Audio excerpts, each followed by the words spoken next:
Chapter 1 Abandoned by the Sect, A Fortuitous Encounter. Covered in blood, Chinyistigerd back to the sect, clutching Ishiderdintian however, Fielder soft he sekmitham with cold indifference, expelling high mun theground sofas ruineden shenanlist cultivation ashwachet sex lunar distance, despair and bitterness. Why treat me this way? Chinyikridau thorsely, onlato bemet with thicko fisone voice river berating evilly. Hishi art brimmed with an ending hutrid, yet simultaneously, Heffel tap profound sense of illplessness understood that in this world, without strength, one had no voice. Hevouter claim isbethin martial arts and seek justice for himself. At that moment, an ancient voice whispered in his ear, young man, doyo harbor hattard? Resigned to your fate? Startled, Chinyilo okeyed around, finding gon lit isolation and nuniel sane sight. Who? Why speaking? He skid warily. Ha, I ambutarum sowl, trapped here for countless years, the voice a continu dicio urine tetalent, yeti u have met with such a fatidus indiadapity, if you are willing. I can impart to you me techniques, aidenj when reclaiming your martialpathy. Chinyai felt a flicker of intrigue, but quickly became cautious wishful to trustia. Ha, with the hour donchen shitradan cultivation lost, what is their formatode avail about? The voice chuckled moreover, if I wish to reclaim my hour martialpathy, do you havian yo, there options besides trusting? After a moment of silence, Chinyimmer mured to hilf, indeed, I am no more an ordinary person incapable of cultivation to king a deep breath, Harris so lutely declared, it trustia, senior please assist main returning to the path of cultivation. Up in hearing this, the voice chuckled softly remember, from thisment forth, you were at the discipli off time martial emperor the schism fear stymetakinja disciple, and I hope you can shine a brightly in theorem of martial arts when I owe your strength is sufficient, you shall help me return to thrilled at that moment, a beam of light descended from the heavens, enveloping Heffel's roaring sensation in his mind, followed by an influx of information flooding into his consciousness.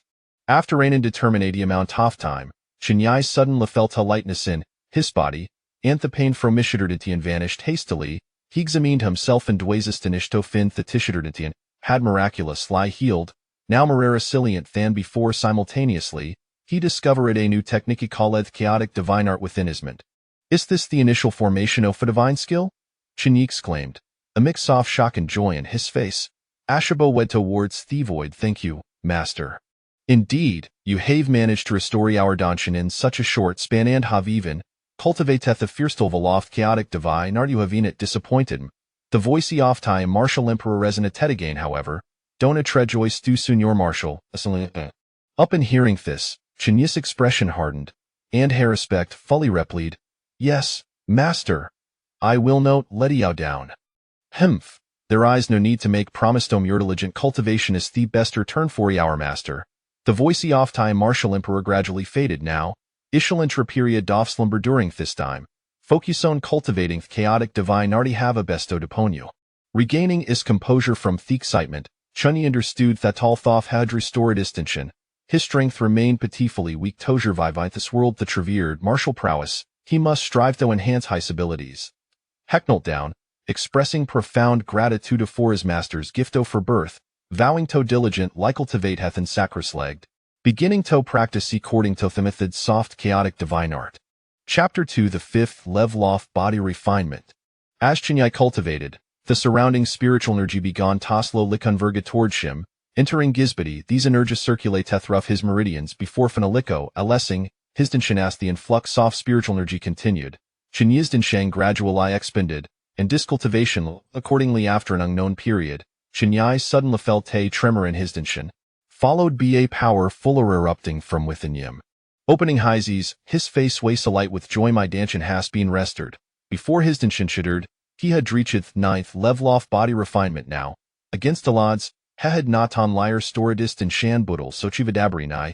Through to fifth level off body refinement thighs was nothing short of famerical. Chani, you worthless fool, how are you still alive? At that moment, a mocking voice beer said Thier Chenu looped up to and Claudine sectatier. Mockery plastered across his face, the mouth was known either the Lynchian. A fellow discipliwa hadrevious lie, accompanied him in a mission. Chinyai's expression darkened as she cold lie responded, Lynchian, what doint? Ha, what do I want? Linzuin sauntered before Chinyu with derision you. A waste with Ashiterdintian, Watara you steal do and ga live? If I weary you, would have a long since he found a place at and diddle. Fury ignited when Chini, yet the quick lie calmed himself, reluctant to reveal the restoration office danchin spout. After all, human hearts were inscrutable, and no tever yonu issued him will, especially no to discipline ofching sect will towered chim. What's the matter? Did a strike a nerve?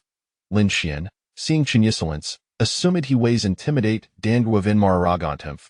Outoft he kindness so for post camaraderie, Ilgrantia Swifton just take your own life. With that, Lin Suinder Walong Sordan tossed at his feet. Gazing at the sword on the ground, Chinyai felt a cold smir crease within Yamindatal. After painstaking liar storing Istan Shenandri kindling hope for his martial pathy, how could deconsider such a ding? Heslo liar replied, Lin Xian, doyo utrali believeth that I am a waste just because I'm a danchin ishiderd? Lin Zuin paused, then retorted mockingly, ha, with your danchin shattered, you were indeed a waste. Hmph, sao hatif medanchin ishiderd? I, Chan E, will no tia silly jivup. With that, Chinyai suddenly picked up this word from Theground Dan Lungadut today. Ish'll show you how the real waste ice. Lin Xian, enraged at Chinyas audacity to attack him, drew his sword to counter however.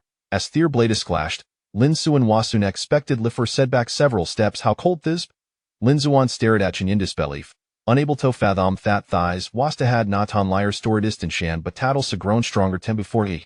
Meanwhile, were a cold smile, Hishiart fled with murderous intent.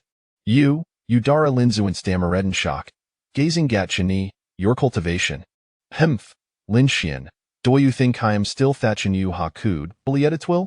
Chunya sneered today, you will pay for your actions. Before a word should left the lips, Chunya surged forward once more. Steel flashing gas war energy surged. Although Lin Suan's cultivation was a level high earth in Chinese, he had never regarded Chinya as a threat before now. Suddenly faced with Chinya's ferocious assault, Heffend himself flustered in contrast. Chinyai grew bolder with the axe strike, infusing his blade with deadly intent. Chan E, how do you treat me like these? The sect will not let you off. Lin Xian, for said to retreat, creed out in terror. Hmph, Lin Xian, do you think I fear your threats? Chunyar terted with Thasnir even if Kingoff hell himself Kamatode, he would not save you. Before Hai's word shadful it dissipated, Chinya swung his sword, piercing directly Thrufflin's unchist. Yulin Suan Luka downeth that blood gushing from ishist, disbelief etched across at Udarita kiln. Hmph, Lin Xian, ho do you think you aware? Chinyas cough typhio dara top provoke him, bereditofus the consequences. With that, Chinyai withdrew Thess word, and Lin Suan spot I crumpled to Theground after killing Lin Xian. Chinyitted notelinger for Amit, swift lightning talivithis inhunder stewed that talthoff hedgens my strength, hua still not, capable of contending that date. Thus, Hani dead talivithis spirilis placiat and see and find location, ha cultivatian din hance. His power only with sufficient strength could have faciony threat without fear and protect himself and those around him. Sfigure Simvanashiden Taladins for rest, leaving Lin behind. Before long, a passing disciple discovered Lin Zuan's lifeless body, sparking a commotion semi recognized Ling Suan and speculated hoed the audacity to kill Sonaflin Lia from the King sect, fearing the repercussions soft such an act. Shortly thereafter, a Nelderoff Qingyun sect arrived to Thessin upon seeing Lin Zuan's deceased form. Theoder's expression darkened noticing the once in Lin Zuan's body. He immediately do said Hawas responsibi and carried Lin. Chapter 3. The old man in black robes at the Qingyun sect. Disbelief washed over the elders as one remarked. How is this possible? Wasn't his dantian shattered? Just then, Lin Lei arrived at the scene. Seething with rage, who killed my son? I demand his life in return. Upon learning that it was Chan irresponsible, his fury intensified. I should have killed him back then. Sect master, you must seek justice for my son. Enough! Do you think matters are so simple? Send an elder from the discipline hall. If he can still be of use to the sect, bring him back. If not, eliminate him. Unbeknownst to all this, Chani had already departed from the site of the incident and arrived at a remote town. He intended to rest for a while before continuing his search for a training ground. However, just as he was about to enter the town, an overwhelming aura approached him. Startled, Chani turned around to find an ominous old man clad in black robes staring intently at him. Are you Chani? The old man inquired coldly. Yes, Chani nodded, though his heart brimmed with caution. He sensed that this old man possessed formidable strength. at least above the 7th level of the body refinement stage. The sudden appearance of such a powerful figure could only mean he was here for him. Gripping his sword tighter, Chani prepared himself for a confrontation at any moment. Humph, you have quite the audacity. Boy, to kill a disciple of the sect, the old man sneered. Do you know who I am? I do not. Chani shook his head, but I am certain you have come to kill me. Humph, you are clever. The old man scoffed. I am an elder of the discipline hall, responsible for maintaining order within the sect. You have violated sect laws, and I must bring you to justice. Upon hearing this, Chani could not help but chuckle. A sect that disregards all contributions made by a disciple simply because his dantian has shattered and cruelly expels him, dares to expect my compliance with its so-called laws? Have you forgotten? You are incorrigible. I did not expect you to recover your dantian and even advance in cultivation. Here's the deal. If you obediently return with me, considering your talent, the sect master might restore your standing within the sect. Restore my standing? How laughable. Do you think I still care about that so-called identity of a disciple? Chani retorted coldly. If you wish to capture me, let us see if you possess the capability.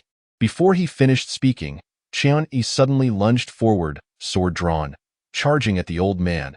He knew he was no match for the old man, yet he had no choice but to fight. He understood that if he fell into the hands of this black-robed elder, it would be a fate worse than death. Thus, he had to muster all his strength to seize any chance of survival. The old man, taken aback by Chen Yi's audacity, drew his weapon and met Chen Yi's attack head-on. In an instant, the air was filled with flashes of swords and clashing energies as the two engaged in a fierce battle.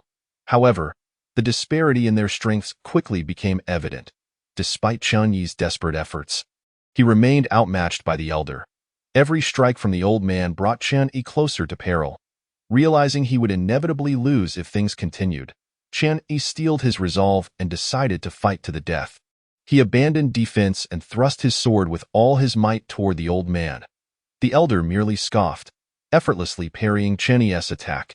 Yet, in a sudden twist, Chen Yi vanished from sight and reappeared behind the old man, driving his sword toward the elder's neck. The attack was swift and lethal.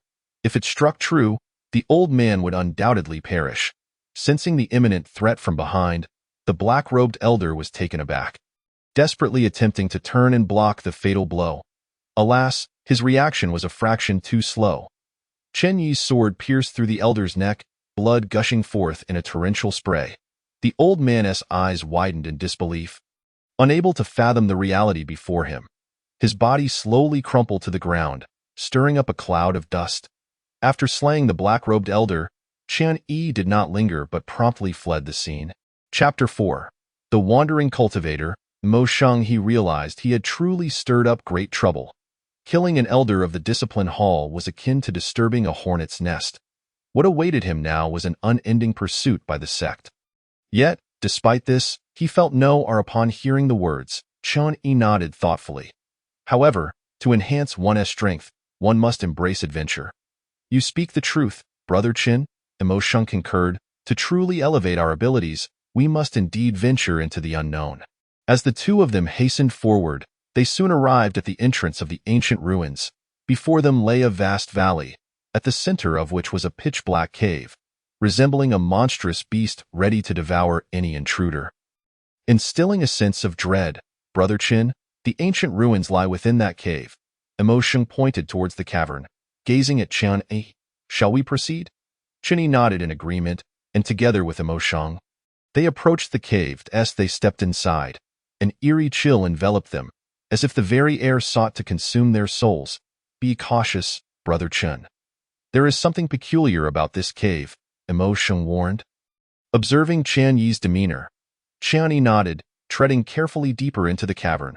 Before long, they reached the far end of the cave, where a massive stone door awaited them. Intricate ancient runes adorned its surface, emanating a mysterious aura. Brother Chen, beyond this stone door lies the ancient ruins, Mo Sheng remarked slowly. However, there are protective seals that must be deciphered to gain entry. Protective seals? Chen Yi's brow furrowed as he scrutinized the runes etched upon the door. Do you know how to decipher them? I do not, Mo Sheng admitted, shaking his head. Yet, We may attempt to forcibly breach this door. Chunyi fell into deep contemplation. He understood that forcing the door might trigger the protective seals, leading to peril. Nevertheless, having come this far, it would be unwise to retreat. Chapter 6. Under the shadow of danger.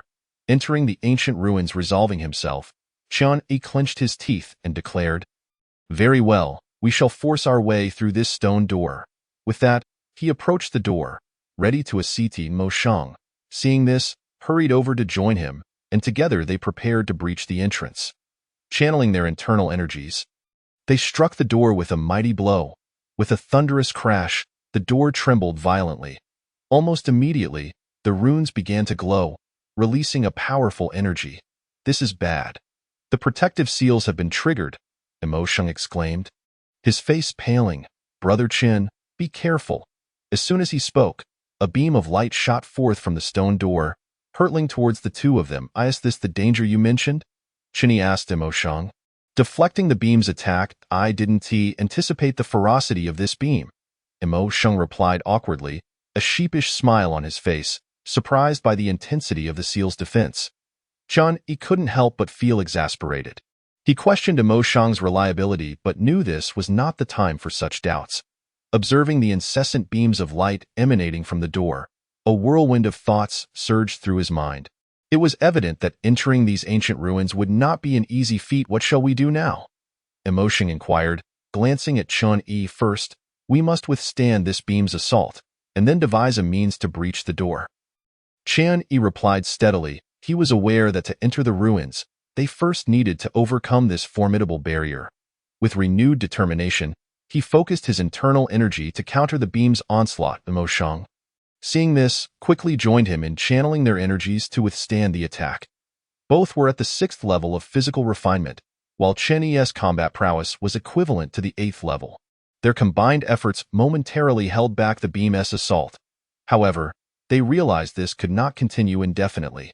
The intensity of the beam was increasing, and they needed to find a way to break through the door swiftly. "Do you have any ideas?" Chunyi asked, directing his gaze at Mo Shang. Mo Shang pondered for a moment before responding. "The runes on this door appear to form an ancient array. If we can locate the array's core, we may be able to dismantle it and thus open the door." Chunyi's eyes lit up at this suggestion. He carefully examined the runes, searching for any clues. After a thorough investigation, he finally discovered a suspicious detail. At the center of the door, one rune glimmered brighter than the rest, emitting a faint glow. "This must be it," Chunyi exclaimed, heart racing. "I've found the array's core. Let us strike here and see if we can dismantle the array." Shang's spirits lifted, and he nodded in agreement. Together, they directed their full strength towards the core. Bang bang. With 2 resounding crashes, the core rune quaked violently, and then a blinding beam of light shot forth, soaring skyward. Simultaneously, the once impregnable stone door began to slowly creak open. "We did it!" Chunyi and Mo Shang cheered, exchanging triumphant glances before stepping through the now open door. In the next moment, their figures vanished behind it, entering the enigmatic ancient ruins. Chapter 7. The origin of the ancient ruins. Upon entering the stone door, Chunyi and Mo Shang were immediately enveloped by an ancient and profound aura. They surveyed their surroundings, discovering a desolate expanse littered with remnants of walls and ruins, as though time itself had ravaged this place. "It seems this is indeed the ancient ruins," Mo Shang remarked, taking in the sight. Chunyi nodded in agreement, initiating his exploration of the ruins. As they ventured deeper, they soon arrived at the heart of the ruins, where an enormous stone tablet stood before them. This tablet was inscribed with ancient characters and symbols, radiating an enigmatic energy. "This tablet appears to recount the history of these ancient ruins," Chunyi observed solemnly. Mo Shang approached the tablet, studying its contents intently. After a thorough examination, they learned that these ancient ruins were remnants of a once mighty sect that had dominated the region for centuries. "So that's it?" Chunyi mused. "No wonder there are so many treasures and opportunities within these ruins." "Indeed," Mo Shang nodded. "The tablet mentions that the sect's legacy is hidden deep within these ruins. If we can uncover it, we may inherit their teachings and significantly enhance our own abilities." "Oh?" Chenyi's interest was piqued. "Where exactly is this sect's legacy?" "I do not know. Emotion replied, shaking his head. The tablet only states that the legacy lies deep within the ruins, but it does not specify the exact location. Then let us delve deeper and search for the sect's legacy, Qian Yi declared, his eyes gleaming with determination. Mo Sheng agreed, and they pressed onward into the depths of the ancient ruins, traversing through crumbling remnants and overcoming various obstacles until they reached the innermost sanctum. Before them stood a grand palace, its entrance firmly shut, emanating an ancient and mystical aura. This must be where the sect's legacy resides. Qian Yi concluded, gazing at the palace. Mo Sheng nodded in agreement. Let us push open this grand door and uncover its secrets. Approaching the palace entrance, they exerted their strength to force the door open. With a resounding crash, the massive portal slowly yielded, and an even older, more mystical aura flooded out, sending shivers down their spines. This is indeed the location of the sect's legacy, Qian Yi noted. Let us proceed within. With that, he and Mo Sheng stepped into the palace. The interior was dimly lit, with only a few glowing gemstones embedded in the walls, casting a faint light. They exchanged solemn looks, aware that greater trials awaited them. As they traversed the palace corridors, they soon entered a vast hall. In the center stood a high platform upon which rested an ancient jade slip, radiating a mysterious energy. The sect's legacy must be contained within that jade slip. Qian Yi observed. Mo Sheng nodded in affirmation. Let us ascend the platform and discover what knowledge resides within that jade slip. Chapter 8. The sect's legacy. With that, they climbed the platform together. Standing before the jade slip, their hearts brimming with anticipation and trepidation. They understood that this moment would determine whether they could obtain the sect's legacy. Taking a deep breath, Qian Yi extended his hands towards the jade slip. As his fingertips made contact, a torrent of information surged into his mind. Qian Yi could not help but let out a muffled groan, feeling as if his mind were being torn apart by an overwhelming force. Yet, he did not yield. Instead, he gritted his teeth and persevered. He understood that this was a rare opportunity to obtain the sect's inheritance, and he must seize it. Upon witnessing Qian Yi's state, Mo Sheng immediately grew anxious and inquired, Qian Yi, what is wrong? Qian Yi remained silent, continuing to absorb the information contained within the jade slip. After a considerable time, he gradually opened his eyes, which now brimmed with joy and excitement. I did it. He exclaimed to Mo Sheng, I have acquired the sect's inheritance. Upon hearing this, Mo Sheng also became exhilarated and asked, Is it true? What is the inheritance? Taking a deep breath, Qian Yi slowly uttered two words, Sword Dao. Mo Sheng's eyes widened in disbelief, gazing at Qian Yi. The Sword Dao. Could it truly be the legendary inheritance of the Sword Dao?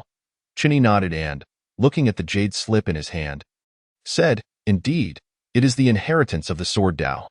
This jade slip contains the cultivation methods and various sword techniques of the Sword Dao. With it, our strength will undoubtedly increase significantly. Mo Sheng looked at Qian Yi, his face filled with envy, and remarked, Qian Yi, you are truly fortunate to have obtained such an inheritance. Qian Yi chuckled and replied, Why the hurry? There must be other inheritances within this ancient relic. Let us continue searching, and perhaps you may also obtain something. Hearing this, Mo Sheng's eyes lit up. All right, let us press on. With that, the two continued their exploration within the ancient relic.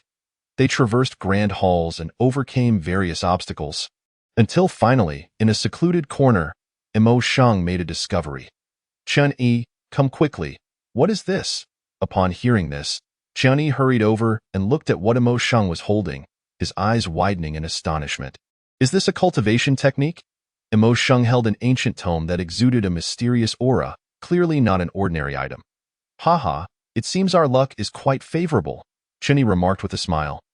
This technique must also be a treasure from that sect, Mo Sheng beamed. Indeed, our luck is splendid.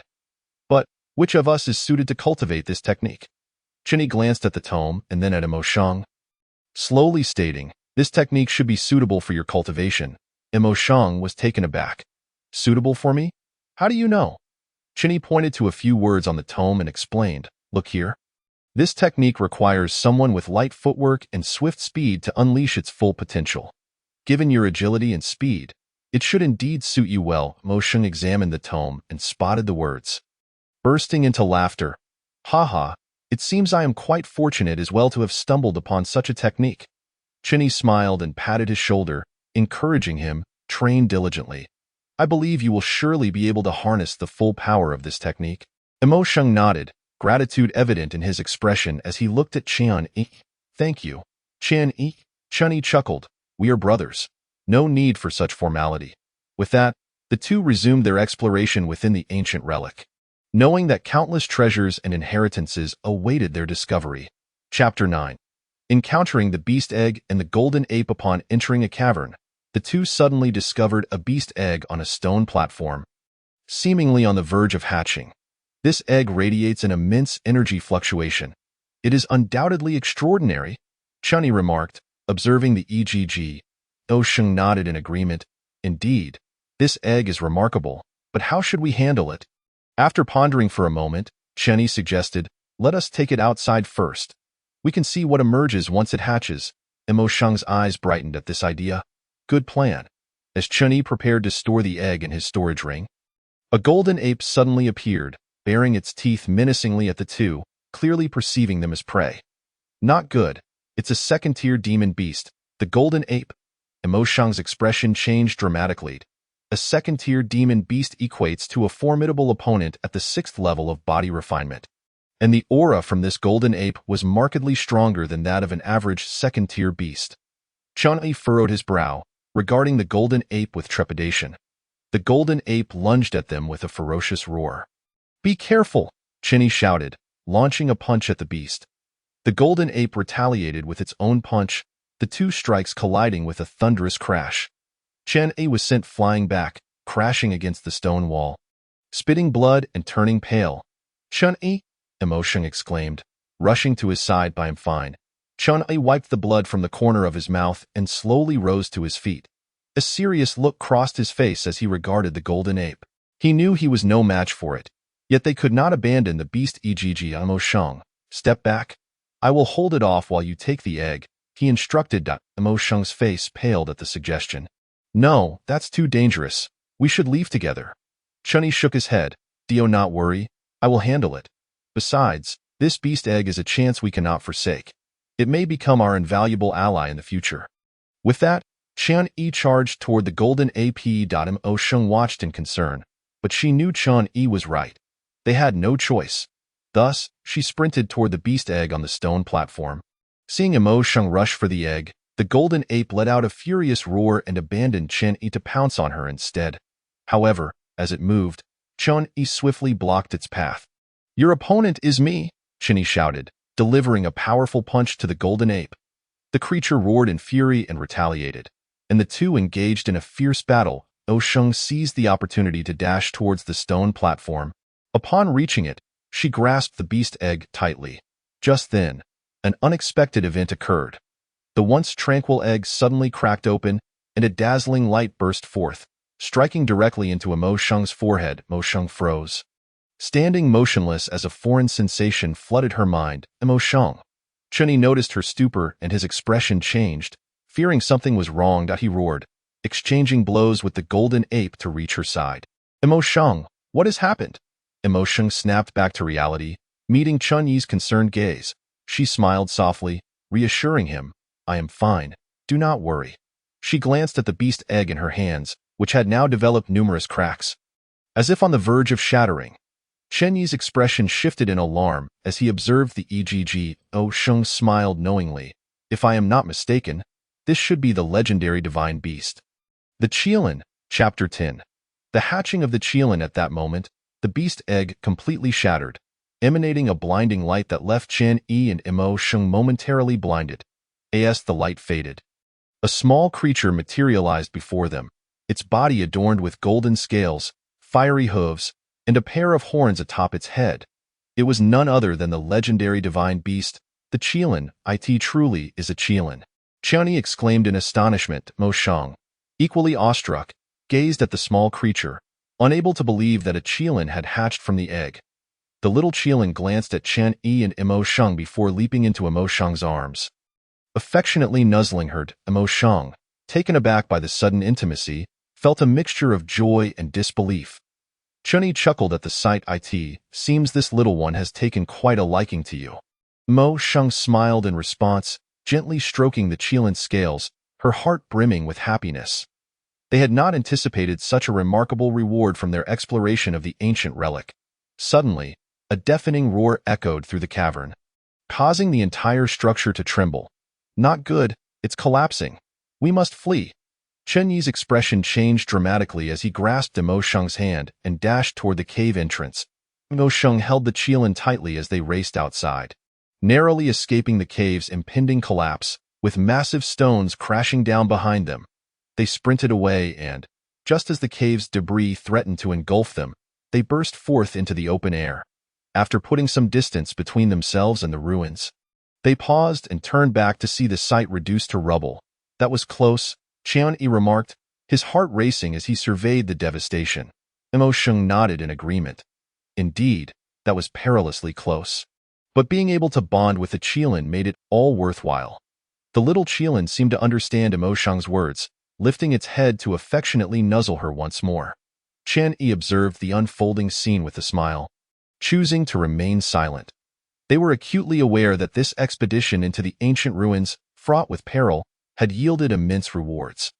Not only had they encountered a divine beast such as the Qilin, but they had also acquired numerous precious spiritual herbs and artifacts. It could be said that this venture had proven exceedingly lucrative. Chen brother, what are your plans moving forward? Mo Sheng inquired, gazing at Chunyi. To speak candidly, Mo brother, this exploration has afforded me a significant breakthrough in strength. Coupled with the resources I've obtained, I intend to seek a secluded place to cultivate and enhance my combat prowess before avenging my sect. Replied Chan Yi. In that case, I happen to know of a location that is particularly conducive to cultivation. I wonder if you would be interested in accompanying me? Mo Sheng proposed, his eyes fixed on Chunyi. Oh, what location might that be? Chunyi asked with curiosity. A hidden sanctuary for cultivation, where one can achieve twice the result with half the effort, Mo Sheng responded mysteriously. Such a place truly exists? Chunyi exclaimed in astonishment. Indeed, it does, though it harbors considerable danger. However, as long as we exercise caution, we should be fine, Mo Sheng assured him. Very well, since you've mentioned it, I shall certainly accompany you to investigate. Qian Yi concluded after a moment's thought. Ha, splendid. Let us embark on this adventure together. Mo Sheng laughed heartily in response. The two exchanged knowing smiles before setting off, accompanied by the small Qilin, towards the hidden cultivation site Mo Sheng had described. They understood that this training would hold profound significance for them, and they must seize the opportunity. Chapter 11. Arrival. After several days of travel, the two finally reached the hidden cultivation site that Mo Sheng had spoken of. Before them lay a scene shrouded in mist, brimming with spiritual energy. Is this truly the hidden sanctuary for cultivation? Chunyi asked, surveying the area. Indeed, this is the place, Mo Sheng confirmed with a nod. The spiritual energy here is abundant and ideal for cultivation. However, we must remain vigilant, as it is also fraught with danger, he cautioned. Eyeing Chen, I understand. Qian Yi replied with a nod. The two exchanged glances and cautiously approached the sanctuary. Fully aware of the critical importance of this training, as they tread carefully within the hidden site, they remained alert, scrutinizing their surroundings. The air was thick with spiritual energy, yet danger lurked in every shadow. Nevertheless, both were seasoned cultivators, undeterred by the risks that lay ahead. They pressed on, searching for a suitable place to cultivate. This spot seems promising, Qian Yi declared, settling down cross-legged. Mo Sheng nodded in agreement, taking a seat beside him to begin his own cultivation. Both understood the necessity of caution in this environment, as carelessness could lead to dire consequences. Yet, fear did not grip them. Days passed, and both Qian Yi and Mo Sheng diligently honed their skills, their powers steadily increasing. They remained humble, eschewing arrogance and instead intensifying their efforts, knowing that only through strength could they hope to survive in this perilous world. One day, as Qian Yi was immersed in his training, he suddenly sensed a formidable presence approaching. "Oh brother, be cautious. A powerful aura draws near," Qian Yi announced, opening his eyes to regard Mo Sheng. Upon hearing this, Mo Sheng immediately opened his eyes, assessing their surroundings with heightened vigilance. They understood that the impending threat could be formidable. Before long, a dark figure emerged within their line of sight. Its overwhelming energy startling both. It is a fully realized body refinement realm beast. Qian A warned, "Be careful. This is a fully realized body refinement realm beast," Emo Sheng stated gravely. Observing the shadowed, "I am aware," Qian E replied, nodding. Through their recent training, both had advanced to the later stages of the body refinement realm, with Qian E on the verge of entering the spirit transformation realm. Yet, they knew they must proceed with caution against this beast, renowned for its formidable physical strength and often capable of challenging opponents beyond its level. In the realm of cultivation, the hierarchy of power ascends from the Qi refining realm to the body refinement realm, the spirit transformation realm, the void return realm, the harmony realm, and the tribulation realm. Beyond the tribulation realm lie numerous, even more powerful stages, existing only as legendary tales, with perhaps not a single soul in the entirety of Qingzhou possessing such strength. Roar! The fully realized body refinement realm beast bellowed, glaring at Qian E and Emo Sheng before lunging at them with ferocity. "Watch out!" Emo Sheng shouted, brandishing his sword to confront the beast. Qian E, seeing this, immediately followed suit. They understood that to overcome this formidable opponent, they must join forces. With swords gleaming, Qian E and Emo Sheng attacked the beast from either side. Their sword techniques were exquisite and powerful. However, the beast's might was overwhelming. Their strikes merely inflicted shallow wounds upon its tough hide. "What incredible physical strength," Qian E remarked, his expression grave. They had encountered body refinement realm beasts before, but none had exhibited the sheer strength of the one before them. "Emo Sheng, do not linger in battle. Let us find an opportunity to escape this area to evade danger," he advised. Upon hearing this, Emo Sheng nodded. They understood that continuing the fight would likely spell their doom. As they fought and retreated, they sought a chance to flee. Chapter 12. The beast pursues. However, the fully realized body refinement realm beast seemed determined not to let them go. Relentlessly pursuing them, in a moment, the two found themselves engulfed in a desperate struggle. "We must devise a strategy to shake off this beast. Otherwise, we may find ourselves in grave peril," Qian E stated. His expression troubled as he watched the relentless beast close in. They had already exited the hidden sanctuary, yet the beast showed no signs of relenting, seemingly intent on their demise. "I am aware. But the beast's speed is too great.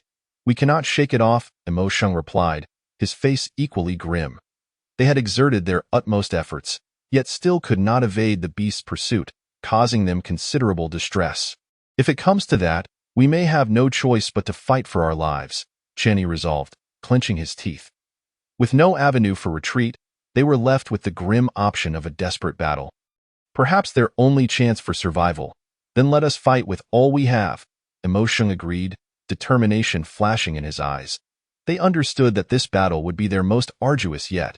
The two exchanged resolute glances before turning simultaneously to confront the fully realized body refinement realm beast with their swords drawn.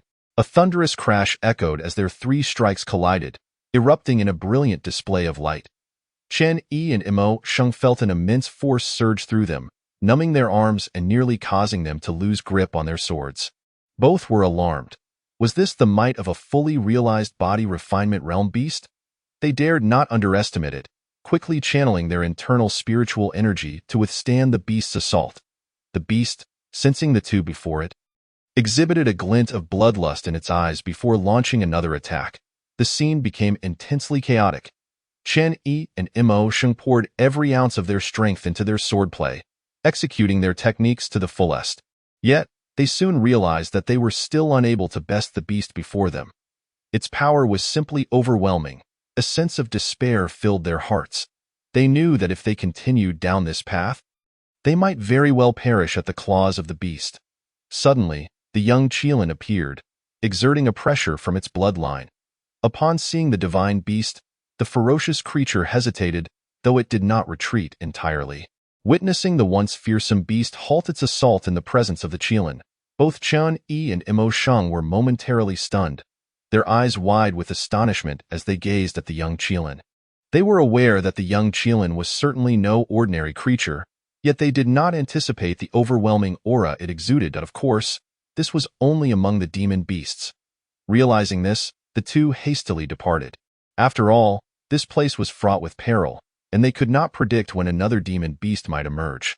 Should the numbers swell, relying solely on this newly hatched Qilin would not bode well for them.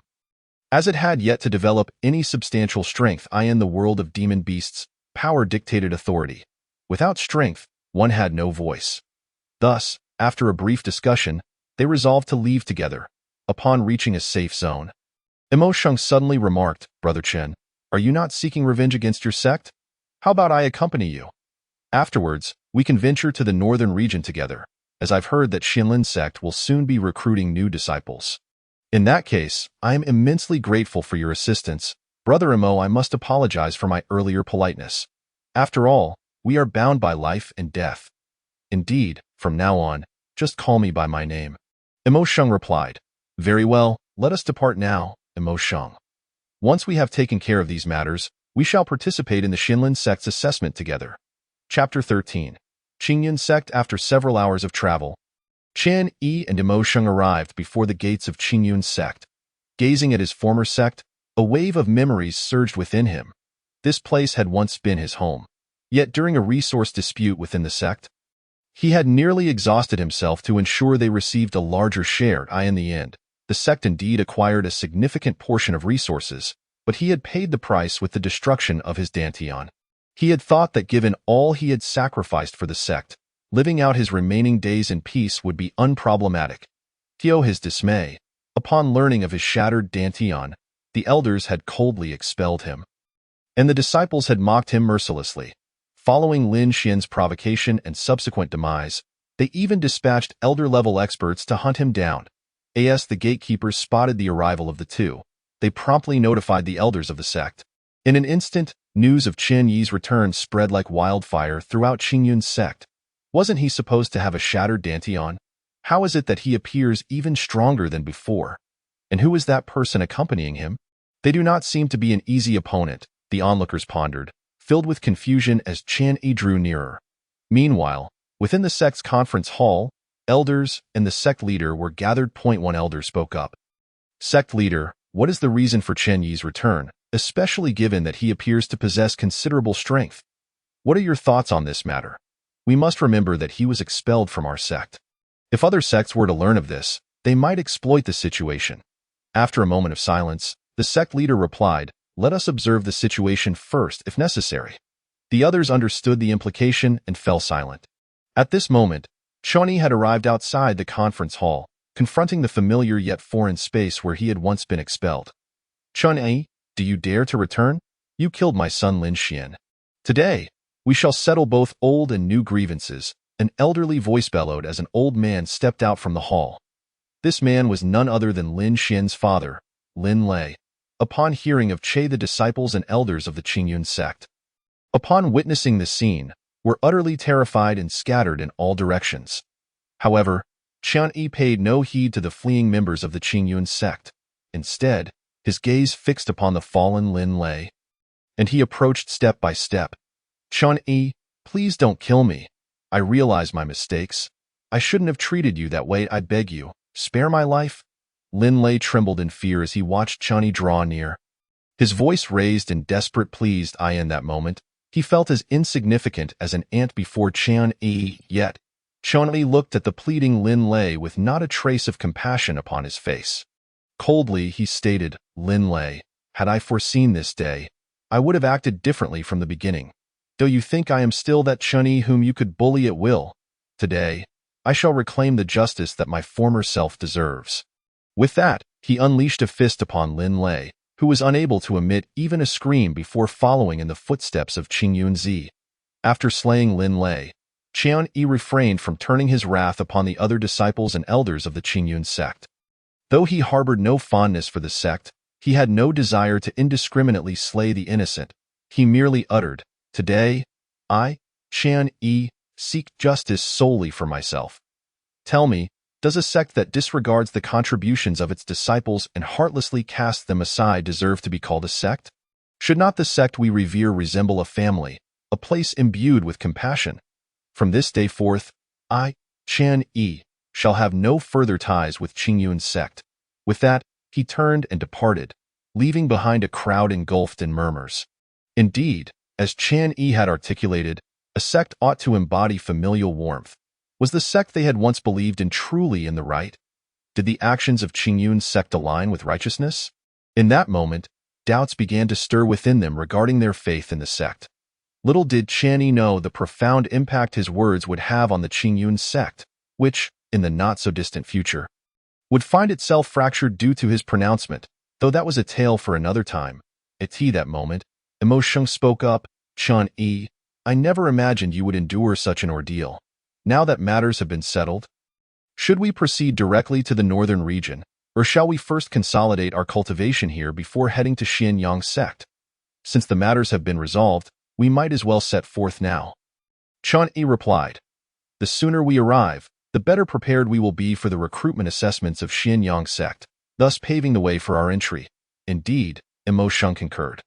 "Now that you have concluded your affairs, we find ourselves without a background, reliant solely on our own resources for cultivation.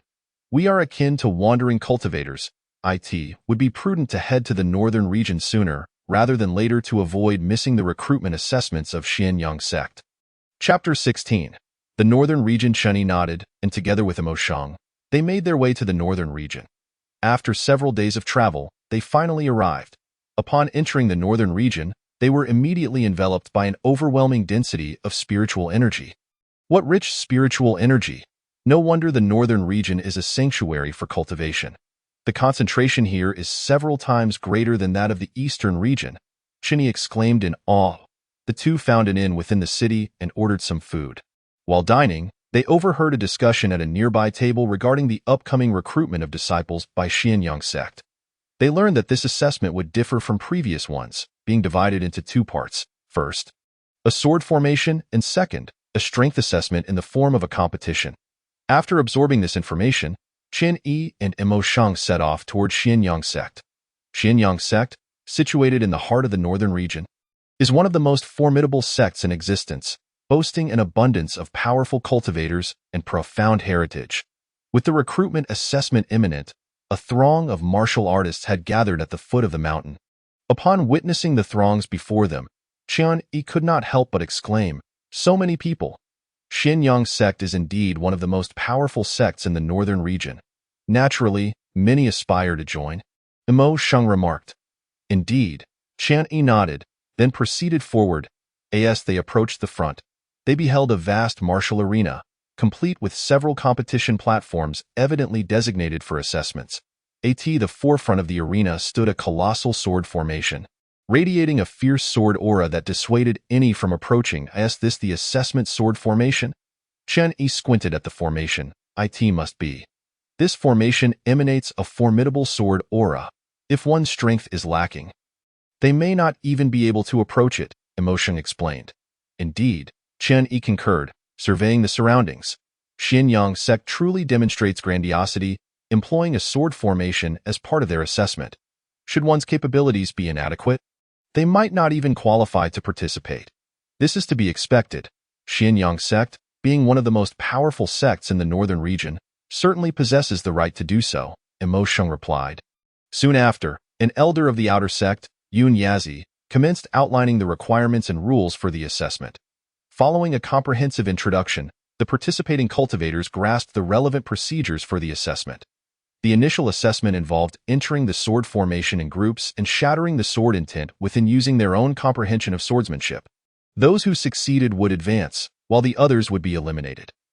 The second assessment would adopt a competition format, wherein those who passed would step onto the platform, facing a puppet of equivalent cultivation level. Defeating the puppet would signify successful passage of the assessment.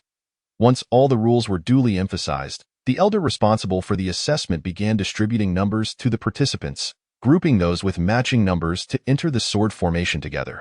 Before long, all numbers had been assigned, and everyone stood in their designated areas. Chen Yi and Emo Sheng found themselves in the same group, thus completing the grouping process. Now, they merely awaited the command to commence the assessment. As time ticked by, the moment of initiation drew nearer and tension filled the air. After all, joining a sect for cultivation was undoubtedly more expedient than solitary practice, especially with the guidance of a master. Although Chen Yi already had a master, the current circumstances were somewhat unique, necessitating that he first enhance his own cultivation to aid his master in breaking free from his predicament. Thus, entering Xianyang sect was an excellent opportunity. And everyone was filled with anticipation. Chapter 17. The assessment begins. Silence. Yuan Yazi bellowed, and the venue fell silent. The assessment begins. Enter the sword formation in order according to your numbers. As soon as he finished speaking, the martial artists participating in the assessment orderly approached the sword formation. In an instant, the entire arena buzzed with excitement. In the queue, Chen Yi and Mo Sheng stood quietly, awaiting their turn to enter the sword formation. Chen Yi, this sword formation is no trivial matter. Be cautious, Mo Sheng warned, his expression grave as he regarded the formation. I understand. Chen Yi nodded, his eyes shimmering with determination. However, if I wish to join Xianyang sect, I must overcome this sword formation, so I am resolved to succeed. Indeed, let us strive together, Mo Sheng said, a smile gracing his face as he looked at Chen Yi. Agreed. Chen Yi responded, taking a deep breath to steady his nerves. As time passed, it soon became their turn. They exchanged glances and strode toward the sword formation. Upon arriving before the formation, Chen Yi felt an intense sword aura wash over him, powerful enough to pierce through his very being. What formidable sword energy, he thought, his expression serious as he swiftly dodged and charged into the heart of the formation. Once inside, he was met by a multitude of sword energies converging upon him, each one sharp enough to shred him to pieces. Humph, break for me, Chen Yi scoffed, evading deftly while swinging his sword to cleave through the oncoming energies. As he wielded his sword, a fierce sword intent erupted from within him. Striking the swirling sword energies, with a resounding crash, the energy shattered under the force of his sword intent. This sword formation is nothing extraordinary, Chen Yi thought, a confident smile creeping onto his lips. To shatter those sword energies with a single strike is no small feat. Do not let your guard down. The sword energies will only grow stronger as you progress, and sword intent will manifest into tangible forms. Those are the true threats. Mo Sheng's voice cautioned in Chen Yi's ear, sword intent taking form? Chen Yi's expression sharpened as he swiftly evaded and swung his sword forward. Just as he uttered those words, a sword energy materialized before him, rushing toward him with deadly intent. Is this the strongest strike? Chen Yi mused, his expression grave as he dodged and unleashed his sword with all his might, channeling his sword intent to its utmost limit against the incoming threat. With a thunderous roar, Chen Yi's sword cleaved through the formidable sword energy, dispelling it with ease. This sword intent taking form is not as fearsome as I had imagined. Chen Yi gazed at the shattered sword aura, a smile gracing his countenance at that moment. From the direction of Mo Sheng, a surge of sword intent suddenly assailed him. With his agile movements, he deftly paired his prior cultivation techniques acquired within the ancient ruins to cleave through the oncoming sword intent. Subsequently, the two emerged from the sword formation, only to find another individual awaiting them outside. Upon seeing this, they comprehended that this person possessed formidable strength. Perhaps their gazes were too fervent as the individual turned to glance at them. In response, they exchanged a subtle smile, yet the stranger promptly averted his gaze. Chapter 18. Becoming outer sect disciples and meeting He Xian. Just as the two felt the awkwardness of the moment, a middle-aged man approached, scrutinizing Chen Yi and his companion. Well done, he remarked, having passed the sword formation. You both are now qualified to become outer sect disciples of the Xianyang sect. Thank you. Elder, Chen Yi and Mo Sheng exclaimed, their faces alight with excitement as they bowed respectfully. Indeed. The middle-aged man nodded slightly before directing his attention to another individual. You are quite impressive, having surpassed these two in clearing the sword formation.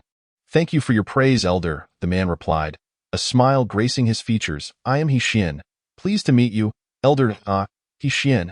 I shall remember your name, the middle-aged man stated, gazing at him. All three of you are among the most outstanding warriors of this cohort. I hope that after joining the Xianyang sect, you will dedicate yourselves to your cultivation and contribute to the sect. Yes, the three replied in unison, their expression solemn. Very well, then follow me to register as outer sect disciples. The middle-aged man instructed. Yes, they echoed once more, then followed the elder towards the area designated for the outer sect disciples of the Xianyang sect. As they journeyed, Chen Yi curiously surveyed his surroundings. This would be the place of his future cultivation. He resolved to exert himself diligently, aspiring to become an inner sect disciple, or even a core disciple, for only then could he access superior cultivation resources and grow stronger. Soon, under the guidance of the middle-aged man, they reached a mountain peak. This peak was rich in spiritual energy, boasting a splendid environment, adorned with numerous courtyards that evidently served as residences for the outer sect disciples. This is where the outer sect disciples reside. Since you three have just joined the sect, you may stay together for now. Once you are familiar with the sect, further arrangements will be made. The middle-aged man informed them. Yes, the trio replied in unison. They had no objections to such an arrangement, as they were still unfamiliar with all aspects of the sect. This is your identity token.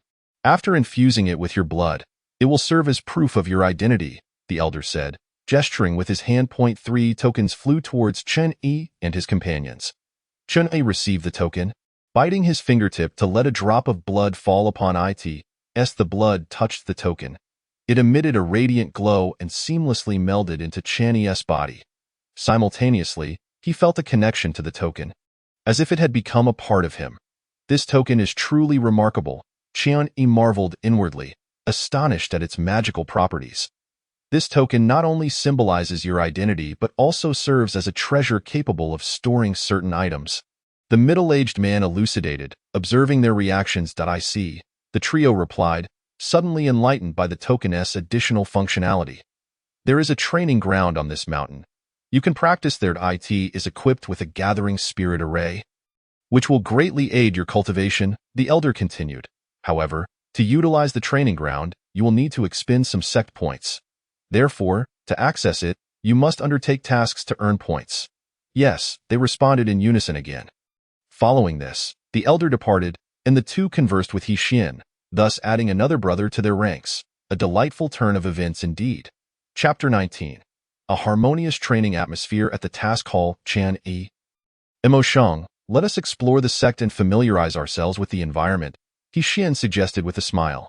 All right, Chen Yi and Emosheng replied, their expressions brightening as they descended the mountain together to begin their tour of the Xianyang sect.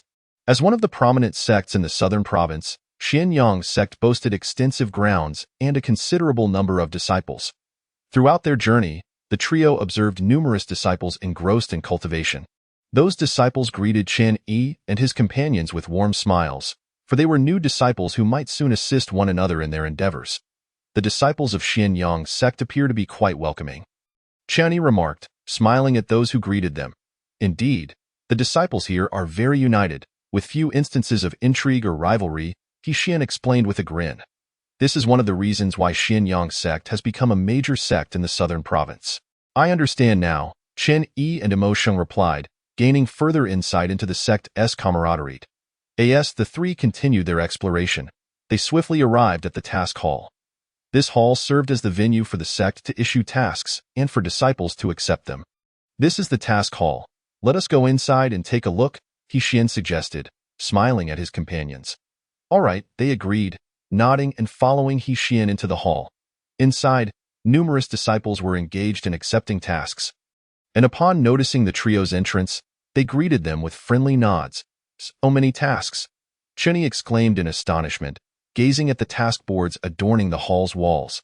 These boards displayed a variety of tasks, including searching for spirit herbs, hunting ferocious beasts, and exploring ancient ruins. Indeed, each task corresponds to different points. The more difficult the task, the greater the points awarded, He Xian explained. Since we have just joined the sect and our strength is still lacking, let us start with some simpler tasks. Then let us accept this task, He Xian suggested, pointing to one of the task boards. This task involves locating a spirit herb that is 100 years old. Its difficulty is manageable, and the points rewarded are substantial. Very well, Chen Yi and Emosheng agreed, nodding in unison. The task was indeed not overly challenging, and as long as they exercised caution, they should be able to complete it. Thus, the three accepted the task and departed the task hall, heading towards the mountains beyond the sect. The mountains surrounding Xianyang sect stretched endlessly, teeming with ferocious beasts and spirit herbs. an ideal locale for disciples to hone their skills and seek out herbs. Let us proceed with caution. We are now in the outer region of the sect, where encounters with ferocious beasts are likely, He Xian cautioned, eyeing Chen Yi and Emo Shang. Understood, they responded, their expressions serious as they regarded the mountain ahead. This was their first venture into the wild for training, and a sense of trepidation gripped their hearts. Roar. Just as they tread carefully, a fearsome beast's roar suddenly echoed nearby. Moments later, a massive ferocious beast burst forth from the thicket, blocking their path. A third-tier ferocious beast, the ironback wolf, Qian Yi observed, his expression turning grave as he assessed the creature. Despite being merely a third-tier beast, the ironback wolf's strength was not to be underestimated. Particularly its formidable defense. Be cautious. The ironback wolf is not easy to deal with, Qian Yi warned Emo Shang and He Xian, his tone serious. Understood, they nodded, gripping their weapons tightly, their expressions alert as they regarded the ironback wolf. Roar! The ironback wolf let out a furious roar, lunging directly at the trio. Engage! Chen Yi commanded, channeling his inner energy as his sword sang forth, transforming into a glimmering arc aimed at the ironback wolf. Swish! He Xian and Emo Shang also sprang into action, their weapons shooting forth towards the beast. Clang! However, the ironback wolf's defense was exceedingly robust. Their attacks merely left faint marks upon its hide, failing to penetrate its defenses. Such formidable defense, the trio exclaimed, their expressions heavy with concern, recognizing this as their first encounter with a beast of such resilience. Roar! The ironback wolf continued its relentless assault, charging at the trio. Though they managed to evade its attacks, they found themselves at an impasse, unable to breach its defenses. This is untenable. We cannot break through its defenses, He Xian remarked, dodging the beast's strike while addressing Chen Yi and Emo Shang. What should we do? Emo Shang inquired, unable to contain his anxiety. Target its eyes. That is its only weakness, Chen Yi said, a glimmer of determination in his eyes. The eyes? He Xian and Emo Shang's expressions shifted as they grasped the plan. Without hesitation, they launched their assault towards the ironback wolf's eyes. Swish! Yet, as their attacks approached, the beast evaded them with surprising speed. Damn it, it's too fast, He Xian cursed in frustration. With their strengths limited to merely the fourth stage of body refinement, they could not match the beast's swiftness. I'll distract it. You two find the chance to strike, Chen Yi declared, launching himself at the ironback wolf. Chen Yi, be careful, He Xian and Emo Shang cried out in alarm. Their expressions tightening. Do not worry. I will be fine. Chen Yi did not turn back, yet his voice resonated in the ears of He Xian and his companion. Soon after, Chen Yi engaged in a fierce battle with the ironback wolf. Bang, bang, bang.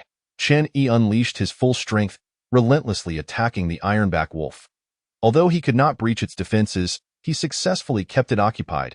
He Xian, Emo Shang, act swiftly, Chen Yi commanded as he continued his duel with the beast. Whoosh! Without a moment's hesitation, He Xian and Emo Shang gripped their weapons tightly and lunged towards the ironback wolf's eyes. Thud!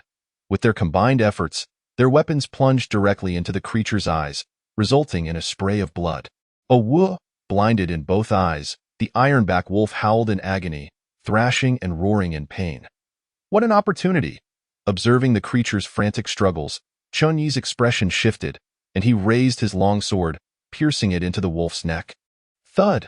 As the sword penetrated its flesh, the ironback wolf's movements momentarily stiffened. Without delay, Chen Yi swiftly withdrew his sword and struck again at the other side of its neck. Thud! With that strike, the ironback wolf ceased to breathe, its massive body collapsing with a resounding thud, stirring up a cloud of dust. Phew, it's finally dead. Watching the ironback wolf fall, He Xian and Emo Shang breathed a sigh of relief. This ironback wolf truly proved to be a formidable foe, Chen Yi remarked, allowing himself a moment of respite as he gazed at the creature's lifeless form. The three of them had combined their efforts and expended considerable energy to slay this beast. Understanding its immense strength, the demon core of this ironback wolf should fetch a handsome price. Emo Shang stepped forward to extract the core from the wolf's body, smiling as he did so. Indeed, this demon core is certainly valuable. However, the most precious assets on this ironback wolf are not the core, Chen-Yi replied with a slight shake of his head, smiling. Not the demon core? Then what could it be? He Xian and Imo Sheng exchanged puzzled glances. It is the ironback wolf's hide and claws. Chen-Yi pointed at the creature's carcass, grinning. Chapter 21. Dividing the spoils. The hide of the ironback wolf is remarkably tough, making it an excellent material for crafting leather armor, while its claws are superb for weapon forging. Together, they are worth far more than the demon core, Chen-Yi explained. I see, Imo Sheng and He Xian responded, realization dawning upon them as they had overlooked this detail. Since we three jointly vanquished this ironback wolf, shall we divide the spoils equally? He Xian suggested, looking at Chen-Yi with a smile.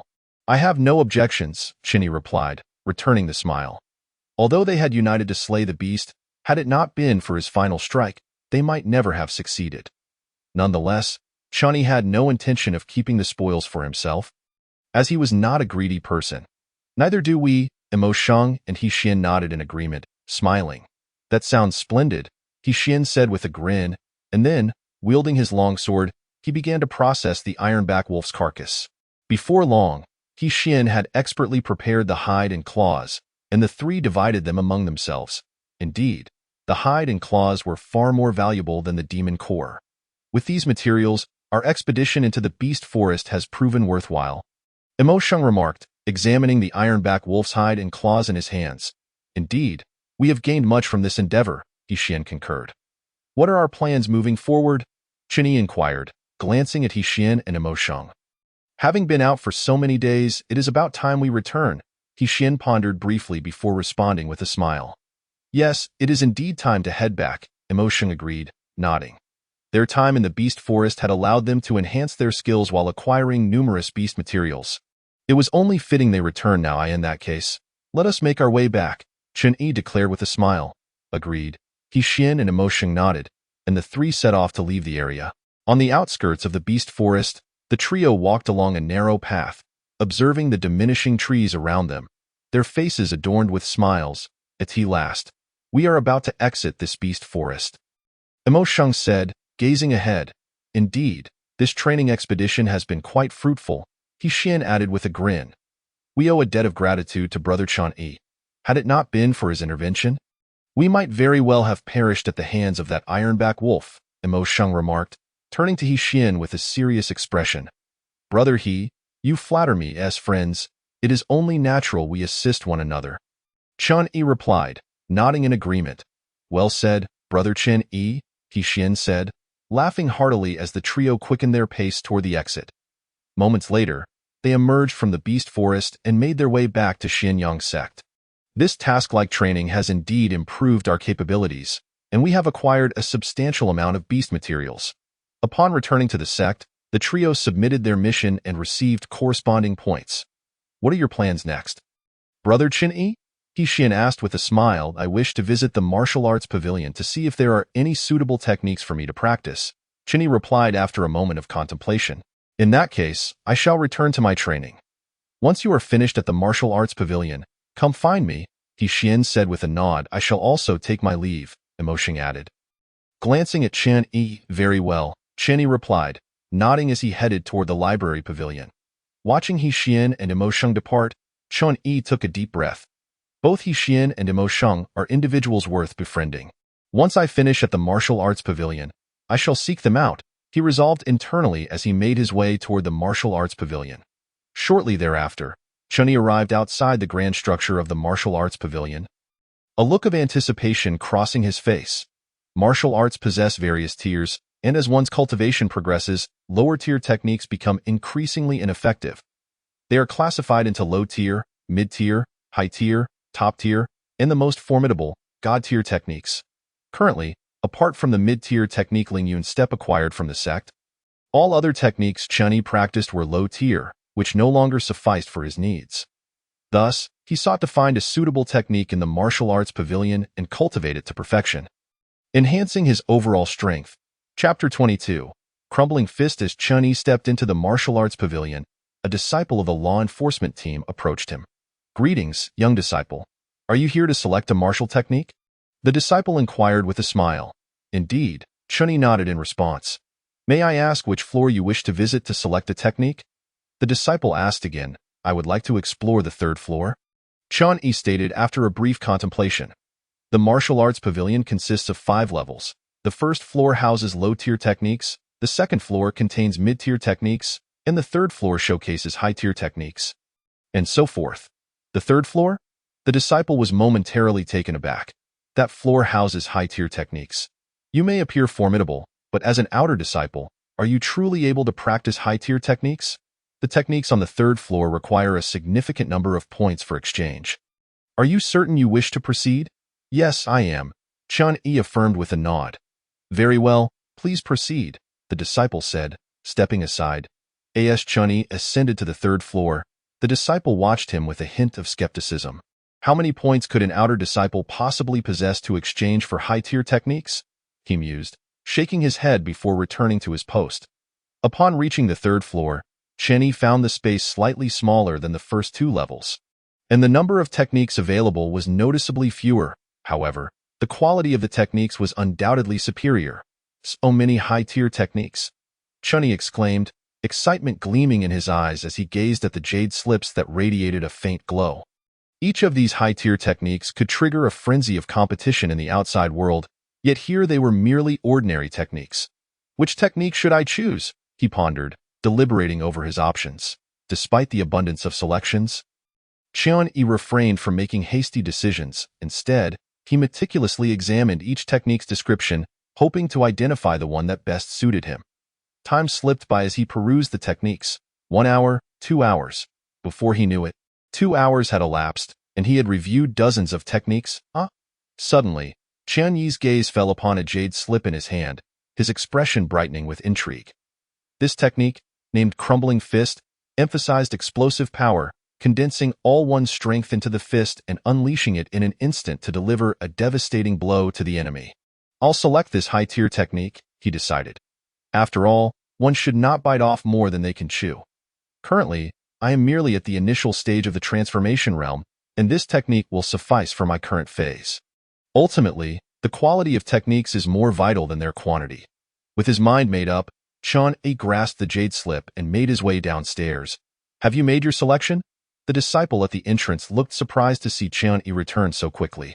However, upon witnessing the jade slip in Chun-Yi's hand, he was immediately relieved. Although high-level martial arts techniques are indeed precious, they are not entirely unattainable. This junior brother, despite being merely an outer disciple, must possess some skills to have reached the third level. Upon hearing this, Chun-Yi nodded slightly and then handed over his identity token and jade slip. The law enforcement disciple accepted the token and jade slip, promptly deducting the corresponding points before returning them to Chun-Yi. Junior brother, here are your identity token and martial arts technique. Please take good care of them. Thank you, senior brother. Chun-Yi expressed his gratitude as he received the token and jade slip, then turned and left. Watching Chun-Yi's departing figure, the law enforcement disciple shook his head, giving it no further thought. Chapter 23. Minor accomplishment in martial arts technique, testing results after leaving the martial arts pavilion. Chun-Yi returned to his residence with the newly exchanged collapsed fist. Once home, he wasted no time and sat cross-legged on his bed, immersing his consciousness into the jade slip to begin comprehending this advanced martial technique. As Chun-Yi's awareness delved into the jade slip, a torrent of vast information surged into his mind, vividly presenting the cultivation methods and numerous key points of this martial technique. So that is how it is, he mused, a look of enlightenment gracing his face.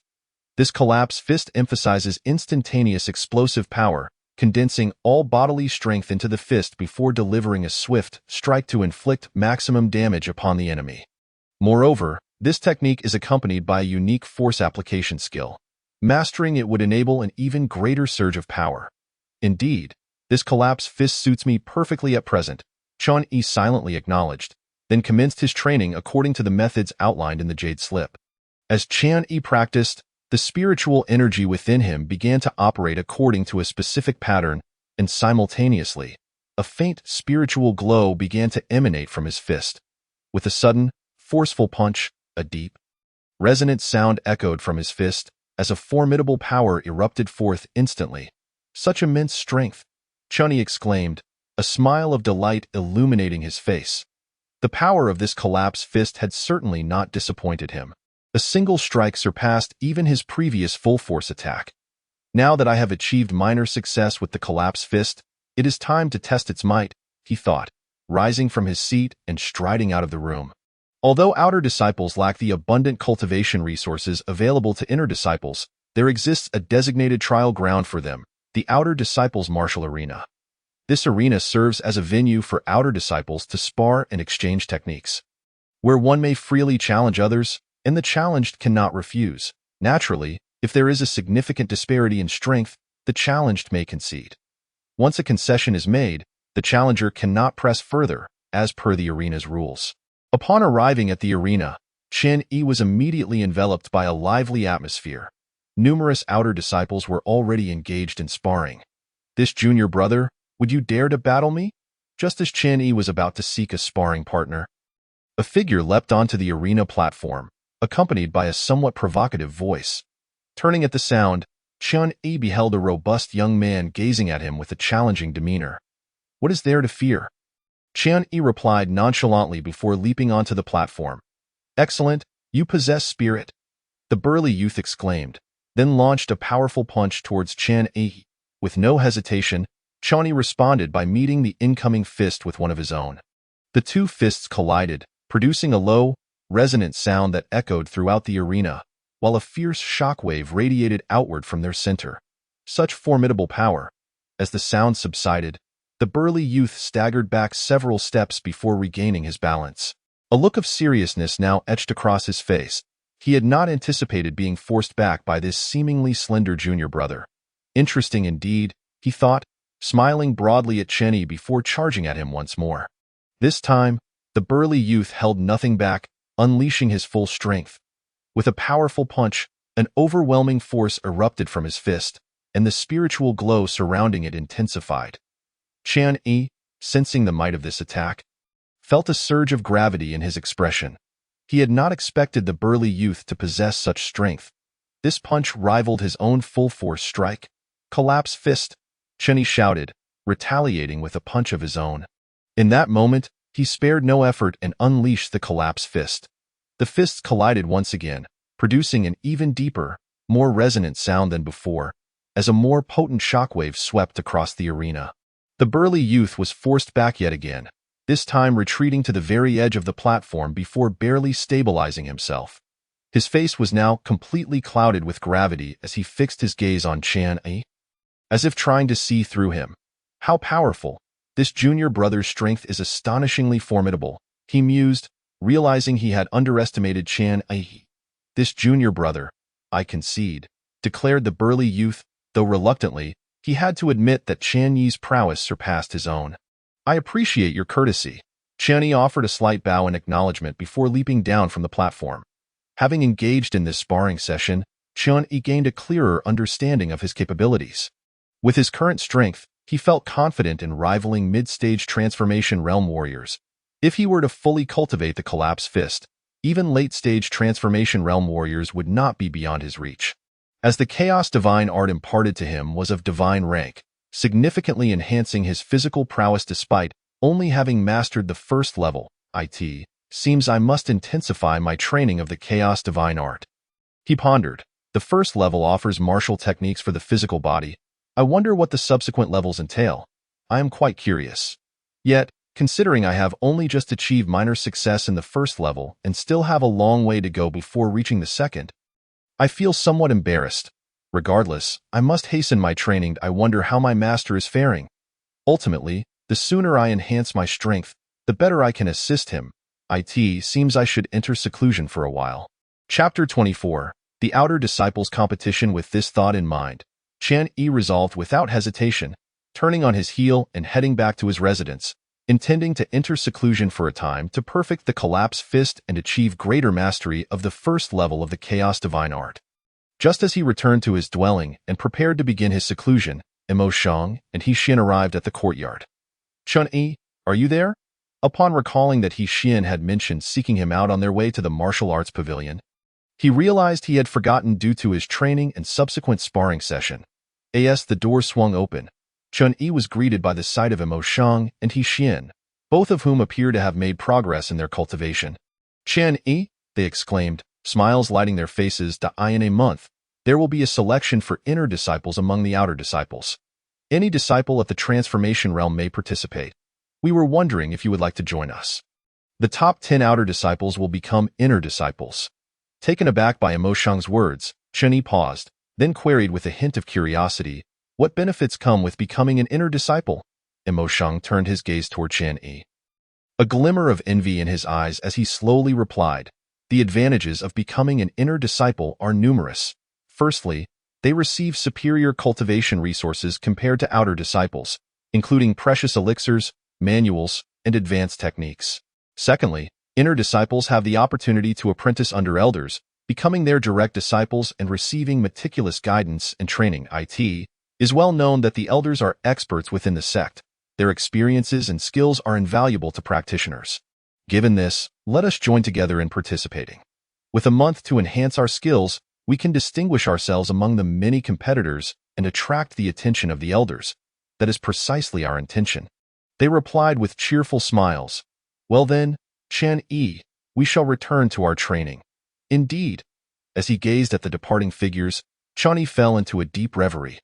It dawned upon him that, at this moment, his only kin were these two brothers. To divulge a bit of background, Chen Yi is actually a direct descendant of the Qin family, one of the 4 prominent clans in the central domain.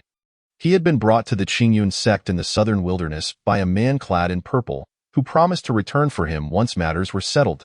At that time, the Qingyun sect was quite weak, and the man had gifted several martial techniques and elixirs to the sect's leader, enabling it to ascend into the ranks of the 3 major sections. However, as the Qingyun sect grew stronger and the man subsequently vanished, a series of events were set into motion. With these thoughts in mind, he glanced at the jade pendant hanging from his waist, an unremarkable piece he had worn since childhood. Despite his occasional doubts regarding his identity, the pendant appeared too ordinary to reveal any secrets, leading him to ultimately dismiss his concerns. "Never mind. If it eludes my understanding, I shall not dwell on it. In the cultivation world, strength is paramount. Thus, I shall focus on enhancing my abilities in preparation for the forthcoming outer sect competition." With that resolve, Chen Yi retreated indoors and sat cross-legged upon his bed. With a subtle shift of his mind, he activated the chaotic divine art. Instantly, the spiritual energy in the vicinity began to converge upon him, permeating through every pore of his body and flowing along his meridians towards his dantian. Chapter 25. Mastery of the first layer of the chaotic divine art. As the technique progressed, the true energy within his dantian grew increasingly robust, coursing through his meridians with a sound reminiscent of flowing water.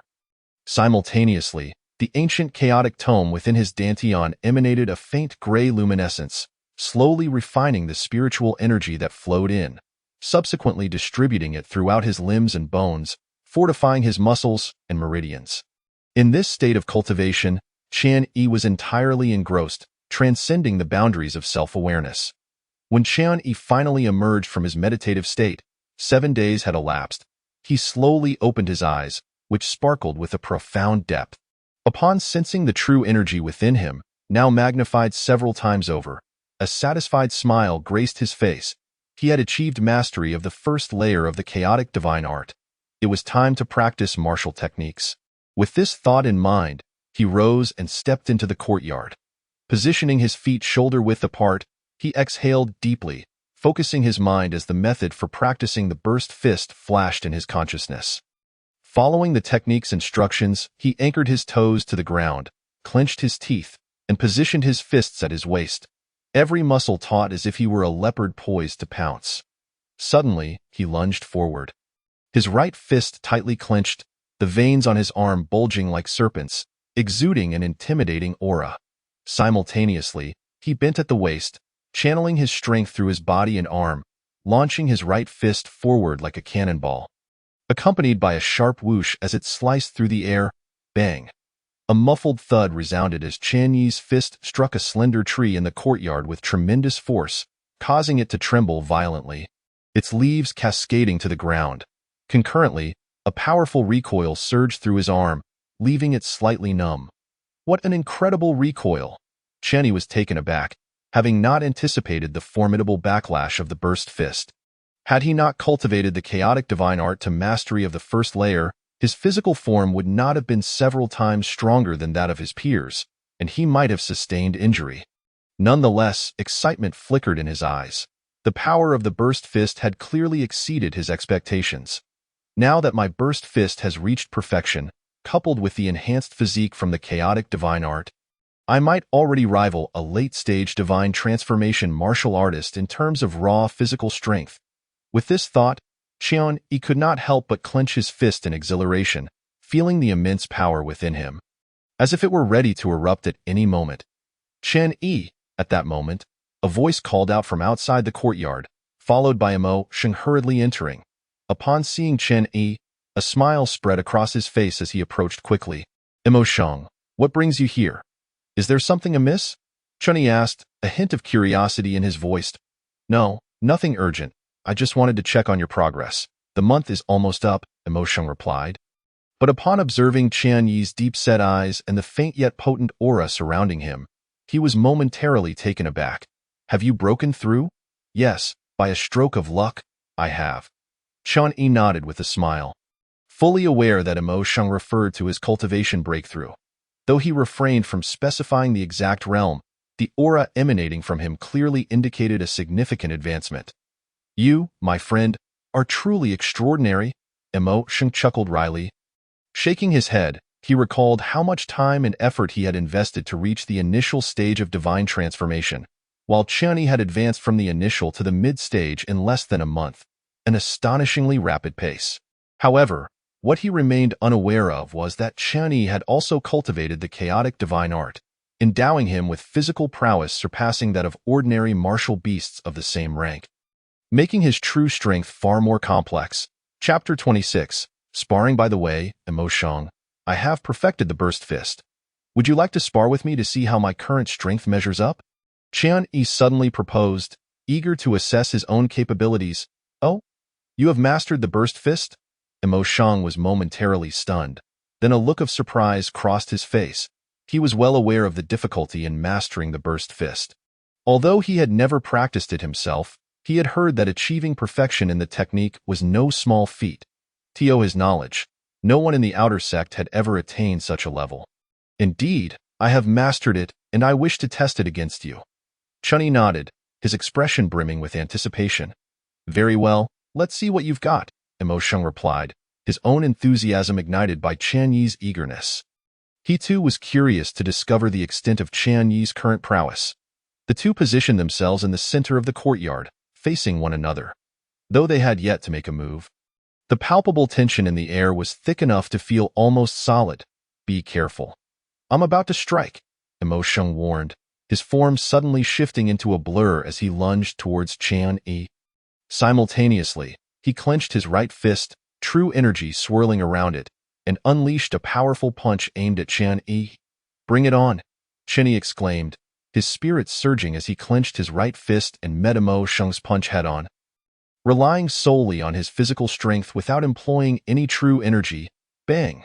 The two fists collided with a resounding thud, sending shockwaves through the air as if time itself had momentarily frozen. Staggering back 3 steps, Mo Sheng struggled to regain his balance, each footfall leaving a deep imprint in the ground. In contrast, Qian-Yi merely swayed slightly before steadying himself. What incredible physical strength! Mo Sheng was astonished, gazing at Qian-Yi in disbelief. It was evident that he was no longer a match for him. He recalled their initial encounter, where they had been evenly matched. Yet, in the mere span of 2 months, Qian-Yi had advanced to the mid-stage of divine transformation while he remained at the initial stage. The disparity was striking, and Mo Sheng could not help but marvel at the difference. Well done. Qian-Yi offered a mild smile, having only used a fraction of his strength. Had he unleashed his full power, Mo Sheng would not have merely taken 3 steps back. You truly are something else.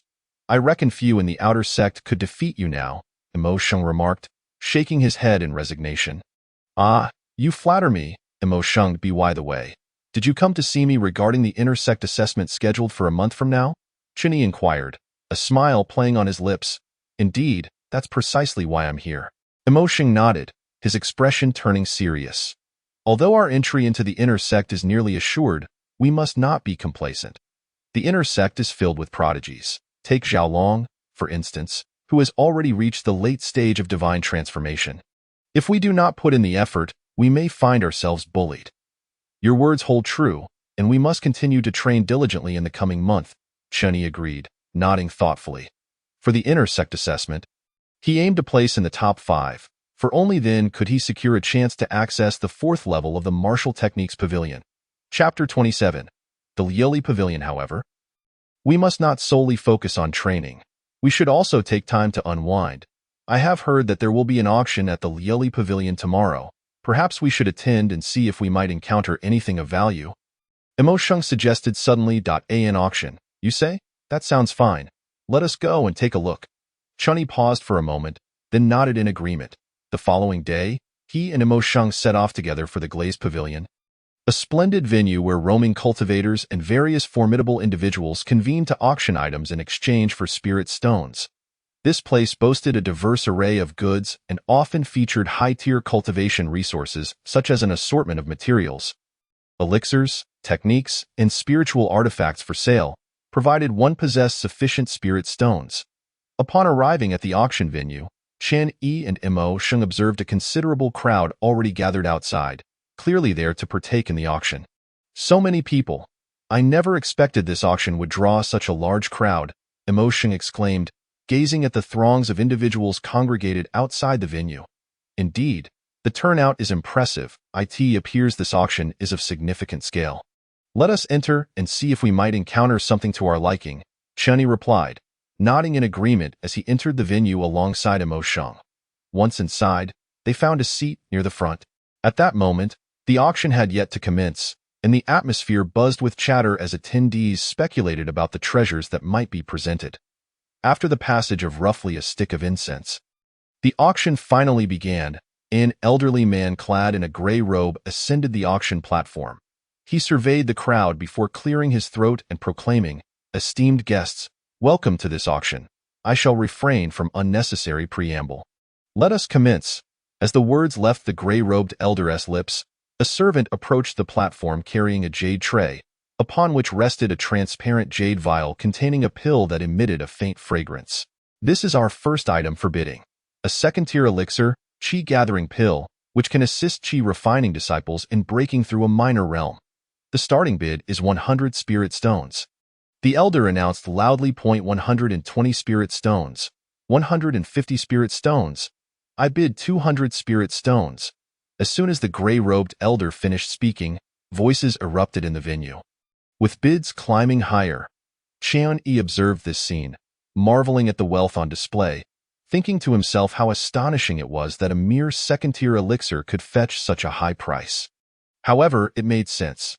Those who could attend the auction were likely affluent members of their sects, unlike him and Emosheng, who were far less fortunate. Chen, while the Qi Gathering Pill is indeed commendable, it holds little value for us. Let us focus on the subsequent items, Emosheng suggested quietly, glancing at Chunyi. Yes, you are right. The Qi Gathering Pill is not suited for our needs. Chunyi nodded, his gaze still fixed on the auction platform. Soon enough, the Qi Gathering Pill was sold for a staggering 250 spirit stones. The second and third items followed suit, but all were of little use to Chen Yi and Emosheng. Just then, another servant approached the platform, once again bearing a jade tray, and this time, the item upon it captured Chunyi's attention. This is the 4th item of this auction, a mid-tier spiritual weapon, the Qingfeng Sword. This blade is unparalleled in sharpness, able to slice through iron as if it were mud. The starting bid is 500 spirit stones, the gray-robed elder announced with authority. The elder's words resonated. A flurry of bids arose once more. Qian, the Qingfeng Sword is a remarkable item. A mid-tier spiritual weapon is quite rare, even within the inner sect, Emosheng remarked, his eyes gleaming with enthusiasm as he gazed at the sword on the platform. They were currently using only low-tier spiritual weapons, and the difference was significant. Indeed, the Qingfeng Sword is exceptional, but I fear the price will also be steep, Chunyi mused, his focus unwavering from the sword. Currently, he too wielded a low-tier spiritual weapon, and acquiring the Qingfeng Sword would undoubtedly enhance his prowess. 600 spirit stones. Suddenly, a voice called out from beside Chunyi. he turned to see a young man with a stern countenance, radiating the aura of a divine transformation stage cultivator. 700 spirit stones. Chen Yi hesitated briefly before responding with his own bid. He was determined to acquire the Qingfeng sword and would not back down simply because his competitor was a divine transformation stage cultivator. 800 spirit stones. The stern young man raised an eyebrow and countered with another bid. 900 spirit stones. Chen Yi replied without hesitation.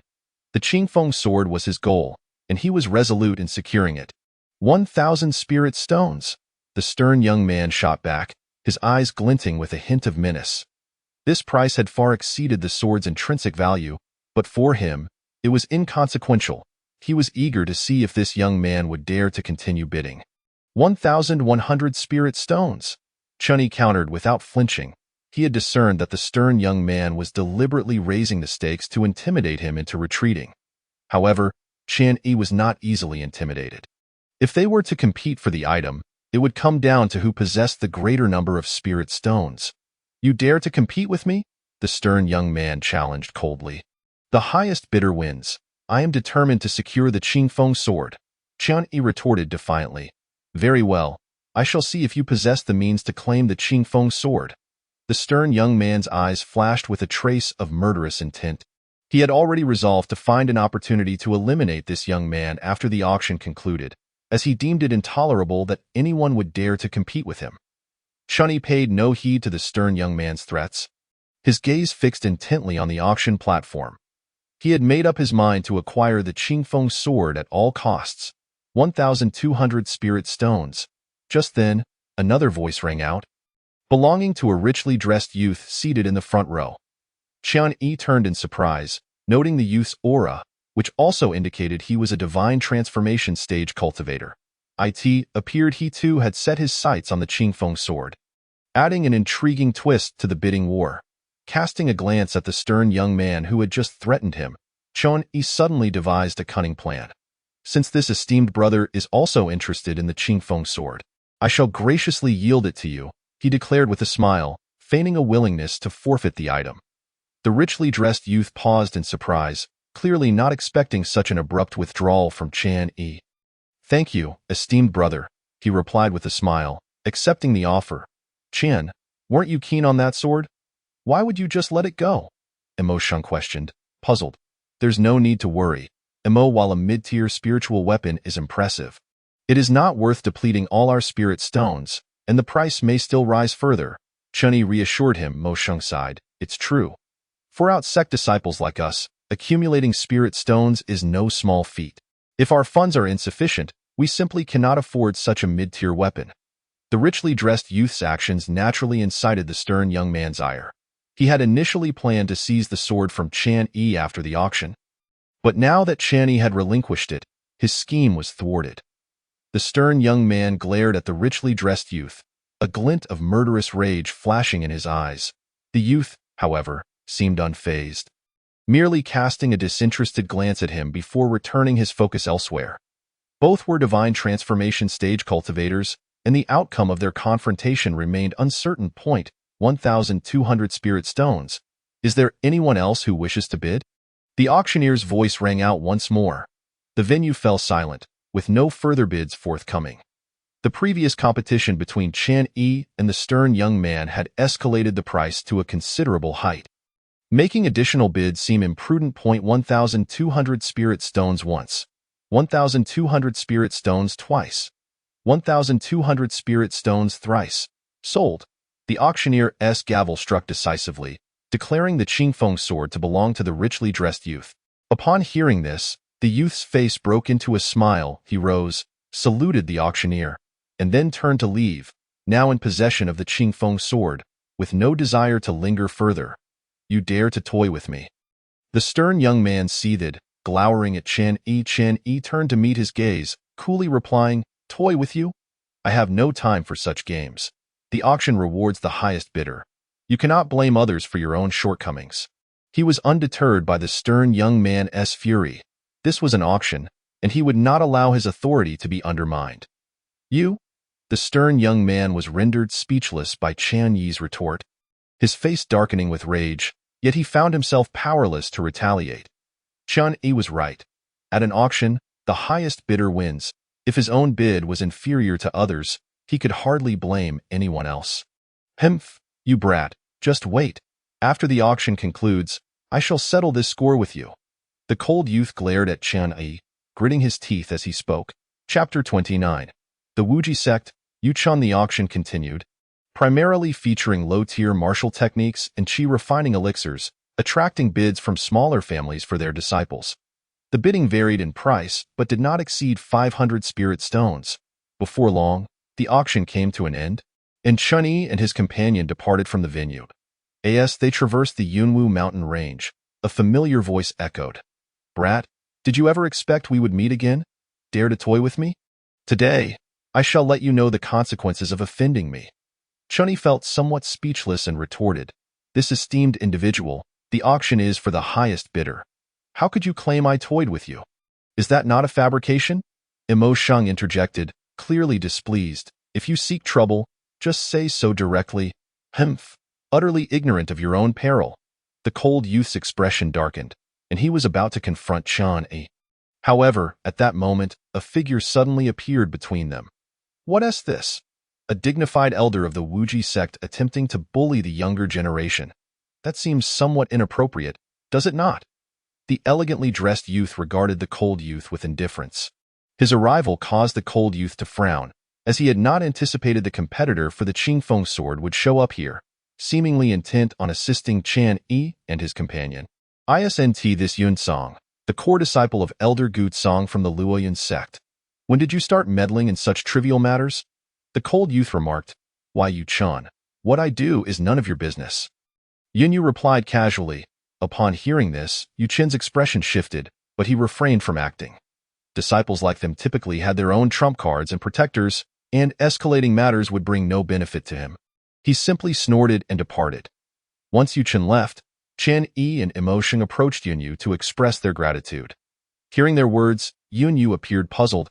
Has Brother Chen forgotten me? Qian-yi and Imo Sheng exchanged glances, momentarily taken aback as they recalled. Seeing this, Yunyu produced the sword he had acquired at the auction, and realization dawned upon them. So it is you. Thank you for your assistance, they said, introducing themselves. Xinyang sect S. Qian-yi and Imo Sheng. Not at all, it was merely a small favor. So, you two hail from the Xinyang sect? How about we become friends? Yunyu proposed eagerly. With pleasure, Chun-Yi and Imo Sheng responded, and the three engaged in further conversation. Through their dialogue, they learned that Yunyu was in search of experience to enhance his strength ahead of the upcoming 3 sects competition in 6 months. He had sought permission from his sect to train in the Monster Beast Forest and, passing through the Yunwu mountain range, decided to join in the auction festivities, where he fortuitously met Qian-yi and Imo Sheng. The trio enjoyed a delightful exchange, feeling as though they had known each other for ages. Eventually, they departed the Yunwu mountain range, each heading towards their respective sections. However, before parting, they agreed to compete against one another at the 3 sects competition in 6 months, a proposition which Qian-yi and Imo Sheng gladly accepted.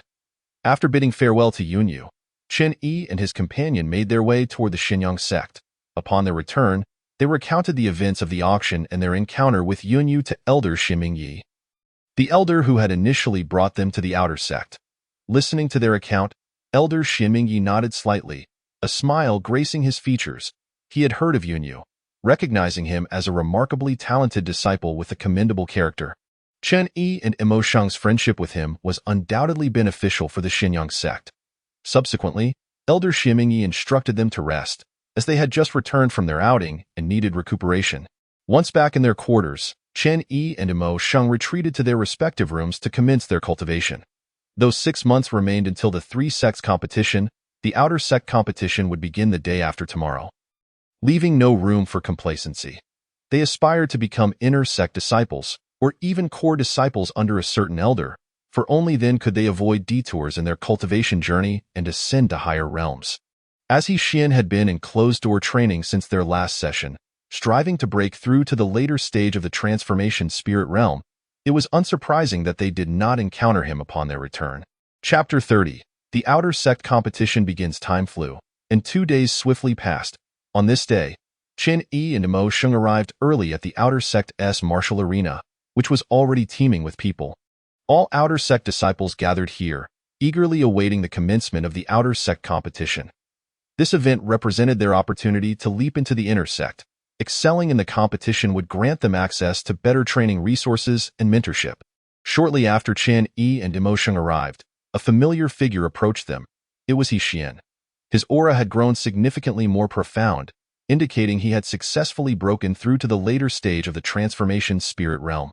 Upon seeing He Xian, Chen Yi and Emosheng smiled, appreciating their friend greatly. He Xian, looking good, congratulations on your breakthrough to the later stage of transformation spirit, Chen Yi exclaimed with a smile. Hee, it was a stroke of luck.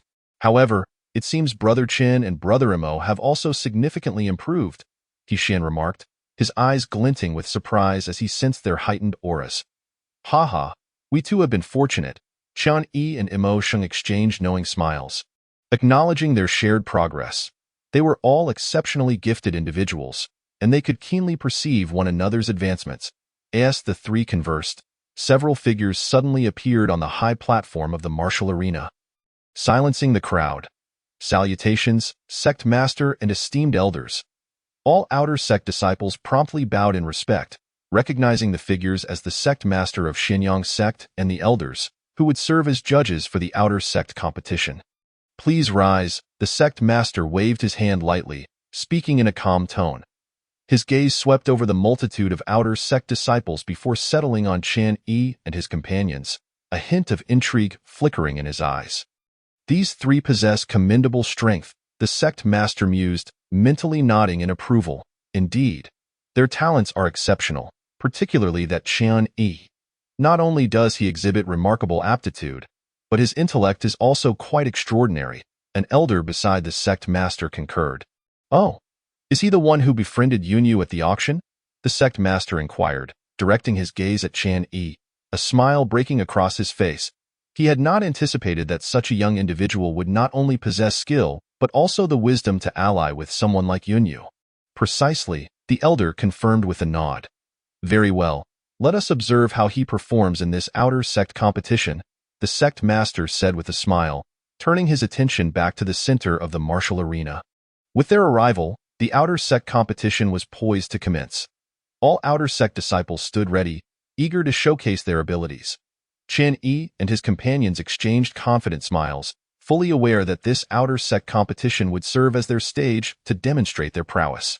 They were immensely confident in their chances of becoming inner sect disciples, or even core disciples, given their ranking among the outer sect disciples. With the sect master's command, the outer sect competition officially began. Chapter 31. A narrow victory for the championship. The outer sect disciples took to the stage, engaging in fierce battles. Chen Yi and his companions each sought out their opponents, diving into combat. The arena erupted with the sounds of intense fighting, the dazzling lights of various techniques illuminating the scene in a spectacular display. Chen Yi's formidable prowess quickly overwhelmed his opponent. However, he refrained from using excessive force, merely defeating his adversary without inflicting serious harm. He understood that these were his fellow disciples, future companions in serving the sect. Harboring enmity now could lead to detrimental consequences down the line. Meanwhile, Emosheng and He Xian also swiftly concluded their battles, showcasing their own impressive strengths and effortlessly defeating their foes. After defeating their opponents, the three gathered in a corner of the arena, patiently awaiting the next round of competition. They stood like towering mountains, instilling a sense of awe in all the outer sect disciples, who recognized that this competition was undeniably their stage.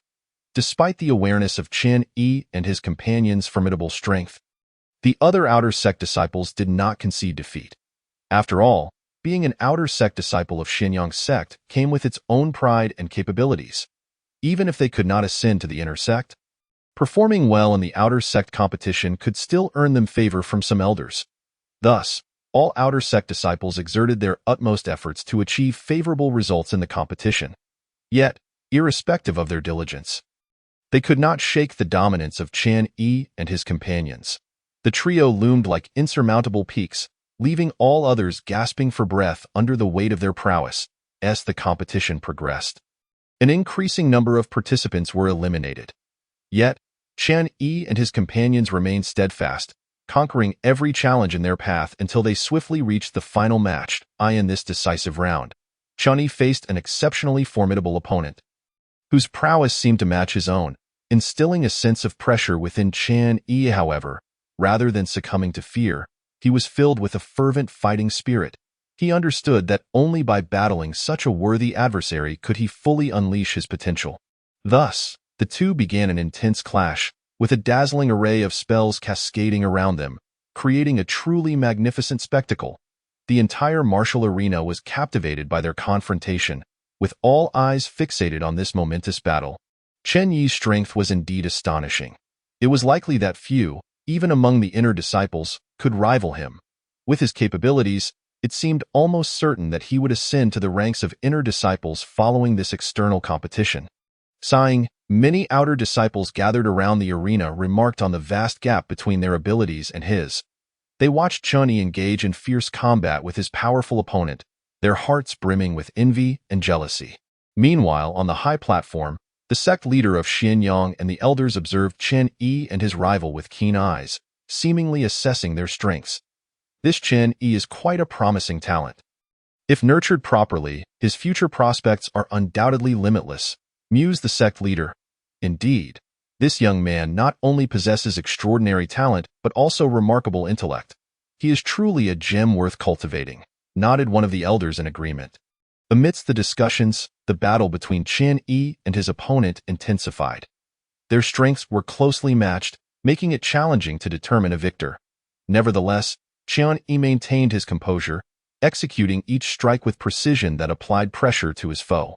What formidable strength this Chunyi possesses, thought Mu Yunxian, astonished by the unexpected prowess displayed by his adversary. His skill is impressive, enabling him to engage me for such an extended period without faltering. Indeed, it seemed that this external competition was teeming with hidden talents. Just as the spectators were engrossed in their discussions, Chunyi suddenly unleashed a powerful punch towards Mu Yunxian. The latter swiftly responded with a punch of his own. The two fists collided with a thunderous sound, and both fighters staggered back a few steps, the impact revealing their equal might. "Good, let us go again," Chunyi shouted exuberantly as he charged toward Mu Yunxian once more. Unfazed, Mu Yunxian met the charge head-on, and the fierce battle resumed. This clash raged on for a full hour before concluding with Chunyi narrowly emerging victorious. Though it was a close call, his strength garnered unanimous recognition from all spectators. Mu Yunxian accepted his defeat graciously, acknowledging the slight edge that Chunyi possessed. With Mu Yunxian defeated, Chunyi claimed the champion title of this external competition. In Chapter 32, Apprenticeship under the sect leader, Mo Yuan and He Xian secured third and fourth places, respectively, while Mu Yunxian took second. Following the announcement of the top 10, all participants received corresponding rewards, marking a successful conclusion to the external competition. Chunyi's name spread throughout the outer disciples, establishing him as a paragon among them. Brother Chunyi is truly incredible for winning the championship. Indeed, brothers Mu Yunxian, Mo Yuan, and He Xian are also quite formidable. Sigh, when will we become as powerful as they are? Listening to the discussions around him, Chunyi felt a profound sense of nostalgia. Once, he too had gazed up at those stronger than himself, filled with admiration and aspiration. Now, through sheer effort, he had reached such heights. Yet, he was not content, for he understood that the true stage of Xianyang's sect lay within the inner disciples, not the outer. Only by becoming an inner disciple could he access deeper spells and techniques, allowing him to grow even stronger. "Chunyi, you have done exceptionally well," a familiar voice suddenly resonated in his ear. Turning to the source, he found the sect leader looking at him with a broad smile. "Sect leader," Chunyi promptly bowed. "Yes, indeed. Your performance has greatly impressed me," the leader nodded. "Would you be willing to become my direct disciple?" Taken aback, Chunyi knelt and proclaimed, "Disciple Chunyi pays respects to master." "Ha ha ha, splendid. From this day forth, you shall be my direct disciple within the Xianyang sect," the sect leader bellowed with laughter. Upon hearing this, the surrounding crowd cast envious glances at Chunyi. Become the sect leader's direct disciple was the dream of every disciple in Xianyang sect. Since you have secured first place in the competition, According to our customs, you may select 3 treasures from the second floor of the treasure pavilion. Additionally, as my direct disciple, you may choose 1 treasure from the 3rd floor, totaling 4 treasures. You may select them at your convenience. The sect leader said with a smile.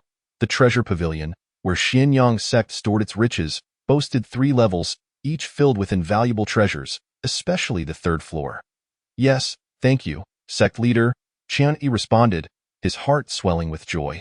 He had long heard tales of the treasures held within the pavilion, and the opportunity to select them thrilled him immensely.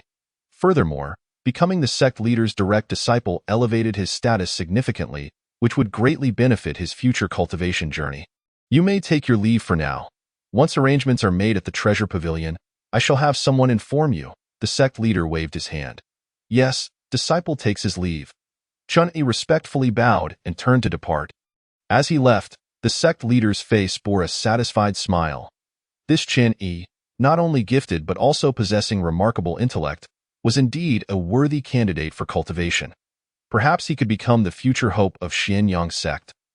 The leader thought, his smile growing ever more radiant. Meanwhile, after the battle concluded, Mo Yuan and He Xian swiftly approached Chen Yi to offer their congratulations. Chen Yi, congratulations on winning the championship and becoming the sect leader's direct disciple. Mo Yuan beamed. Indeed, Chen Yi, you have truly brought honor to us all, He Xian added in agreement. Thank you. You all performed admirably as well, Chun Yi replied with a smile. How can we compare? You are now the sect leader's direct disciple. Mo Yuan shook his head. Indeed, we will likely look up to you from now on, He Xian joked. Please, spare me the flattery. Regardless of my status, we are all brothers, Chen Yi chuckled, feeling warmth in his heart as Mo Yuan and He Xian nodded in agreement. By the way, Chen Yi, now that you are the sect leader's direct disciple, what are your future plans? Mo Yuan suddenly inquired. I plan to focus on my cultivation and enhance my strength. Chen Yi pondered for a moment before responding. After all, the competition within the inner sect is far more intense than that in the outer sect. Indeed, Mo Yuan nodded. The disciples in the inner sect are all exceptionally talented, so you will need to exert considerable effort to stand out among them. However, we believe in you. You will undoubtedly succeed. He Xian patted Chen Yi on the shoulder. Thank you, Chen Yi said, his heart warmed as he smiled. I will strive to do my best. Let us all work hard together. Become inner disciples and pursue higher realms, Mo Yuan and He Xian chimed in. The 3 exchanged smiles, their hearts brimming with anticipation for the future. In Chapter 33, The Invitation to Battle, Mu Yunxian observed the harmonious scene of the trio conversing. His expression somewhat complex. Prior to this, he had not interacted much with Chen Yi, having originally planned to secure first place in the external competition, only to be unexpectedly challenged by the dark horse that was Chen Yi. Though envy and jealousy stirred within him, he harbored no hatred, for he recognized that Chen Yi's victory stemmed from his own strength and diligence. While he did not emerge victorious, he nonetheless gained valuable insights from the competition. Chen Yi, congratulations! Mu Yunxian took a deep breath and stepped forward to express his congratulations. Thank you, Chen Yi smiled in response, sensing the complex emotions within Mu Yunxian but choosing not to dwell on them. Since we didn't get to fight to our heart's content this time, I hope we have the opportunity to spar in the future, Mu Yunxian remarked. Of course, I look forward to our duel. Chen Yi replied, his eyes flashing with determination. He sensed that Mu Yunxian was also a fiercely competitive individual, making him a rare and worthy opponent. Very well, then it is settled, Mu Yunxian said, a smile gracing his features. Agreed, Chen Yi nodded, filled with anticipation for their future clash. The 2 exchanged smiles, their hearts filled with hope and aspirations for what lay ahead. At this moment, they became genuine rivals and friends. The onlookers were deeply moved by the scene before them. Thus, the 4 engaged in conversation. Despite their previous lack of interaction, they found themselves conversing quite harmoniously at this moment. Perhaps this is the essence of camaraderie among cultivators. Meanwhile, as Chen Yi and the others engaged in lively discussion, the sect leader returned to his grand hall. Sect leader, this Chen Yi is indeed a promising talent, remarked an elder beside him, smiling. This elder was the grand elder of Xianyang sect, second only to the sect leader in status. Indeed, the sect leader nodded. His talent and intellect are exceptional. His future achievements are boundless. Sect leader, how do you plan to cultivate him? The Grand Elder inquired. I have my own plans. The sect leader replied with a mysterious smile, not directly answering the Grand Elder's question. He had already devised a detailed plan for Chen Yi's cultivation, yet all of it would only commence once Chen Yi entered the treasure pavilion. Simultaneously, Chen Yi, back in his quarters, sat on his bed, feeling a surge of excitement. The sect leader's direct disciple, with the freedom to select any techniques and spiritual weapons from the treasure pavilion, Chen Yi murmured to himself. This time, I truly struck gold. He was quite surprised to become the sect leader's disciple, especially since he knew that the sect leader had taken on a disciple before and had not accepted another since. However, amidst his excitement, Chen Yi did not forget his original aspirations and goals, and no matter how my identity changes, I remain the boy pursuing the pinnacle of martial arts, he resolved inwardly. Thus, I must avoid arrogance and complacency and continue to strive for improvement. With this thought, Chen Yi gradually calmed his racing heart and began to meditate. He understood that his journey in martial arts had only just begun, and that only through relentless effort could he ascend further and higher. Chapter 34. The Treasure Pavilion. The following day, Chen Yi rose early, tidied himself up slightly, and made his way to the Treasure Pavilion. The Treasure Pavilion was one of the most important places within Xianyang sect, housing countless techniques, martial arts, and spiritual weapons, which held an irresistible allure for any disciple. Naturally, Chen Yi was no exception. He had long coveted the treasures within the pavilion. Upon arriving at its entrance, Chen Yi looked up to see a majestic building standing before him. The pavilion had 3 stories, each radiating an aura of mystery that beckoned exploration. Is this the treasure pavilion? Chen Yi pondered aloud, his face alight with anticipation. With that, he stepped forward towards the pavilion. Outside the treasure pavilion stood 2 guards, both of whom were at least at the Qi realm. Upon seeing Chen Yi approach, one of them immediately raised a hand to stop him. Speaking sternly, "Halt! Who are you? This is a restricted area. Unauthorized personnel are not permitted entry." Seeing this, Chen Yi promptly replied, "Brothers, I am Chen Yi, sent here by the sect leader." Sent by the sect leader? The guard's expression shifted slightly as he scrutinized Chen Yi. "Are you the champion of this external competition, Chen Yi?" Indeed, Chen Yi nodded, feeling somewhat helpless.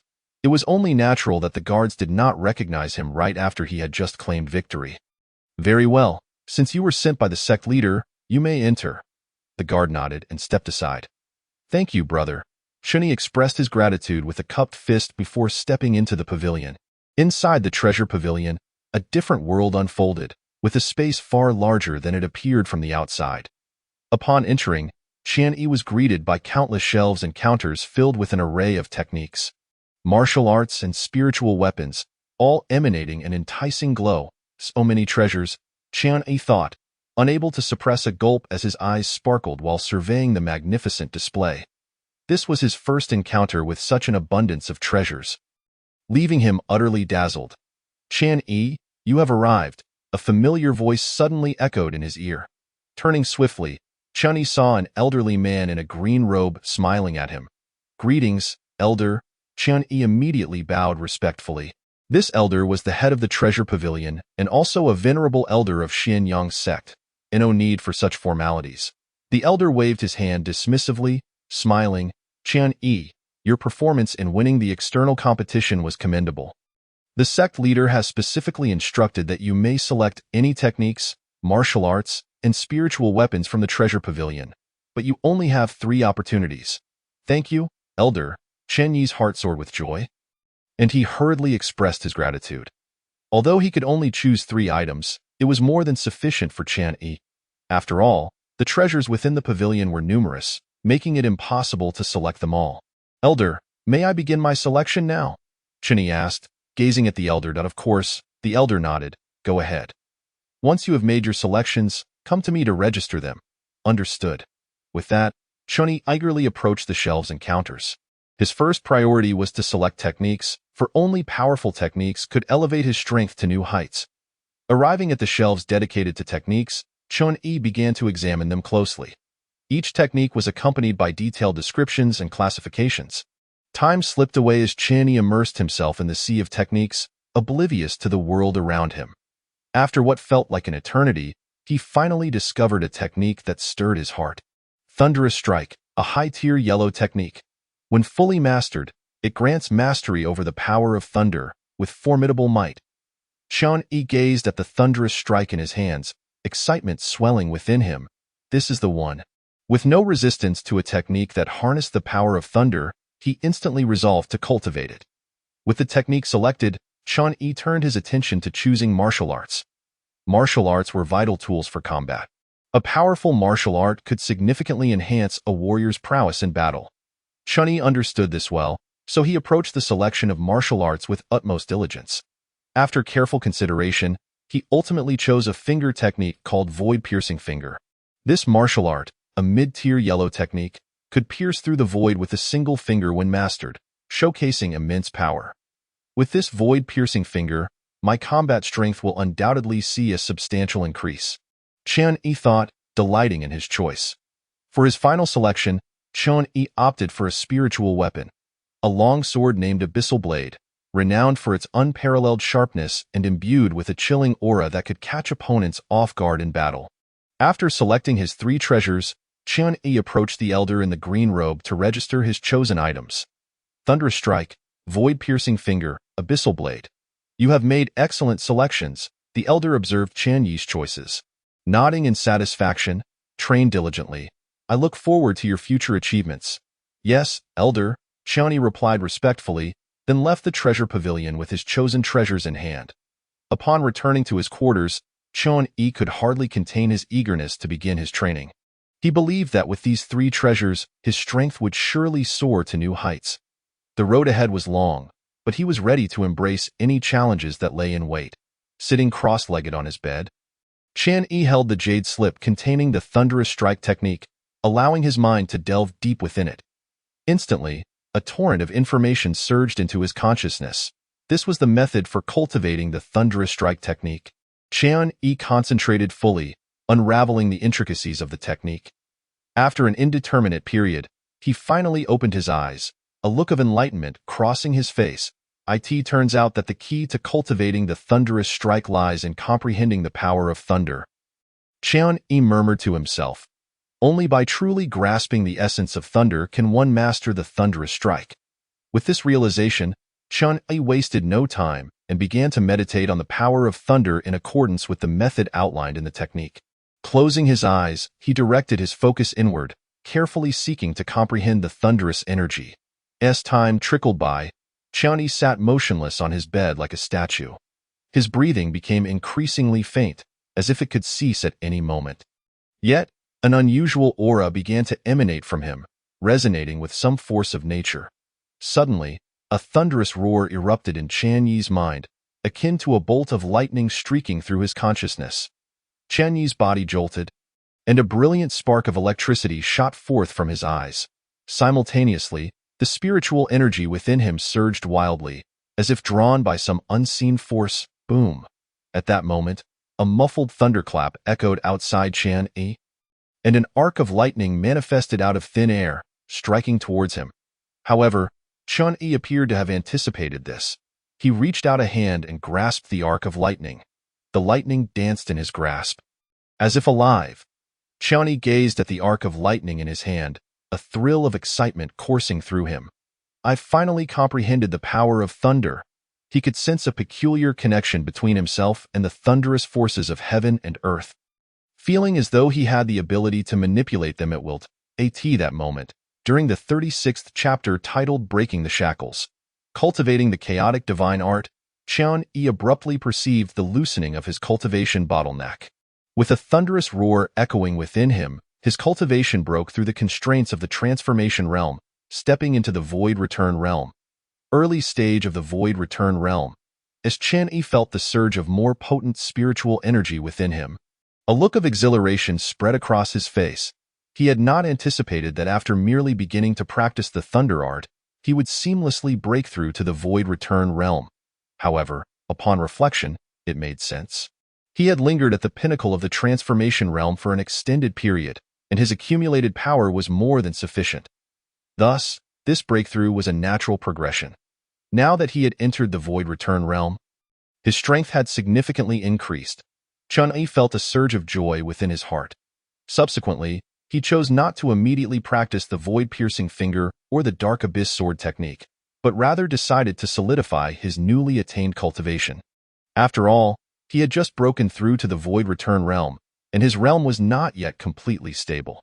With that, Chun-Yi closed his eyes once more and began his cultivation anew. Time flowed by gradually, and he became entirely immersed in his training.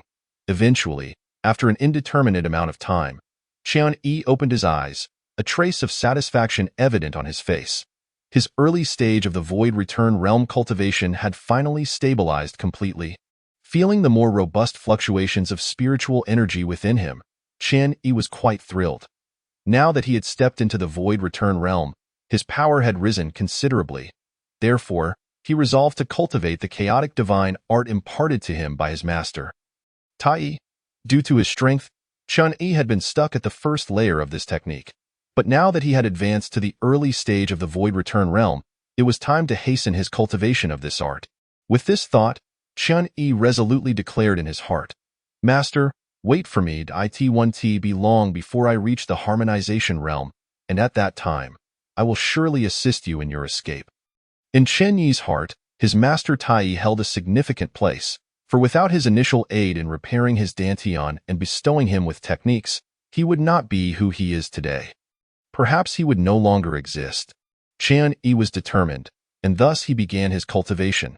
He formed seals with his hands, and an extraordinary mark materialized between them. Simultaneously, wisps of chaotic energy enveloped him. As if capable of devouring all, immersed in his practice, Chun-Yi carefully contemplated the profundities of the chaotic divine art. Unbeknownst to how much time had elapsed, Chun-Yi suddenly felt his soul being drawn by a mysterious force into an unknown space. This space was shrouded in a gray mist, as if the universe had yet to be formed and chaos had not yet been divided. Is this the chaotic space? Chun-Yi gazed around. A look of astonishment crossing his face, he had not expected that his cultivation of the chaotic divine art would lead him to this enigmatic realm. Filled with curiosity, he began to explore the chaotic space. He discovered that it was saturated with chaotic energies, capable of consuming everything. Moreover, he realized that this chaotic space had the potential to refine his spiritual consciousness. This revelation thrilled Chun-Yi immensely, as spiritual consciousness is of paramount importance for a cultivator. The stronger the consciousness, the wider the range of perception, which greatly aids in both combat and cultivation. Thus, Chun-Yi began to cultivate within the chaotic space, continuously enhancing his spiritual awareness. As he trained in this realm, Chun-Yi felt his spiritual consciousness growing increasingly potent.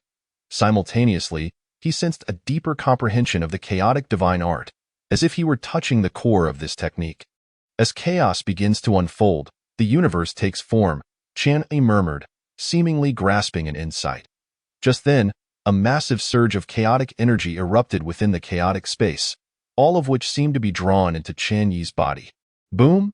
A resounding roar echoed within him, and at that moment, his cultivation experienced yet another breakthrough, advancing to the mid-stage of the void return realm, while the chaotic divine art reached its second layer. Slowly, he opened his eyes, exiting his state of meditation. Mid-stage of the void return realm. A look of delight illuminated Chun-Yi's face. He had not anticipated that his recent cultivation of the chaotic divine art would lead to another breakthrough so swiftly. However, upon reflection, it was only natural, as the chaotic divine art was an unparalleled technique imparted by his master, making such progress entirely reasonable. Now that he had entered the mid-stage of the void return realm, his strength had improved significantly. Chun-Yi felt a quiet joy in his heart, knowing he was one step closer to the harmonization realm. Grateful for his master, he thought, if it were not for his assistance in repairing his dantian and teaching him techniques, he might still be a worthless individual or worse, dead at the hands of others.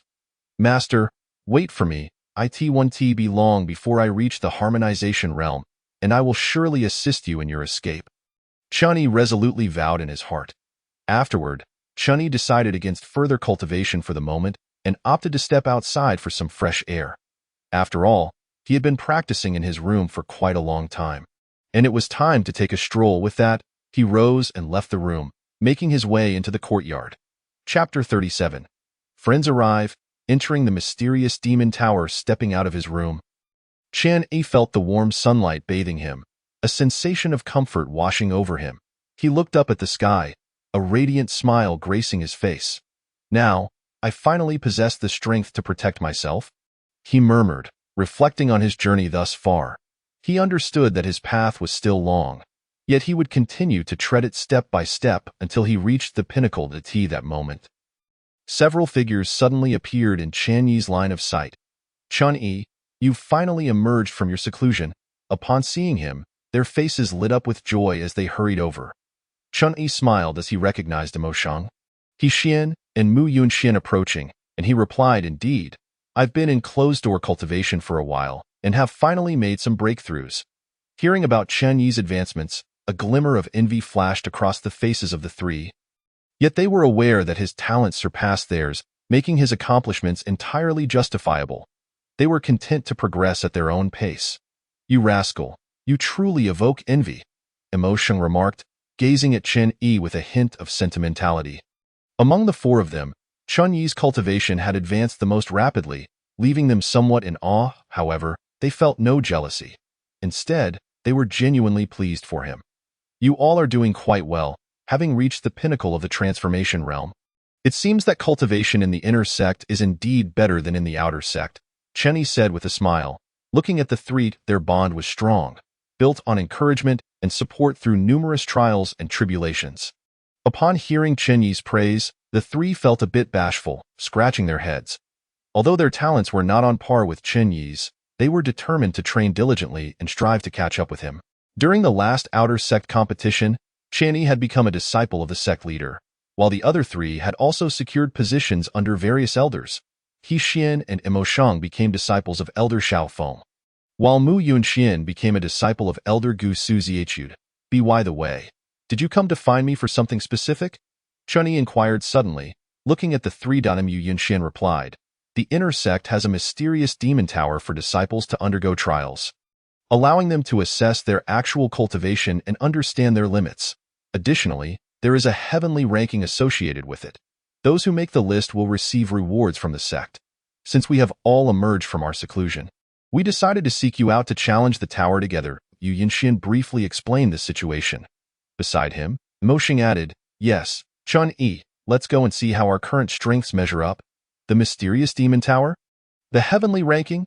Qian Yi's face lit up with interest upon hearing this. "All right, let's go challenge this mysterious demon tower and see how far we've come." He was somewhat familiar with the mysterious demon tower, knowing it to be a place for testing disciples' strength. Moreover, he was quite curious about his own abilities and eager to ascertain how much he had improved. Without further hesitation, the four of them set off towards the direction of the mysterious demon tower. Before long, they arrived before a towering black edifice, exuding an ancient aura. This structure was none other than the mysterious demon tower. At present, numerous figures were gathered before the tower, all disciples who had come to take on the challenge. "Such a crowd," Mo Shang remarked, observing the throng around them. "After all, this is the inner sect, where the number of disciples greatly exceeds that of the outer sect," He Xian explained. Qian Yi nodded, his gaze fixed on the majestic mysterious demon tower, anticipation gleaming in his eyes. "Let us go and take on this mysterious demon tower," he urged his companions. With that, the four of them stepped forward toward the tower. Their arrival drew the attention of many, particularly Qian Yi, who had gained considerable renown within the inner sect. "Isn't that Qian Yi, the one who entered the inner sect with the first rank in the outer sect competition and was accepted as a direct disciple by the sect leader? He has come to challenge the mysterious demon tower as well. I heard he has been in seclusion for some time. It seems he has made a breakthrough. I wonder how strong he is now." The whispers of those around reached Qian Yi's ears, yet he paid them no mind, maintaining a serene smile on his face. For him, the opinions of others were inconsequential. What mattered was his own strength. As long as one's strength is sufficiently formidable, nothing poses a challenge. Soon, Qian Yi and his three companions arrived at the entrance of the Shuama Tower. "You have arrived." At that moment, a familiar voice resonated unexpectedly. Qian Yi turned to see Elder Xiao Feng approaching from a distance. Upon noticing Elder Xiao Feng, the four hastily bowed in respect. We pay our respects to Elder Xiao. Among them, 2 were disciples of Elder Xiao Feng, naturally treating him with utmost reverence. Ah, splendid. You have all made breakthroughs in your cultivation. You are here to conquer the Shuama Tower, I presume? Elder Xiao Feng inquired with a smile, gazing at the 4. Indeed, Elder, responded Qin Yi and Mu Yunxian in unison. Very well, proceed at your own pace, and remember not to overexert yourselves, Elder Xiao Feng advised. Understood. With that, the 4 stepped into the Shuama Tower. Chapter 38. The first layer of the Shuama Tower with a flash of white light. The 4 entered the Shuama Tower. Qin Yi slowly opened his eyes, discovering that they were in an independent space, while Mo Shang and the others were nowhere to be seen. It seems we have been randomly teleported. Qin Yi murmured to himself. Each layer of the Shuama Tower is an independent realm where challengers are randomly transported. Only by overcoming the trial of the first layer can they advance to the next. Not dwelling on this, Qin Yi began to survey his surroundings, which revealed a serene bamboo forest, tranquil beyond measure. Yet, he understood that this tranquility was merely the calm before the storm. Indeed, at that moment, an abrupt change occurred. The once vibrant bamboo grove turned ominous. A chilling aura of murderous intent surged from all directions. Is this the strongest strike? Qin Yi's expression remained impassive. He had long anticipated this assault. With a swift movement, he evaded the attack and retaliated with a powerful punch that sent the approaching enemy flying. Surprisingly unharmed? Qin Yi observed, astonishment flickering across his face. Although he had not exerted his full strength, that punch should have overwhelmed any typical peak of the divine transformation realm. Yet, the figure that had been struck down stood up unscathed. Intriguing, Qin Yi's lips curled slightly as he dashed toward the figure. Eager to uncover the mysteries of the first layer of the Shuama Tower, Qin Yi moved. The figure also advanced, and the 2 engaged in a fierce clash, the sound of their strikes echoing through the air. As the battle progressed, Qin Yi's expression grew increasingly solemn. He realized that this seemingly ordinary figure possessed formidable strength, and its physical resilience appeared remarkably robust, able to withstand his attacks. The first layer of the Shuama Tower was indeed not to be underestimated. Qin Yi mused, no longer holding back.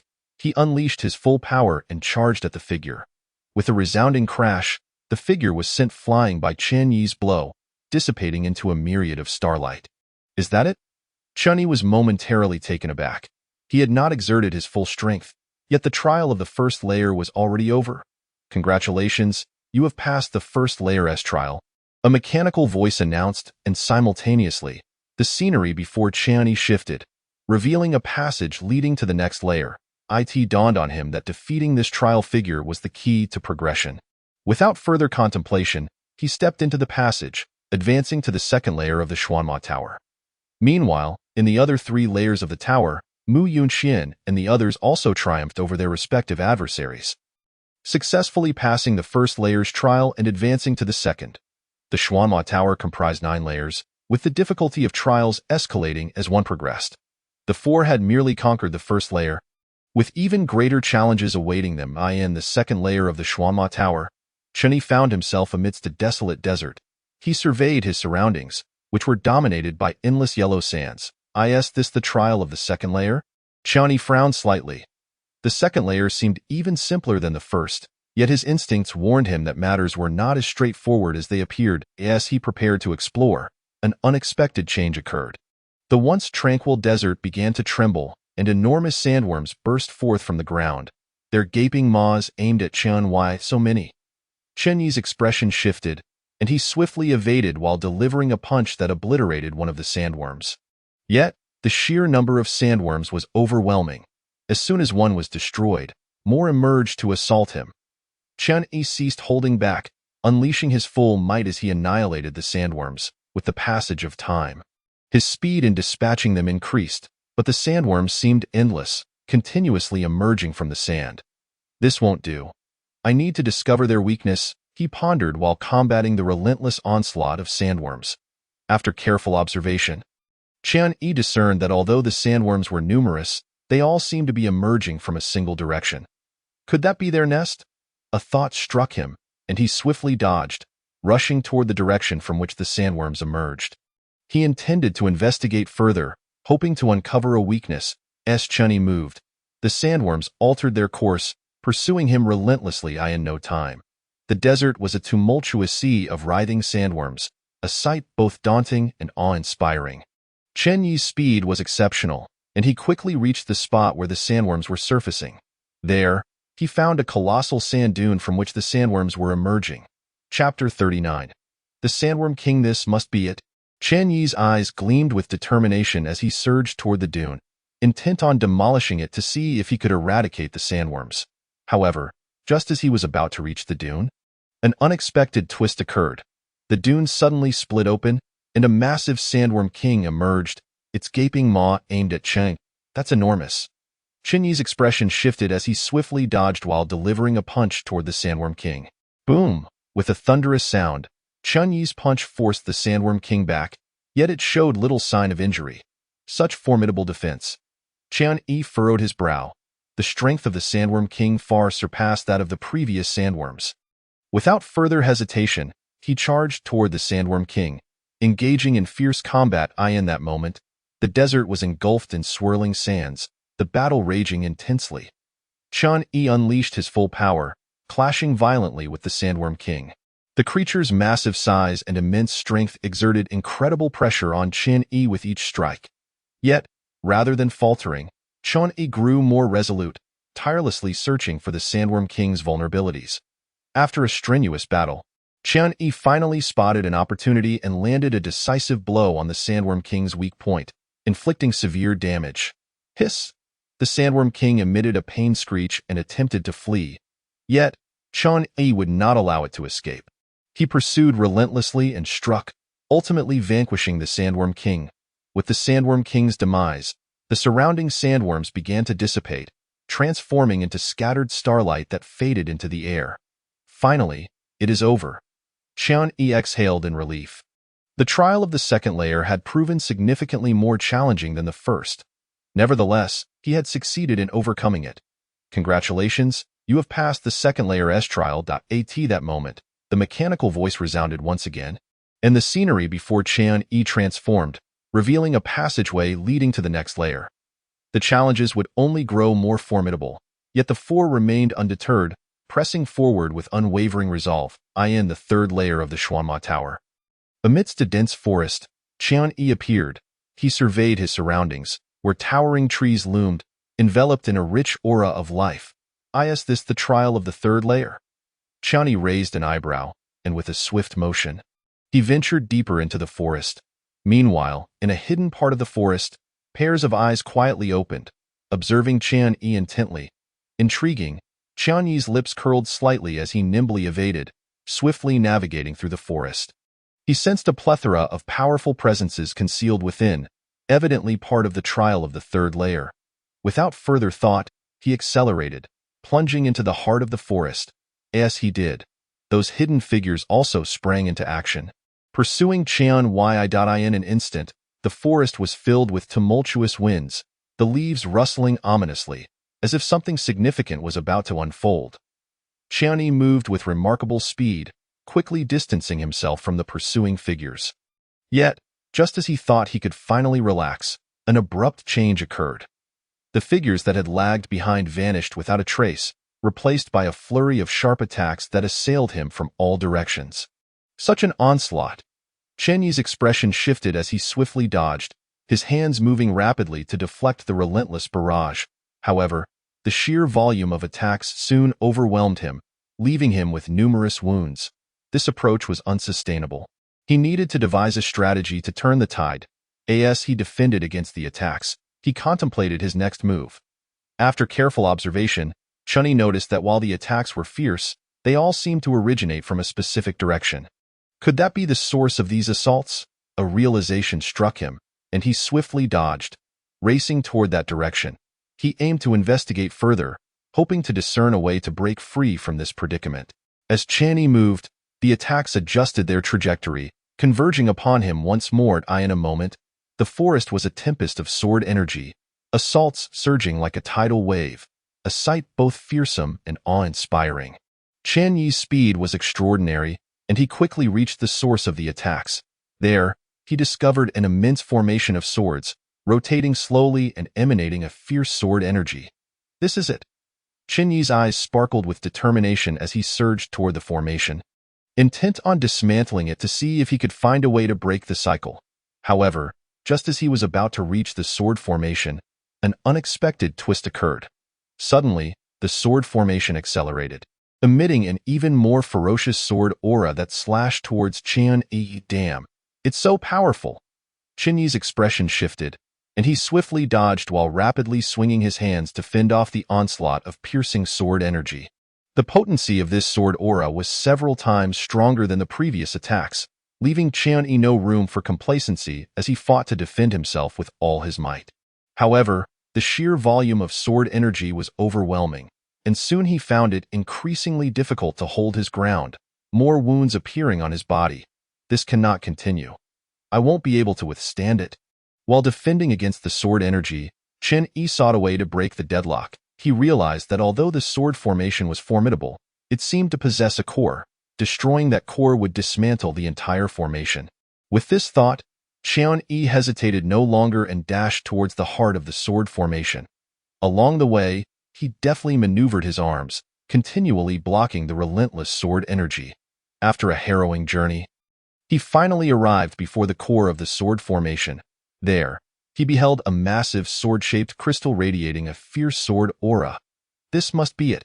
A glint of determination flashed in Chen Yi's eyes as he unleashed a powerful punch directly at the crystal. He poured all his strength into this strike, holding nothing back. With a thunderous crash, the sword-shaped crystal trembled violently, fissures appearing across its surface. In the next moment, to Chen Yi's astonishment, the crystal erupted in a spectacular explosion, scattering into countless motes of starlight that dissipated into the that moment. A puppet wielding a sharp sword slowly emerged. Is this the guardian of this lair?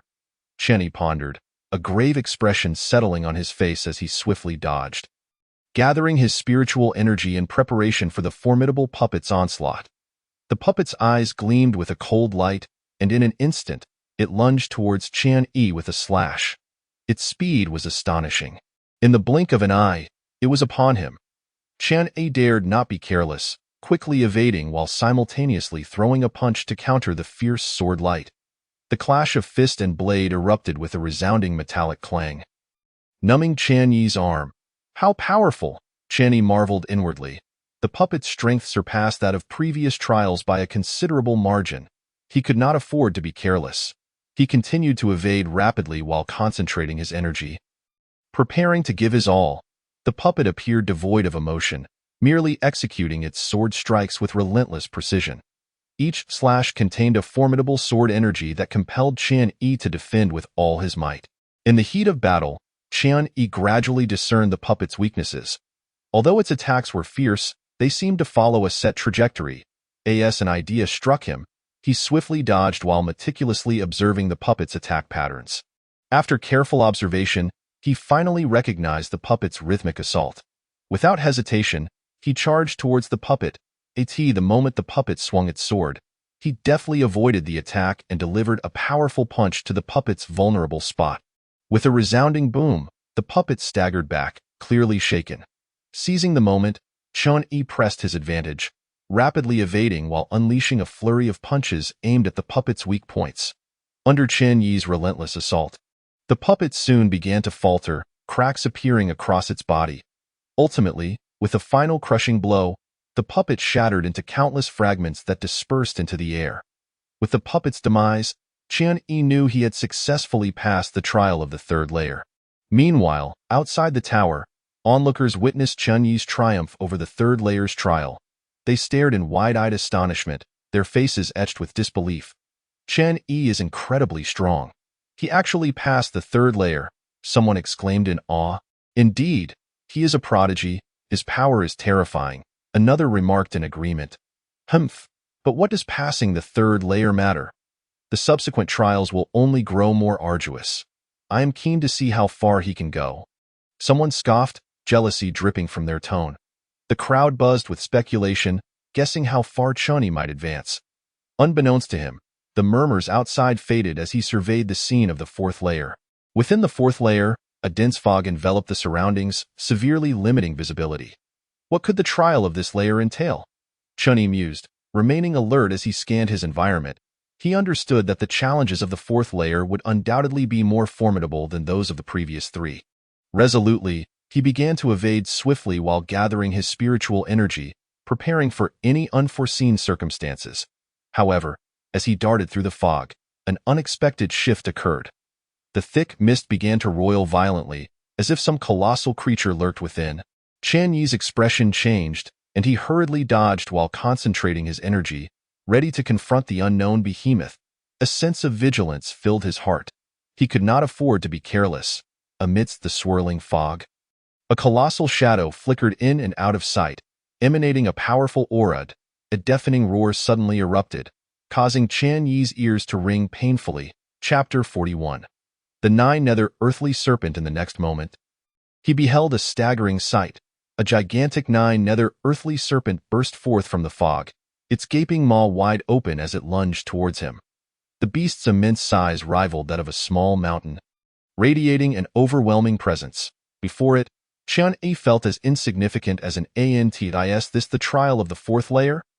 Qian Yi thought in shock, swiftly dodging while gathering his spiritual energy, preparing to withstand the assault of the Nine-Nether Earthly Serpent. However, the serpent's immense power was beyond Qian Yi's capacity to contend with. He evaded desperately, channeling his energy to counter the serpent's strikes, only to discover that his attacks had no effect whatsoever. The Nine-Nether Earthly Serpent roared, its massive tail sweeping through the air, forcing Qian Yi to evade at breakneck speed. Tension surged within him as he continued to dodge while gathering his energy, hoping to withstand the serpent's onslaught. Yet, the serpent's might was overwhelming. Each strike left Qian Yi in peril. Is this the strongest blow? The Nine-Nether Earthly Serpent scoffed, its tone dripping with disdain. If this is all you have, I find it thoroughly disappointing. Qian Yi's expression darkened at this statement, and he evaded rapidly while concentrating his energy, ready to retaliate against the serpent.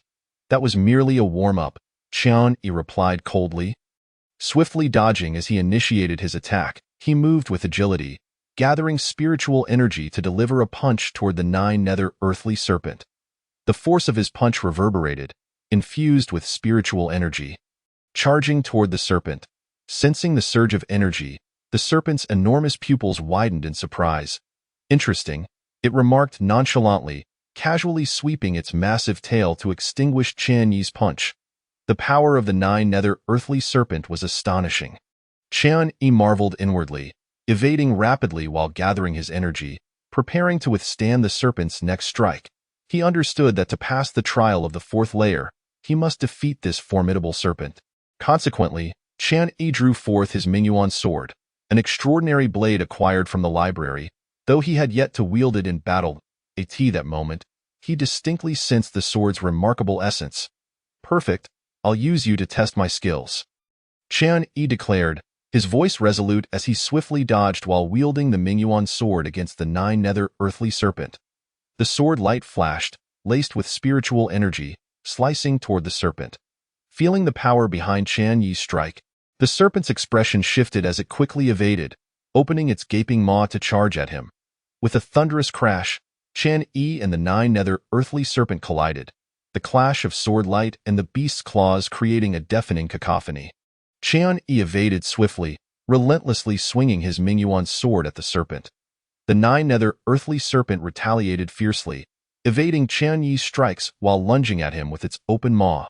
The scene became intensely chaotic. The power of the Nine-Nether Earthly Serpent was likely comparable to that of a human in the harmonization realm. Qian Yi's heart raced with astonishment as he evaded with agility. Gathering his spiritual energy, preparing for the serpent's next attack, he understood that defeating the Nine-Nether Earthly Serpent would not be an easy feat yet. Rather than retreating, it ignited the fire of determination within him. Chapter 42. Fierce battle. His form darted rapidly as he swung the Mingyuan sword, unleashing a flurry of sword lights aimed at the Nine-Nether Earthly Serpent. The sword light shimmered, interspersed with spiritual energy, radiating a formidable force. The serpent, undeterred, swiftly evaded, continuously dodging Qian Yi's onslaught while unleashing plumes of black mist from its mouth towards him. The black mist surged, reeking of foulness and threatening to induce nausea. Qian Yi's expression turned grave as he evaded rapidly, concentrating his energy to disperse the malevolent mist. However, the mist seemed almost sentient, coiling around him and encasing him in a suffocating grip. Qian Yi felt his spiritual energy depleting rapidly, sending a jolt of alarm through him. With a serious expression, Qian Yi evaded hastily while gathering his energy, seeking to dissipate the bizarre mist. Filled with trepidation, he remained vigilant, dodging swiftly as he searched for any openings in the 9 nether earthly serpent's defenses. Yet the serpent appeared to anticipate Qian Yi's intentions, maintaining its distance as it deftly maneuvered. Its massive form belied an impressive speed, rendering Qian Yi unable to close the gap in an instant. Qian Yi found himself engulfed in a fierce battle, unable to discern any weaknesses in the 9 nether earth serpent. This predicament could not persist, he mused silently, as he swiftly evaded while concentrating his spiritual energy to fend off the serpent's onslaught. He understood that he must urgently uncover the serpent's vulnerabilities. Otherwise, he would be relegated to a defensive position. With rapid movements, he dodged while diligently observing the serpent's attack patterns. After an intense clash, Qian Yi finally discerned the serpent's attack rhythm. With renewed determination, he adeptly evaded, gathering his spiritual power, ready to strike decisively at the serpent's next assault. He remained vigilant, closely monitoring the serpent's movements, awaiting the opportune moment. At last, during one of the serpent's offensive strikes, Qian Yi identified a flaw.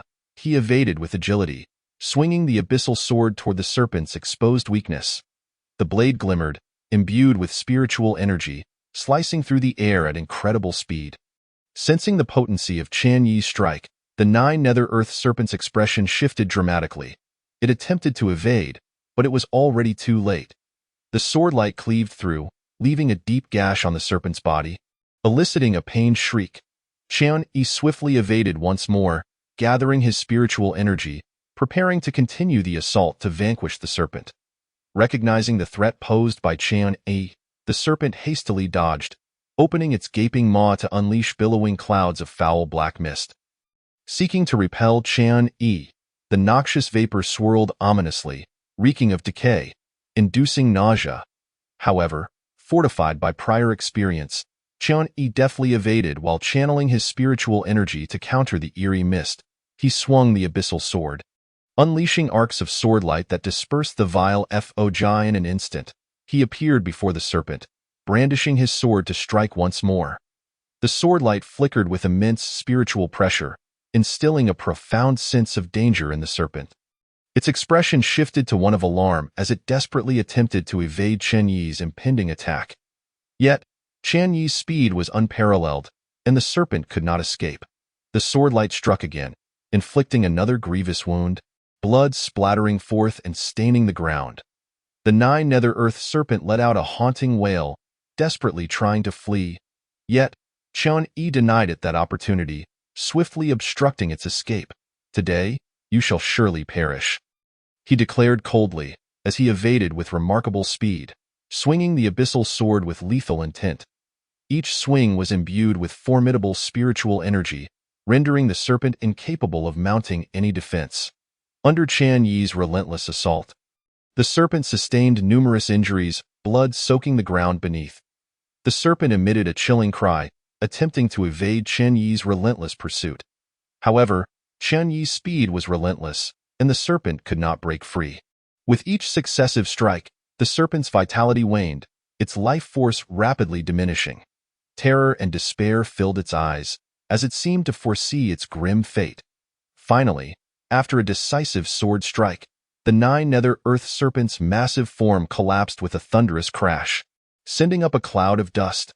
Its eyes still reflected fear and unwillingness, yet it exuded no remaining vitality. "Congratulations, you have passed the 4th level trial of the Xuanma Tower," announced a mechanical voice. Qian Yi's face broke into a smile as he gazed upon the fallen serpent's carcass, his heart swelling with emotion. This battle, though arduous, had yielded profound insights. He swiftly gathered his spiritual energy, bracing himself for the forthcoming trials. Just then, the mechanical voice chimed again. "The 5th level trial of the Xuanma Tower has commenced. Overcome yourself to advance. Chapter 43. Battling oneself. As the voice faded, Chun-Yi felt the surroundings shift, transporting him to an unfamiliar realm. This space was barren, with only him standing at its center. Confusion filled his mind as he pondered the nature of this trial. Suddenly, he noticed a figure materializing before him. As it came into focus, Chun-Yi was taken aback. The visage before him was an exact replica of his own. Every feature, every nuance, was indistinguishable from his own, as if he were gazing upon a twin. Stunned, Chun-Yi was at a loss for words.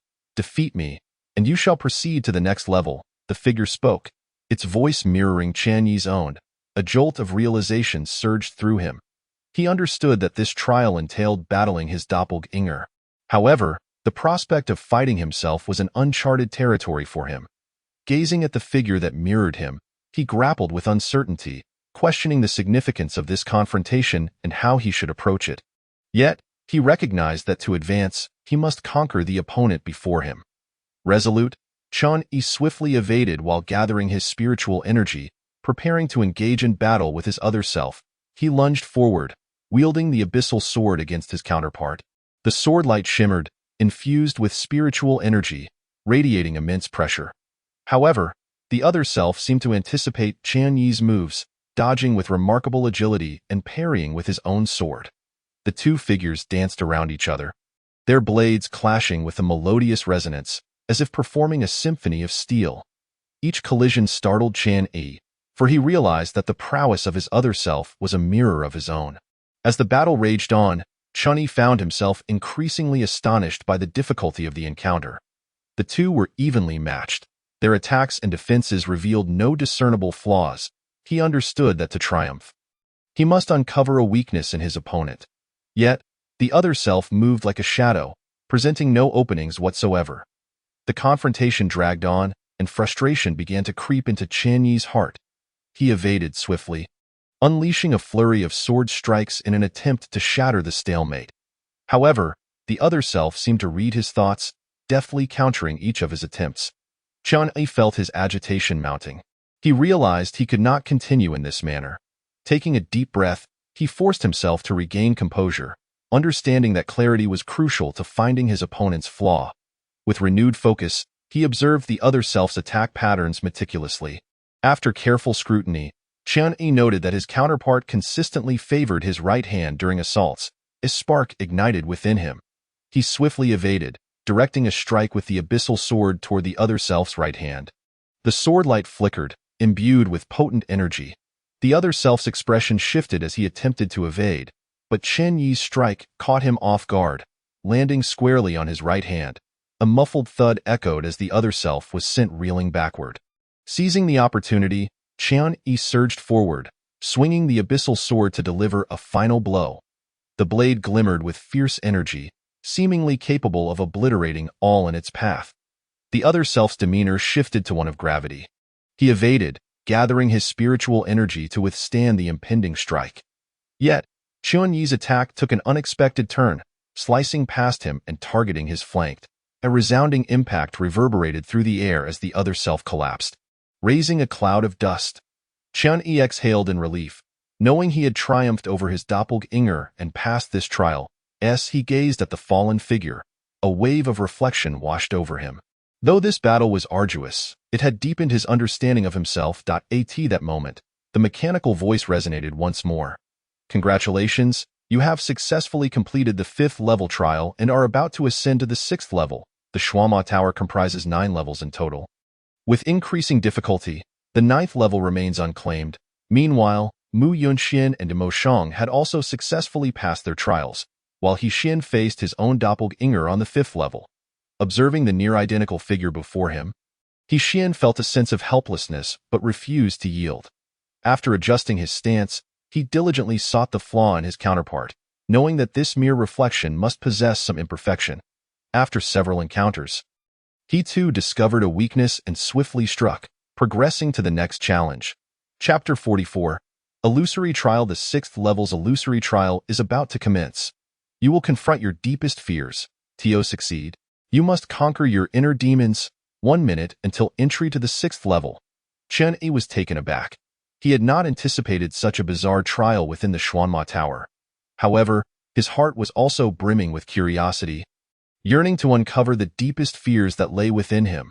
Upon this realization, he took a deep breath, adjusted his state of mind, and prepared himself to face the forthcoming trials. A minute swiftly passed, and Chen Yi felt the scenery around him shift, transporting him to a familiar place. This was the sect he belonged to previously, Qingyun's sect, where the air was filled with laughter and joy, painting a harmonious picture. Yet, in the next moment, he was reminded of the bitter rivalry for resources within the sect, the shattering of his dantian, and the scornful taunts from certain members. Listening to the elder's merciless decree that he was cast out from the path of cultivation due to his broken dantian, Chen Yi was thrust back to the moment he was expelled from the sect.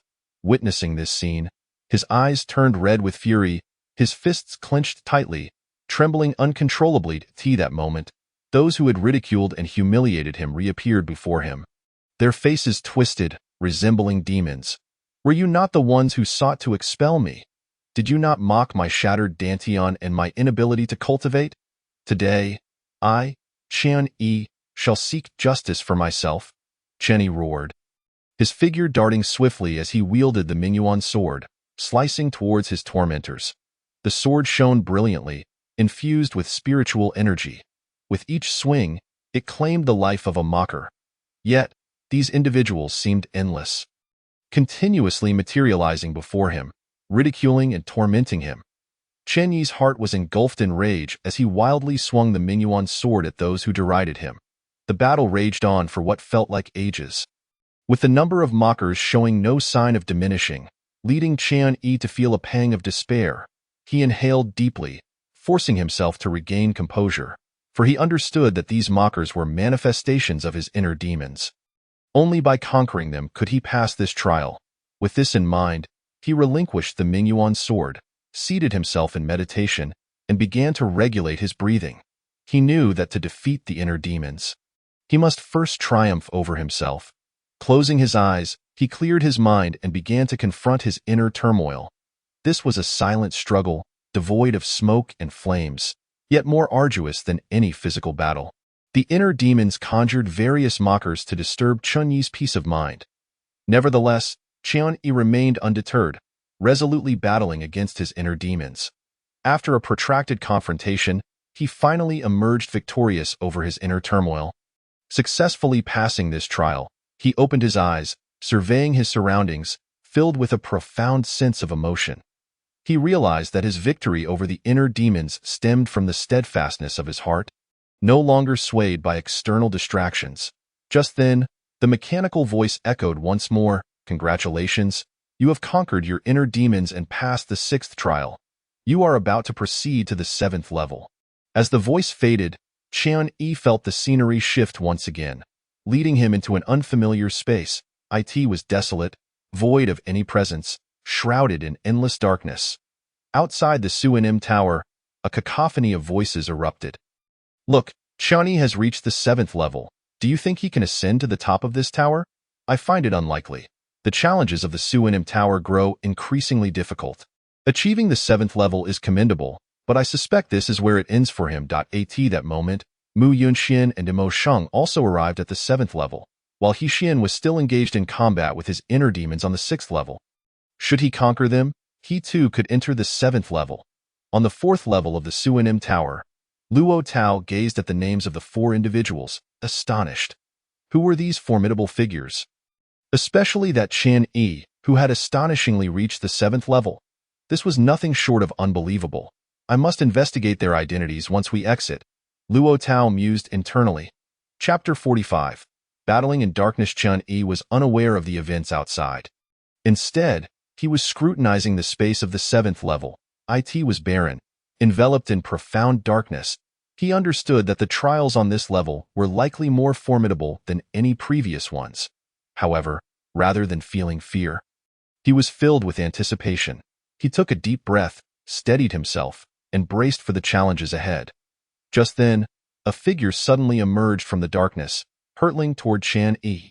Seeing this, Chen Yi's expression turned grave as he swiftly dodged, gathering spiritual energy to strike at the figure. Yet, his attack went awry, as the figure seemed ethereal, gliding effortlessly through his assault. Alarmed, Chun-Yi evaded rapidly, concentrating his spiritual energy to counter this enigmatic figure.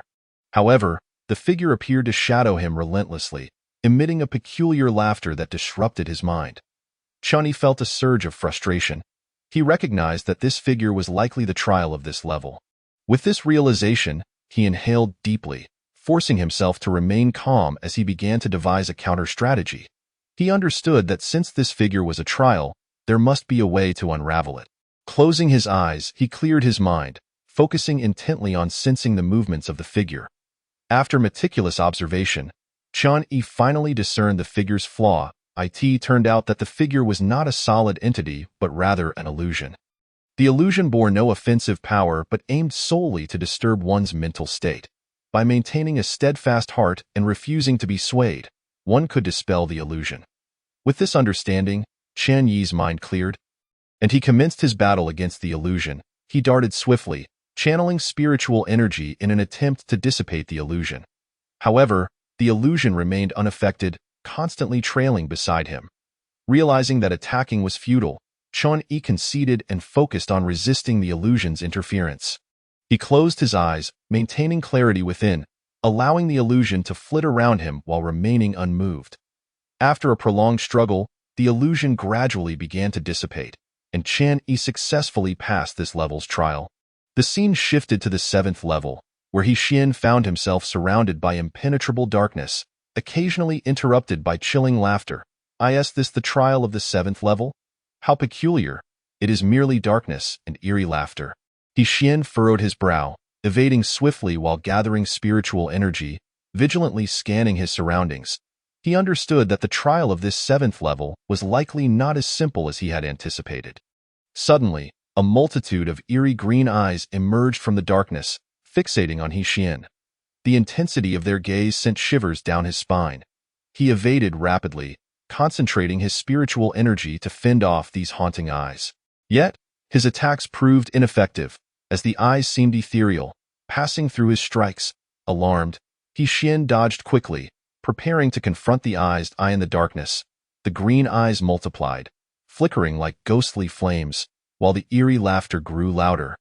As if countless malevolent spirits were mocking him, frustrated, Xian hastily sought to escape this place. However, the eyes pursued him relentlessly, persistently disrupting his mental state. Damn it, these eyes and laughter are too strange. They can disturb my mind. Xian cursed inwardly, and as expected, his unstable mental state led to his eventual failure, casting him out to the exterior of the Suanim Tower. I am sorry. Master, I have failed. Disciple, remember, a momentary setback does not define your journey. It merely reveals your shortcomings, allowing you to elevate your strength and grow stronger, his master advised. Xian nodded solemnly, then turned his gaze back to the Suanim Tower. His heart filled with determination. Chapter 46. Emo Shang's defeat. Chun-Yi and Mu Yunxian faced formidable adversaries in their respective spaces, contending with the eyes of darkness. They evaded swiftly while gathering spiritual energy to counteract the disturbances. Yet, the eyes seemed inexhaustible, continuously emerging from the shadows, disrupting their focus. Recognizing the need for a solution, Mu Yunxian and Emo Shang began to search for a way to break the cycle. They attentively sensed the surrounding movements, aiming to uncover the flaw of these eyes. After thorough observation, Mu Yunxian finally detected a pattern in the eyes' movements. It became apparent that the eyes followed a specific trajectory. Mastering this path would enable them to overcome the trial. Thus, he swiftly dodged while channeling his spiritual energy, attacking according to the movement of the eyes. Through diligent effort, he managed to disperse all the eyes, successfully passing this level's trial. Unfortunately, Emo Shang met with defeat, leaving only Chun-Yi and Mu Yunxian remaining in the Suanim Tower. Meanwhile, outside the tower, numerous disciples watched the flickering lights of the 8th level, filled with anticipation. I wonder which of our senior brothers, Chun-Yi or Mu Yunxian, will pass the 8th trial? I believe Chun-Yi has a greater chance. After all, his previous performance was extraordinary. Mu Yunxian also has a significant opportunity. He was the second best in the outer sect competition and only narrowly lost to Chun-Yi. Now, with his increased power, he may very well succeed in the 8th trial. The disciples speculated fervently about who among Chen Yi and Mu Yunxian would triumph in the 8th trial. Within the 8th level of the Suanim Tower, Chen Yi faced a powerful magical beast. This beast was colossal, exuding an overwhelming aura of malevolence, its crimson eyes fixated on Chen Yi, as if intent on devouring him whole. Chen Yi's expression was grave as he swiftly dodged, simultaneously gathering his spiritual energy, preparing to engage in battle with the monstrous beast. On the other side, Mu Yunxian faced a formidable practitioner of the demonic path, whose entire being radiated an overwhelming aura of malevolence. Clutching a pitch-black demonic sword that emanated a chilling aura, the practitioner glared menacingly at Mu Yunxian, as if intent on slaying him beneath the blade. Undaunted, Mu Yunxian evaded rapidly, consolidating his spiritual energy, readying himself for a fierce confrontation with the demonic practitioner. Within the 8th level of the Xuanma Tower, the battle between Chen Yi and the beast had escalated to a fever pitch. He maneuvered with remarkable agility, relentlessly striking the beast with his concentrated spiritual energy. However, the creature's strength was overwhelming, rendering Chen Yi's attacks utterly ineffective. With a thunderous roar, the beast lunged ferociously at Chen Yi. Perceiving the threat, Chen Yi dodged swiftly, channeling his spiritual power for a direct confrontation. His countenance was serious as he unleashed a powerful punch, his fist enveloped in swirling energy, exuding an immense pressure that seemed capable of shattering the very fabric of space. The beast, undeterred, retaliated with a fierce punch of its own. The collision of their blows echoed with a deafening crash, shaking the surrounding area as if it might fracture apart. Chen Yi felt an overwhelming force strike him, forcing him to retreat involuntarily. Alarmed, he dodged rapidly once more, gathering his spiritual energy in an attempt to withstand the onslaught. Yet, the beast's might was insurmountable, and Chen Yi found himself unable to budge it even slightly. Meanwhile, Mu Yunxian's situation was equally dire, as his battle with the demonic practitioner had also reached a boiling point.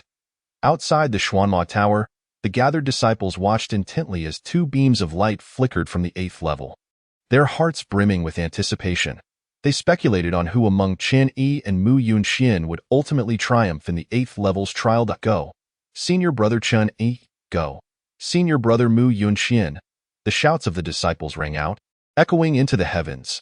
They all hoped that their favored senior brother would emerge victorious in this daunting test. In the 8th level of the Xuanma Tower, both Chen Yi and Mu Yunxian fought valiantly against their respective opponents.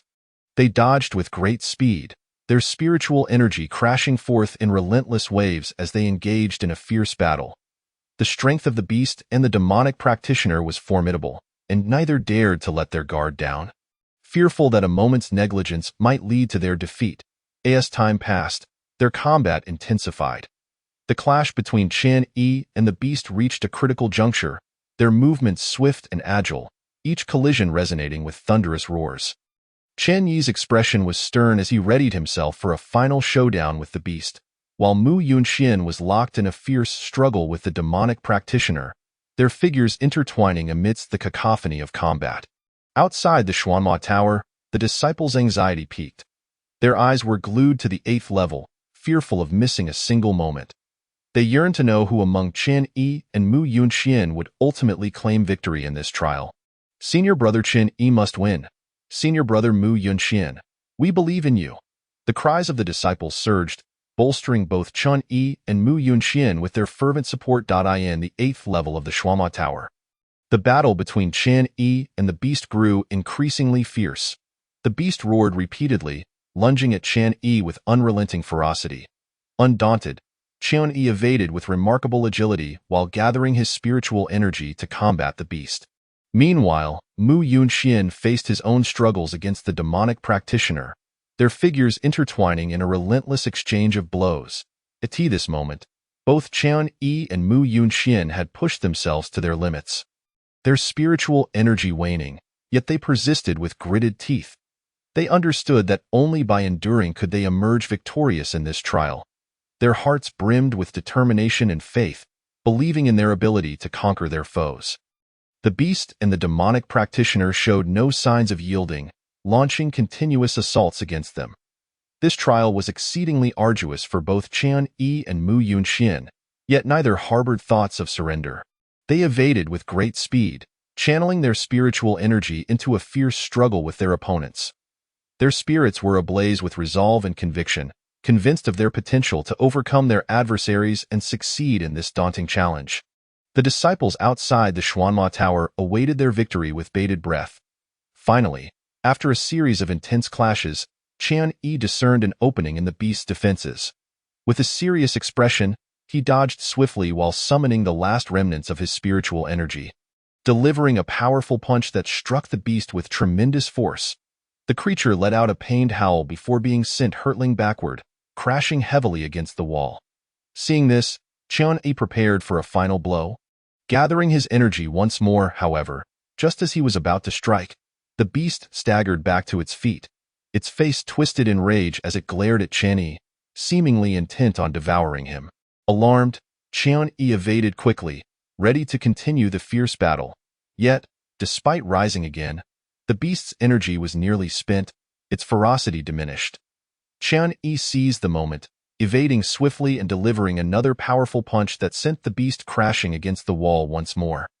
Lifeless this time, on Mu Yunxuan's side, however, a moment of carelessness led to a surprise attack from the demonic practitioner, inflicting some injuries. Now, with a grave expression, Mu Yunxian dodged rapidly, gathering his spiritual energy for the final showdown against the practitioner. The demonic practitioner, face contorted with malice, charged at Mu Yunxian with ferocity. The two engaged in a fierce clash, locked in a struggle that seemed interminable. Outside the Xuanma Tower, the disciples were on the edge of their seats, their hearts racing with tension. Ultimately, Mu Yunxian was defeated. Emerging from the tower as the only one left standing was Qian Yi, who ascended to the 9th level. This was a remarkable milestone, as no disciple had ever reached the 9th level since the founding of the Xinyang sect. This tower was established by their ancestor during his lifetime, and soon news of this achievement spread throughout the entire sect. Before long, several elders who had been in seclusion were stirred, converging on the plaza outside the Xuanma Tower. Many had gathered there, all eyes fixated on the 9th level. Is this challenger the direct disciple of the sect master, Qian Yi? One elder inquired. Indeed, elder, a disciple replied, and all eyes returned to the 9th level of the tower. Upon entering the 9th level, Qian Yi found himself in an empty expanse, devoid of any presence, a stark contrast to the previous 8 levels filled with beasts and practitioners. As he pondered this solitude, a figure suddenly materialized before him. Startled, Qian Yi swiftly dodged, gathering his spiritual energy in defense against this unexpected apparition. Yet as he discerned the figure's countenance, he was taken aback. This figure was none other than the founder of the Xinyang sect, their revered ancestor. However, he knew this was merely a projection of the ancestor's residual essence. Young one, your arrival here signifies that you are the most exceptional disciple in the history of our Xinyang sect. I am the founding ancestor of the Xinyang sect. This realm was established during my lifetime to train future generations and enhance their strength. The ancestor spoke slowly, gazing at Qian Yi in awe. Qian Yi responded, Disciple Qian Yi pays his respects to the ancestor. Well done. Your presence here indicates that your abilities have garnered my recognition. I shall impart to you a set of techniques that I learned during my lifetime, and I hope you can carry them forward, the ancestor continued, observing Qian Yi with a steady gaze. At the mention of this, Qian Yi's heart swelled with excitement. Receiving the ancestor's acknowledgement was a tremendous honor. With a wave of his hand, the ancestor sent a beam of white light surging into Qian Yi's mind. Instantly, Qian Yi felt an influx of knowledge, imbued with the powerful techniques the ancestor had once mastered. The strength of these techniques far surpassed those currently employed by the Xinyang sect. Elated, Qian Yi bowed deeply in gratitude to the ancestor. Thank you for imparting your teachings, ancestor, he said respectfully. Excellent. I hope you will uphold and enhance the techniques I have bestowed upon you, bringing glory to our Xinyang sect, the ancestor replied. As soon as he finished speaking, his figure began to fade. Qian Yi, filled with determination and faith, believed he would indeed elevate the techniques passed down by the ancestor. Suddenly, darkness enveloped him, and upon reopening his eyes, he found himself back in the plaza outside the Xuanhua Tower. Upon his emergence, the crowd instantly turned their attention to him, gathering around with expressions of concern. "Junior brother Chunyi, are you all right? Junior brother Chunyi, have you passed the trial?" Facing their inquiries, Chunyi smiled gently and replied, "I am well. I have successfully passed the trial." Upon hearing this, envy flickered across the faces of the crowd. Just then, the sect master approached, looking at Chen Yi with admiration. "Chen Yi, you have done exceptionally well, successfully passing the trial of the Xuanhua Tower, making you the first in the history of our Xinyang sect." Chen Yi, overwhelmed with excitement, replied, "Thank you for your praise, sect master." Upon hearing the words of the sect leader of Xinyang sect, a faint smile graced his lips as he replied, "Splendid. You may return to rest for now. Come to the main hall tomorrow, for I have an announcement to make." Although Chunyi felt a tinge of curiosity, he refrained from inquiring further. He then left the place alongside Mo Shang and the others, engaging in lively conversation about their experiences within the Xinyang Tower, punctuated by bursts of exclamations and laughter. Chapter 49. The Holy Sun. The following day, Chun Yi arrived at the main hall, only to find a multitude of elders and disciples gathered within. Observing this, a sense of bewilderment washed over him, leaving him uncertain as to why the sect leader had summoned him. Just then, the sect leader of Xinyang sect entered, surveying the assembly and announcing, "I have convened you all today to declare an important matter." Upon hearing this, the crowd turned their attention to the sect leader, eagerly awaiting further elaboration. Yesterday, Chun Yi successfully passed the trials of our Xinyang sect's Xinyang Tower, reaching the 9th level, earning the acknowledgement of our esteemed ancestor, and acquiring the techniques left behind by him. Therefore, I intend to designate Chen Yi as the Holy Son of Xinyang sect, the sect leader proclaimed slowly, gazing at the assembly. The crowd gasped in astonishment, unable to fathom that Chen Yi had garnered the ancestor's approval and learned the sacred techniques. "Given that Chen Yi has received the ancestor's recognition, he shall henceforth be our holy son," a voice suddenly interjected. "Indeed, since the founding of our sect, we have lacked a holy son. Now that Chen Yi has been acknowledged by our ancestor, it is only fitting that he assumes this role," another voice chimed in, expressing unanimous support. The elders, recognizing Chen Yi's prodigious talent, believed that such a gifted disciple could lead Xinyang sect to greater heights. The sect leader nodded slightly in agreement, turning to Chen Yi and asking, "Chen Yi, do you wish to become the holy son of our Xinyang sect?" Overwhelmed with excitement at the thought of such unparalleled honor, along with the promise of superior cultivation resources, Chen Yi promptly replied, "I am willing." The sect leader smiled gently and said, "Very well, from this day forth, Chen Yi shall be the holy son of Xinyang sect." News of Chen Yi's ascension spread rapidly throughout the sect. Upon hearing the news, Mo Shang and the others rejoiced for him. The sect leader then advised Chen Yi, "As you have just been appointed holy son, you must strive diligently to enhance your strength, so that you may earn the respect of all." Chen Yi nodded earnestly, acknowledging the sect leader's words. Subsequently, the sect leader permitted him to leave the main hall. Upon returning to his quarters, Chen Yi began secluding himself for cultivation. He understood that, although he had become the holy son, his strength was still insufficient, and he needed to work hard to improve. Only by strengthening his abilities could he gain the trust and respect of others. He chose not to practice the techniques passed down by the ancestor immediately, for during his recent breakthrough, his chaotic divine technique had also advanced to the 2nd layer, yet he had not thoroughly explored the intricacies of this layer. Now, with ample time at his disposal, he decided to delve into the 2nd layer of the chaotic divine technique. As Chen Yi explored the 2nd layer, he discovered that it was accompanied by a sword technique of heavenly rank, possessing formidable power capable of annihilating worlds when mastered to perfection. What a domineering sword technique! Chen Yi marveled at the revelation, astonished by the strength contained within the 2nd layer of the chaotic divine technique. Without hesitation, he began to cultivate this sword technique, convinced that mastering it would further enhance his prowess. As he practiced diligently, his sword intent grew stronger, and the might of his sword strikes intensified. 3 months later, Chen Yi emerged from his secluded cultivation, having successfully refined the heavenly sword technique to a minor realm. Feeling the surge of power coursing through him, he was filled with exhilaration. aware that his strength had multiplied several times over. Just as he concluded his retreat and prepared to seek out Mo Shang and the others, he was suddenly drawn to a commotion outside, accompanied by shouts of surprise. Intrigued, Qian Yi made his way outside. Chapter 50. The Intersect Exchange Competition. Upon stepping outside, Qian Yi noticed a throng of disciples hastily making their way to the martial arts arena. Their faces alight with excitement, as if something significant were about to unfold in the back mountains. Growing more curious, he stopped one disciple and inquired, "Excuse me, my fellow disciple, what event is transpiring in the back mountains? Why is everyone rushing there?" Initially irritated by the interruption, the disciple's demeanor shifted upon recognizing Qian. "It's the Holy Sun," he exclaimed, astonished. Having joined the sect not long ago, it was his first time seeing Qian Yi in person. Though he had seen his portrait before, Qian Yi nodded slightly and pressed on. "What is happening at the martial arts arena?"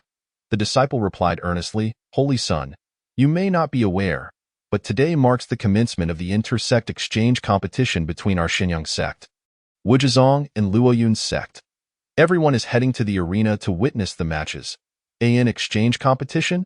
Qian Yi echoed, his brow furrowing in confusion. His recent seclusion had left him uninformed of such a significant event.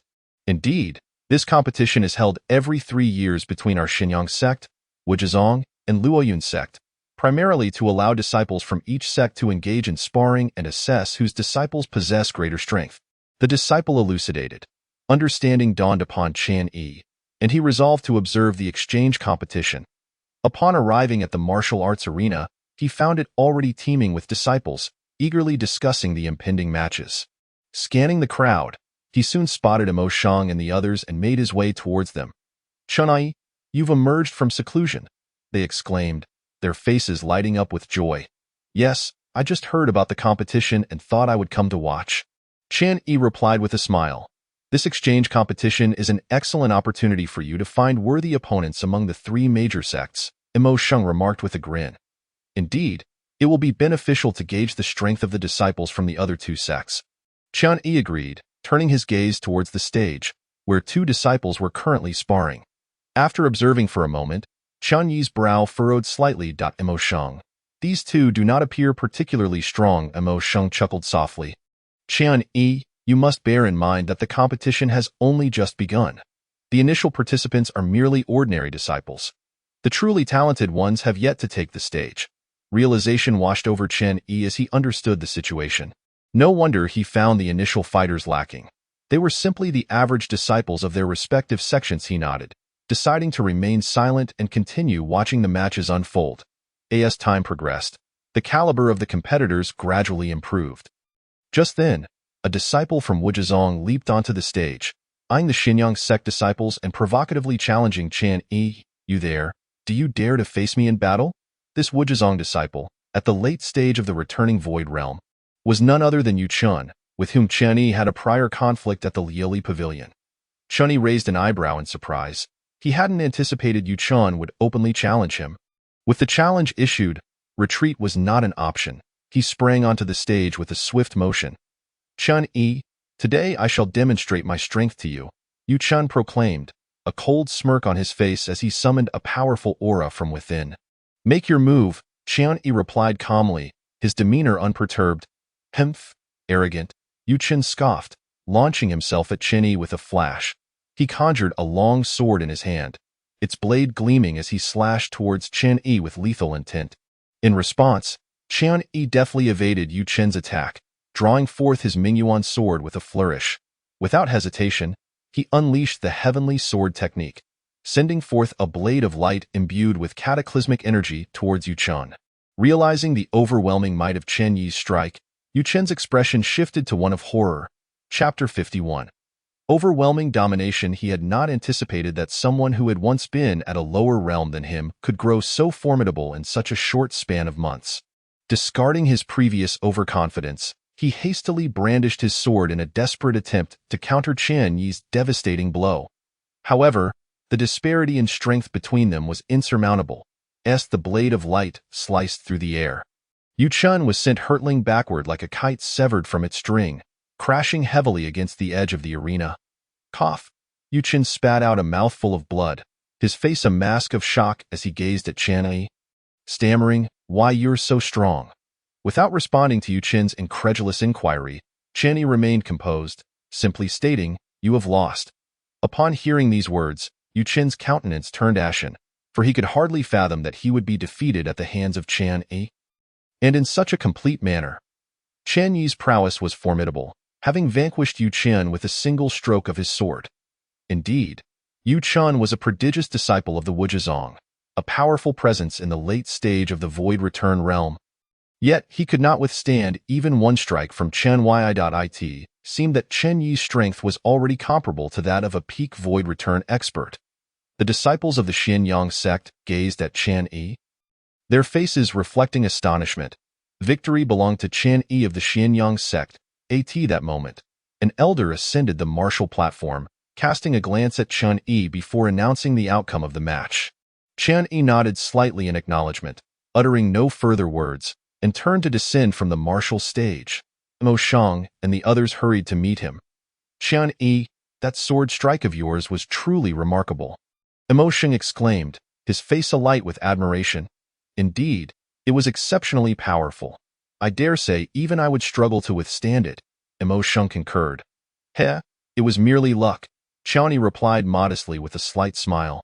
He understood that his ability to defeat Yu Qin with a single strike stemmed entirely from his use of the heavenly rank sword technique, as he sought to gauge the might of his newly mastered chaotic sword technique.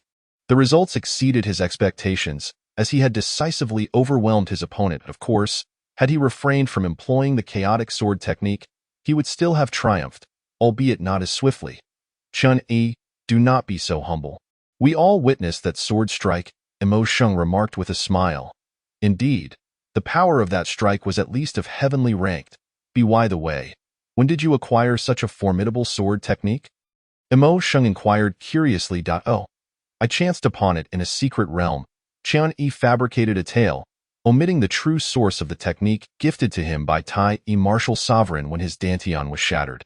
"I see, that explains why you had not demonstrated it before," Mo Shang replied, his understanding dawning. He recognized that Qian Yi's acquisition of such a powerful sword technique must have been due to his own fortunate encounters and serendipity.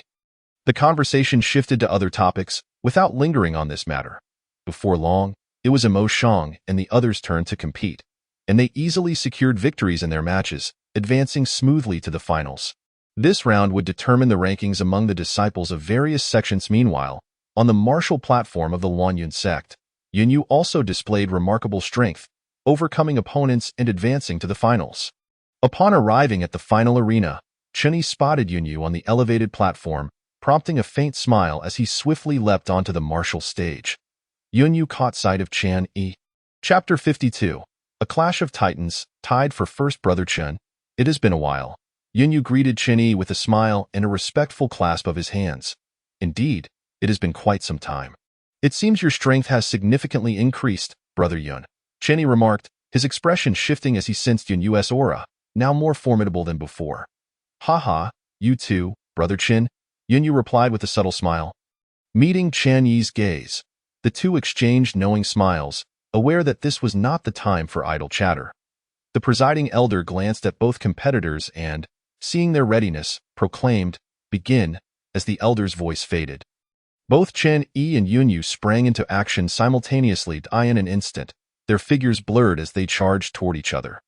Chen Yi wielded the Ming Yuan sword, its blade shimmering as he unleashed a fierce sword aura toward Yunyu. Unperturbed, Yunyu met Chen Yi's onslaught with a flourish of his own sword. The martial platform was soon illuminated by flashing blades and surging sword energies. Both Chen Yi and Yunyu moved swiftly across the stage, each clash resonating with the sound of clashing metal, as the stone slabs of the platform bore deep gashes from their fierce exchanges. Their might was formidable, and the battle remained fiercely contested. The disciples of the Xianyang sect watched in awe as the duel unfolded, their faces reflecting disbelief at witnessing someone capable of matching Qian Yi in such a manner. Yunyu's strength is astonishing. He has surely reached the pinnacle of the Void Return realm, only a step away from entering the Harmonious Path realm. Indeed, he is remarkably powerful. It is no wonder he can contend with Qian Yi. They murmured, anticipation gleaming in their eyes as they pondered who would ultimately emerge victorious. The battle between Qian Yi and Yunyu raged on, both combatants exhibiting extraordinary prowess. As time elapsed, their speed intensified, until eventually, the spectators could discern only two streaks of sword light darting across the platform, their figures becoming nearly indiscernible. The audience held their breath, intent on not missing a single moment of the spectacle. Suddenly, a resounding crash echoed, and a sword aura soared into the sky, tearing through the air. Moments later, two figures were sent hurtling from the sword energy, landing on opposite sides of the platform. As the crowd focused, they recognized the figures of Qian Yi and Yunyu, both standing amidst disheveled appearances yet wearing expressions of exhilaration. "Brother Qin, your strength is truly admirable," Yunyu remarked, taking a deep breath. The recent battle had been the most exhilarating of his life. "You are equally impressive, Brother Yun," Qinyi replied with a smile, fully aware of the power that Yunyu possessed. "Ha ha ha, shall we consider this a draw?" Yunyu laughed heartily, looking at Qianyi. "Yes, let us deem it a tie." Qianyi nodded slightly, understanding that both their strengths were closely matched, making it difficult to declare a definitive victor. Unless they were to unleash their strongest attacks in a life-and-death struggle, which was unnecessary given their mutual respect and shared aspirations. "All right, then we shall consider this a tie. When the opportunity arises, we must engage in a proper duel," Yunyu proclaimed. "Certainly," Qian Yi agreed with a smile, welcoming the prospect of further competition. He was eager to see if he could surpass Yunyu once his own strength had improved. In his heart, he regarded Yunyu not only as a worthy opponent, but also as a friend worth forging a bond with. Chapter 53.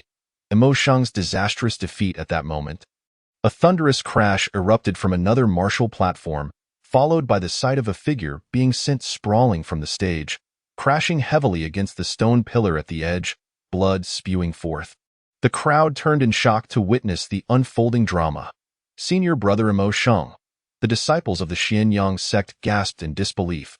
The figure that had been hurled from the martial platform was none other than Emo Sheng, whose lips were stained with blood, his garments soaked through, presenting a disheveled appearance. The crowd was astounded that Emo Sheng, a standout among the younger generation of the Xianyang sect, could be reduced to such a state. Who did this? Who could possibly have so thoroughly defeated Senior Brother Emo Sheng? It appears to be a disciple of the Wuzhizong. The attire resembles that of Yu Qian, who previously fought against Senior Brother Qianyi. What? A disciple of the Wuzhizong? How is that even possible? The disciples of the Xianyang sect exchanged incredulous glances, realizing that Yu Qian was not the strongest among the Wuzhizong. Pathetic, the Xianyang sect is nothing more than this. A cold voice suddenly rang out, drawing the attention of the crowd. They turned to see a slender, stern-faced young man descending from the martial platform, clad in a black robe adorned with the insignia of the Wuzhizong. He was the very one who had battled Emo Sheng. "What did you just say?" The disciples of the Xianyang sect were incensed, glaring at the Wuzhizong disciple and shouting in outrage. They were one of the premier sects of the northern region. When had they ever been subjected to such humiliation? I said, "The Xianyang sect is nothing more than this," the Wuzhizong disciple retorted, halting his steps and addressing the Xianyang disciples with deliberate clarity. Though his voice was not loud, it resonated clearly in the ears of everyone present. Observing this scene, Qian Yi realized the intention of the Wuji sect. It was merely a means to regain some face after their recent humiliating defeat against him. Just as Qian Yi prepared to engage in combat once more, Mu Yunxian stepped onto the martial arts platform, aiding the injured Emo Sheng. "Are you all right, Emo Sheng?" Mu Yunxian inquired with concern. "I'm fine. Just embarrassed for the sect," Emo Sheng replied awkwardly. In response, Mu Yunxian stated, "Not at all. You simply fell short in terms of realm, which does not diminish your strength." With that, Mu Yunxian swiftly ascended the martial arts stage, positioning himself opposite the disciple of the Wuji sect. "You consider yourself strong?" Mu Yunxian asked, his gaze fixed on the opposing disciple with a calm demeanor.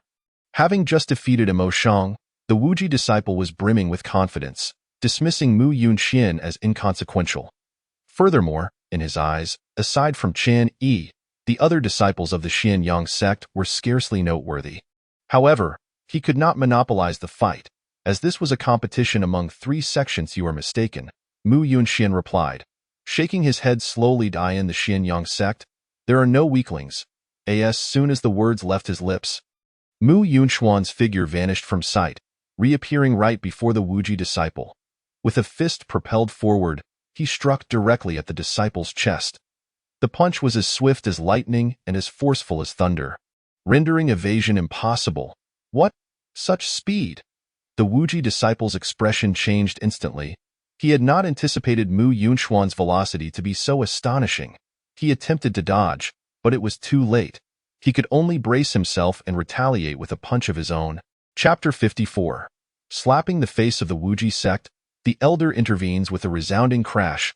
The Wuji disciple was sent flying as if struck by a colossal hammer, crashing heavily against a stone pillar at the edge of the martial arts platform, spewing forth a mouthful of blood. Witnessing this spectacle, the crowd was once again taken aback. They had not expected Mu Yunxuan's prowess to be so formidable, incapacitating the Wuji disciple with a single blow. The disciples of the Xianyang sect gazed at Mu Yunxuan's back with admiration, recognizing him as a pride of their sect, akin to Chen Yi. Now, what do you think of the Xianyang sect? Mu Yunxian asked the Wuji disciple, his tone unyielding. At that moment, he resembled a war deity, instilling fear in those who dared to meet his gaze. The Wuji disciple looked at Mu Yunxian. Terror etched in his eyes. He had never expected to be defeated so utterly. Leave. Mu Yunxian commanded coldly. He added, do not underestimate others based solely on realm. A higher realm does not equate to greater strength. When faced with an opponent of equal realm, your so-called advantage becomes meaningless. Though the Wuji disciple seethed with anger, he found himself unable to retort, for Imo Shang was indeed of a lower realm. Thus, he begrudgingly rose and left the martial arts platform, knowing he was no match for Mu Yunxian. Remaining would only result in further humiliation. As they watched the Wuji disciple retreat, the disciples of the Xianyang sect erupted in cheers. Celebrating their victory. At that moment, another figure leaped onto the martial arts platform. A robust middle-aged man with a stern countenance and piercing gaze exuded a powerful aura. He was a true spirit realm expert and the elder responsible for leading the Wuji sect. Having witnessed his disciples' disgrace, he could not remain passive. Xianyang sect, your actions have gone too far, the Wuji elder stated coldly, directing his gaze at Mu Yunxian. Although he understood that conflicts were inevitable in a competitive setting, Mu Yunxuan's actions had been a direct affront to the Wuji sect, which he could not tolerate. Too far? In what way? Mu Yunxian countered. Your disciple initiated the assault on ours in a competition. Such actions should remain restrained. Furthermore, it was your disciple who provoked us. Thus, the fault lies with the Wuji sect. Hearing Mu Yunxuan's words, the Wuji elder's expression darkened, yet he found himself at a loss for words. For Mu Yunxian spoke the truth. It was indeed the Wuji disciple who had instigated the conflict. At that moment, the sect leader of the Xianyang sect, Yi Xiaotian, also soared onto the martial arts platform, confronting the Wuji elder from a distance. What is it, elderly? Do you wish to declare war against the Xianyang sect? Yi Xiaotian's voice was calm, yet it carried an undeniable authority that demanded respect. Humph, sect leader Yi, your disciples have behaved excessively. The Wuji elder retorted, his tone icy. Excessive? Elderly, perhaps you should inquire with your disciple regarding the matter at hand. Yi Xiaotian replied coolly. The Wuji elder's face flushed with anger as he realized the truth in Yi Xiaotian's words. Today's events were indeed instigated by his own disciple, yet he felt powerless to retaliate, seething silently within. Elderly, in a competition, injuries are inevitable. If your disciples are outmatched, they cannot blame others. Should you use this as an excuse to create trouble, the Xianyang sect will respond in kind. Moreover, it was your disciples who first injured our sect's members and provoked us. Now that the tables have turned, your elder emerges to intervene. Do you consider the Xianyang sect to be easy prey? Yi Xiaotian asserted, each word imbued with formidable authority. Listening to Yi Xiaotian, the Wuji elder trembled with rage, for he knew the truth. All of this had stemmed from his own disciples' errors, and their injuries were the result of being outmatched. Humph, we shall withdraw. The Wuji elder scoffed, turning away in anger as he headed back to his sect. As the Wuji sect retreated, the disciples of the Xianyang sect erupted into cheers once more. Reveling in their victory, they understood that not only had they triumphed, but they had also thoroughly quelled the arrogance of the Wuji sect, allowing them to take pride in their accomplishments. Yi Xiaotian observed the jubilant disciples with a satisfied smile. Knowing that the future of the Xianyang sect was promising. Chapter 55. The Grand Elder Lin Mo. At that moment, a figure suddenly appeared beside Yi Xiaotian. Was an elderly man clad in a green robe. His visage warm and his gaze profound, emanating an air of extraordinary grace. This was Lin Mo, the Grand Elder of the Xianyang sect and Qian Yi's master. Sect leader, I wish to discuss a matter. Lin Mo said softly, looking at Yi Xiaotian. Oh, please, Grand Elder, speak. Yi Xiaotian replied, momentarily taken aback before responding with respect. He held great admiration for this Grand Elder, recognizing his immense contributions to the Xianyang sect. It concerns the Holy Sun and Mu Yunxian, among others, Lin Mo began, pausing thoughtfully. Chunyi and Mu Yunxian? What has happened to them? Yi Xiaotian inquired, glancing back. Nothing serious, Lin Mo assured with a smile. I merely have a notion to send Mu Yunxian and your disciple Chunyi on an expedition after the exchange competition, to facilitate their growth. This will also prepare them for the upcoming tri-sect competition, especially considering that the other two sects have genius disciples currently in seclusion. Lin Mo understood that despite their remarkable talents, remaining within the confines of the sect would hinder their growth. They needed to venture out into the world to gain experience, and for their safety, he would discreetly arrange for a Tribulation Realm expert to escort them, preventing any potential retaliation from their adversaries. Oh, an expedition? Yi Xiaotian pondered Lin Mo's suggestion, realizing the wisdom in his words. While staying within the sect ensured safety, it stifled true growth. Only through practical experience could they truly advance. Very well, I agree, Yi Xiaotian concluded after a moment of contemplation, looking at Lin Mo with determination. Excellent, Lin Mo responded, a smile breaking across his face. He held great confidence in Mu Yunxian, recognizing his exceptional talent and indomitable spirit, making him well-suited for such an endeavor. Chunyi was equally promising. Despite his occasional impulsiveness, he never faltered in critical moments. Let it be decided then. Once this exchange competition concludes, we shall send them forth. Yi Xiaotian affirmed. Agreed, Lin Mo replied, relieved, nodding vigorously to indicate his understanding. He recognized that arrangements for their expedition needed to be made promptly. Meanwhile, the exchange competition continued, but the subsequent matches lacked the excitement of earlier bouts. Although a few disciples performed admirably, their abilities paled in comparison to those of Mu Yunxian and his peers, rendering the remaining contests rather mundane and devoid of the previous thrill. The enthusiasm of the audience seemed to gradually wane, their attention beginning to scatter. Time flew by swiftly, and before long, the pivotal moment of the exchange competition had arrived. This moment could be described as the most exhilarating and electrifying of the entire event. For it was at this juncture that the final results of the competition were about to be revealed, and the long-awaited rankings along with the substantial rewards would finally be settled. Every individual was filled with a mix of tension and anticipation, eagerly yearning to discover their performance and the honors and rewards that awaited them. Chapter 56. Rankings and rewards. First place was shared by Chunyi of Xianyang sect and Yunyu of Luoyun sect. Second place was awarded to Mu Yunxian of Xianyang sect. Third place went to Luo Sangjie of Wuji sect. Fourth place was claimed by Qing Yin Shi of Luoyun sect. And fifth place was achieved by Emosheng of Xianyang sect. As they gazed at the rankings, some rejoiced while others were disheartened. The Xianyang sect, Luoyun sect, and Wuji sect occupied the second, and first positions respectively, indicating that Wuji sect was slightly at a disadvantage overall. However, this merely reflected the results of this particular exchange competition and did not represent the overall strength of the sections. Soon, the elder announced the rewards. The first-place winners would each receive a mid-grade Earth-level martial technique and a tribulation pill, classified as a mid-grade spiritual pill. The second place would receive a low-grade Earth-level martial technique and a void-breaking pill, classified as a low-grade spiritual pill.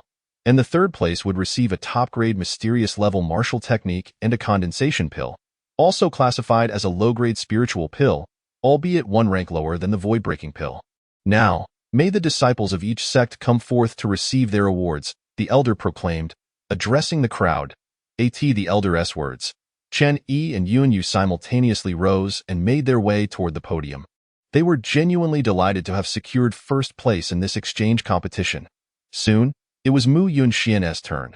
He stood up and walked toward the podium. Although he had only achieved second place, he did not feel disheartened, for he understood that there remained a gap between himself and Chen Yi and the others. He knew that only through continuous effort could he bridge this divide. As he looked at the prize in his hand, a look of determination appeared on his face. "Mu brother, what troubles you? Are you unhappy for not securing first place?" Chunyi approached Mu Yunxian, teasing him gently. "Leave me be." Mu Yunxian shot a glare at Chen Yi, feeling slightly irked, before softly replying, "I was merely contemplating the extent of the gap between us and you." He was quite familiar with Chen Yi.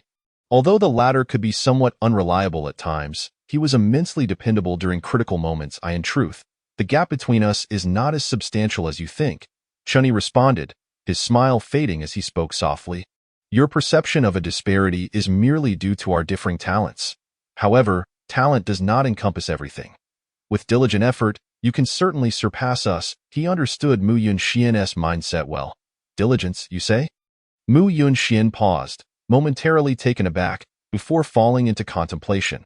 He recognized the truth in Chen Yi's words. Talent does not define all, and with hard work, he could indeed surpass them.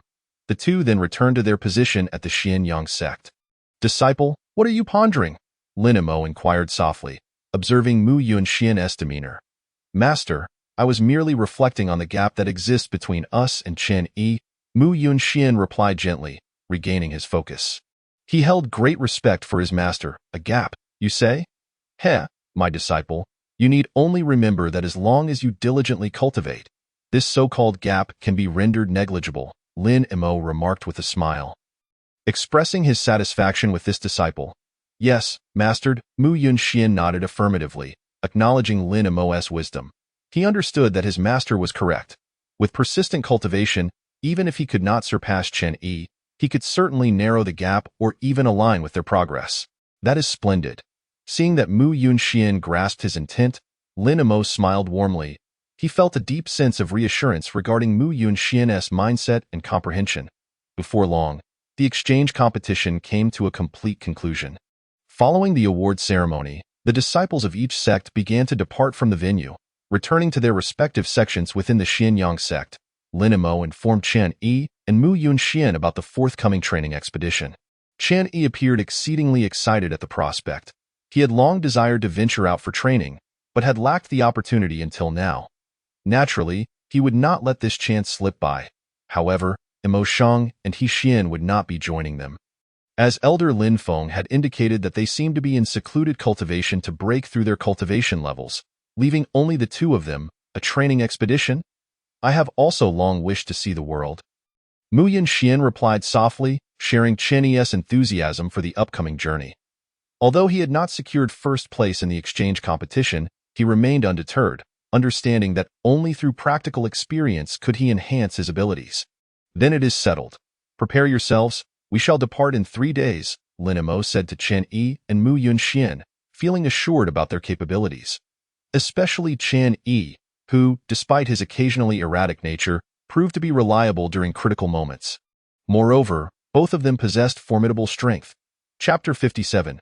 Farewell to the sect. The journey of training begins. "Yes, master." Chen Yi and Mu Yunxian nodded in unison, responding softly. They then turned to leave. As they walked away, Lin Mo's gaze flickered with a glimmer of anticipation. He understood that this training expedition would present a remarkable opportunity for both Chen Yi and Mu Yunxian. Upon returning to their residence, Chen Yi and Mu Yunxian began to pack their belongings. They recognized the significance of this training expedition. Only through such experiences could they enhance their strength and contend with stronger adversaries. Thus, they needed to prepare thoroughly for the challenges ahead. "Ha ha, at last, we can go for training," Chen Yi exclaimed, excitement bubbling within him as he gathered his things. He was genuinely looking forward to the opportunity, not only to elevate his strength but also to encounter a variety of opponents, which thrilled him greatly. "Look at you, as if you've never been out before," Mu Yunxian teased, shaking his head in amusement at Chenyi's exuberance. Please, as if you have ventured out many times, Chenyi retorted, rolling his eyes at Mu Yunxian's jest. He understood that his friend was merely joking, and he paid it no mind, for they had long grown accustomed to this manner of interaction. 3 days swiftly passed. As the first rays of dawn illuminated the world, Chen Yi and Mu Yunxian arrived at the entrance of the Xianyang sect. At that moment, Linimo and Yi Xiaotian were already waiting for them. Upon seeing their arrival, both Linimo and Yi Xiaotian exchanged glances of satisfaction, well aware that their disciples represented the future of the Xianyang sect. Subsequently, Yi Xiaotian presented each of them with a token, serving as proof of their identities. Master, Mu Yunxian and Chen Yi bowed respectfully to Linimo and Yi Xiaotian, expressing their deep respect for the two elders. As you embark on this training expedition, remember to exercise caution. We await your return with great anticipation, Linimo advised, his tone warm yet firm. Master, take care. We shall take our leave now, the two disciples responded in unison, their voices resonating with clarity. Go forth. With that, the two departed from the Xianyang sect, their hearts brimming with anticipation as they watched the sect recede into the distance. They understood that this training expedition was destined to be anything but ordinary. Chen Yi, where shall we head next? Mu Yunxian inquired softly, glancing at Chen Yi. Though they often practiced together, they had rarely ventured out for training, so he felt a tinge of curiosity about their upcoming itinerary. Let us first explore the misty forest nearby, Chen Yi suggested after a moment of contemplation, his tone soft yet resolute, as if he had thoroughly considered this decision. The misty forest, a treacherous locale not far from the Xianyang sect, was perpetually shrouded in dense fog, resembling an immense riddle that obscured the truth within. This enigmatic environment lent the forest its name. Within this forest, dense trees and shrubs intertwined, forming a complex green labyrinth. Here, sunlight struggled to penetrate the layers of foliage, casting the entire forest into a dim and damp atmosphere.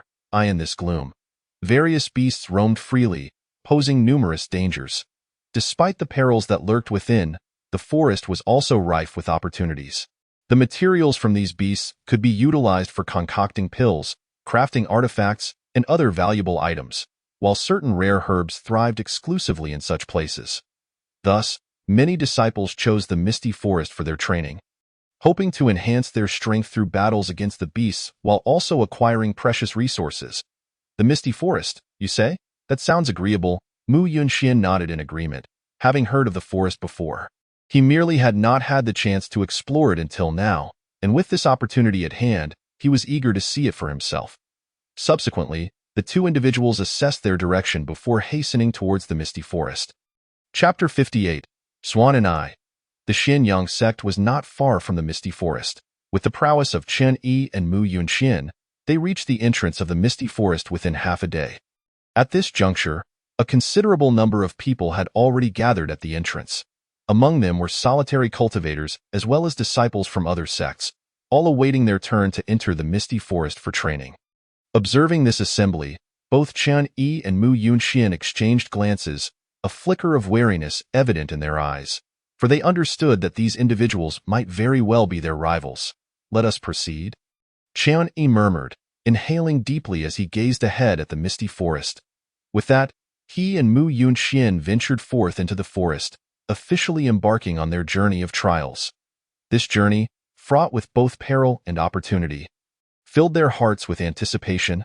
The misty forest, true to its name, was shrouded in dense fog, severely limiting visibility. As they entered, Chen Yi and Mu Yunxian treaded cautiously, acutely aware of the lurking dangers. A moment's carelessness could lead to an encounter with formidable beasts. Yet, rather than retreat, they resolutely pressed onward. Roar. After traversing a short distance, a deafening roar of a beast suddenly reverberated ahead. Hearing this, Chen Yi and Mu Yunxian exchanged wary glances. They recognized it as the roar of a beast. And judging by its timbre, it was likely a formidable one. Be cautious. Let us approach slowly and observe, Chen Yi advised softly as they edged forward with utmost care. As they drew nearer, the scene before them gradually came into focus. Not far ahead stood a colossal beast, its eyes glinting with ferocity as it fixed its gaze upon them. alias a swan and eye, and it possesses the strength of an eighth layer of body refinement. Mu Yunxian remarked, having instantly recognized the beast's identity. The swan and eye was a powerful creature, not only possessing immense physical strength but also wielding certain innate abilities, making it a challenging adversary. Chen Yi was taken aback that they encountered such a formidable beast so soon after entering the misty forest. Nonetheless, he did not waver. Instead, he readied himself for battle. "Let us attack together and resolve this swiftly," Chen Yi declared. Taking a deep breath, he and Mu Yunxian charged towards the swan and eye, flanking it from either side to mount a pincer attack. As they approached, the swan and eye regarded them with a flicker of disdain, as if it did not consider them worthy of its attention. Thus commenced the fierce confrontation between the two men and the beast. Bang, bang! Two heavy thuds resonated as Chen Yi and Mu Yunxian's fists struck the swan and eye almost simultaneously. Both were at the return to void stage, and a single punch could shatter boulders. Yet, upon impact, the swan and eye merely quivered slightly, unfazed. It then let out a furious roar and lunged at the two. Seeing the swan and eye barreling toward them, both Chen Yi and Mu Yunxian's expressions shifted slightly. They had not anticipated the beast's physical resilience. Their full-force strike had failed to inflict any damage. However, they did not relent and prepared to continue their battle against the swan and eye. "Humph, beast. Do not think that merely being physically strong makes you exceptional." Chen Yi scoffed as he deftly evaded the swan knee's assault. Simultaneously, he began to form hand seals. As he did so, streams of profound energy coalesced rapidly in his palms. "Sword technique," Chen Yi bellowed. A resonant sound of a blade slicing through the air followed as sharp streams of sword energy surged from his hands toward the swan and eye. Each beam was incredibly sharp, seemingly capable of penetrating anything. The swan knee's eyes widened with a trace of human-like fear as it realized the potency of the sword energy directed at it. Yet, being a peak transformation stage beast, it quickly regained its composure. With a sudden gust, it expelled a torrent of flame from its mouth, colliding fiercely with the sword energy. Boom, boom. The air erupted with a series of thunderous explosions as fire and sword energy clashed violently. Meanwhile, Mu Yunxian seized the moment. Appearing behind the swan and eye, he formed hand seals, unleashing waves of icy energy that caused the temperature in the vicinity to plummet drastically, as if winter had suddenly descended. "Frost palm," Mu Yunxian shouted, thrusting his palms toward the swan knee's back. As he did, chilling force coalesced into distinct palm prints aimed at the beast. Should these strikes connect, even an eighth layer of body refinement expert would be grievously injured. However, just as Mu Yunxian's palm prints were about to make contact, the swan and eye vanished. "Not good. It's teleporting." Mu Yunxian's expression changed as he realized the swan and eye had mastered the skill of instant movement. This ability allowed it to evade a majority of attacks. Indeed, while Mu Yunxian pondered, the swan and eye reappeared behind Chen Yi, unleashing a torrent of flames aimed directly at him. Feeling the imminent threat from behind, Chen Yi's expression shifted. He had underestimated the swan and eye's teleportation prowess. Despite his attempts to remain vigilant, he had failed to notice the creature's movement. "Is this your strongest strike? Humph, is this truly your utmost?" With a grave expression, Chen Yi swiftly dodged while channeling his profound energy, preparing for a life-and-death confrontation with the swan and eye. Although the beast was formidable, Chen Yi was no ordinary opponent. Today, he would discover whether his sword energy surpassed the beast's physical might and flames. With that thought, Chen Yi darted aside, channeling his energy in preparation for their fateful clash. Boom! Deafening explosion resonated as the battle between Chen Yi and the swan and eye intensified. Sword energy and flames collided fiercely in the air, creating a cacophony of sound. Simultaneously, Mu Yunxian sought opportunities to strike at the swan and eye. However, his efforts were consistently thwarted by the beast's teleportation. For a time, the battle among the three reached a stalemate. Yet, Chen Yi understood that this impasse was not sustainable. He needed to identify the swan knee's vulnerabilities and strike decisively. If they allowed their profound energy to deplete, they would become easy prey. With this in mind, Chen Yi's eyes remained fixed on the swan and eye, searching for any sign of weakness. Under his scrutiny, the swan knee's form trembled slightly. Although it quickly regained its composure, Qian Yi realized he had discerned the beast's flaw. The swan knee's minor tremor indicated that its teleportation was not true instantaneous movement, but rather a result of excessive speed. If it moved too quickly, its body would endure significant strain, causing a momentary stiffness. That fleeting moment of rigidity was Qian Yi's opportunity. "Humph, beast, let us see how you evade this time." Qian Yi scoffed, rapidly closing in on the swan and eye. Concurrently, he formed hand seals, conjuring streams of sword energy. As he advanced, a flicker of fear crossed the swan knee's eyes. It sensed that Qian Yi had uncovered its vulnerability. Yet, it did not concede defeat. It prepared to teleport once more to evade Qian Yi's assault. However, just as it was about to initiate its escape, Qian Yi's sword energy struck its body. Thud. A muffled sound echoed as deep gashes were carved into the swan knee's form. Crimson blood flowed swiftly from the wounds. And upon witnessing the injured beast, Qian Yi's eyes sparkled with delight. He recognized that his opportunity had finally arrived.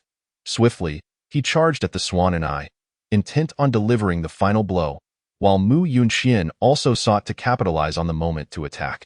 In an instant, the swan and eye found itself in a precarious position, unable to retaliate against the relentless onslaught of Qian Yi and Mu Yunxian. Nevertheless, as a peak transformation stage beast, it possessed tremendous vitality. Despite its injuries, it refused to relent, continuing to battle fiercely. The struggle persisted, yet the outcome was increasingly inevitable.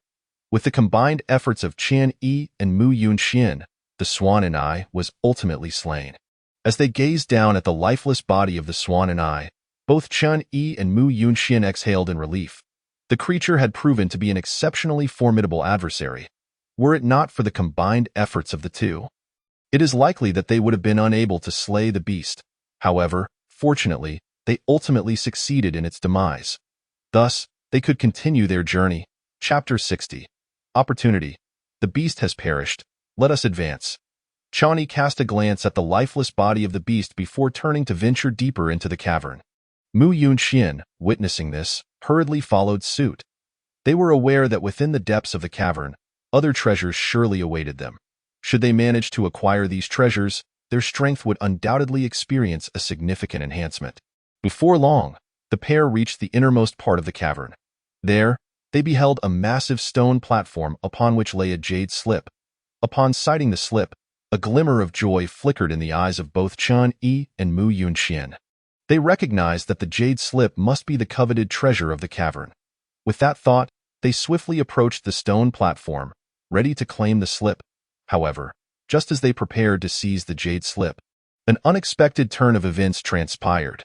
The slip suddenly emanated a blinding radiance, which then transformed into a beam of light shooting forth from the cavern. Stunned by this sudden anomaly, Qian Yi and Mu Yunxian exchanged bewildered glances. They had not anticipated such an occurrence from the jade slip. Nevertheless, they did not relent in their pursuit of the slip. After all, it was the treasure of the cavern. If they could obtain it, their power would assuredly rise once more. With this in mind, Qian Yi reached out towards the jade slip. Yet, the moment his hand made contact, a tremendous rebounding force repelled it, forcing him to withdraw. What is the meaning of this? Qian Yi gazed at his rebuffed hand, his expression rife with confusion. He had distinctly touched the jade slip, so why had it rejected him? Contemplating this, he extended his hand again towards the slip. Yet again, as his hand brushed the slip, it was flung back with the same force. This time, Qian Yi was certain that something unusual surrounded the jade slip. Brother Chen, this jade slip appears to possess some peculiarities. Mu Yunxian observed the slip with a furrowed brow. He had witnessed Qian Yi being rebuffed twice and deduced that the slip was far more complex than they had initially presumed. Indeed, I concur. This jade slip seems shrouded in a mysterious force that safeguards it. To claim it, we may need to exert considerable effort. Qian Yi nodded solemnly. The fact that the slip had managed to repel him only underscored its significance. The more it resisted, the more he yearned to possess it. In truth, this slip was the treasure of the cavern, and acquiring it would undoubtedly bolster his strength. With this resolve, Qian Yi settled into a meditative posture, preparing to delve into the mysteries of the jade slip and ascertain how to claim it. Observing this, Mu Yunxian also sat down to join him in the study of the slip. He understood that relying solely on his own strength might prove insufficient. Collaborating with Chun-Yi would greatly enhance their chances. Subsequently, the two closed their eyes and focused their consciousness on the jade slip. Commencing their research, however, as their consciousnesses first penetrated the slip, their expressions shifted dramatically. They discovered that the jade slip harbored an immense power, far beyond their expectations, and this power was continuously amplifying, as they sensed the formidable energy emanating from the slip.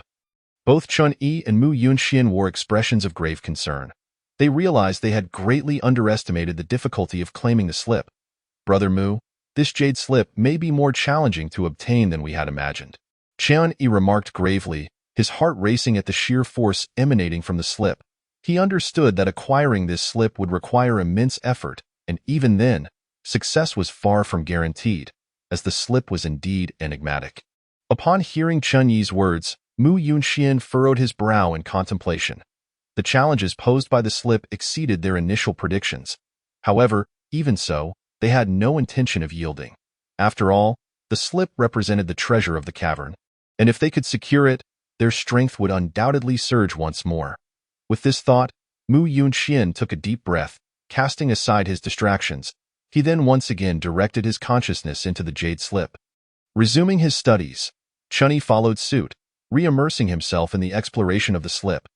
They were aware that claiming this slip would not be an easy feat, yet they were determined to give it their all.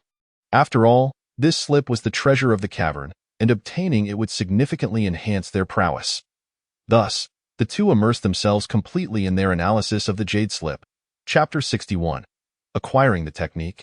Time passed imperceptibly as Chun-Yi and Mu Yunxian remained motionless, seated on the stone platform like two statues. Their minds were entirely absorbed in the enigmatic jade slip. Within the realm of the slip, they perceived countless twinkling stars, each representing a profound and inscrutable principle.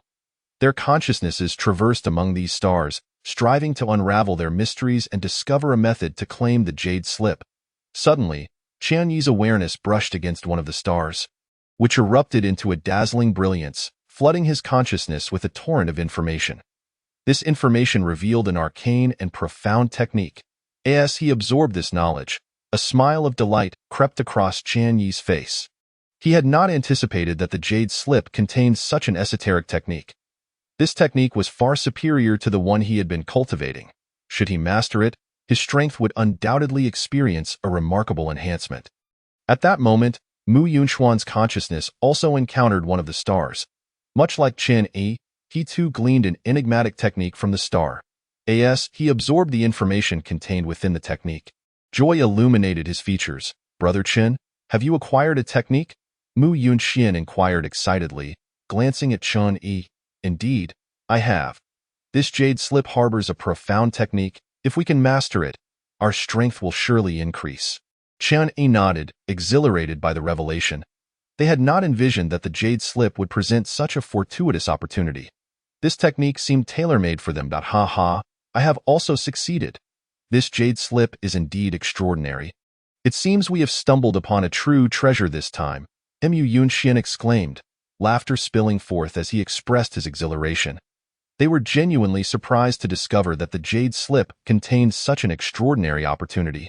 If they could successfully cultivate this technique, their strength would undoubtedly see a remarkable surge. Indeed, this time we have truly found a treasure. This technique is far mightier than we had envisioned. Chun-Yi echoed his excitement. They had not anticipated encountering such an incredible opportunity during their expedition into the misty forest. If they could master this technique, their strength would likely surpass that of their peers significantly. "Brother Chen, this technique is immensely powerful. Should we not begin cultivating it at once?" Mu Yunxian looked at Chun-Yi, tentatively suggesting the idea. The potency of the technique made it difficult for him to restrain his eagerness. "Let us hold off for now. We are still uncertain if there are any dangers lurking within this cavern. To begin cultivation now might be unwise." After a moment of contemplation, Chun-Yi shook his head. While the technique is indeed formidable, he remained grounded and did not allow excitement to cloud his judgment. The cavern exuded an air of mystery. It would be prudent to exercise caution. Upon hearing Chun-Yi's words, Mu Yunxian regained his composure. He nodded in agreement, conceding, Brother Chun is correct. I was too hasty. Let us first depart from here before we begin cultivating this technique.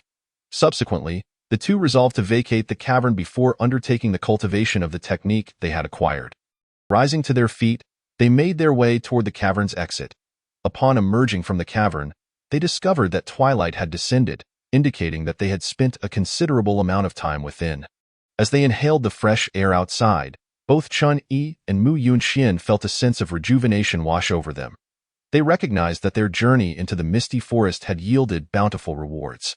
Not only had they obtained the mysterious jade slip, but they had also acquired a powerful technique. Brother Chen, what are our plans moving forward? Mu Yunxian inquired, gazing at Chun-Yi. Let us find a suitable location to cultivate this technique. Given its immense power, successfully mastering it will undoubtedly enhance our capabilities. After pondering for a moment, Chun-Yi replied, agreed. Let us seek out a place to cultivate this technique. Mu Yunxian nodded in affirmation. With that, the two set off in search of a secluded spot within the misty forest to begin their cultivation of the enigmatic technique. Time flowed quietly as the two immersed themselves in their practice. In the blink of an eye, several days had passed. During this time, Chen-Yi and Mu Yunxian absorbed the knowledge contained within the mysterious technique with fervor, their strength visibly amplifying. One day, Chen-Yi awoke from his meditative state. A satisfied smile gracing his features, as he felt the potent energy coursing through him. He realized he had successfully begun to master the mysterious technique. Though it was merely the initial stage of cultivation, his strength had already multiplied several-fold. He then turned to glance at Mu Yunxian. At this moment, Mu Yunxian also awoke, his face adorned with a hint of a satisfied smile. Brother Chun, this cultivation technique is truly formidable. I feel as though my current strength has increased several-fold compared to before, Mu Yunxian said excitedly, gazing at Chun-Yi. Indeed, this technique is indeed powerful. It seems we have stumbled upon a treasure this time. Chun-Yi replied with a smile. They had not anticipated that their expedition into the misty forest would yield such an extraordinary opportunity. Brother Chen, what are our plans moving forward? Mu Yunxian inquired. Looking at Chen-Yi, now that their strength had significantly increased, it was time to leave the misty forest and venture into the outside world.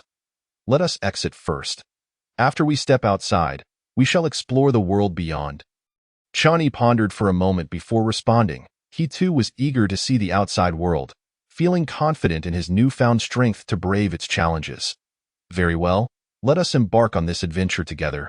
Mu Yunxian exclaimed with delight, clearly excited about the prospect of exploration.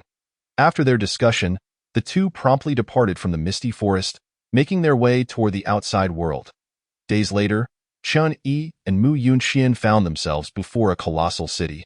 Its walls adorned with the grand characters Dan City. Brother Chen, this city looks magnificent, far more impressive than any we have encountered before, Mu Yunxian remarked in awe as he gazed upon the city. Indeed, this city is truly remarkable. It appears the outside world is even more splendid than we had imagined. Chen-Yi mused, taken aback by the vastness and vibrancy of the world beyond. With that, the two strode purposefully toward the city, eager to explore all that Dan City had to offer. Upon entering, they were immediately enveloped by a lively atmosphere, filled with the sounds of vendors hawking their wares and the chatter of passers-by. A continuous ebb and flow of activity. Brother Chun, this Dan City is so bustling, Mu Yunxian exclaimed, unable to contain his excitement. Indeed, it is quite lively. Chun-Yi nodded in agreement, both of them marveling at the city's vibrancy. Soon after, the duo wandered through Dan City, taking in the sights around them. The streets were lined with an array of shops and vendor stalls, each more dazzling than the last, leaving them captivated and overwhelmed. Look, Brother Chin, check out that shop. Mu Yunxian suddenly pointed excitedly at a store ahead. Following his gaze, Chun-Yi saw a sign that read Stone Yard in flamboyant script, clearly crafted by a skilled hand. Flanking the entrance were two imposing stone lions, exuding an air of majesty. Let us go take a look, Chun-Yi suggested, curiosity glimmering in his eyes. It was his first time encountering such an impressive establishment, and he felt compelled to explore further. Chapter 62. The Stone Yard opens. The two approached the shop, and as they reached the entrance, a well-dressed attendant greeted them warmly. Welcome to our Stone Yard. Esteemed gentlemen, We specialize in stone opening. Feel free to test your luck. Please, step inside. He invited enthusiastically. Chun-Yi and Mu Yunxian exchanged amused glances, intrigued by the concept of stone opening, which was entirely new to them. Upon entering, they were met with a spacious interior filled with various stones of all sizes and shapes, each more peculiar than the last. These stones have been meticulously selected, and there is a high chance of uncovering treasures within. Would you like to choose one to try your luck? The attendant urged, clearly hoping to entice them into purchasing. Oh? Treasures can be found within these stones? Chun-Yi raised an eyebrow, his curiosity piqued. He had never heard of such a thing before. Indeed, sir. These stones have been carefully sourced from various locations, and they may contain precious treasures, the attendant assured him earnestly. How do we select the stones? Mu Yunxian asked, his eyes scanning the assortment with curiosity, feeling somewhat overwhelmed. Selecting stones relies on one's discernment and luck. However, we have professional appraisers who can offer advice for a small fee. The attendant explained. Very well, please fetch an appraiser for us, Chun-Yi decided after a moment's thought. He was eager to see if he could uncover something remarkable from the stones, as this was a novel experience for him. Certainly, gentlemen. Please wait a moment while I summon the appraiser, the attendant replied before swiftly departing. Shortly thereafter, he returned with an elderly man donned in a blue robe, his demeanor exuding an air of wisdom. Esteemed gentlemen, this is our appraiser, Old Wu, the attendant introduced, gesturing to the elder. Greetings to you both, Old Wu said with a warm smile directed at Chun-Yi and Mu Yunxian. Are you gentlemen interested in opening stones? He inquired. Yes, we would like to give it a try. Chun-Yi nodded affirmatively. What kind of stones do you recommend? Old Wu asked, observing them closely. We are unfamiliar with this process. Do you have any suggestions? Mu Yunxian admitted, feeling somewhat lost. Selecting stones is primarily based on their texture, color, and heft. Of course, luck plays a significant role as well, Old Wu explained, stroking his beard thoughtfully. Generally, stones with clear patterns, vibrant colors, and a heavy feel have a higher probability of containing treasures. He added. Chun-Yi and Mu Yunxian listened attentively, nodding in understanding. However, these are merely basic guidelines. Ultimately, it depends on one's personal experience and discernment, Old Wu supplemented. What do you think of this stone? Chun-Yi asked, pointing to a fist-sized stone. Old Wu approached it, examining it closely before nodding in approval. This stone has decent patterns, vibrant color, and a satisfactory heft. It is worth a try. Then we shall select this one. Chun-Yi decided. Very well, the price for this stone is 100 taels of silver, the attendant announced. Chun-Yi produced the required sum and, alongside Mu Yunxian, awaited the stone's opening. Chapter 63. The Jade Stone Before Long. The stone was sliced open, revealing a jade stone the size of a thumb, emanating a subtle green hue. Looking quite extraordinary, a jade stone has been uncovered. The crowd exclaimed in astonishment as they witnessed such a rare occurrence. Though this jade may not be large, it is still worth several hundred taels of silver, Old Wu assessed, stroking his beard with satisfaction. Chun-Yi could not help but smile, astonished that his first experience with stone opening had yielded a jade stone. His luck was indeed remarkable. Mu Yunxian, witnessing this, looked on enviously. Gentlemen, would you like to select more stones? The attendant inquired eagerly, his anticipation palpable. Yes, let us choose a few more, Chun-Yi replied, feeling confident in his luck and eager to try again. Thus, Chun-Yi and Mu Yunxian selected several more stones from the yard. However, their subsequent luck did not mirror their earlier fortune. Several stones were opened to reveal nothing within. Alas, it seems our luck has run dry. Mu Yunxian lamented, observing the empty stones with disappointment. He was experiencing the bittersweet sensation of hope turning to dismay for the first time. Such is the nature of gambling. Winning and losing are part of the game. Let us conclude our endeavors for today, Chun-Yi stated after a moment of reflection. Though he felt a tinge of regret, he understood that fortune could not always favor him. Indeed, let us depart. Mu Yunxian agreed, and the two left the stone yard together. Yet, not long after their departure, astonishing news spread throughout the imperial city. Have you heard? Someone opened an exquisite jade stone at the stone yard today. Rumored to be worth a fortune. Is that true? Who was fortunate enough? It seems to be a young gentleman, though the specifics remain unknown. Upon hearing this news, Qian Yi and Mu Yunxian exchanged knowing smiles. They had never anticipated that they would create such a considerable stir today. However, for them, it was merely a trivial experience. They had no intention of delving deeply into this circle, as they had more pressing matters to attend to. At this moment, the two had returned to the inn, where Mu Yunxian, wearing a beaming smile, gazed at Qian Yi and remarked, "Brother Chen, your luck today is truly remarkable. To unearth jade on your very first attempt is something I greatly envy." "Haha, I merely tried my luck, never expecting it to be so fortuitous," Chen Yi replied with a chuckle. Upon hearing this, he smiled and added, "If you desire it, I shall gift you this piece of jade." "No, that is out of the question. It is your discovery. I cannot accept it," Mu Yunxian quickly interjected, waving his hands. "It's merely a piece of jade. It is of no great consequence. If you refuse, I might just toss it aside," Chen Yi said casually, observing Mu Yunxian. "Well, in that case, I shall accept it. Thank you, Brother Chen."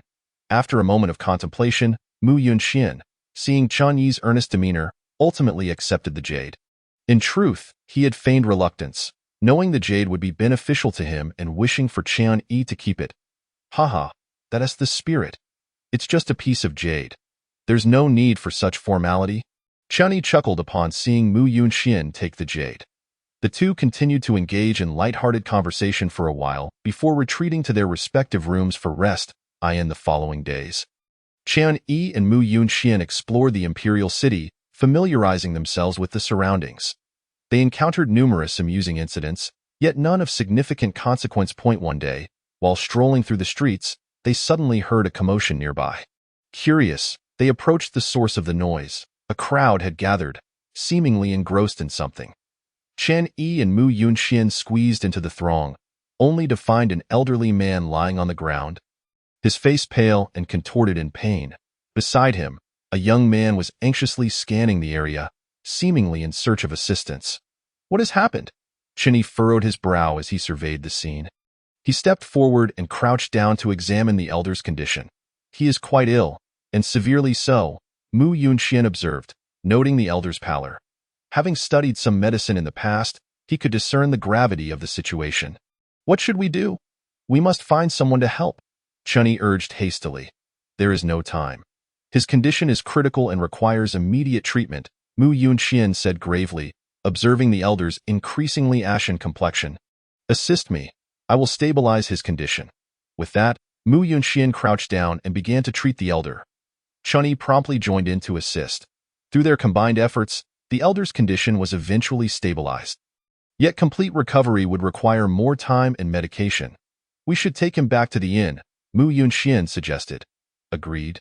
Chen Yi nodded, and together they helped the elder back to the inn. The innkeeper, surprised to see them return with an ailing man, did not inquire further, for such occurrences were not uncommon in this world. After settling the elder, Mu Yunxian promptly went to obtain medicine, while Chen Yi remained behind to care for him. Before long, Mu Yunxian returned with the medicine, personally preparing a concoction and administering it to the elder. Under their attentive care, the elder's complexion gradually regained a hint of color. "Thank you, young masters, for saving my life," the elder exclaimed upon awakening, gazing gratefully at Chen Yi and Mu Yunxian. "Old sir, you overstate the matter. It was but a small effort on our part," Chen Yi replied with a smile. "Oh, you young masters. It may seem trivial, but to me, it is a matter of life and death. Your kindness shall be forever etched in my heart." The elder insisted earnestly. "Please, do not mention it. Focus on regaining your health." Mu Yunxian gently urged. The elder, upon hearing this, refrained from further words, his face suffused with gratitude as he regarded Qian Yi and Mu Yunxian. In the days that followed, the elder gradually recovered under their devoted care. During this time, they engaged in numerous conversations, much to their astonishment, discovering that the elder was no ordinary person. His name was Yun Yuan, a formidable individual hailing from a hidden lineage. He had come to this pill city in search of a rare medicinal herb to concoct a pill to cure a talented cultivator within his family. However, he had not anticipated falling ill and nearly losing his life in this place. "Young masters, I have an earnest request that I hope you will consider," Yun Yuan said one day, looking at Chen Yi and Mu Yunxian with utmost seriousness.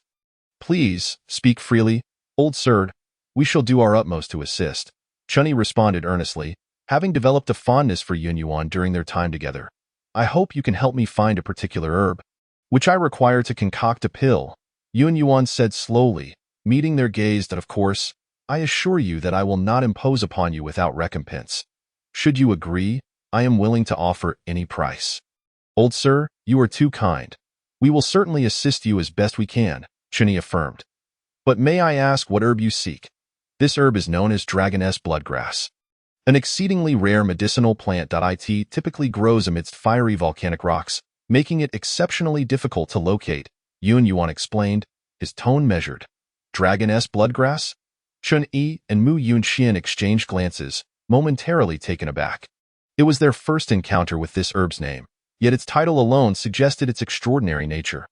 "Indeed, it is Dragoness Bloodgrass. I have learned that there is a location in this pill city where it might grow. While I am uncertain of its existence there, I wish to investigate, for a disciple from our sect is still awaiting it. However, I was gravely injured shortly after my arrival, nearly losing my life." Yun Yuan expressed, his expression earnest. "I understand this request may be burdensome, but I truly have no other recourse. Should you manage to find this Dragoness Bloodgrass, I am prepared to offer any price. Rest assured, old sir, we will do our utmost to assist you in locating the Dragoness Bloodgrass," Chen Yi promised earnestly. Though they were uncertain of their ability to find the herb, they were determined to help Yun Yuan, not only out of kindness but also out of curiosity to see this legendary herb for themselves. "Thank you, young masters." Yun Yuan's eyes glistened with tears of gratitude upon hearing their agreement. Their time together had revealed to him that Chen Yi and Mu Yunxian were kind-hearted and selfless individuals, which had emboldened him to make this request. Now, seeing them consent filled him with immense appreciation. "You are too kind, old sir. We shall set forth to aid you in the search for Dragoness Bloodgrass," Chen Yi said with a smile, observing Yun Yuan's excitement. With that, he and Mu Yunxian departed the inn. Embarking on their quest to uncover the whereabouts of the Dragoness Bloodgrass, as they ventured forth, Yun Yuan felt a surge of hope and gratitude, realizing he had truly encountered benefactors.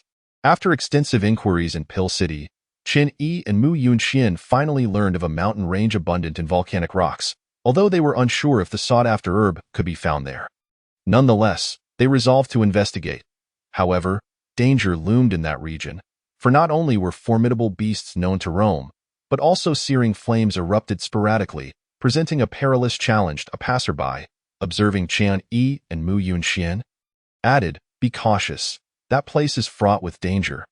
"Thank you for the warning," Chen Yi replied, his brow furrowing slightly. The place sounded exceedingly perilous, yet for Yun Yuan's Dragoness Bloodgrass, they had no choice but to venture forth. "Xian, it seems we must exercise utmost caution," Chen Yi remarked, his voice low. "Indeed, this place sounds exceedingly treacherous. We must prepare ourselves thoroughly," Mu Yunxian agreed, his expression serious. Returning to the inn, Chen Yi and Mu Yunxian relayed their findings to Yun Yuan. "Young masters, that location is exceedingly perilous. You must exercise utmost caution," Yun Yuan warned, his face etched with concern. Although he yearned for the Dragoness Bloodgrass, he did not wish for Chen Yi and Mu Yunxian to endanger themselves on his behalf. "Fear not, old sir. We shall be careful," Chen Yi assured him, smiling. "Yes, we will return safely," Mu Yunxian affirmed, his demeanor resolute. Yun Yuan felt a swell of emotion at their words, realizing he had indeed encountered good-hearted individuals. In the ensuing days, Chen Yi and Mu Yunxian prepared for their journey to the fiery volcanic mountain range. They procured ample medicinal pills and talismans, and even visited a blacksmith to craft 2 suitable weapons. Once fully prepared, they bid farewell to Yun Yuan and set forth on their expedition to the volcanic mountain range. The fiery volcanic mountain range lay to the north of Pill City, approximately a day's journey away. To expedite their arrival, Chen Yi and Mu Yunxian rented 2 swift steeds, galloping forth with determination. They journeyed north along the official road, swiftly departing the bustling city of Dan and entering the desolate wilderness. After half a day's travel, Chen Yi and Mu Yunxian arrived at the entrance of the mountain range. "Xian, it is unbearably hot here," Chen Yi remarked, standing at the mountain's threshold, feeling the scorching waves of heat wash over him, prompting a slight frown. The temperature of the Fire Rock mountain range was significantly higher than that outside, rendering it somewhat intolerable. Mu Yunxian produced a cooling pill and offered it to Chen Yi, assuring him that consuming it would provide some relief. After swallowing the pill, Chen Yi felt the oppressive heat within his body diminish considerably. They continued onward, and with each step deeper into the mountains, the temperature escalated, causing the air around them to warp. Suddenly, a fierce tiger engulfed in flames leaped from the nearby thicket, charging directly at them. Chen Yi swiftly drew his sword and lunged at the flaming beast. However, as soon as the blade made contact with the tiger's fur, it melted instantaneously. Witnessing this, Mu Yunxian immediately conjured an earth spell, attempting to erect a wall of earth to thwart the tiger's assault. Yet, the fiery tiger effortlessly shattered the barrier, continuing its relentless advance toward Chen Yi. Just as the tiger was about to pounce on him, Mu Yunxian, without a moment's hesitation, pushed Chen Yi aside, only to be violently hurled away by the tiger's force. Chen Yi hurried over to help Mu Yunxian to his feet, asking, "Are you all right?" Mu Yunxian shook his head. "I am fine, but this tiger is exceedingly difficult to handle." Observing the injured Mu Yunxian, Chen Yi's gaze hardened with resolve. "I will not allow you to be harmed. Even if it costs me my life today, I shall slay this beast." With that, he charged once more toward the flaming tiger. Chapter 66. A victorious kill and an encounter with the flaming behemoth. Armed with prior experience, Chen Yi refrained from recklessly stabbing the tiger with his sword this time. Instead, he unleashed a water spell, attempting to extinguish the tiger's flames. However, this fiery beast was no ordinary creature. Its flames appeared impervious to water. The moment the water touched the tiger, it evaporated into steam. Chen Yi was taken aback, but refused to concede defeat.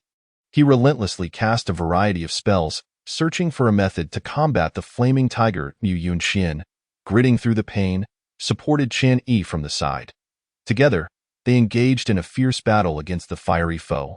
After an arduous confrontation, they finally succeeded in slaying the flaming tiger. Both were left breathless and exhausted, yet their eyes shone with unwavering determination and courage. It seems the beasts of the Fire Rock mountain range are not easily dealt with, Chen Yi remarked, gazing at the lifeless tiger's body. Indeed, we must exercise greater caution, Mu Yunxian replied, nodding earnestly. They understood that this was merely the beginning, with more dangers awaiting them ahead. However, for the sake of the dragon blood grass, they had to press onward. After a brief respite, Chen Yi and Mu Yunxian delved deeper into the Fire Rock mountain range. They ascended along the winding mountain path, the temperature steadily rising. Flames occasionally erupted from the crevices of the rocks on either side, catching them off guard. Chen Yi and Mu Yunxian cautiously evaded the flames, fearful of sustaining burns from a moment's inattention.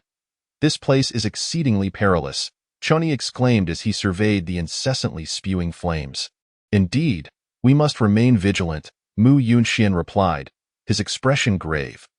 The two continued onward until they reached the heart of the mountain range, which was even more treacherous, not only due to the fiery eruptions but also the presence of formidable beasts.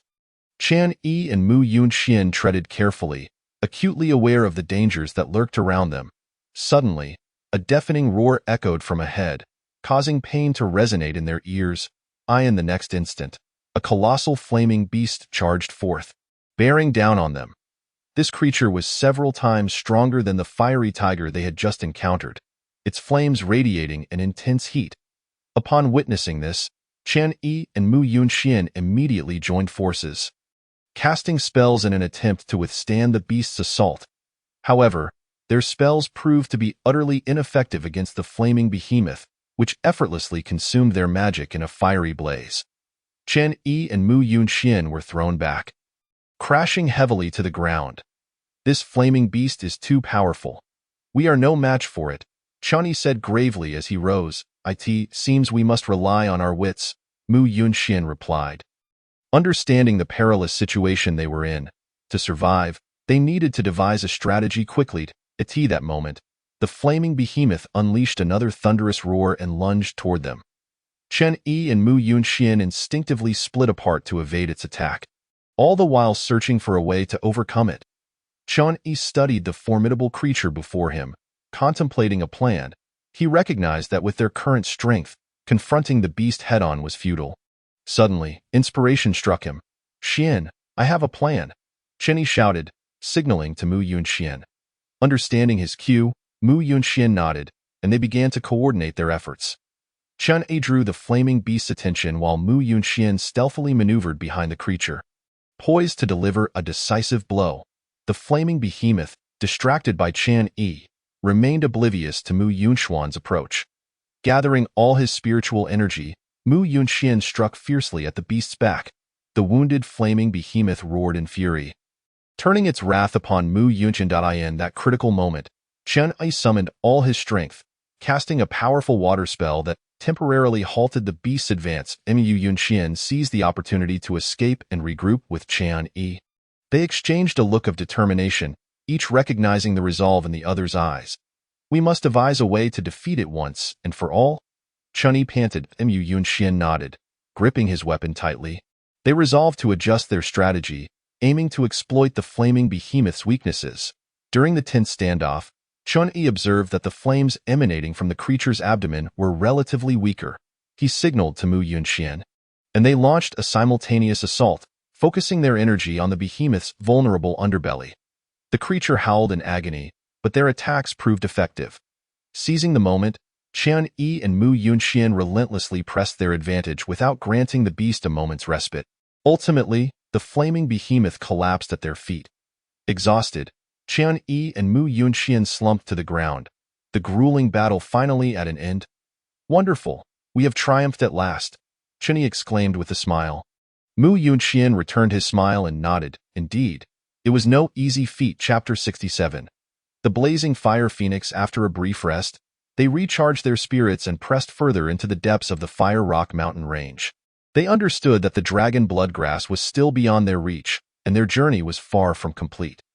Chen Yi and Mu Yunxian ventured deeper into the mountains, encountering numerous fiery beasts along the way, all of which they overcame with their intelligence and courage. Eventually, they arrived at the innermost part of the range. Here lay a gorge engulfed in flames, at the center of which grew a blood-red plant, the dragon bloodgrass. The very target of their quest. Be cautious. The air here is thick with powerful flames, Chen Yi warned. Mu Yunxian nodded, and they approached the gorge with utmost care. Just as they were about to touch the dragon bloodgrass, a surge of intense fire erupted from the gorge, blocking their path. Soon after, a massive fire phoenix burst forth, standing resolutely in front of them. This fire phoenix was far more formidable than any beast they had encountered previously, its flames seemingly capable of incinerating anything in their vicinity. Chen Yi and Mu Yunxian exchanged glances, both recognizing the resolve reflected in each other's eyes. They understood that to obtain the dragon bloodgrass, they must first defeat this fire phoenix. Is this the ultimate guardian of the dragon bloodgrass? Chen Yi inquired, his gaze fixed on the flaming phoenix, his expression grave. "It seems so. We must proceed with caution," Mu Yunxian replied, equally tense, his body poised for battle against this powerful fire phoenix. The two swiftly evaded, seeking an opportunity to breach the phoenix's defenses, yet each attempt was met with the searing heat of its flames. "This fire phoenix's power surpasses our expectations," Chen Yi remarked gravely after a tentative strike. Mu Yunxian furrowed his brow, swiftly dodging, intent on discovering a flaw in the phoenix's defenses. He realized that to acquire the dragon bloodgrass, they must first conquer this formidable fire phoenix. However, this creature showed no signs of granting them any leeway. Yet, Chen Yi noticed something peculiar. The phoenix appeared to be in a state of evolution, likely seeking to harness the properties of the dragon bloodgrass to complete its transformation. Moreover, it seemed to be a juvenile, its intellect not fully developed, merely aware that the herb was beneficial to it, which explained its aggression upon seeing Chen Yi and Mu Yunxian approach. Chen Yi shared his insight with Mu Yunxian, who brightened at the revelation. "Are you suggesting we have a chance to obtain the dragon bloodgrass from this fire phoenix?" Chen Yi nodded. "Precisely, but we must devise a careful plan." After a brief discussion, They decided that Chen Yi would distract the fire phoenix while Mu Yunxian took the opportunity to harvest the dragon blood grass. Once the herb was secured, they would retreat immediately. Taking a deep breath, Chen Yi charged toward the fire phoenix, unleashing his ultimate skills as they engaged in a fierce battle. Meanwhile, Mu Yunxian stealthily maneuvered to the side of the dragon blood grass. Waiting for the right moment to strike, he cautiously extended his hand and grasped the dragon's blood herb. Success! A wave of joy surged within Mu Yunxuan's heart as he prepared to stow the herb away. However, at that moment, the fiery phoenix detected his movement. It emitted a furious roar and turned to pounce at Mu Yunxian. Seeing this, Chen Yi immediately unleashed his full strength to intercept the phoenix's assault. "Run!"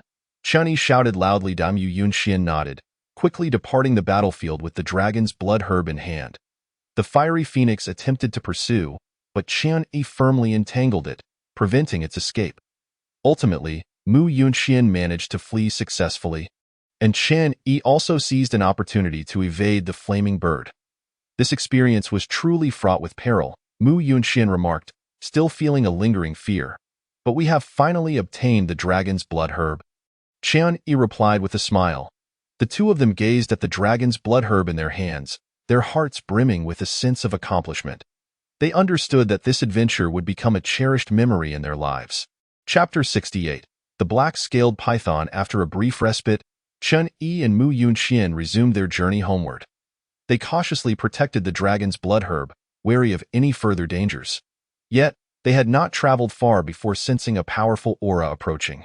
"This is bad. It seems a formidable beast is nearing," Chen Yi said alertly, and no sooner had he spoken than a gigantic python appeared before them. This serpent was pitch black, its eyes gleaming with a chilling light, and it exhaled a toxic breath.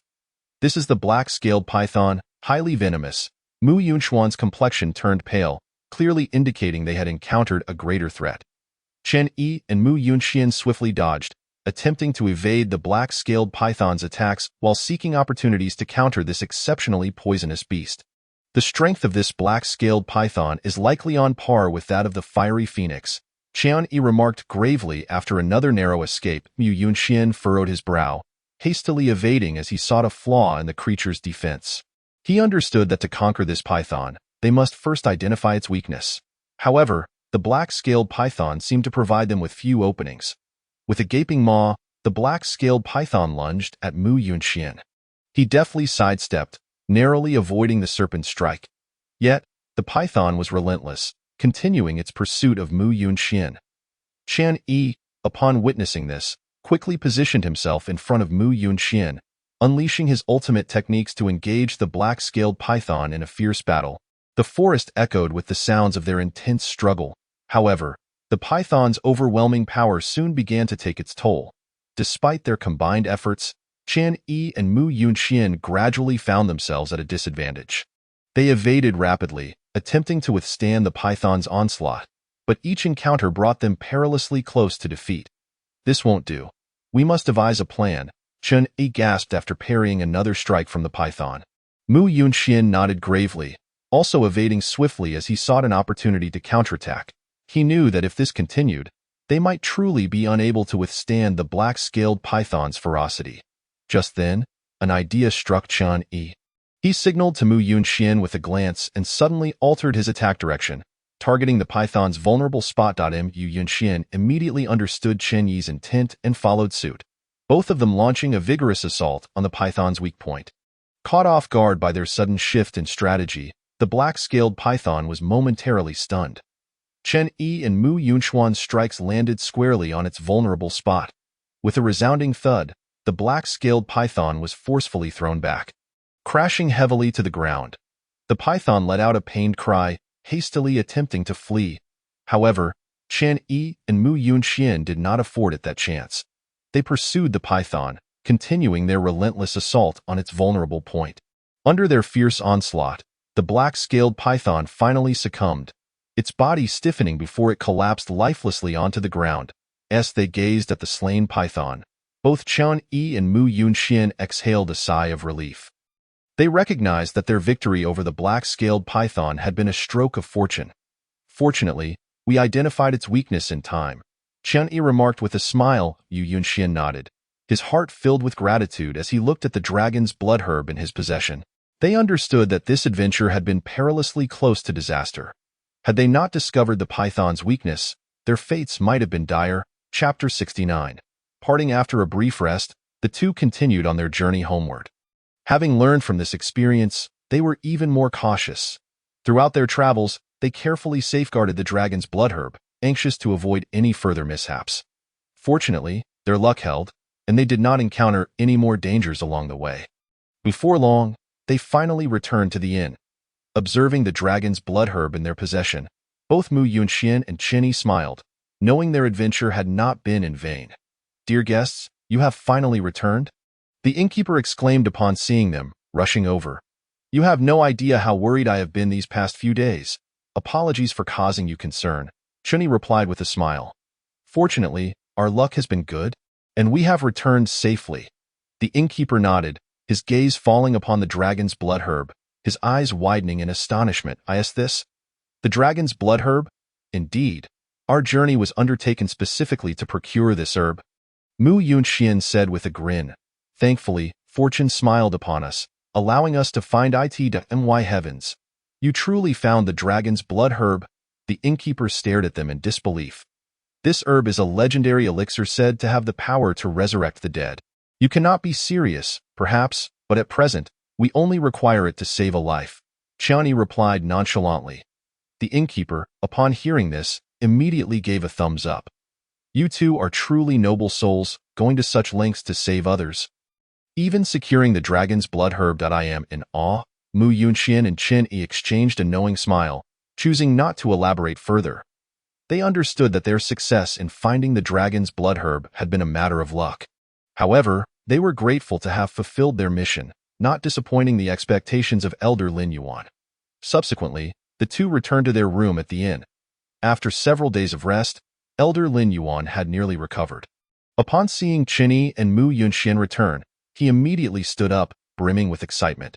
"You have returned. Did you find the dragon's blood herb?" "Indeed. We have fulfilled our promise," Chen Yi replied with a smile as he handed the dragon's blood herb to Elder Lin Yuan. Elder Lin Yuan received the herb, his hands trembling with emotion. "Wonderful. With this dragon's blood herb, I can concoct the elixir to heal Lin Yi. Elder, can this dragon's blood herb truly be used to create the elixir for Lin Yi's recovery?" Mu Yunxian could not help but inquire. "Absolutely," Elder Lin Yuan affirmed with a nod. "The dragon's blood herb is a mythical remedy, possessing the ability to bring the dead back to life. With it, I can indeed create the elixir to save young Master Lin Yi." He carefully stored the herb and turned to Chen Yi and Mu Yunxian. "I truly appreciate your assistance. Without your help, I might never have found this herb, and I could have perished. Do not mention it, Elder," Chen Yi and Mu Yunxian responded in unison. "Since we promised you, we would certainly see it through." Elder Lin Yuan gazed at them with admiration. "You two are remarkable. Not only are you exceptionally gifted, but your characters are also commendable. I believe you will achieve great things in the future. Here is the token of our Lin family. When you venture to the central domain, you may present this token and come to our family. If you need anything, just let me know, and I will assist you. I must return to my family. Young Master Lin Yi's condition is urgent, and I will await your arrival in the central domain. Thank you, Elder Lin Yuan, for your kindness. We will not decline. Once we have dealt with the matters in the northern domain, we will certainly visit the central domain, which is teeming with talent. We will be in your debt," Chen Yi said. "Rest assured, with your abilities, you will carve out your own path in the central domain. I shall take my leave now, until we meet again, young ones," Elder Lin Yuan replied. "Safe travels, Elder," Chen Yi and Mu Yunxian said in unison as they continued their journey of cultivation. Chapter 70. Interrupted Training, Exploration of the Ruins on the Vast Expanse of the Northern Domain. Chen Yi and Mu Yunxian's journey of cultivation persisted. They knew that no matter the challenges that lay ahead, as long as they advanced hand in hand, nothing could hinder their progress. Their tale would continue to unfold across this expansive land. Months later, as the autumn winds swept over the northern domain, Chen Yi and Mu Yunxian stood atop a mountain peak, gazing down at the valleys and ridges below. "Yunxian, when do you think we will step into the broader realm of the central domain?" Chen Yi asked, his gaze deep and contemplative, Mu Yunxian smiled softly. As long as we hold our dreams close, the path will always be there. One day, we will reach the central domain. These words. Qian Yi could not help but laugh heartily. Exactly. As long as we dream, the path will be ours. One day, we will certainly set foot in the central domain. Their eyes were resolute and profound, as if they had already glimpsed the vast expanse of the future that awaited them. They are aware that as long as they persist and forge ahead, one day they shall set foot upon the long-desired land of the central domain. Their tale will continue to be inscribed upon that vast expanse, radiating even more resplendent brilliance. At that moment, their communication token suddenly vibrated. It was a message from Imo Shang of the Xianyang sect, informing them that Qian Yi, a relic, is about to emerge, and the sect leader has summoned you to return for exploration. Qian Yi and Mu Yunxian exchanged knowing smiles, understanding that a new trial was about to commence. Haha, it seems our journey of trials is far from over, Qian Yi remarked with a grin. Indeed, our trials have only just begun, Mu Yunxian replied, also smiling. This relic might very well be our final trial before stepping into the central domain. Then we certainly cannot miss it. Qian Yi's eyes shimmered with determination. Let us go and explore this relic.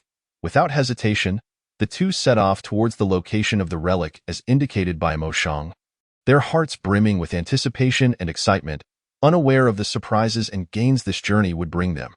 Regardless, they were prepared to face the challenges that lay ahead. Upon their arrival at the relic site, they found a considerable gathering of martial artists already assembled. Soon, they spotted Mo Shang and He Xian among the sect members, led by Elder Xiao Feng, with representatives from the Wu Ji sect and the Luo Yun sect also present. It appears this relic's emergence has attracted a significant crowd, Qian Yi observed, surveying the throng. Yes, but that's a good thing. The more, the merrier, Mu Yunxian replied with a smile. Instead of rushing into the relic, they took a moment to observe their surroundings. They noticed that the emergence of this relic seemed extraordinary, as a dense aura of spiritual energy and a mysterious atmosphere enveloped the area. It seems there must be a treasure within this relic, Qian Yi remarked, his eyes sparkling with insight. Treasures often come with great dangers. We should exercise caution, Mu Yunxian advised. Qian Yi nodded in agreement. Indeed, caution is the mother of safety. We must tread carefully. The two then made their way towards the Xianyang sect's area. Upon meeting Elder Xiao, Qian Yi respectfully greeted him. Master, we have arrived. Ah, splendid. You both have made progress. It appears this trial has yielded fruitful results. Elder Xiao remarked it has been quite fortuitous. The two responded with smiles. As they conversed, a sudden beam of light shot skyward from within the relic, piercing the heavens. Immediately afterward, a powerful aura emanated from the relic, causing a wave of apprehension among all present. It seems the relic has been activated. You may enter, but remember to stay vigilant. I will await your safe return outside. Elder Xiao instructed the disciples of the Xianyang sect, Mu Yunxian, and the others nodded before proceeding towards the entrance of the relic. Upon entering, they were immediately enveloped by an ancient and mysterious atmosphere. They discovered that this relic appeared to be an ancient battlefield, steeped in the essence of past conflicts. This must have once been an ancient battleground. Let us proceed with caution, Qian Yi advised. The others nodded in agreement and began to explore the relic. They soon realized that the relic harbored numerous treasures and opportunities, yet also posed considerable dangers. Just as they were engrossed in their exploration, an earth-shattering roar reverberated through the relic, causing the ground to tremble violently. A powerful gust of wind surged forth from the depths of the relic, scattering everyone in different directions. Everyone, be careful not to get separated, Qian Yi shouted, but it was too late. The group had already been dispersed by the force of the wind. He quickly grabbed Mu Yunxian by the arm. Yunxian, we must locate the others. Mu Yunxian nodded in agreement, and they immediately set off in search of their fellow disciples. Meanwhile, the tremors within the relic intensified, as if something was about to awaken. Qian Yi and Mu Yunxian felt a tightening in their chests. They understood that this journey would not be as simple as they had anticipated. Suddenly, a colossal figure began to rise slowly from the depths of the relic, exuding an overwhelming presence. What in the world is that? Qian Yi gasped, his eyes widening in disbelief at the sight of the immense form before him. It was none other than an ancient savage beast. The beast roared defiantly, causing the entire relic to shudder as if it might collapse at any moment. "Run!" Mu Yunxian shouted, seizing Chan Yi and sprinting back to It. That moment, they could think of nothing but survival. However, the savage beast seemed to have locked onto them, roaring as it gave chase. "Split up!" Chen Yi bellowed, forcefully pushing Mu Yunxian away as he turned to flee in another direction. Mu Yunxian hesitated for a moment before gritting his teeth and darting off in a different direction. He knew this was not the time for hesitation. Survival was their only hope. As Chen Yi glanced back at the pursuing beast, he couldn't help but let out a bitter laugh. He sprinted desperately, his mind racing to devise a strategy. The savage beast's strength far surpassed their expectations, and a direct confrontation was out of the question. The only hope of survival lay in outsmarting it. He ran while scanning his surroundings for any advantageous terrain or objects that could be used against the beast. However, the relic was filled only with ruins and rubble, offering nothing useful. Just then, Chen Yi's eyes caught sight of an ancient stone tablet not far ahead. The tablet was inscribed with archaic runes, suggesting it was of significant antiquity. A spark of inspiration ignited within him, and he dashed towards the stone tablet. Upon reaching it, he immediately began to examine the runes carved upon its surface. Though he could not decipher them, he could feel the potent energy contained within. "Here goes nothing. A dead horse is worth a live one," Chan Yi resolved, gritting his teeth as he began channeling his spiritual energy according to the runes on the tablet. As his energy flowed into the stone, it emitted a brilliant glow and began to shift slowly. "I did it," Chen Yi exclaimed, filled with elation as he took cover behind the stone tablet. Just then, the savage beast roared as it closed in. However, upon seeing the radiant light emanating from the tablet, it suddenly halted, a flicker of fear flashing in its eyes. It let out a low growl, hesitating as it considered whether to continue its pursuit. Observing this, Chan Yi's heart surged with hope. It appeared the runes on the tablet had a restraining effect on the beast. Seizing the opportunity, he intensified his energy output, urging the tablet to shine even brighter. Under the brilliant glow, the fear in the beast's eyes deepened until it finally turned and fled. With the savage beast gone, Chan Yi let out a sigh of relief. Feeling utterly drained, he leaned against the tablet, gasping for breath, filled with gratitude for his narrow escape. That was far too close for comfort. After a brief respite, Chan Yi began to worry about Mu Yunxuan's safety. He resolved to find his companion, dragging his weary body back along the path they had come. Along the way, he stumbled upon the bodies of several disciples from other sects, a gruesome sight that heightened his concern for Mu Yunxian. Continuing onward, he finally located Mu Yunxian, who lay injured and unconscious. Chen Yi rushed to assess his wounds and administered some healing elixirs. After a while, Mu Yunxian finally regained consciousness. The two decided it was best to leave the area before formulating a new plan. However, just as they prepared to depart, they discovered the exit of the relic had been sealed, trapping them inside. Exchanging a solemn glance, they recognized the gravity of their situation. They knew that to survive, they must find a way to escape this relic. There must be a means of leaving here. "Let us search carefully," Chen Yi said firmly. They began to scour their surroundings, hoping to find clues that might lead them to freedom. However, after an extensive search, they found nothing. Just as despair began to set in, Chen Yi noticed something etched into a nearby wall. He hurried over to investigate, discovering an ancient pattern carved into the stone, seemingly concealing a profound secret. "Yunxian, come quickly," Chen Yi called urgently. Mu Yunxian approached, and upon seeing the pattern, his eyes widened in surprise. "This design appears to be an ancient formation." "Indeed, I see it too," Chen Yi nodded. "This pattern may very well hold the key to our escape." The two immediately began to study the design, searching for its hidden meanings. After meticulous examination and deliberation, they finally deciphered the method to activate the formation.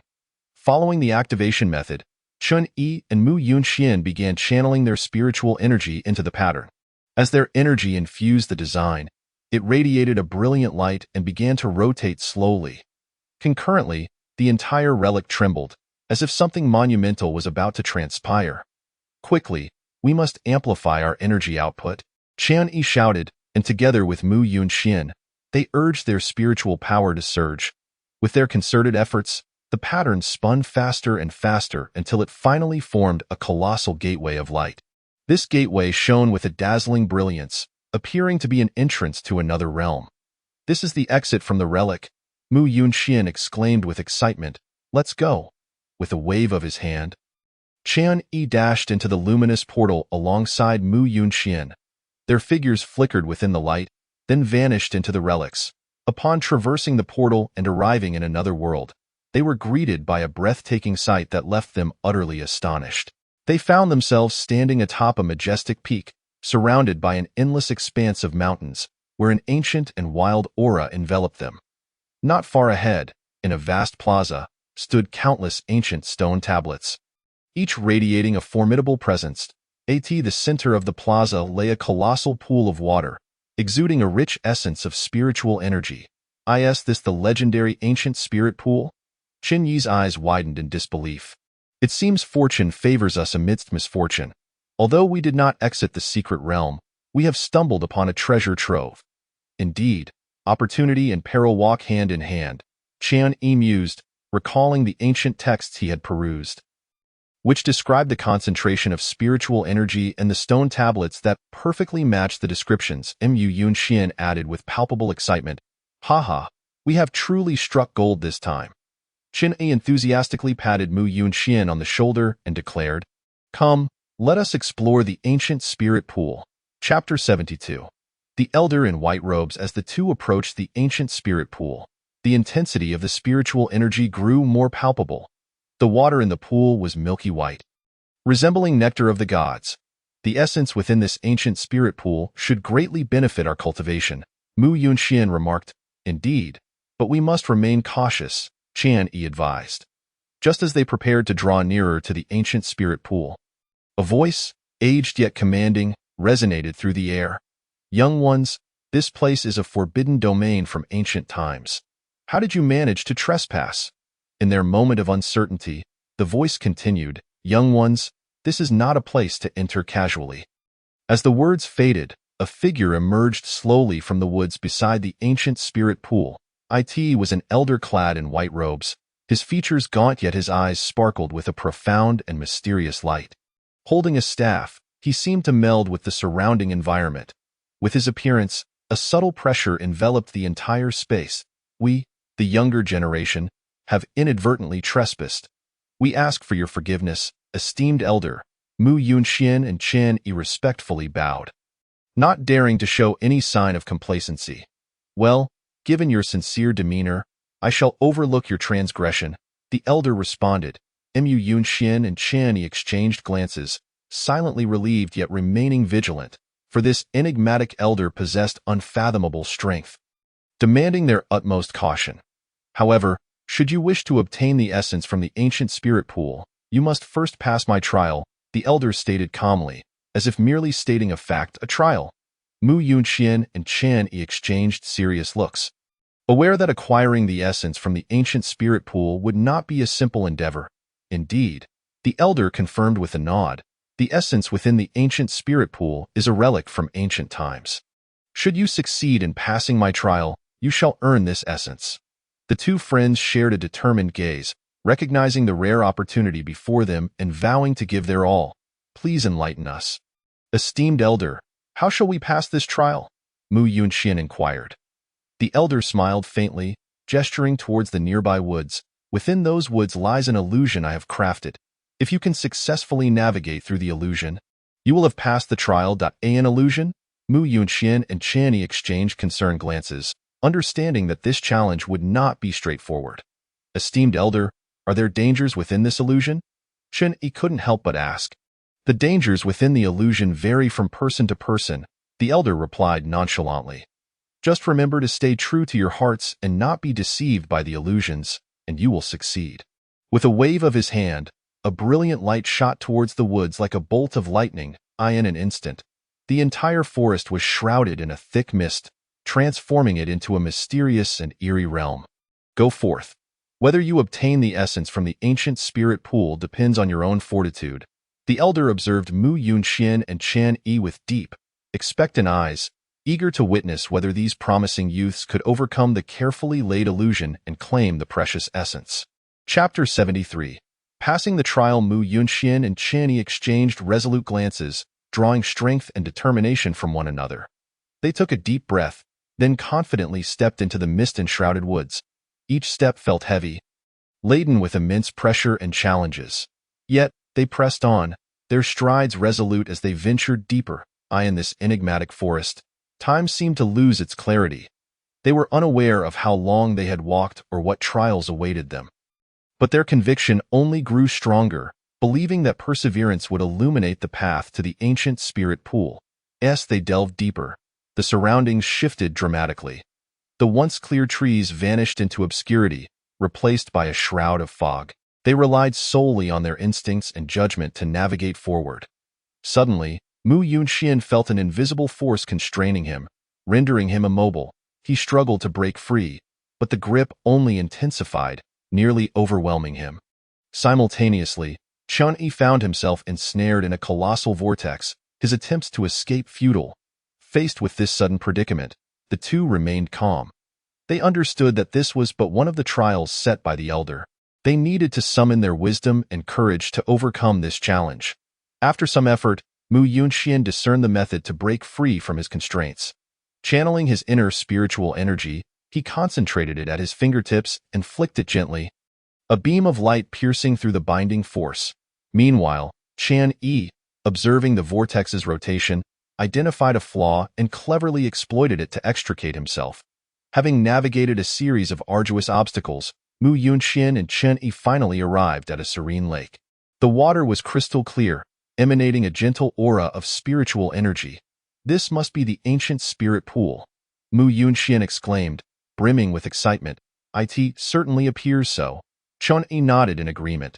Just as they prepared to approach, ripples suddenly disturbed the surface of the lake.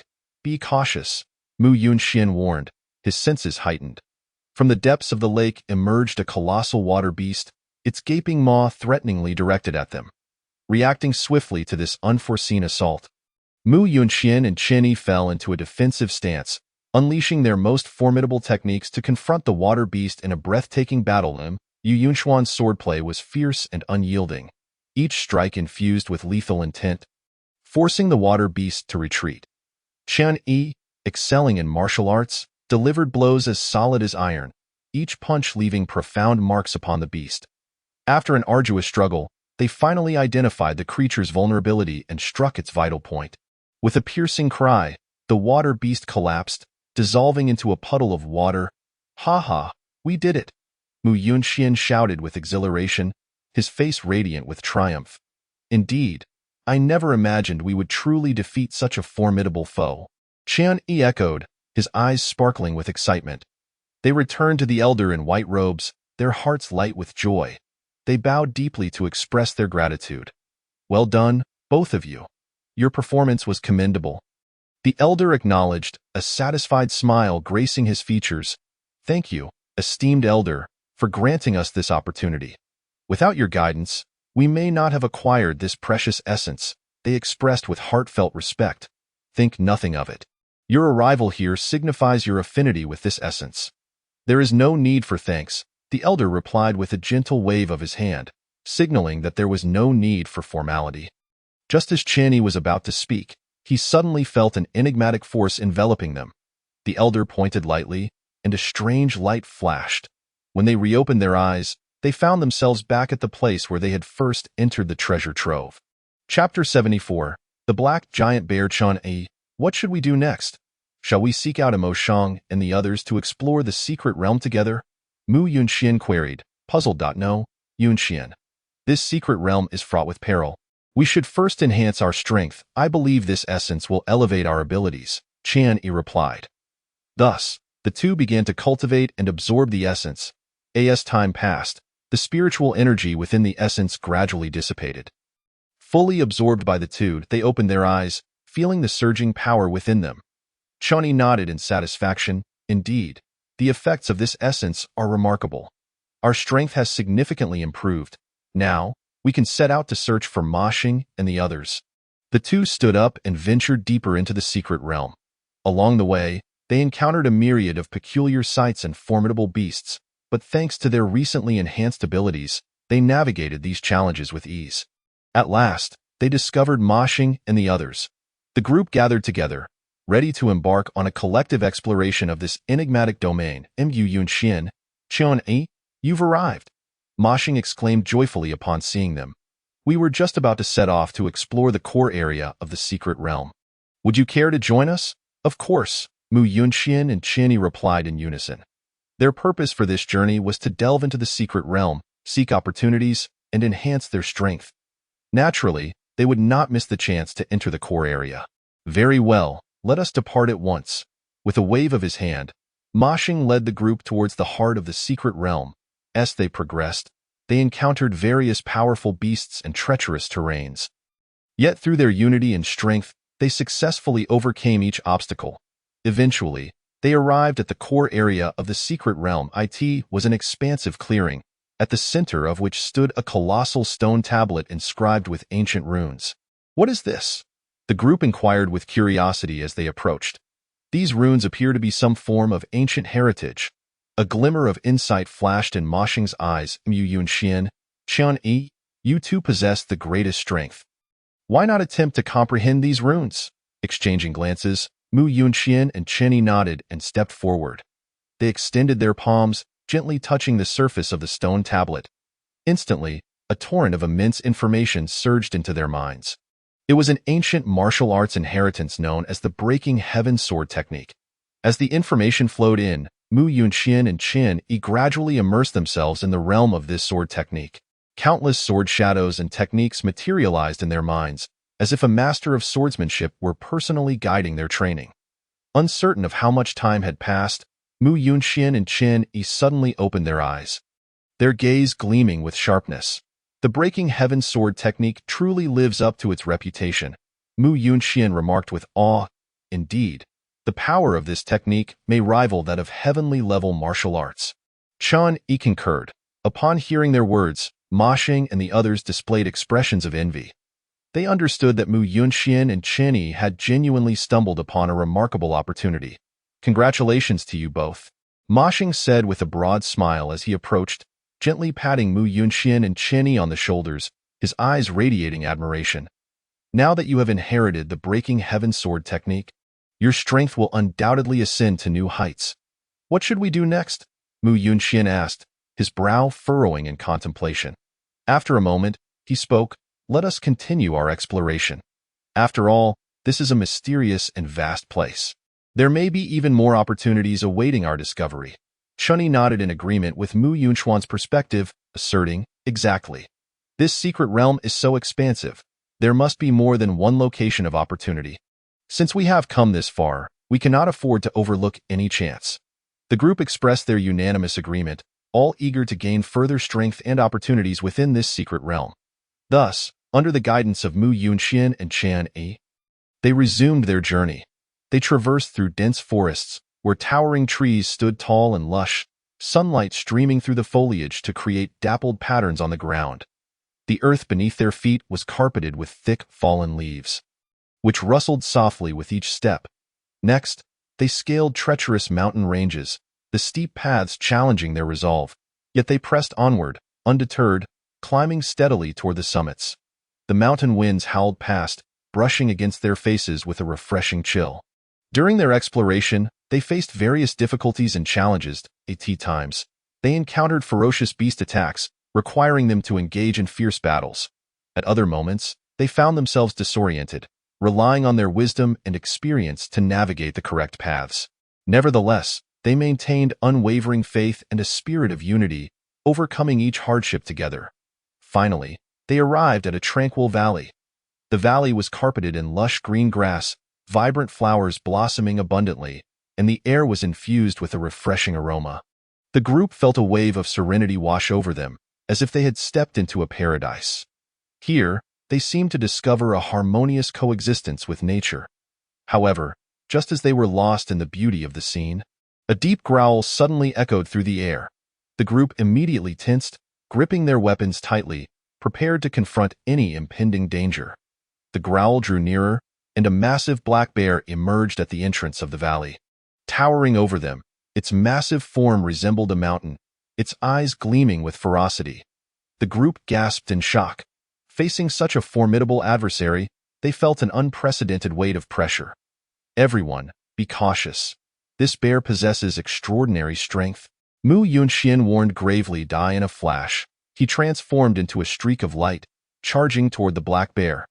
Chani followed closely behind, the two flanking the beast. In an instant, sword energy surged, and the clash of combat resounded thunderously. Yet, the black bear's power exceeded their expectations. It effortlessly swatted away Mu Yunxian and Chen Yi's attacks with its massive paws. Each strike bore the force of annihilation, forcing the two to momentarily retreat.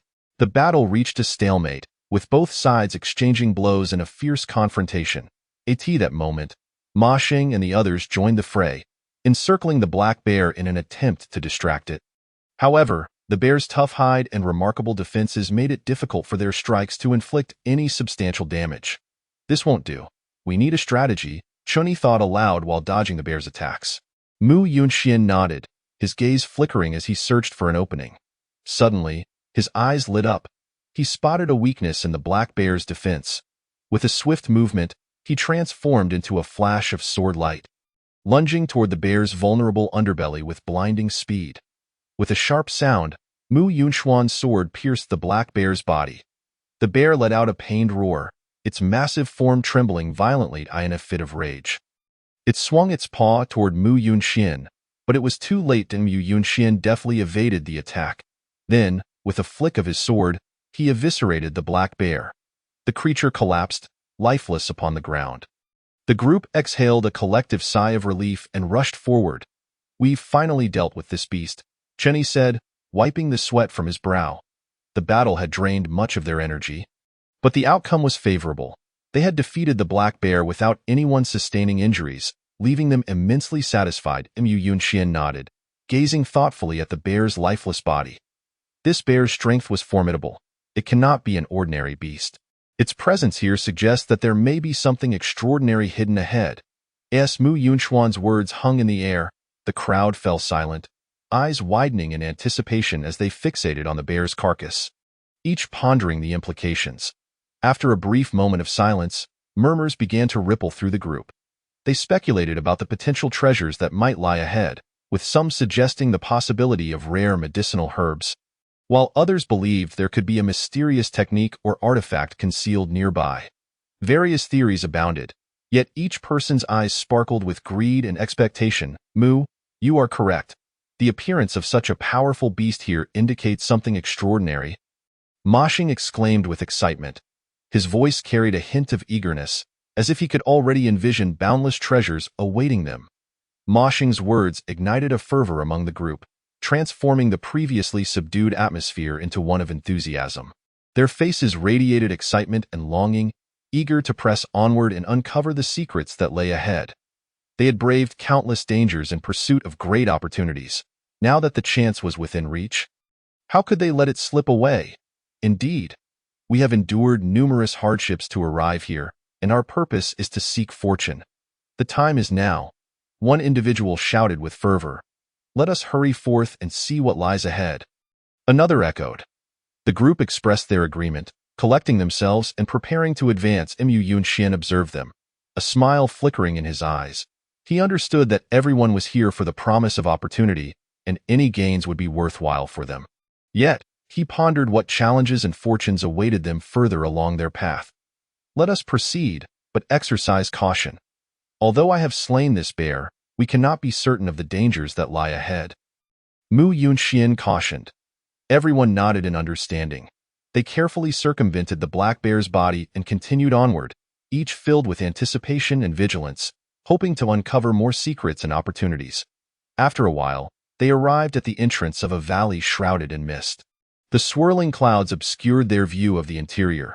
Exchanging glances, they resolved to venture into the valley for exploration. They cautiously entered, remaining alert to the sounds around them. Suddenly, a gust of wind swept through, dispersing some of the fog. The group gazed in awe at the scene within the valley, their eyes widening in astonishment. The valley was adorned with an abundance of rare, spiritual herbs and medicines. Exuding a rich aura of ethereal energy, the crowd, brimming with excitement, rushed forward to gather these treasures. However, at that moment, a dark shadow surged forth from the depths of the valley. Upon closer inspection, it was revealed to be an enormous black bear, even larger than the previous one, emanating an aura of terror. "This is bad. Run!" someone shouted, turning to flee. The others quickly snapped to attention and began to escape as well, yet the black bear was remarkably swift. Catching up to a fleeing cultivator in the blink of an EY, opened its cavernous maw and lunged at the cultivator. A scream escaped the cultivator's lips before silence ensued. Seeing this, Mu Yunxian's expression darkened. He immediately employed his lightness skill, darting toward the bear. Simultaneously, a sharp sword appeared in his hand, aimed at the beast. Sensing the threat posed by Mu Yunxian, the black bear swiftly turned and lunged at him. Mu Yunxian sidestepped, thrusting his sword into the bear's abdomen. The bear let out a roar of pain, swiping its paw at Mu Yunxian. He narrowly evaded again, delivering a kick to the bear's belly. The bear staggered back a few steps, and seizing the opportunity, Mu Yunxian struck with several more sword thrusts, leaving deep gashes on the bear's body. Infuriated, the bear opened its mouth and unleashed a torrent of black flames.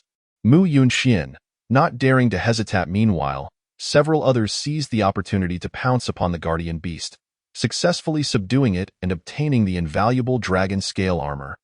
Breathing heavily, Qian-Yi gazed at the fallen black-robed elder. Feeling a wave of relief wash over him, he turned to approach Mu Yunxian and the others, joining them in admiring the dragon scale armor they held. It is thanks to Qian-Yi that we were able to acquire the dragon scale armor. Otherwise, it would have been impossible, Mu Yunxian remarked with a sense of admiration. Qian-Yi smiled and shook his head, indicating that it was a collective effort. Just then, the dragon scale armor suddenly emitted a blinding light, enveloping everyone within its radiant embrace. Following a surge of intense energy, they vanished from their original location. When they opened their eyes again, they found themselves in an unfamiliar place. Surrounding them was a desolate desert, devoid of any signs of life. "Where is this? How did we end up here?" Mu Yunxian asked, perplexed. Qian-Yi furrowed his brow, beginning to observe the environment around them. He noticed a massive fissure in the desert, emanating waves of mysterious energy. "Perhaps the answer lies within." Qian-Yi pointed towards the crack. The group exchanged glances, deciding to delve deeper into the fissure to uncover its secrets. Chapter 78. The palace. They cautiously traversed the fissure, discovering a hidden underground relic. The ruins were adorned with ancient runes and patterns, seemingly narrating the legendary tales of this land. At the center of the relic, an old tome lay before them, its pages filled with archaic script. Qian-Yi stepped forward, meticulously leafing through the book. To his astonishment, it documented the legends surrounding the dragon scale armor and the history of this land. It turned out they stood on a forgotten battlefield, where the dragon scale armor had once served as the guardian's battle attire. Possessing enigmatic power, it seems our acquisition of the dragon scale armor was not mere chance, but rather a twist of fate. Qian-Yi mused. Mu Yunxian and the others gathered around, peering at the text with solemn expressions. At that moment, a violent tremor shook the ruins. The group's expressions shifted, realizing that other unknown dangers might lurk within. Determined to unveil the truth and protect this land, they resolved to venture deeper into the ruins, seeking the secrets concealed within. Thus, a new adventure was about to commence. As they progressed, the atmosphere within the ruins grew increasingly eerie. The ancient runes upon the walls flickered with an ethereal glow, as if recounting ancient legends. Qian-Yi gripped his sword tightly, vigilantly scanning his surroundings, ready to confront the unknown challenges ahead. They understood this adventure would not unfold peacefully. Qian-Yi and his companions supported one another, their steps unsteady and bodies swaying, yet they persevered cautiously along the passage. Each step was accompanied by tension and vigilance, as loose stones rained down from above, threatening to strike at any moment. Time slipped by without their awareness, the journey feeling interminable. Just when exhaustion began to overwhelm them, a faint glimmer of light appeared ahead. This light shone like a beacon of hope amidst the darkness.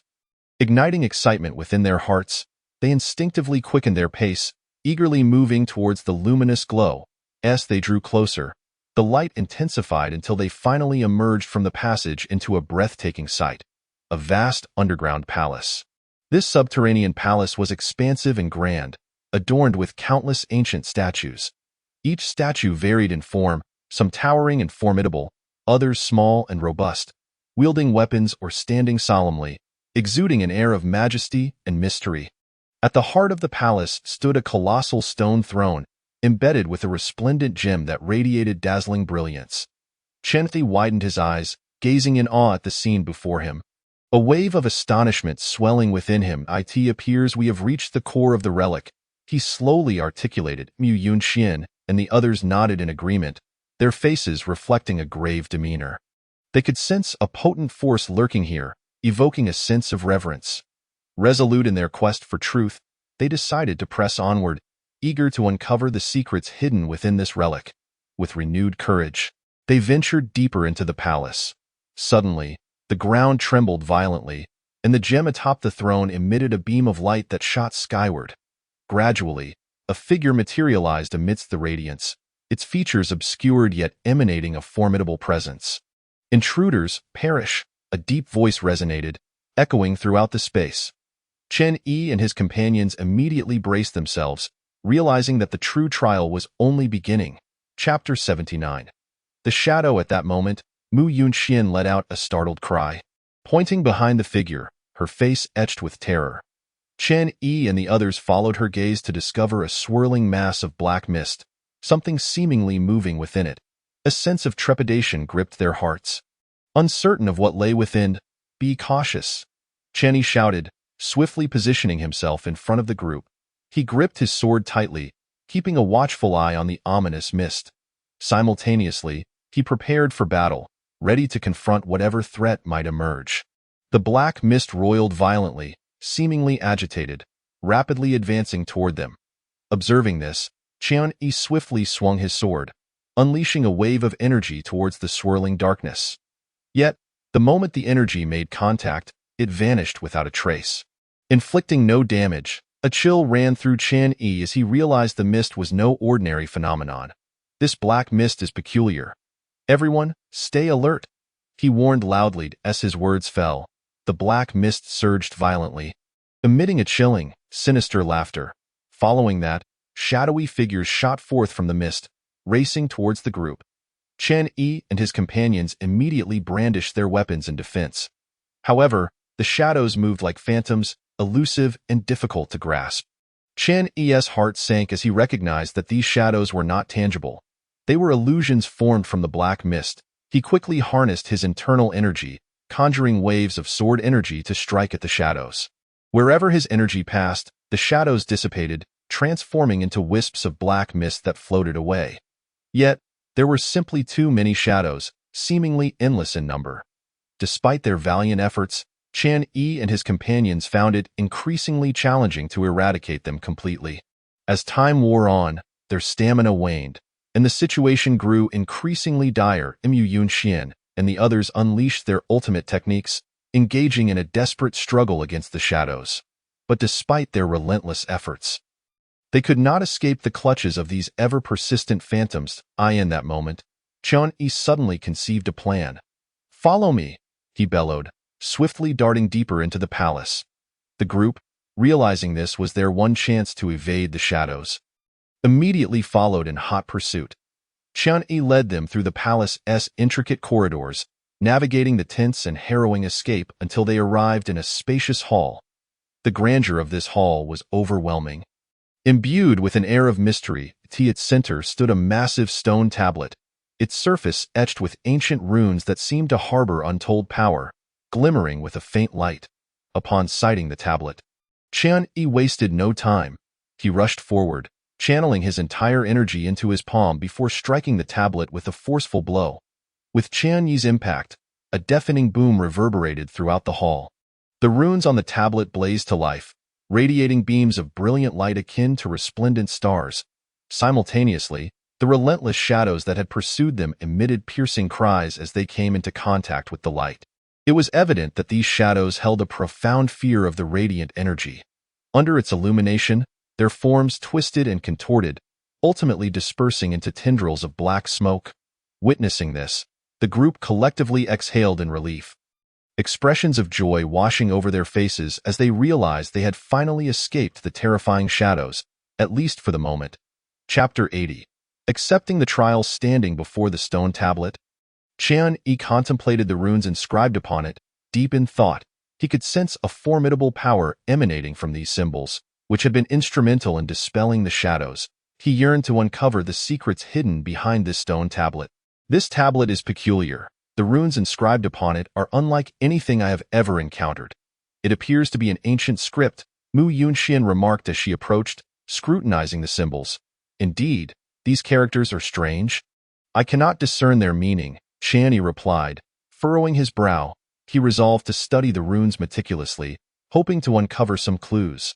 Just then, the runes on the tablet flickered, followed by a beam of light shooting forth, aiming towards the ceiling of the hall. The group gazed upward, astonished to see an ethereal image materializing above them. The ethereal image emitted a faint glow, obscuring its features, yet it exuded an aura of majesty and mystery. The apparition slowly spoke, its voice deep and commanding. I am the guardian of this relic, its rightful master. Your presence here signifies that you possess sufficient courage and strength. However, to earn my legacy, you must first endure the final trial. Upon hearing these words, Chien-Yi and his companions felt a tightening in their chests. They understood that this ultimate test would not be easily surmountable. Yet, having come this far, they could not afford to yield. In unison, they implored, Please, esteemed guardian, enlighten us about the nature of this final trial. The spectral figure smiled faintly and replied, It is quite simple. If you can unravel the riddle I left behind, you shall inherit my legacy. However, should you fail, you will be forever trapped in this place. So ponder well, adventurers. With that, the apparition vanished, leaving Chien-Yi and his companions exchanging glances. The final trial? Upon hearing this, their expressions turned grave, brows furrowed in concern. They knew the trial would be fraught with challenges that would not permit easy passage. Indeed, the final trial. The ethereal figure nodded slightly in affirmation, speaking with solemnity. Only by overcoming this trial will you gain my legacy and the fortune that belongs to you. However, failing to pass means you will be eternally confined here, becoming my everlasting tomb guardian. This revelation, Chien-Yi and his companions felt a sharp pang of anxiety, yet their gazes remained resolute and unwavering. They understood that this final trial was a challenge they must confront with bravery. With their aspirations at stake, they had no choice but to exert their utmost effort to overcome the impending tribulations. They exchanged determined glances, their eyes glimmering with resolve and courage. Together, they declared, We are willing to accept the trial. Their voices rang out, robust and unwavering, as if they were fully prepared for what lay ahead. The ethereal image nodded in approval and waved its sleeve. Suddenly, the world before them shimmered, and in the next moment, they found themselves in an unfamiliar realm. This space was shrouded in thick mist, obscuring their surroundings, as if they had been transported to an uncharted domain. This is the arena for your trial, the voice of the apparition echoed within the space. You must defeat your opponents here to pass the trial. The strength of your adversaries will adjust according to your own abilities. The stronger you are, the mightier your foes will become. Chapter 81.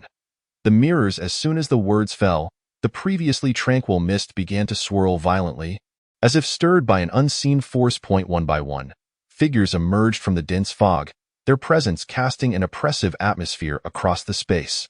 These figures bore an uncanny resemblance to Chien-Yi, Xian, and the others. Not only that, but the aura they emanated was identical, as if each individual had been flawlessly mirrored. Xian's eyes widened in disbelief, his face a mask of shock. This. Our reflections? He murmured, fear and astonishment tinging his voice. Indeed, these are your reflections, came the voice of the elder, now unseen. They possess the same strength and skills as you do. Only by overcoming them can you pass the trial. With this revelation, the group wore solemn expressions, swiftly evading to seek their respective opponents. Qian locked his gaze on his mirror image, maneuvering swiftly to launch an attack he deftly avoided, condensing sword energy to strike at the reflection. In response, the mirror image also gathered sword energy to meet his assault. A fierce battle ensued as the two clashed.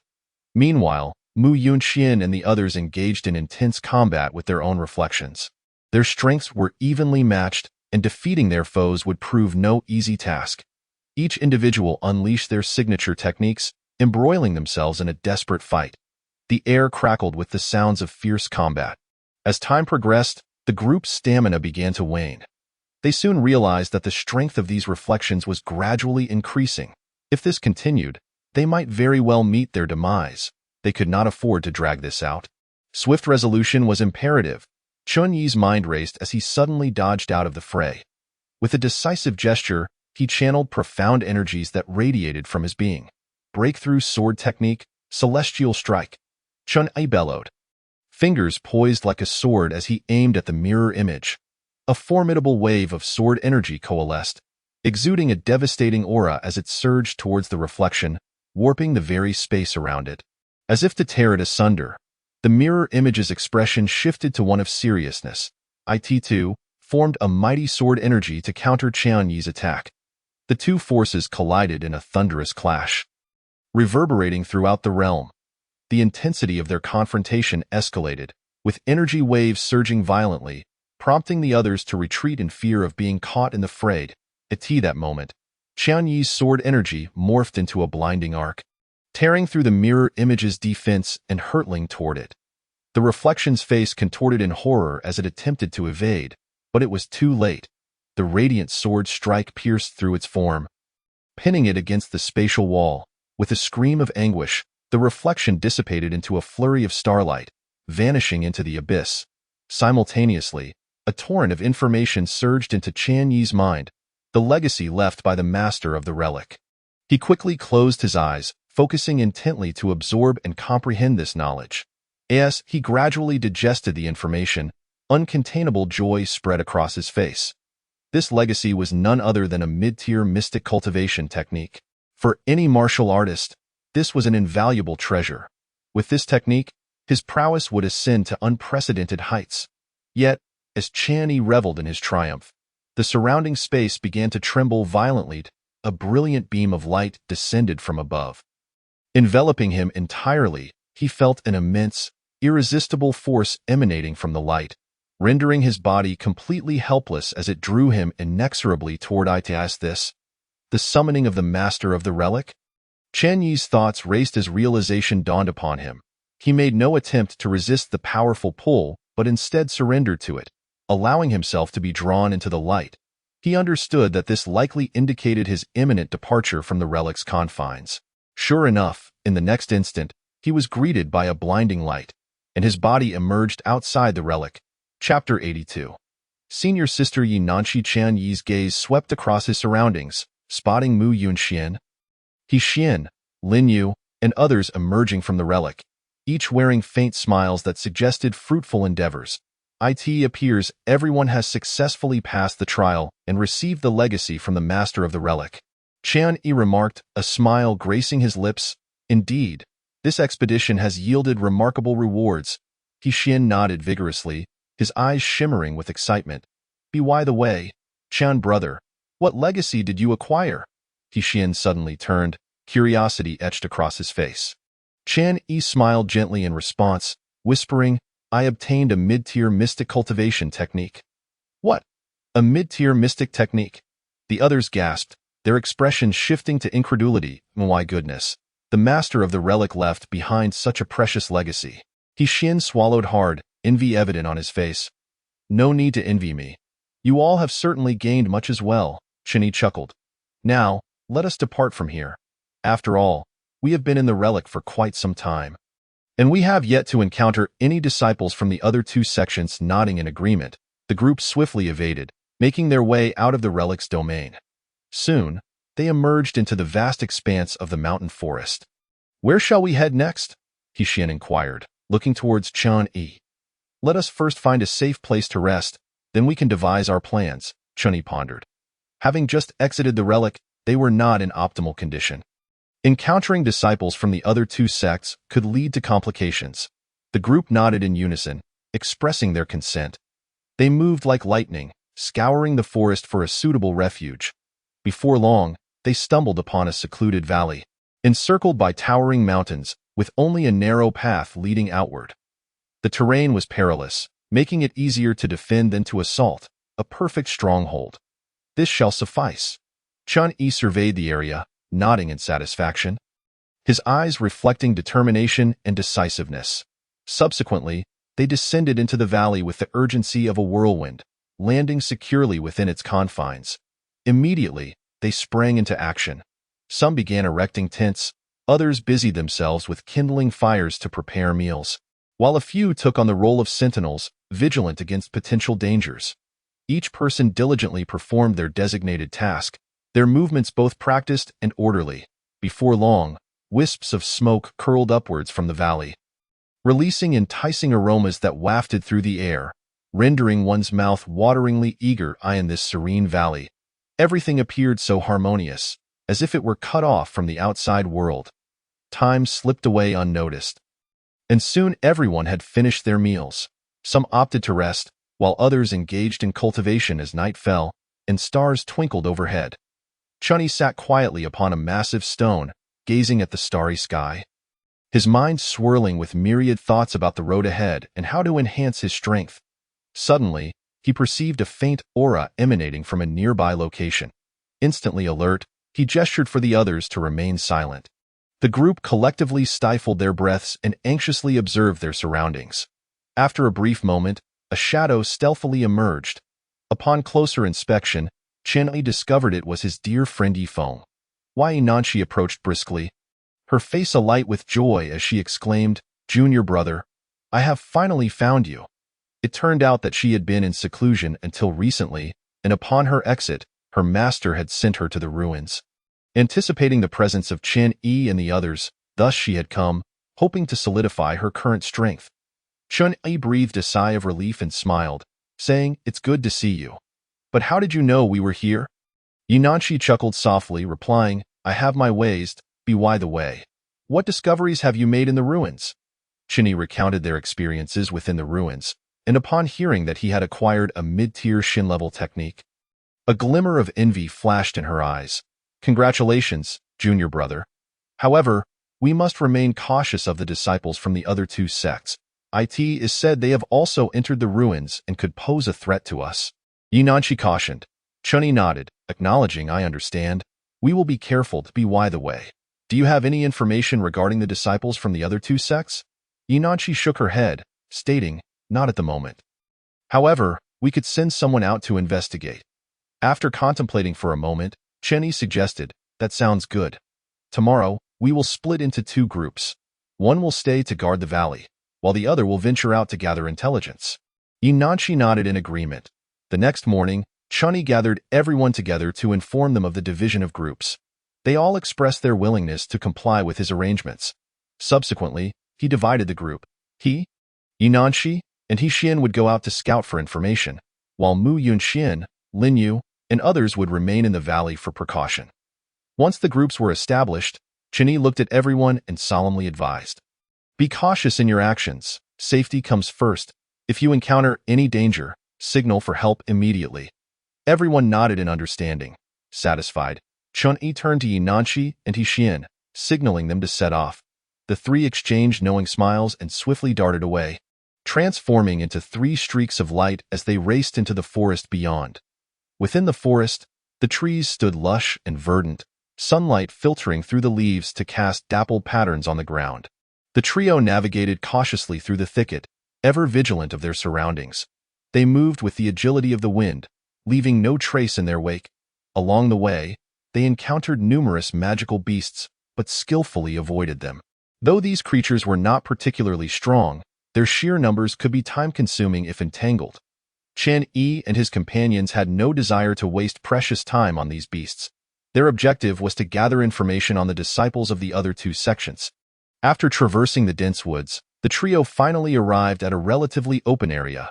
A winding path stretched before them, leading into the unknown. They followed the path without encountering any immediate danger, yet they remained alert, carefully observing their surroundings. After about an hour of walking, they suddenly heard a commotion ahead. Instantly on guard, they swiftly concealed themselves behind a large tree, cautiously peeking out to assess the situation.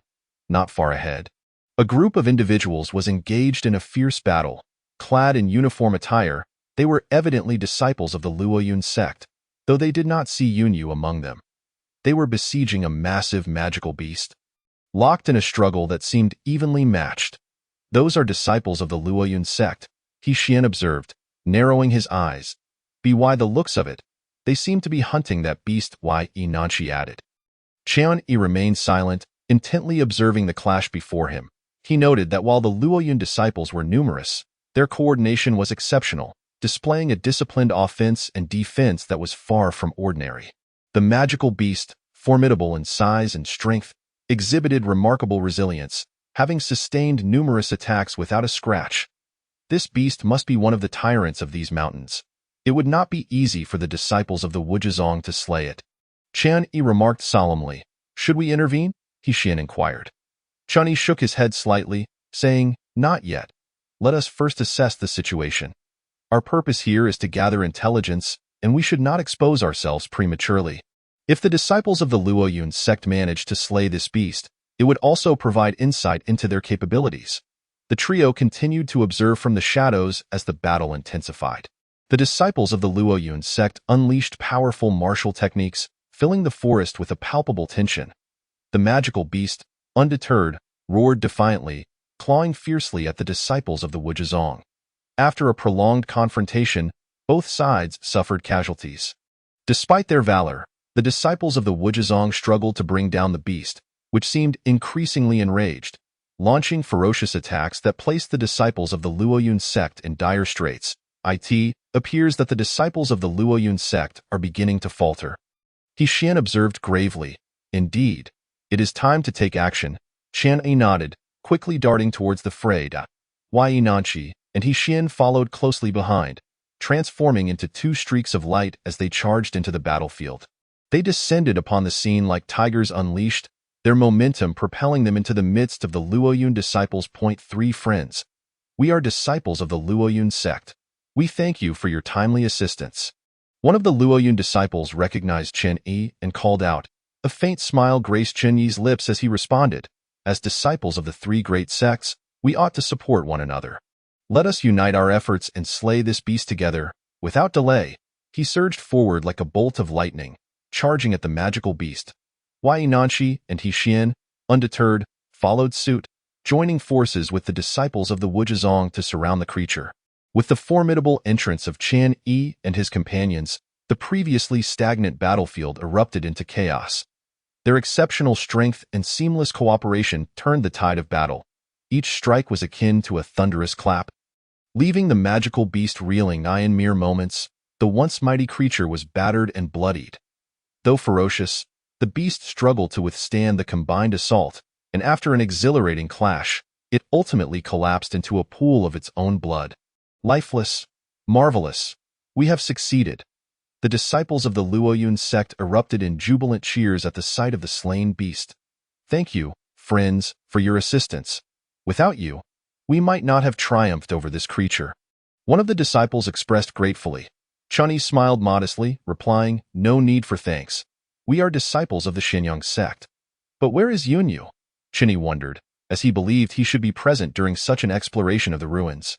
Brother Yunyu took a portion of disciples to scout another area. We remained here to hunt this beast, the disciple explained candidly. I see. Qian Yi mused inwardly, pondering whether Yunyu had uncovered some other secret. My friend, during this exploration of the ruins, have you made any discoveries? Qian Yi inquired further. We have found some ancient texts that seem to record a powerful technique. Yet most of these texts are incomplete and require further study to unveil their mysteries. The disciple replied, Oh, may I take a look? Qian Yi's interest was piqued.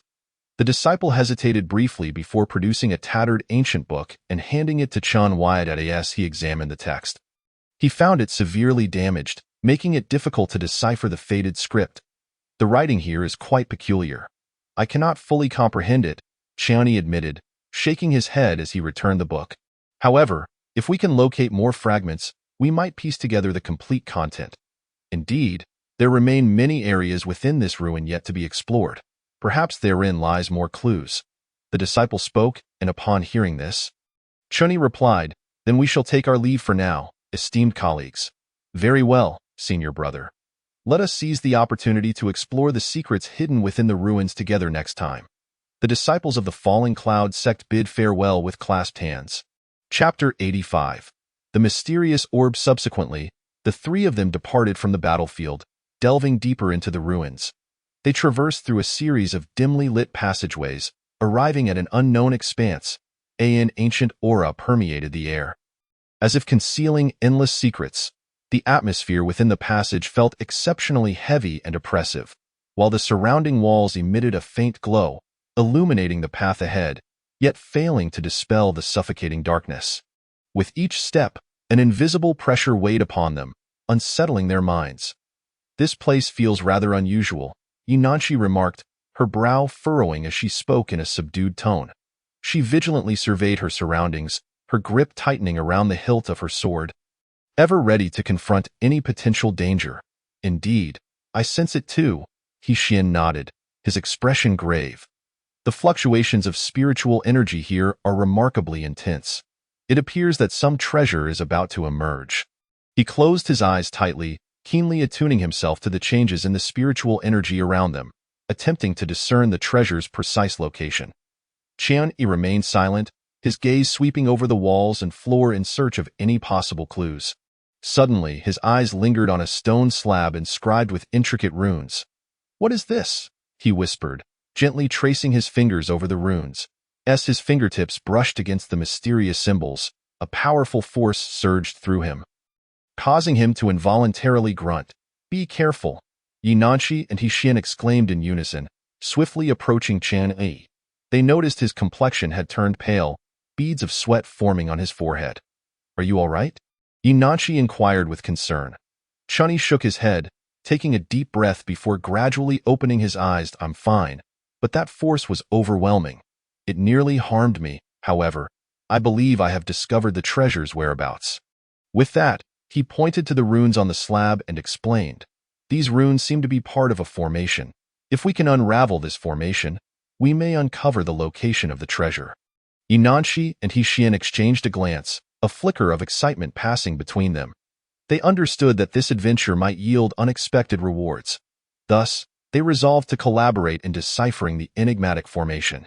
Perhaps due to the passage of time, the formation had been severely damaged, no longer resembling its original form. Nevertheless, under their combined efforts, the formation ultimately succumbed to the strain and collapsed entirely. Gazing at the scene before him, Chunyi's face broke into an excited smile. "Indeed, this is the place. I can feel a powerful surge of spiritual energy converging here. It must be nearby." Before he finished speaking, he darted in a specific direction. Inanshi and Hixin exchanged glances, unhesitatingly following in his wake. The trio traversed through ruins and crumbling walls, finally arriving before a mysterious stone chamber. The entrance to the chamber emanated a faint glow, seemingly beckoning them inside. Chunyi paused, took a deep breath, and then pushed the stone door open with determination, stepping into the chamber. Inanshi and Hixin closely followed, entering this enigmatic space together. Inside, the chamber was not spacious but was filled with an ancient and mysterious atmosphere. The walls were adorned with obscure runes that flickered softly, resembling the stars scattered across the night sky. At the center of the chamber stood a stone pedestal, upon which rested a translucent orb. The orb radiated dazzling light, akin to a brilliant pearl, illuminating the entire chamber. The three of them exchanged astonished glances, each recognizing the surprise in the other's eyes. Qianyi cautiously approached the pedestal, meticulously examining the orb. Strange patterns spiraled around its surface, as if countless mysteries awaited their unraveling, resembling a treasure surrounded by innumerable enigmas. Just as Qianyi reached out to touch the orb, a deep voice resonated in their ears. "This is the ancient spirit orb. Only those fated may gain its acknowledgement." The voice echoed throughout the chamber like a resounding bell, reverberating within the hearts of Qianyi and his companions. The trio felt as if their hearts had been struck by a sledgehammer. and they looked around in search of the voice's source, yet saw no one. Who is it? Chen Yi's voice was low and powerful, slicing through the air like a sharp blade, though not search. For I am the guardian of this spirit orb, the voice replied again, like a chilling wind brushing past their ears. Your arrival here proves your connection to the orb. However, whether you can gain its acknowledgement rests upon your ability to pass the trial. The trial? Chen Yi's brow furrowed, like a mountain obstructing his view. Indeed. Suddenly, a tempest erupted within the chamber, fierce winds slicing toward Chen Yi and his companions like razor blades.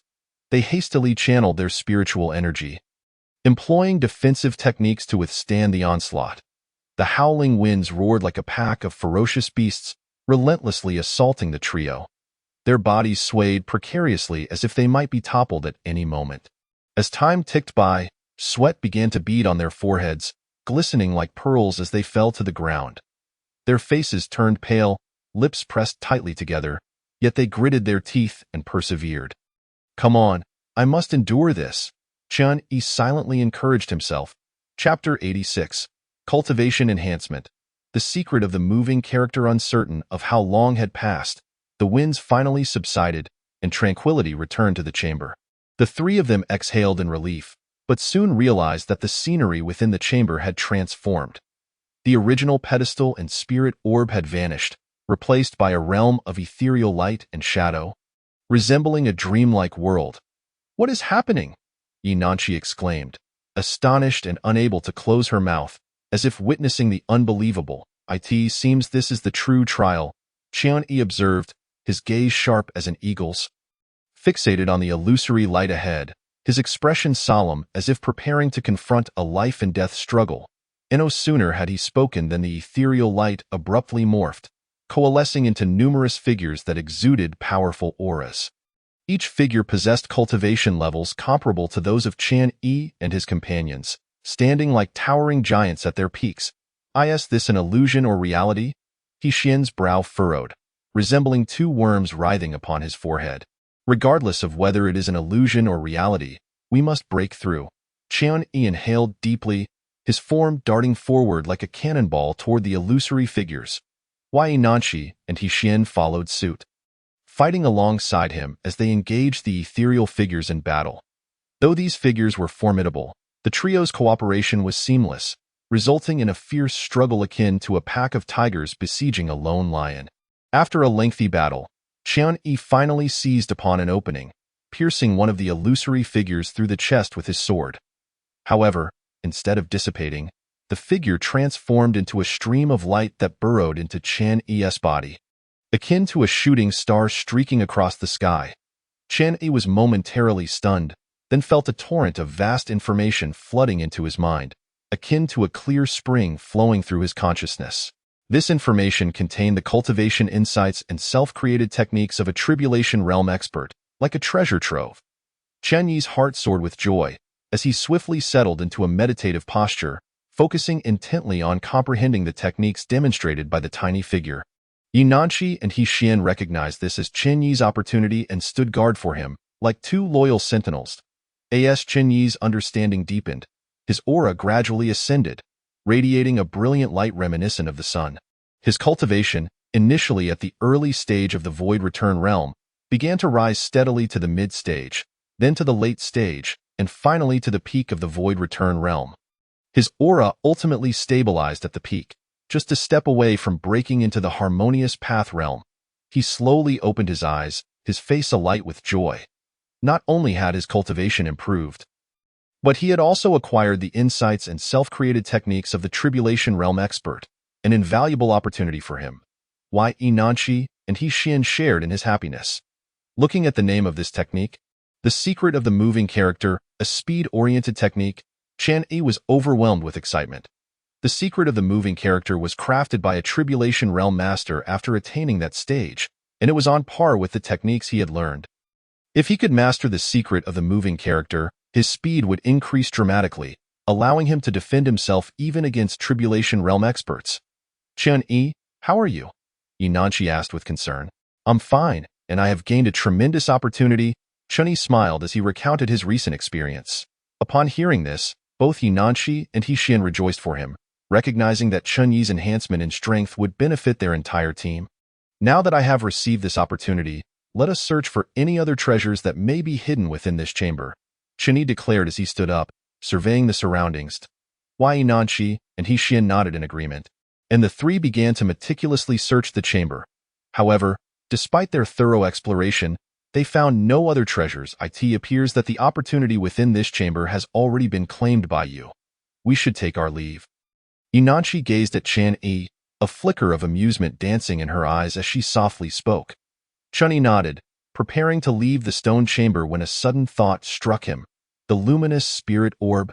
He swiftly turned back to the spot where the orb had been, only to find it entirely vacant, with nothing left behind. A sense of confusion and disappointment washed over him. Had the spirit orb truly vanished? Just then, He Xian nearby interjected, "The spirit orb has acknowledged you as its master. Try to sense it with your mind." Upon hearing this, Chun Yi's eyes lit up, and he promptly closed them, extending his consciousness outward. Soon, he detected a familiar aura emanating from the spirit orb. Following this energy, he discovered that the orb was quietly floating within his dantian, emitting a faint glow, resembling a brilliant pearl. A surge of joy filled Chen Yi's heart as he realized that the spirit orb had merged with him, becoming a part of his very being. So this is it. The spirit orb has indeed integrated with me, Chen Yi murmured to himself, a smile gracing his face. With the presence of this orb, he felt a profound intuition that his future path of cultivation would reach even greater heights. Let us proceed and see what lies beyond. Chen Yi inhaled deeply, leading Yinanshi and He Xian out of the stone chamber. Chapter 87. Return to the sect. As the trio emerged from the stone chamber, they beheld the passageway before them, resembling a slumbering dragon, lying silently ahead. They ventured along the corridor and soon arrived at the entrance to the stone chamber. Outside, tranquility reigned as if nothing had ever transpired. Yet, Chen Yi was acutely aware that they had spent a considerable amount of time within the chamber. "Where are we now?" Yinanshi inquired, frowning at the unfamiliar surroundings. "This should be the inner region of the ancient ruins. If we follow the passage outward, we should find an exit," Chen Yi pondered. Without hesitation, the three continued along the passageway. They navigated through a labyrinth of corridors and ultimately arrived in a spacious hall. Within the hall, numerous figures were present, seemingly fellow cultivators who had come to seek opportunities within the ancient ruins. Upon noticing Chen Yi and his companions, the cultivators exhibited expressions of caution. "Friends, from whence do you hail?" A seemingly leading cultivator stepped forward and inquired with a cupped fist. "Dio, we need to report our origins to you," He Xian retorted, casting a sidelong glance at him. They had no interest in delving into the backgrounds of these cultivators. Their sole desire was to reunite with Mu Yunxian and the others as swiftly as possible. The leading cultivator's eyes flashed with displeasure at He Xian's words, but upon observing the profound energies emanating from Chen Yi and his companions, he suppressed his irritation and said, "Since you prefer not to disclose your origins, so be it. However, the ancient ruins are fraught with peril. It would be wise for you to exercise caution." Chen Yi nodded slightly, acknowledging the cultivator's goodwill. Without lingering further, the trio traversed through the hall towards the exit. The cultivators watched their departing figures, envy and jealousy evident in their gazes, aware that Chen Yi and his companions must have uncovered substantial opportunities to emerge from the deeper regions. Before long, the trio reached the exit, re-entering the earlier mountainous terrain. They scanned their surroundings and discovered Mu Yunxian and the others anxiously awaiting their return. "You are finally out." Upon seeing Chen Yi and his companions return safely, Mu Yunxian breathed a sigh of relief. After parting ways with Chen Yi, they had been waiting for news. Now that they saw their friends return unharmed, their hearts were filled with immense joy. "So, did you encounter any disciples from other sects?" "No worries. We entered a stone chamber and obtained some opportunities within," Chen Yi replied with a smile, "but we did not encounter any disciples from other sections." "That is good to hear. Now that we have acquired opportunities, it is time to depart from these ancient ruins," Mu Yunxian mused. Their purpose for coming had been fulfilled, and remaining here held little significance. Everyone nodded in agreement, eager to leave the perilous ancient ruins behind. Thus, The group set off in a grand procession towards the exit. Along the way, they encountered several disciples from other sects, yet no conflict arose. They merely exchanged wary glances before parting ways. Finally, after enduring numerous challenges, Qian Yi and his companions successfully exited the ancient ruins, rejoining the outside world. As they emerged, Elder Xiao Feng rushed towards them like a cannonball. His eyes filled with urgency and concern, akin to a blazing flame. "How is it? Are you all unharmed?" "Elder, rest assured. We are all fine and have even gained some opportunities," Chunyi replied with a smile. "That is a relief. Let us return," Elder Xiao Feng responded, the weight on his heart finally lifting, his expression blooming like a flower as he exhaled in relief. They had been away for quite some time, and it was indeed time to return. Without further delay, the group departed from the mountains housing the ancient ruins, their figures soaring towards the direction of Xintian sect. Chapter 88. Unexpected joy upon returning to the sect. Qian Yi and the others each retreated to their respective abodes, commencing their closed-door cultivation. They had garnered significant opportunities within the ancient ruins and needed to thoroughly digest their gains. Once in his cave dwelling, Qian Yi eagerly settled into a meditative position, eager to examine the fruits of his recent endeavors. What exactly is the origin of this spirit orb? Qian Yi pondered silently. With a thought, the spirit orb materialized in his palm. Emitting a faint glow, its mysterious nature captivating him. After scrutinizing it for a moment, he could discern no clear answers. Shaking his head, he returned the orb to his dantian. "I shall study this orb further when the opportunity arises." Qian Yi resolved, then resumed his cultivation. Having acquired numerous opportunities, he needed to engage in closed-door training to transform these gains into his strength. Days turned into weeks as Qian Yi devoted himself wholeheartedly to his cultivation. However, one day, while he was performing his breathing exercises, he suddenly sensed a peculiar energy surging forth from the spirit orb. This energy rapidly integrated with his meridians, merging with his own spiritual power. Qian Yi was taken aback and quickly steadied his mind, guiding the energy to circulate throughout his body. As the energy flowed, he was overjoyed to discover that his cultivation had subtly progressed. Although he had not broken through to a new realm, he could distinctly feel that his strength had become more solidified. Could it be that this orb assists in stabilizing one's cultivation, allowing for more efficient training? Qian Yi murmured to himself. Excited, he opened his eyes, a glint of exhilaration flashing within. He finally comprehended that the power contained within this spirit orb might be far more formidable than he had previously imagined. He resolved to inquire with his master, who, as a martial emperor, undoubtedly possessed extensive knowledge and might be aware of the orb's true nature. Determined to delve deeper into the secrets of the spirit orb, Qian Yi once again retrieved it, scrutinizing it intently in search of hidden mysteries. Just then, a sudden knock echoed from outside his cave dwelling. Frowning, Qian Yi returned the orb to his dantian and rose to open the door. To his surprise, Mu Yunxian stood outside, a look of urgency etched across his face. "What is the matter, Mu Xian? Is something amiss?" Chunyi inquired, perplexed.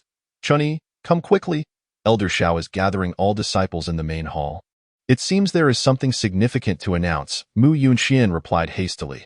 Chunyi's heart stirred at the news. The gathering of all disciples by Elder Xiao could only signify an extraordinary event, prompting him to promptly close the door of his cave and follow Mu Yunxian towards the main hall. By the way, where are Mo Shang and He Xian? I haven't seen them," Chunyi suddenly asked. "Oh, those two? They went ahead ages ago. We should find them once we arrive," Mu Yunxian replied. The two soon reached the main hall, which was already filled with numerous disciples engaged in hushed conversations. Qian Yi and Mu Yunxian found a spot to stand, awaiting Elder Xiao's arrival.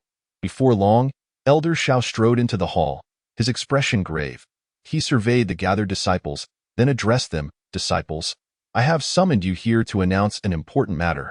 The hall fell silent, each disciple holding their breath, eager to hear what Elder Xiao would reveal. Chapter 89. Secret Realm Trial. I trust that all of you understand the principle that within a sect, there exists competition over resource allocation among its members. The same principle applies between sects, inherently tied to the honor of the sect. The swiftest way to enhance a sect's overall strength is by elevating the capabilities of its disciples. especially with just 1 month remaining before the Tri-Sect tournament. Therefore, after discussions between the sect leader and several elders, we have decided to commence the Xintian sect's secret realm trial. The moment these words were uttered, the hall erupted in a cacophony of astonishment. What? The secret realm trial? Isn't that a forbidden zone for our Xintian sect? Indeed, it is said to be fraught with dangers, with a survival rate akin to 9 deaths and 1 life. However, danger and opportunity coexist. To enhance one's strength, one must endure the trials of life and death. The disciples buzzed with excitement, filled with anticipation and curiosity regarding the secret realm trial.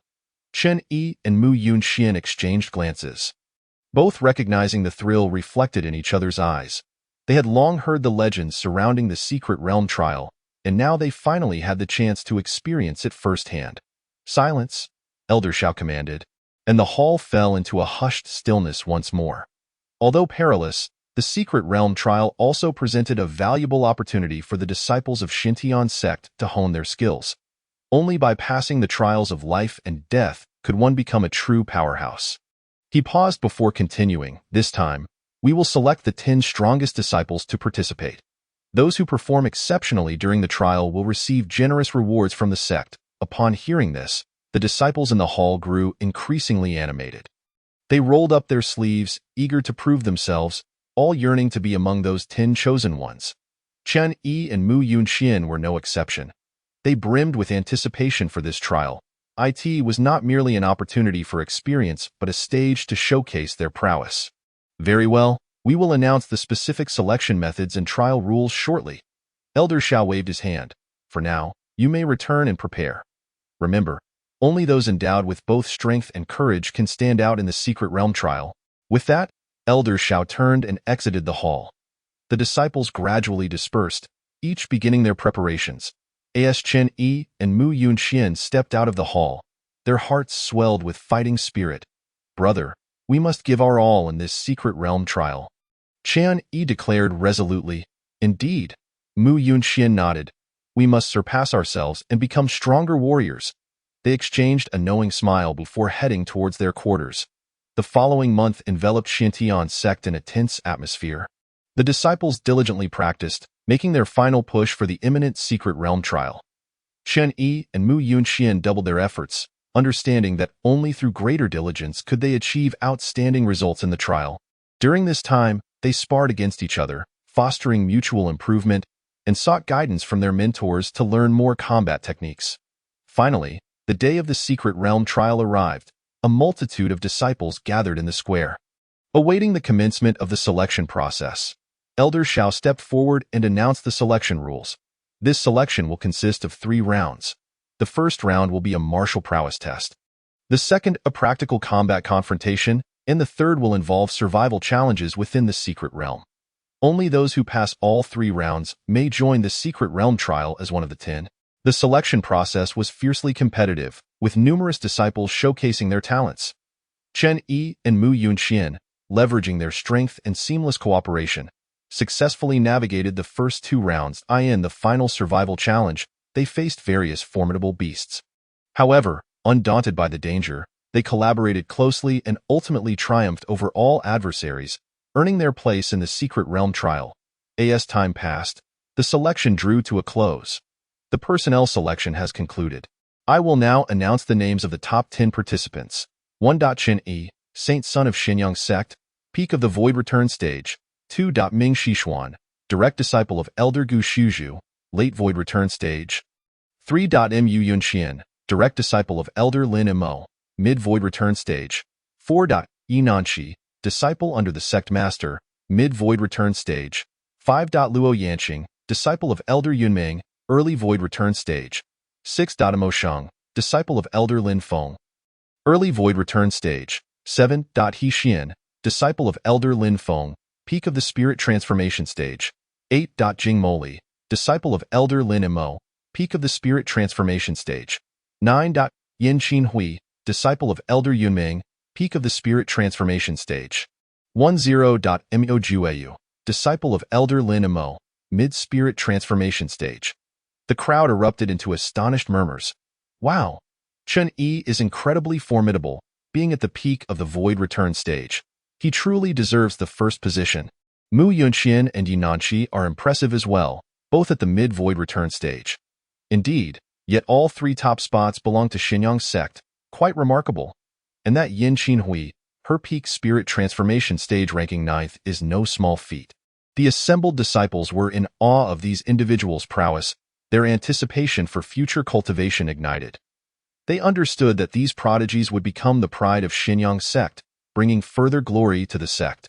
Meanwhile, those who did not make the cut silently resolved to work even harder, aspiring to ascend this list in the future. I in a corner of the crowd. A figure observed everything quietly. He was Yinanshi's brother. Yinanyu, seeing his sister succeed in making the top 10 filled him with pride and joy. Yet, he also recognized his own shortcomings, realizing he needed to strive harder to catch up at that moment. Yinanshi stood on the platform, her gaze sweeping across the crowd before finally resting on Yinanyu. She smiled and nodded at him, as if to convey that she would continue to work diligently and not disappoint anyone. With the announcement of the top 10 completed, this fierce selection came to an end, yet for these young disciples, new challenges were merely beginning. They would face more trials and tribulations, and only by continually improving themselves could they journey further along the path of cultivation. Now, these are the top 10 disciples participating in the Secret Realm trial. You will represent Xintian's sect in the upcoming grand competition among the 3 sections. I hope you will perform admirably and bring honor to Xintian's sect. Elder Xiao regarded the 10 individuals before him with a satisfied smile. These 10 were undoubtedly the Armée de la Armée of Xintian sect's younger generation, the pride and hope for the future. Now, return and make your preparations. We depart for the Secret Realm tomorrow. Elder Xiao rose, hands clasped behind his back, his gaze sweeping over the crowd as he spoke with calm authority. Upon hearing this, Chen Yi and the others stood, bowing respectfully to Elder Xiao. Disciples, obey your command. They then turned to leave. Back in their quarters, Chen Yi did not rest immediately. Instead, he opened his Qinkuan bag, methodically retrieving its contents. These items were collected over time, including several precious herbs, artifacts, and various elixirs for cultivation. After carefully inspecting everything to ensure nothing was overlooked, he returned them to the Qinkuan bag. Next, he produced a map he had discovered in the sect's scripture repository, which detailed information about the secret realm. Chen Yi meticulously studied the map, gaining a general understanding of the terrain and hazardous areas within the secret realm. Finally, he stored the map away and began his cultivation. The night passed without incident, and the following morning, just as the sun began to rise and the morning mist lingered, Chen Yi awoke early. After his morning routine, he donned a sleek, black outfit, strapped a long sword to his back, and hung a Qinkuan bag at his waist. Exuding an air of gallant readiness, he stepped out of his room and made his way to the sect's square, where he found Mu Yunxian waiting. Upon seeing Chen Yi arrive, Mu Yunxian greeted him with a smile. Good morning, Brother Chen. Chen Yi smiled back. Good morning, Brother Mu. I didn't expect you to be here so early. Mu Yunxian chuckled. I certainly didn't want to miss this rare opportunity of the Secret Realm trial, so I came early. The two shared a laugh and began chatting. Just then, other disciples began to arrive at the square in succession. Before long, Elder Xiao also appeared in the square. He stood on a raised platform, surveying the crowd with a pleased and "Is everyone here?" The crowd responded in unison. Yes, Elder. We are all present. Elder Xiao nodded and proclaimed. Great. Since everyone is here, we shall set off now. Remember, once we enter the secret realm, exercise caution and do not take unnecessary risks. If you encounter danger, be sure to signal for help promptly. Understood, the crowd answered in unison. Understood. Elder Xiao nodded once more and then waved his hand. Let us depart with that. He soared into the air, transforming into a streak of light as he flew towards the secret realm. Seeing this, everyone took to their swords, following closely behind Elder Xiao. They formed orderly lines in the sky, reminiscent of wild geese flying south, journeying towards the horizon. Throughout the flight, laughter and joyous chatter filled the air, creating a friendly atmosphere. They admired the beautiful scenery along the way. In the distance, the rolling mountains shrouded in mist appeared otherworldly, while the nearby fields thrived with flourishing crops, painting a picture of abundance. After about half an hour of flight, a massive valley emerged before them. Surrounded by towering peaks that pierced the clouds, the valley was enveloped in a thin veil of mist, lending it an air of mystery and tranquility. Elder Shao halted before the valley, pointing towards it. This is the entrance to the secret realm. Everyone, prepare yourselves and stay close behind me. With that, he led the way into the valley. The disciples closely followed. Entering the valley, once inside, they discovered the air was thick with rich spiritual energy, invigorating their spirits. They advanced along the valley and soon arrived at a rocky wall. Elder Shao stopped, casting several incantations toward the wall. A ripple cascaded across the surface, revealing a doorway. Within the portal, a radiant glow flickered, as if leading to another realm. Elder Shao turned to the crowd and spoke in a solemn tone. This is the entrance to the secret realm. Once you enter, you must rely on yourselves. Good luck. With that, he stepped boldly into the portal. The others followed suit, trailing after Elder Shao as they ventured through the gateway. The moment they stepped inside, a formidable force swept them away, and the scenery before them shifted rapidly, causing them to vanish in the blink of an eye. Chapter 91. The trial of the secret realm commences soon. The group entered one after another, their figures gradually disappearing into the mist. Chen-Yi stepped into the fog. He felt a blur before his eyes, and when he opened them again, he found himself amidst a dense forest. He glanced around and spotted Mu Yunxian and the others not far away. Are you all right? Chen-Yi inquired. That we're fine. It seems we've all separated, Mu Yunxian replied. The group exchanged smiles, then began to explore the enigmatic forest. For them, this secret realm was brimming with boundless unknowns and challenges. Suddenly, a tremendous roar echoed, followed by a deafening growl emanating from the depths of the forest. The sound struck Chen-Yi and the others like thunder, causing their ears to ring painfully. Be careful, Chen-Yi shouted. At that moment, a colossal beast surged forth from the thicket, radiating an overwhelming aura that instilled fear in their hearts. Observing this, Chen-Yi and the others drew their swords, bracing themselves for battle against the beast. Thus commenced the first confrontation of the trial in the secret realm. The group launched their attacks, engaging in a fierce struggle with the creature. Their swordplay was both sharp and swift, each strike infused with potent spiritual energy. Under their relentless assault, the beast was swiftly vanquished. Gazing at the fallen beast's carcass, Chen-Yi and the others shared a knowing smile before delving deeper into the forest. In the days that followed, they encountered a myriad of challenges, facing mighty beasts, treacherous terrains, and intricate puzzles. However, they did not succumb to these adversities. Instead, they triumphed time and again through their collective wisdom and courage, gradually penetrating the depths of the secret realm. Within the realm, their abilities rapidly ascended. They not only learned to wield their spiritual powers more adeptly but also honed their teamwork, facing challenges together. Each battle and trial fortified their strength and unity, transforming the secret realm's trials into a crucible for their growth. One day, they reached a mysterious valley deep within the secret realm. Thick mist enveloped the valley. Obscuring their surroundings, they cautiously entered, feeling as though they had stepped into a labyrinth, wary of triggering unforeseen mechanisms or traps. Just as they were about to exit the valley, an eerie sound suddenly resonated. Be cautious, Chen-Yi shouted, grabbing Mu Yunxuan's arm and swiftly dodging. In the next instant, sharp currents of sword energy surged from all directions, akin to a pack of ravenous wolves lunging at them. The power of these sword currents was formidable. A moment's negligence could lead to severe injury. The expressions of Chen-Yi and the others turned grave, resembling statues as they deftly maneuvered to evade the onslaught. This sword energy is no trifling matter. We must proceed with caution, Chen-Yi urged, countering the sword currents while alerting his companions. Upon hearing this, the others nodded in agreement, moving like arrows released from a bow.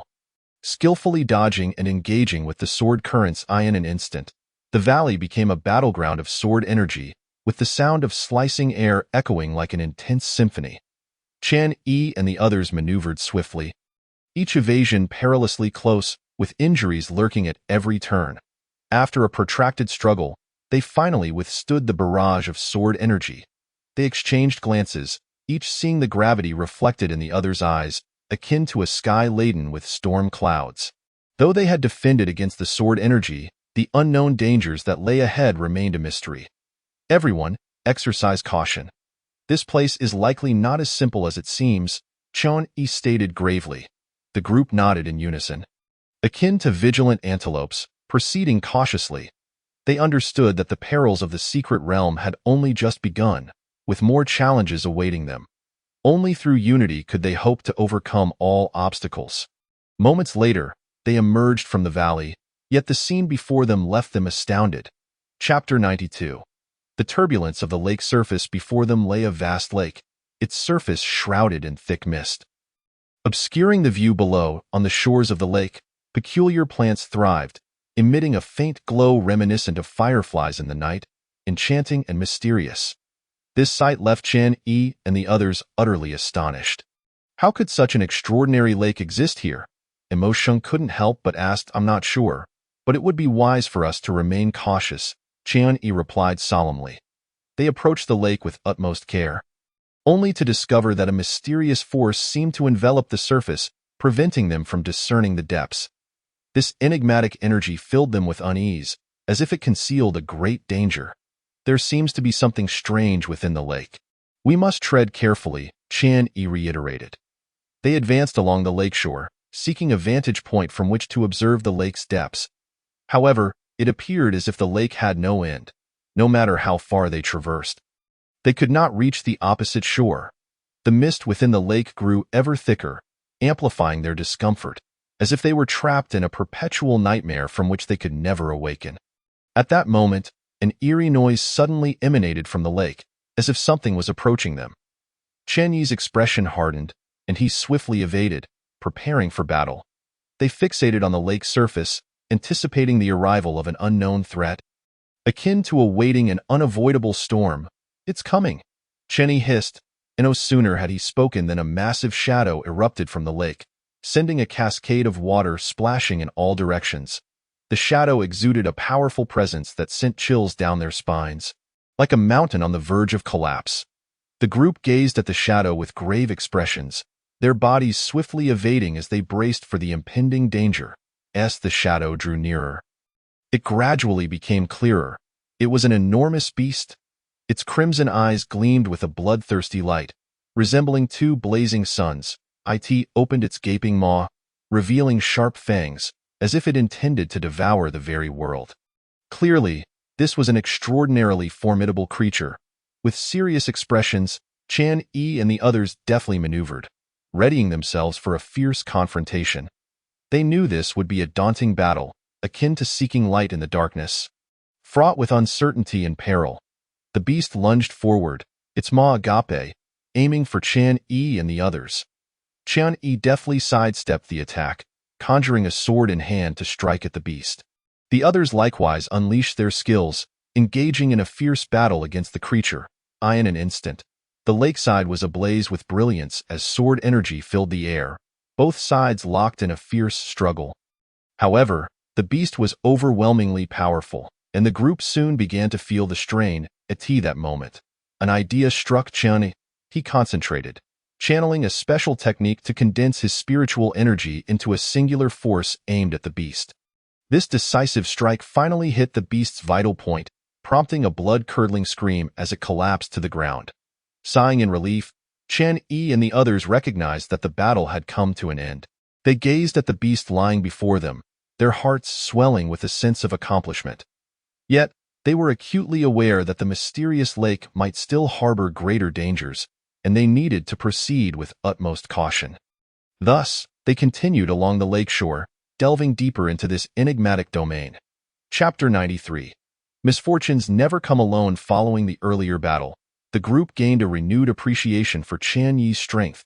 Their gazes toward him brimmed with admiration, as if they were gazing up at a towering mountain. Chun-Yi smiled subtly, choosing not to speak, yet he understood that their trust and rapport had deepened once more. This would undoubtedly bode well for their upcoming adventures.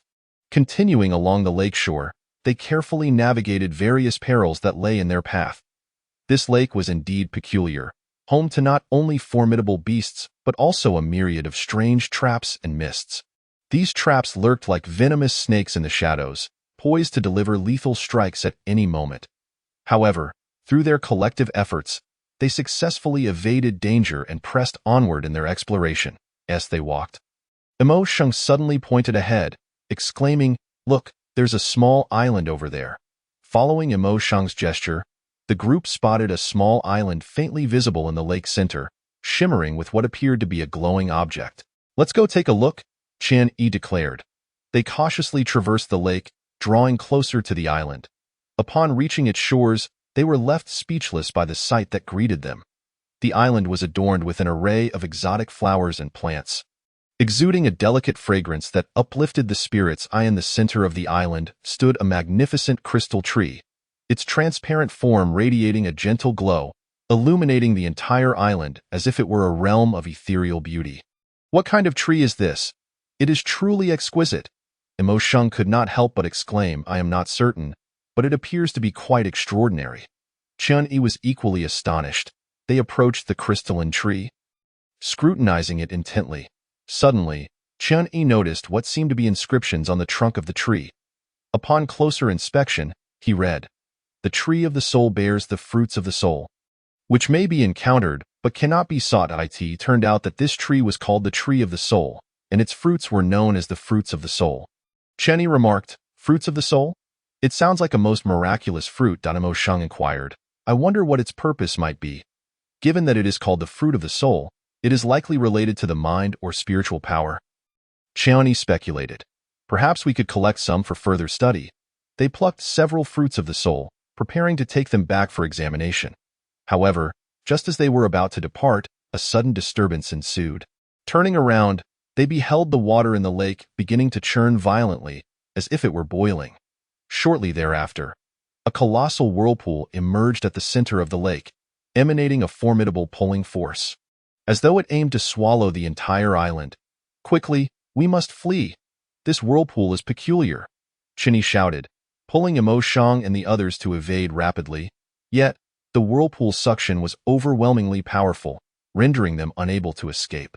As they drew near to the vortex, Qian Yi felt a surge of anxiety within him. He knew that if they were to be drawn into the whirlpool, their fate would be dire. At that moment, the mysterious orb within Qian Yi's dantian suddenly stirred, then shot forth from his body, plunging into the tree of the soul. "What is happening?"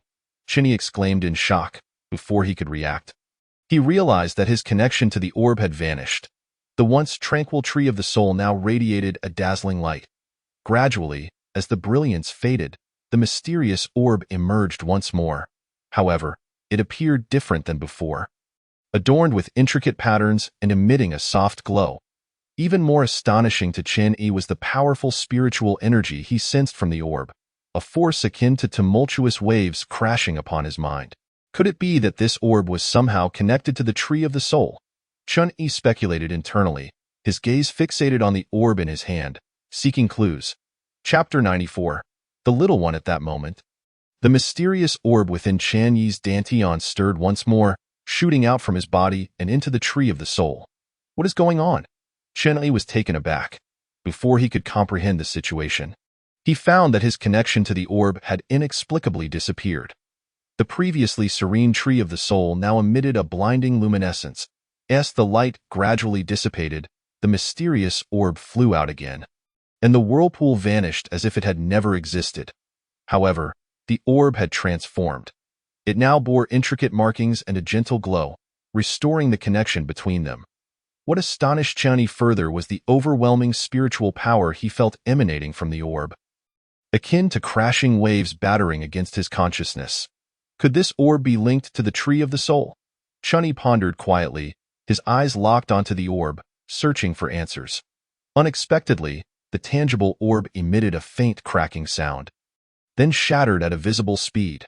Following this, a diminutive figure gradually materialized from the remnants of the orb, revealing itself to the onlookers. Witnessing this bizarre scene, everyone stood in stunned silence, their eyes wide with disbelief as they gazed at the suddenly appeared little figure and the shattered orb. Qian Yi was left speechless, his expression a blend of incredulity. "What is happening? How did my orb transform like this?" he muttered to himself in confusion. To his astonishment, the little figure suddenly spoke. "I am finally free. Thankfully, the fruits of the soul allowed me to awaken. Upon hearing this, Chun Yi's eyes widened in disbelief. He could not help but exclaim, "What on earth is happening? The orb has come to life and is capable of speech." "What are you talking about, young one?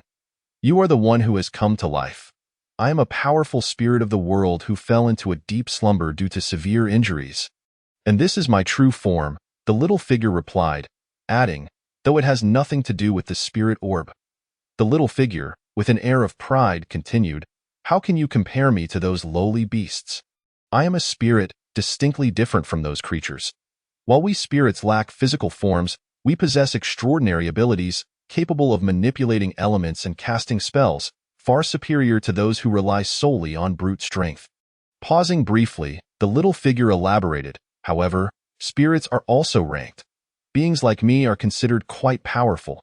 Some weaker spirits must rely on other creatures for survival, so do not mistake me for those inferior beasts." After this proclamation, the little figure gazed at Chun-Yi expectantly, seemingly eager for his reaction. "I see." Chun-Yi nodded thoughtfully. At that moment, the little figure fixed a piercing gaze upon Chun-Yi and said, "Little E, since you have saved me, how about I offer you some benefits? For instance, I could teach you powerful spells or assist you in enhancing your abilities. What do you say? Are you interested?" Chun-Yi remained silent for a moment before countering, "What are your conditions?" "Quite simple. From now on, you must take me along on your adventures, protect me in times of danger, and find elixirs to aid my recovery. Also, I wish to indulge in delicious food, and you must provide it," the little figure declared with a cheerful grin. After a moment of consideration, Chun-Yi found the terms acceptable and agreed. "All right, it's a deal." The little figure jumped for joy. From that day forth, Chun-Yi gained a charming little spirit as a companion, and together they embarked upon a journey filled with peril and challenge. Chapter 95. Spirit Crystal. Throughout their lengthy journey of trials, the little spirit revealed astonishing wisdom and capabilities. Despite its injured state and fragmented memories, it imparted several powerful spells to Chun-Yi, greatly augmenting his strength and assisted him in navigating dangerous situations. Chun-Yi, in turn, diligently kept his promise, caring for the little spirit with utmost attention, even though he was aware that he was the little spirit's master, a name he had just given it. Nonetheless, Chun-Yi regarded the little spirit as his closest companion. One day, while traversing through a dense forest, the little spirit suddenly halted, its gaze fixated ahead, displaying a hint of excitement. It turned to Chun-Yi and said, "Little E, I sense a familiar aura not far ahead. There may be something I need hidden there." Upon hearing this, Chun-Yi's heart tightened. He immediately became vigilant, scanning their surroundings with his weapon poised. Prepared for any unforeseen threats, he then turned to the little spirit, questioning, "What is it? Could it pose a threat to you?" The little spirit shook its head, indicating uncertainty, yet its eyes sparkled with anticipation. "Eager to discover the object, I do not know, but my intuition tells me that this item is crucial for me, and we must investigate." With that, the little spirit urged Chun-Yi to quicken their pace toward their destination. Sighing in resignation, Chun-Yi thought that since they had come this far, it would be worthwhile to uncover what lay ahead. Thus, he followed closely behind the little spirit, cautiously advancing. They navigated through the thick underbrush and finally reached an open area. Ahead, a faint glow flickered, as if beckoning to them. Chun-Yi and the little spirit approached the luminous orb, and as they drew closer, the light became clearer. Eventually, they discerned that the source of the radiance was a translucent stone, exuding a soft glow. "This is a spirit crystal?" the little spirit exclaimed excitedly, its voice brimming with joy. It explained to Chun-Yi that the spirit crystal was an exceedingly precious treasure, containing immense energy that could be used for healing, often yielding remarkable results. Chun-Yi regarded the spirit crystal with a hint of skepticism. However, the little spirit informed him that this was no ordinary spirit crystal, but a top-grade one. Crystals of this caliber were extraordinarily rare and immensely valuable. The little spirit danced with excitement, telling Chun-Yi that this spirit crystal would aid in its recovery. Acquiring it would facilitate its healing process. "Spirit crystal? What is that?" Chun-Yi inquired curiously. "The spirit crystal is a vital resource for our kind during cultivation, imbued with pure spiritual energy. With it, my injuries can heal to some extent. While it may not restore me completely, it is certainly beneficial. The little spirit elaborated, its face alight with enthusiasm. Qian, intrigued, asked, "So, as your injuries heal, will you become even stronger?" "Absolutely. As long as my injuries recover to a certain extent, my strength will undoubtedly return, and perhaps I may even regain some memories. That time, I might recall more techniques. The methods you currently possess are quite inferior and unworthy of attention," the little sprite declared with unwavering confidence. In his heart, Qian murmured, "Look, is this how a person speaks?" Following this, Qian nodded and cautiously handed the exquisite spirit crystal to the little sprite. Upon receiving the crystal, the sprite's face lit up with excitement, and then it returned to its dantian to begin absorbing the spiritual energy within the crystal. As the sprite absorbed the energy, Qian could distinctly feel the spiritual power within him gradually increasing. Although the pace was slow, it was remarkably stable. He understood that this was the spiritual energy released by the little sprite during its absorption, which was being drawn into his own body. Before long, the sprite awakened, satisfaction radiating from its face like a blooming flower. "How is the recovery?" Chunyi inquired with concern, his eyes glimmering with worry. "I have recovered somewhat. Although it is not much, it is certainly better than nothing," the little sprite replied with a beaming smile, exuding confidence. "Moreover, my strength has also increased a bit." Upon hearing this, Chon couldn't help but feel a surge of joy, as if the warm sunlight of spring had graced his heart. After all, its enhancement would greatly benefit him. Thus, he said, "That's wonderful. Shall we continue our journey deeper into the secret realm for further training?" Chapter 96, Training in the Secret Realm. Meanwhile, Mu Yunxian arrived at a cave. The secret realm was vast, and after a prior discussion, the group had decided to part ways and embark on their respective training journeys. The cave was dim and profound, echoing with low, guttural roars that sent chills down one's spine. Yet, Mu Yunxian remained composed, seemingly unfazed by the ominous atmosphere. He advanced cautiously, each step taken with utmost care. He was aware that powerful beasts or unknown dangers might lurk within the cave. Nevertheless, he showed no signs of retreat. Rather, determination shone in his eyes. As time passed, the roars within the cave grew increasingly louder. As if something was approaching, Mu Yunxian tightened his grip on the sword, his expression alert as he focused on the darkness ahead. Suddenly, a massive figure burst forth from the shadows, lunging at Mu Yunxian with ferocity. His expression turned grave as he swiftly dodged while unleashing a brilliant sword light that clashed with the imposing figure. In an instant, the cave was illuminated by flashes of sword light, and turbulent air currents heralded the onset of an intense battle. After a fierce confrontation, Mu Yunxian finally triumphed over the beast. Breathing heavily, he gazed down at the fallen creature, realizing it was a golden-horned beast. And a satisfied smile crept onto his face. The beast's formidable strength indicated that he had indeed grown stronger. He took a brief respite before venturing deeper into the cave in search of further opportunities for training. Meanwhile, Yinanshi found herself amidst a sea of flowers. Dressed in garments as white as snow and moving gracefully like a swallow, she navigated through the floral expanse as if she were one with nature. With her every movement, the surrounding blossoms seemed to come alive, swaying gently in rhythm with her presence. In this enchanting floral paradise, Yinanshi's spirits lifted. She knew that within this vibrant garden lay numerous precious herbs and spiritual materials. Invaluable treasures for an alchemist. As she reveled in the beauty around her, she meticulously sought traces of those rare ingredients. After a thorough search, Yinanshi finally discovered several precious herbs. She carefully plucked them and placed them into a jade box she carried with her. These herbs were crucial for her alchemical endeavors, and as she examined them, a contented smile graced her face. Just then, the tranquility of the flower sea was shattered by the sound of hurried footsteps. Yinanshi's expression tightened as she swiftly dodged, preparing for a possible confrontation. Although she cherished beauty, she was acutely aware that hidden dangers often lurked behind such allure. As the footsteps drew nearer, her vigilance heightened. "Sister, it's me." A familiar voice broke through, and Yinanshi relaxed, realizing it was Chan Yi. "What brings you here?" Yinanshi asked, a hint of surprise in her gaze.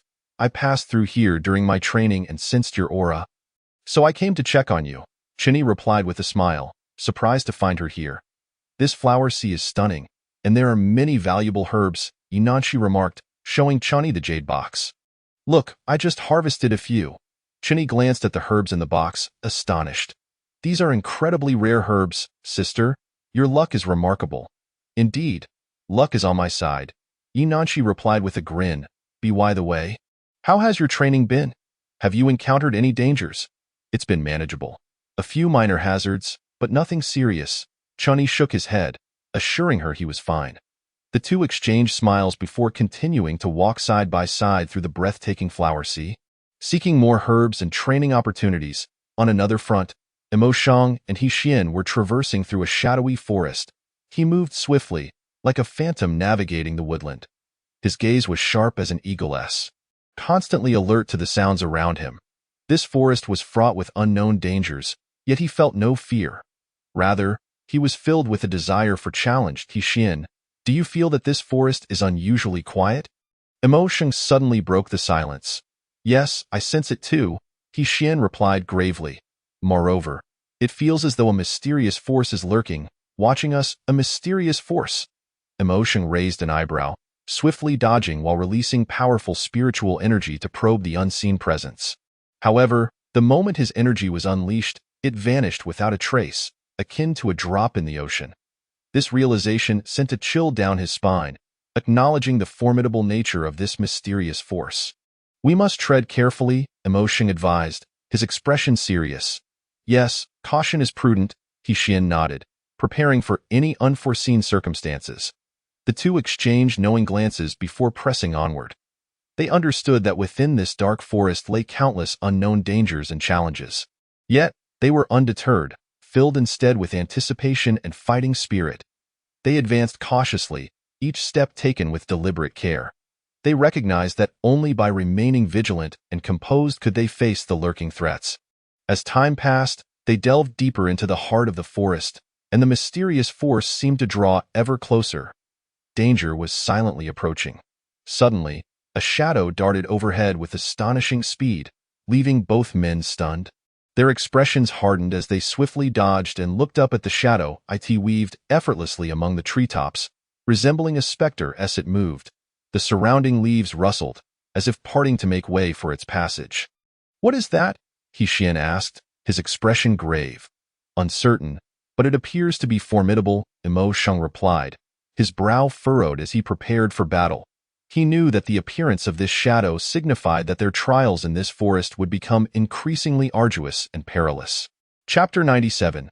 Luo Yanqing vs. Crimson Serpent Monkey. Meanwhile, in another part of the forest, Luo Yanqing found herself in a precarious situation.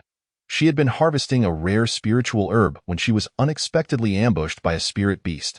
This beast was a crimson serpent monkey, powerful and equivalent to a human in the Void Return realm, often possessing the ability to challenge opponents beyond its level. Thus, Luo Yanqing found herself in a fierce struggle.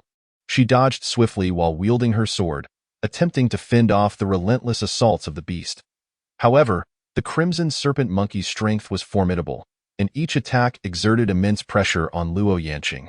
Despite her utmost effort, she found herself at a disadvantage. As time passed, her stamina waned while the beast's assaults grew increasingly ferocious. A sense of dread filled her heart as she realized the battle would be exceptionally grueling. Gradually, she found herself in dire straits, barely holding on as she awaited an opportunity to escape. Anxiously, she understood that if she could not swiftly free herself from the beast's clutches, her life would be in jeopardy. At that moment, a beam of sword light suddenly descended from above, targeting the crimson serpent monkey. This unexpected turn of events elicited an enraged roar from the beast as it was compelled to abandon its pursuit of Luo Yanqing. Turning to confront the new threat, seizing the opportunity, Luo Yanqing swiftly evaded, escaping the fray. She looked up to see a figure descending, sword in hand, engaging in fierce combat with the crimson serpent monkey. Saint Sun. Upon recognizing the figure, Luo Yanqing exclaimed in delight. It was none other than Chan Yi, who, while training in the forest with Hinanshi, had fortuitously passed by and witnessed Luo Yanqing battling the beast. Without hesitation, he joined the fray, moving swiftly to aid her. With Chan Yi's intervention, the pressure on Luo Yanqing diminished significantly. She swiftly evaded, joining forces with Chan Yi to besiege the Crimson Serpent Spirit Ape. Under the combined onslaught of the two, the creature gradually found itself at a disadvantage, ultimately compelled to retreat. As they watched the ape's departing silhouette, both released a sigh of relief and exchanged a smile. "Thank you, Holy Son, for your assistance," Luo Yanqing expressed her gratitude, gazing at Chan Yi. "There's no need for such formality. We are fellow disciples and should support one another," Chen Yi replied with a smile. Shaking his head gently, casting a glance at Luo Yanqing, he noticed she was unharmed, and his heart eased. "By the way, how did you end up here alone? Where is junior sister Yin? Were you not together?" Chan Yi inquired suddenly, a thought striking him as he looked at Luo Yanqing. She recounted the circumstances surrounding her separation from Yin, softly stating, I got separated from junior sister Yin and encountered the Crimson Serpent Spirit Ape, which is why I found myself in such a dire struggle." Chunyi furrowed his brow upon hearing this. Gazing intently at Luo Yanqing, he remained silent for a moment before saying, "This forest is fraught with peril. It is too dangerous for you to be alone. Let us proceed together from here." Luo Yanqing's heart leaped with joy at his words, and she promptly nodded, replying, "Thank you, Holy Son." With Chun Yi's presence, her trials in the forest would undoubtedly be much safer. Furthermore, accompanying the Holy Son and senior sister Yi was an invaluable opportunity for her. Nanshi also nodded with a smile in agreement. And thus the three of them set off together, continuing their exploration of the shadowy forest. As they journeyed, Chun Yi occasionally inquired about the forest conditions, to which Luo Yanqing responded earnestly. Meanwhile, Nanshi quietly followed behind them, occasionally interjecting a few words. As time passed, the sun began to dip towards the west, and the light gradually dimmed. Luo Yanqing couldn't help but feel a twinge of anxiety, for the forest at night was far more perilous than during the day. However, seeing Chan Yi's calm demeanor, her heart settled somewhat to that moment. A low, rumbling roar echoed from ahead, reminiscent of a powerful beast. Chan Yi's expression shifted, and he whispered, "Be cautious. There may be formidable beasts ahead." With that, he tightened his grip on his sword and warily advanced towards the source of the sound. Luo Yanqing and Yi Yaoyao exchanged glances and promptly drew their weapons, following closely behind him. They advanced with utmost caution, each step laden with vigilance. The atmosphere around them was palpably tense, as if myriad eyes lurked in the shadows, watching their every move. The occasional growls from the beasts instilled fear yet ignited a fighting spirit within them. They traversed dense thickets and dark valleys, encountering numerous dangers along the way. However, through their steadfast resolve and exceptional combat skills, they repeatedly turned peril into safety. In this enigmatic realm, they continued to explore and grow. Their adventure not only enhancing their practical abilities but also becoming a cherished chapter in their lives. Chapter 98. Ming Shixuan vs. Crimson Moon Golden Wolf. Unbeknownst to them, a mysterious force was quietly awakening deep within the forest. This power, both potent and malevolent, cast a shadow of gloom over the entire woodland. Danger was stealthily encroaching, yet Mo Shang, He Xian, and the recently reunited Luo Yanqing, Chan Yi, and Yi Nanshi remained oblivious to the awakening of this force. They continued their training in the dim forest, seeking their own opportunities and challenges. At this moment, Mo Shang and He Xian had departed from their previous location, finding a relatively secluded spot to recover their expended spiritual energy. The sudden appearance of the dark shadow earlier led them to speculate it was some kind of avian beast, though neither could identify it. They were well aware that the avian beast possessed considerable strength, likely at least at the returning void realm, and they were uncertain if they could contend with it. However, they did not dwell excessively on this, as it was common for formidable beasts to inhabit such a perilous forest. As long as they remained cautious and did not provoke the powerful beasts, they believed they would not encounter significant danger. Approximately half an hour later, having sufficiently restored their spiritual power, Mo Shang and He Xian ventured deeper into the forest. They proceeded with great care, ever alert to the sounds around them. This forest was replete with unknown dangers, yet it also promised opportunities. Both hoped to gain something from this woodland, enhancing their strength. As they delved further, The trees became increasingly dense, sunlight filtering through the leaves to cast mottled shadows upon the ground. A faint scent of blood pervaded the air, indicating that a battle had transpired here before their arrival. They exchanged wary glances, understanding that vigilance was paramount in this forest. Thus, they advanced with heightened caution, striving not to overlook any detail. After an indeterminate amount of time, Emo Shang and He Xian suddenly heard the sounds of combat ahead. They shared a curious glance and cautiously approached the source of the noise, eager to discern the situation. As they drew nearer, the sounds of battle grew clearer. Through the thicket, they beheld a clearing where two figures were engaged in a fierce struggle.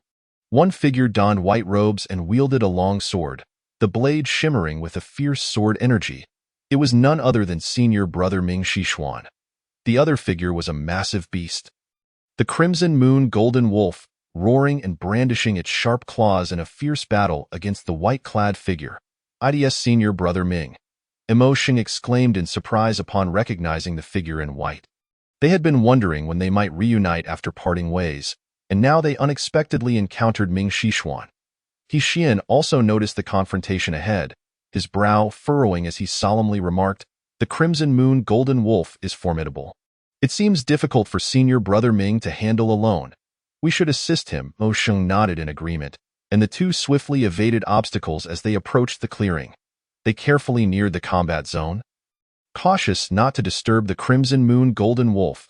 As they closed the distance, they beheld the wolf's imposing form, its massive body covered in golden fur, eyes glinting with a bloodthirsty red light, exuding an aura of ferocity. At that moment, Ming Xishuan found himself in a precarious situation. His garments were tattered from the wolf's claws, and his body bore numerous wounds, clearly having battled the beast for an extended period. With significant depletion of his spiritual energy, Chapter 99. The defeat of the Crimson Moon Golden Wolf. Emo Shang formed a seal with his hands, unleashing a torrent of black flames that surged toward the Crimson Moon Golden Wolf.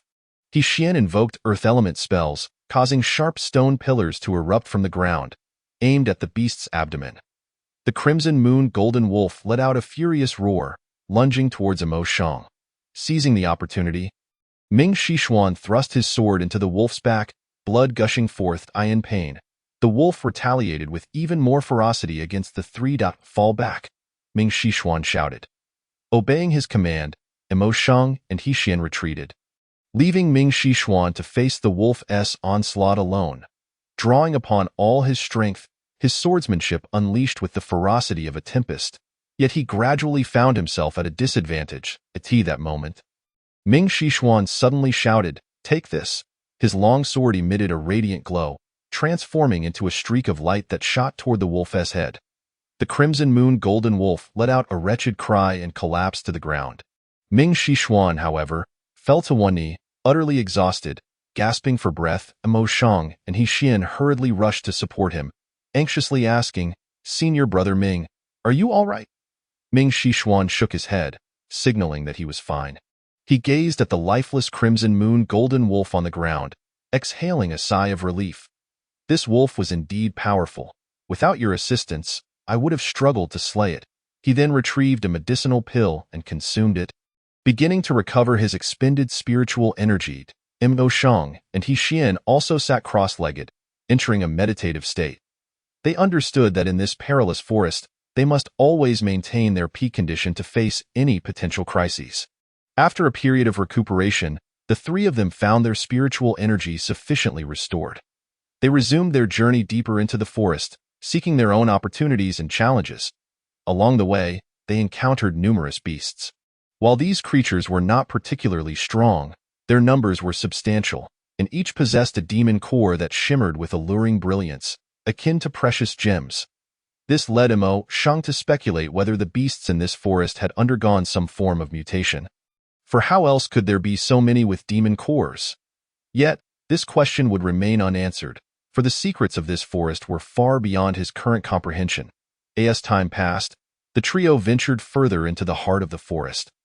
Encountering increasingly formidable beasts, they treaded cautiously, wary of inadvertently provoking these powerful creatures. One day, while traversing the forest, they suddenly felt a peculiar wave emanating from ahead. This wave spread outward like ripples, seemingly conveying some message to them. They exchanged curious glances, each reflecting an inquisitive spark. Thus, they cautiously approached the source of the wave, eager to uncover its mystery. Finally, they arrived at the origin of the wave, where a massive pit lay before them. The deep pit exuded a brilliant luminescence and peculiar vibrations, as if something extraordinary were about to emerge. The three exchanged glances, each reflecting astonishment in their eyes. It was their first encounter with such an enigmatic phenomenon. Stirring their curiosity and compelling them to investigate further, Mo Shang gazed into the pit, a potent premonition swelling within him. Whatever lay within this abyss was surely of great significance. He turned to Ming Shixian and He Xian, inquiring, "Shall we descend to take a look?" Ming Shixian and He Xian shared a knowing glance and nodded in agreement. Though a sense of trepidation lingered in their hearts, it was overshadowed by curiosity and anticipation. Thus, they cautiously approached the edge of the pit, ready to uncover its mysteries. Chapter 100. Excited Mo Shang, just as they neared the brink of the pit, a formidable gust of air suddenly erupted from its depths.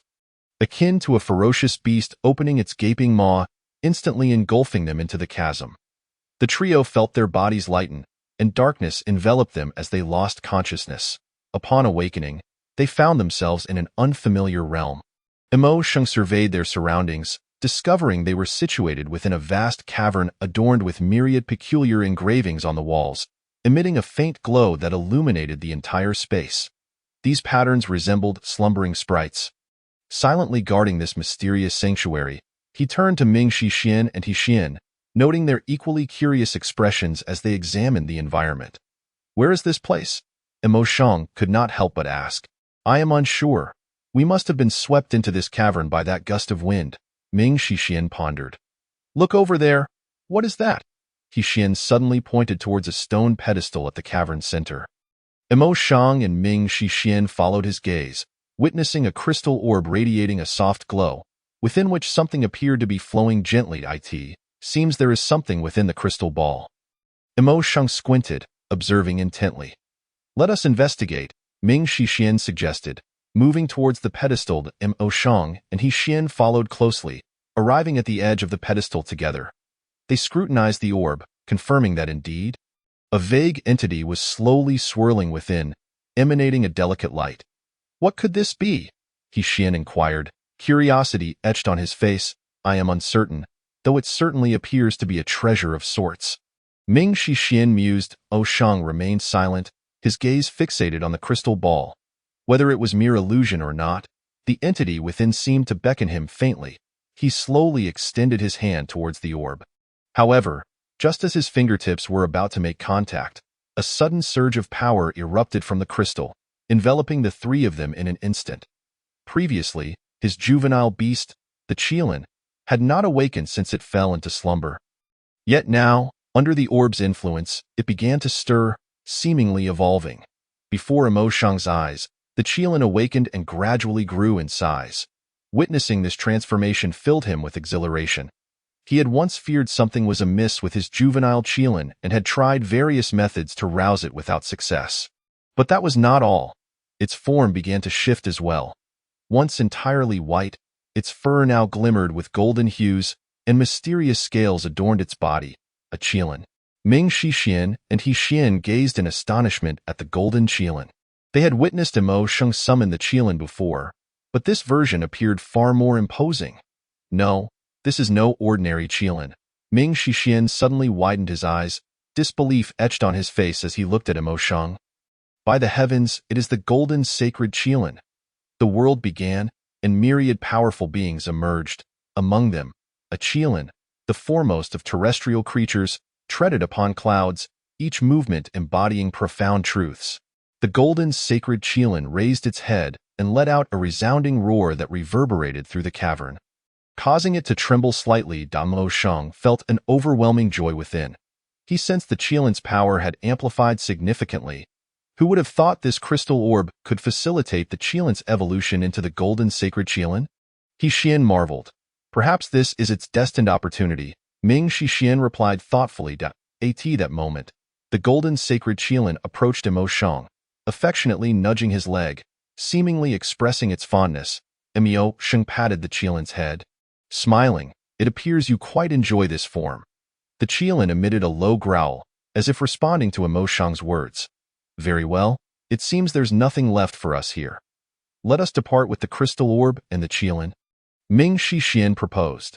Subsequently, Emio Sheng summoned the Qilin back, and the three began their search for an exit. The cavern was suffused with a mysterious aura, and they proceeded with caution. Chapter 101. A brief respite. The journey continues, by the way. Did you sense a unique energy when the Qilin evolved? Emio Sheng asked as they walked. Both Ming Shixian and He Xian nodded in affirmation. Ming Shixian remarked, "The energy was formidable, seemingly emanating from the crystal orb." He Xian furrowed his brow, contemplating for a moment before stating, "I felt the same. The energy was remarkably pure, as if it harbored boundless vitality." "Could it be that the crystal orb conceals some secret?" Emio Sheng queried. Intrigued, He Xian stroked his chin, speculating, "Perhaps this crystal orb has a connection with the Qilin, or it is indeed a wondrous artifact in its own right." "Regardless, there is little we can ascertain at present," Emio Sheng shrugged, resignedly admitting, "We'll have to investigate further at a later time." The trio continued onward, the cavern's enigmatic atmosphere instilling a sense of exhilarating anticipation. They navigated through several passages, ultimately arriving at an exit. Beyond the exit lay a dense forest, sunlight filtering through the leaves, casting a mosaic of dappled shadows on the ground, creating a dazzling spectacle. They exchanged glances before stepping out of the cavern without hesitation. Upon crossing the threshold, a refreshing breeze enveloped them, invigorating their spirits. Towering trees surrounded them, their lush foliage forming a verdant sea. "This place is truly beautiful," Emio Sheng exclaimed in admiration. Ming Shixian nodded with a smile, affirming his agreement. He inhaled deeply, savoring the beauty of nature. The forest bestowed upon him a profound sense of tranquility and reassurance. As if all worries could be cast aside in this haven, He Xian, however, appeared somewhat vigilant, scanning the surroundings attentively. As an experienced adventurer, he understood the necessity of remaining alert in unfamiliar territories. Though the forest seemed serene and picturesque, who could ascertain whether danger lurked within? Cautiously, they ventured forward, weaving through the trees and exploring this mysterious world. Along the way, they encountered numerous peculiar plants and creatures, all unlike anything they had ever seen. Some plants resembled colossal mushrooms, while others bore spines like cacti. Certain animals sported wings, soaring freely above, while others exuded an aura of majesty akin to lions. As they progressed, they also faced various traps and obstacles. Some areas were overrun with thorns that required careful navigation, while others consisted of marshlands that threatened to ensnare the unwary. Nevertheless, they skillfully maneuvered through these challenges, relying on their unique abilities and wits. Before long, twilight descended, casting the sky into darkness. Emio Sheng glanced upward, noting the moon hanging high above, its silvery light illuminating the forest. They resolved to find a safe spot to rest for the night, planning to continue their journey on the morrow. After some searching, they discovered a cave that was dry and warm, perfect for a restful pause. Once inside the cave, they ignited a campfire and gathered around its warmth. Sharing their experiences and stories, they recounted their adventures, the challenges encountered, and the wisdom gained. Through their exchange, they not only deepened their understanding of one another, but also garnered new insights and inspiration. The night passed swiftly, and as dawn's light once again bathed the earth, they packed their belongings, preparing to forge ahead. Thus, with unwavering resolve and courage, the three embarked on a new journey. Chapter 102. Encountering Yin Qin Huan. The trial of the secret realm must have commenced for some time now. I wonder how the other disciples are faring. Although the opportunities here are promising, the inherent dangers are undeniable, Ming Shixian suddenly remarked. Indeed, perhaps we should seek out the other disciples and the Holy Sun. With a month nearly concluded, it would be beneficial for everyone to train together and engage in combat with the beasts, thereby enhancing our practical skills and mitigating any unforeseen mishaps, especially with the upcoming grand competition among the three sections. We cannot allow our sect's reputation to suffer, Emio Sheng agreed. Nodding, I wonder how junior sister Qin Huan is faring. He Xian expressed his concern. Do not fret. Junior sister Qin Huan is clever and resourceful, and her strength is commendable. She should be just fine. Ming Shixian reassured He, though he himself was acutely aware of the myriad dangers lurking within the secret realm, leaving no guarantees for anyone's safety. Upon hearing this, the group nodded in unison, deciding to set off in search of the other disciples. Along the way, they tread carefully, evading various traps and obstacles as they pressed onward. At times, when confronted by formidable beasts, they joined forces to combat the challenges ahead. After considerable effort, they located Jing Moli and Imojueyu, and the group continued their journey together. Along the way, Jing Moli and Imojueyu recounted their recent experiences, revealing that they had both made significant gains, their strength noticeably enhanced, and joy radiating from their faces. Imo Shang and the others listened attentively, smiles occasionally gracing their lips, as their conversation drew to a close. He inquired gently, "Have you seen our junior sister Yin Qinhui?" Both Jing Moli and Imojueyu shook their heads, indicating they had not done. Imo Shang furrowed his brow slightly, a twinge of worry creeping into his heart.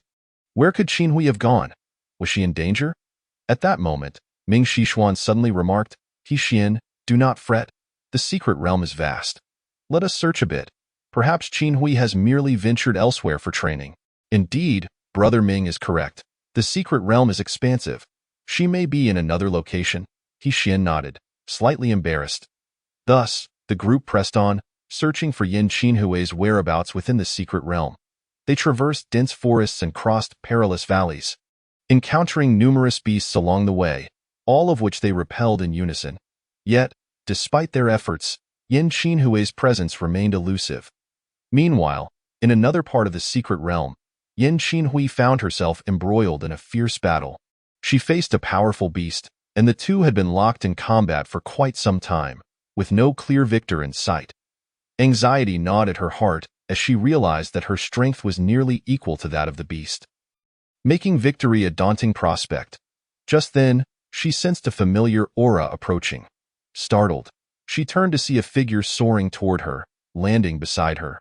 Dressed in white, with a handsome visage, it was He. Upon seeing him, Yin Qinhui's heart soared with joy. "Brother He, what brings you here?" she exclaimed with delight. He gazed at her, a gentle smile gracing his features. "I came, of course, out of concern for your safety," he replied. Knowing He penchant for jest, Yin Qinhui felt warmth spread within her, a flicker of gratitude in her eyes as she said, "Thank you, Brother He." He shook his head, replying, "No need for thanks. Junior sister Qinhui, as your senior, it is my duty."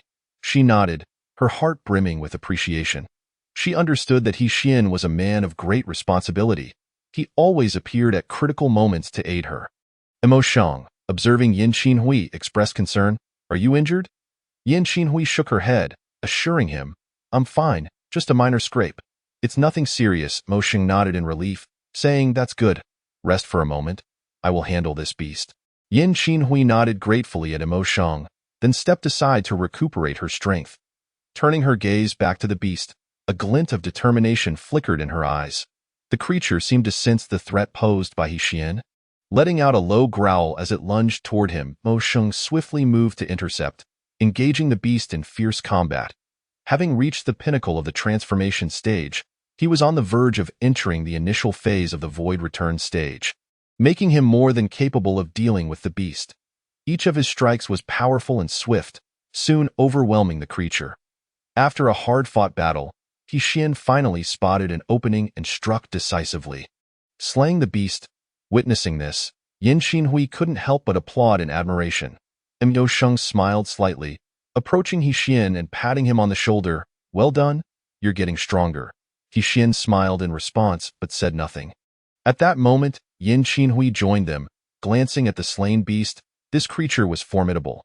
"We owe it to Brother He." He shook his head. "We are all fellow disciples. It was only right." Yin Qinhui nodded, her respect for He deepening. She recognized that he was not only powerful but also humble and courteous, a person worthy of trust. Subsequently, the group trained within the secret realm for a while longer, experiencing significant growth in their abilities. They had collectively slain numerous powerful beasts and gathered many precious spiritual herbs and stones. This period of training had fostered a deeper familiarity among them, uniting them further. They understood that only by standing together could they achieve remarkable results in the upcoming grand competition among the three sects, bringing glory to their order. Chapter 103. The trial concludes at that moment. Yin Xinhui inquired curiously, "Where have Brother Ming, the Holy Sun, and Brother Mu Yunxian gone? It has been quite some time since we last encountered them." Ming Xishuan explained, "They may have ventured to other areas of the secret realm for training. After all, it is vast." Yin Xinhui nodded, feeling reassured. She recognized that everyone had their own path of cultivation. Perhaps the Holy Sun and the others were diligently enhancing their skills elsewhere. Finally, after several days of training, the group decided to exit the secret realm and return to their sect. Standing at the exit, they cast one last glance at the place filled with opportunities and challenges, their hearts brimming with emotions. Then, they turned and walked toward the exit, disappearing from the secret realm.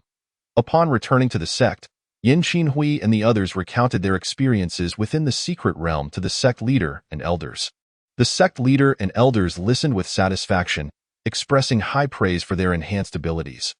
They understood that these disciples represented the future of the sect, and their growth would determine its rise or fall. The sect leader then asked, "What about the others? Did you not all return together?" Ming Xishuan and the others exchanged glances before informing the leader of their separation from the Holy Sun and the others during their time in the secret realm.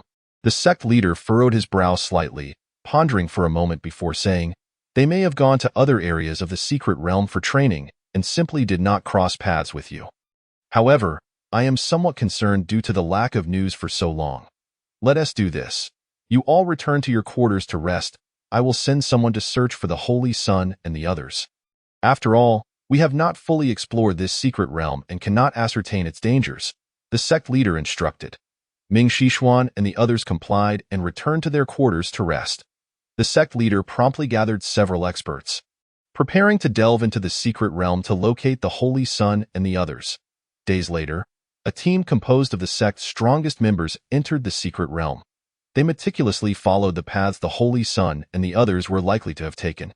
Yet they uncovered no clues. As time passed, the sect leader's concern deepened. He resolved to lead a larger group into the secret realm himself, determined to find the Holy Sun and the others.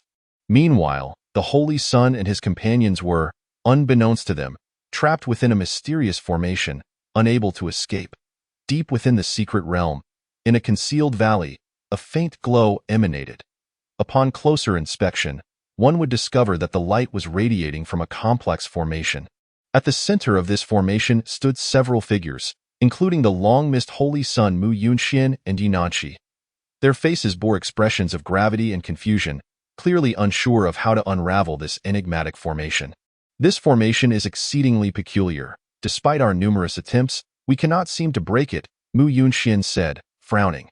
"Indeed, this formation appears to differ significantly from any we have encountered. Unraveling it may require an unconventional approach." Yinanshi concurred. The others nodded in agreement, acknowledging their predicament. They had been trapped here for several days, and despite their varied efforts, they had yet to uncover the key to breaking the formation. At that moment, they remained oblivious to the fact that the sect leader had already entered the secret realm with a search party, seeking their whereabouts. Suddenly, the formation underwent a transformation. The previously stable light began to flicker erratically, exuding an eerie aura. The Holy Sun and the others immediately became vigilant, wary of any impending danger. "Everyone be cautious. It seems the formation is about to change," Mu Yunxian warned. No sooner had he spoken than the light within the formation became blindingly bright, rendering it impossible to look directly at it. Simultaneously, a powerful force emanated from the formation, instilling an inexplicable sense of oppression. The Holy Sun and his companions quickly circulated their internal spiritual power, ready to face the forthcoming upheaval. However, the force did not launch an attack against them. Instead, it dissipated into the void. As the force faded, the formation's light gradually dimmed until it ultimately vanished entirely. The Holy Sun and his companions stared in astonishment, bewildered by the sudden turn of events. They realized they could move again, indicating that the mysterious formation had indeed disappeared. What just happened? Why did that formation vanish so suddenly? Someone asked in confusion. I'm not sure, but since we can move now, let us leave this place, Chunyi suggested. The others nodded in agreement, eager to escape the confines of this unsettling location. They promptly made their way out, intent on leaving this dreadful place behind. Not long after they emerged, they encountered Yi Xiaotian and his group, who had come searching for Chen Yi and the others. Chen Yi, are you all right? Yi Xiaotian asked, relieved to see them unharmed. They had finally found Chen Yi and his companions, and judging by their appearance, it seemed they had not suffered any injuries. We are fine. Chen Yi awkwardly shook his head and said, I was merely trapped in a mysterious formation, but I have managed to escape now. That is a relief. Everything is well. The trial in the secret realm is nearly complete. Let us return swiftly. Certainly, Chen Yi and the others responded. Subsequently, the group soared toward the sect's direction, during which they recounted their experiences from the trial to Yi Xiaotian. Upon hearing their accounts, Yi Xiaotian nodded with satisfaction, affirming that they had performed admirably. Upon returning to the sect, after attending to their respective matters, Chen Yi and the others commenced their seclusion and breakthroughs in preparation for the grand competition of the 3 sections. After all, having acquired such bountiful gains, it was time to consolidate their cultivation and enhance their prowess. Concurrently, the sect master announced the official conclusion of this secret realm trial. Chapter 104. Harmony among disciples 3 days before the grand competition of the 3 sects. Chen Yi was the first to emerge from his seclusion, making his way directly to Mu Yunxian's cave abode. At that moment, Mu Yunxian was diligently consolidating her cultivation, so Chen Yi refrained from interrupting and patiently awaited her. After a while, Mu Yunxian completed her consolidation and opened her eyes to find Chen Yi beaming at her. When did you arrive? She inquired, astonished. I just got here a short while ago. Seeing you engaged in your practice, I chose not to disturb you, Chen Yi replied with a smile. How did it go? Did you achieve any breakthroughs during your seclusion? Mu Yunxian asked curiously. Indeed, I have successfully advanced to the harmonization realm, and my cultivation is nearly solidified, Chen Yi declared proudly. Upon hearing Chen Yi's words, a flicker of surprise crossed Mu Yunxian's eyes. You have actually broken through to the harmonization realm? Congratulations, she exclaimed sincerely. Among their peers, Chen Yi was the first to reach the harmonization realm, a remarkable accomplishment indeed. Thank you. What about you? Did you manage to break through? Chen Yi inquired with curiosity. He was aware that Mu Yunxian's strength had always been formidable, and it was only natural for her to have made progress during her seclusion. I have also made a breakthrough, albeit only to a minor realm. I am now at the peak of the transformation realm. Mu Yunxian replied with a smile.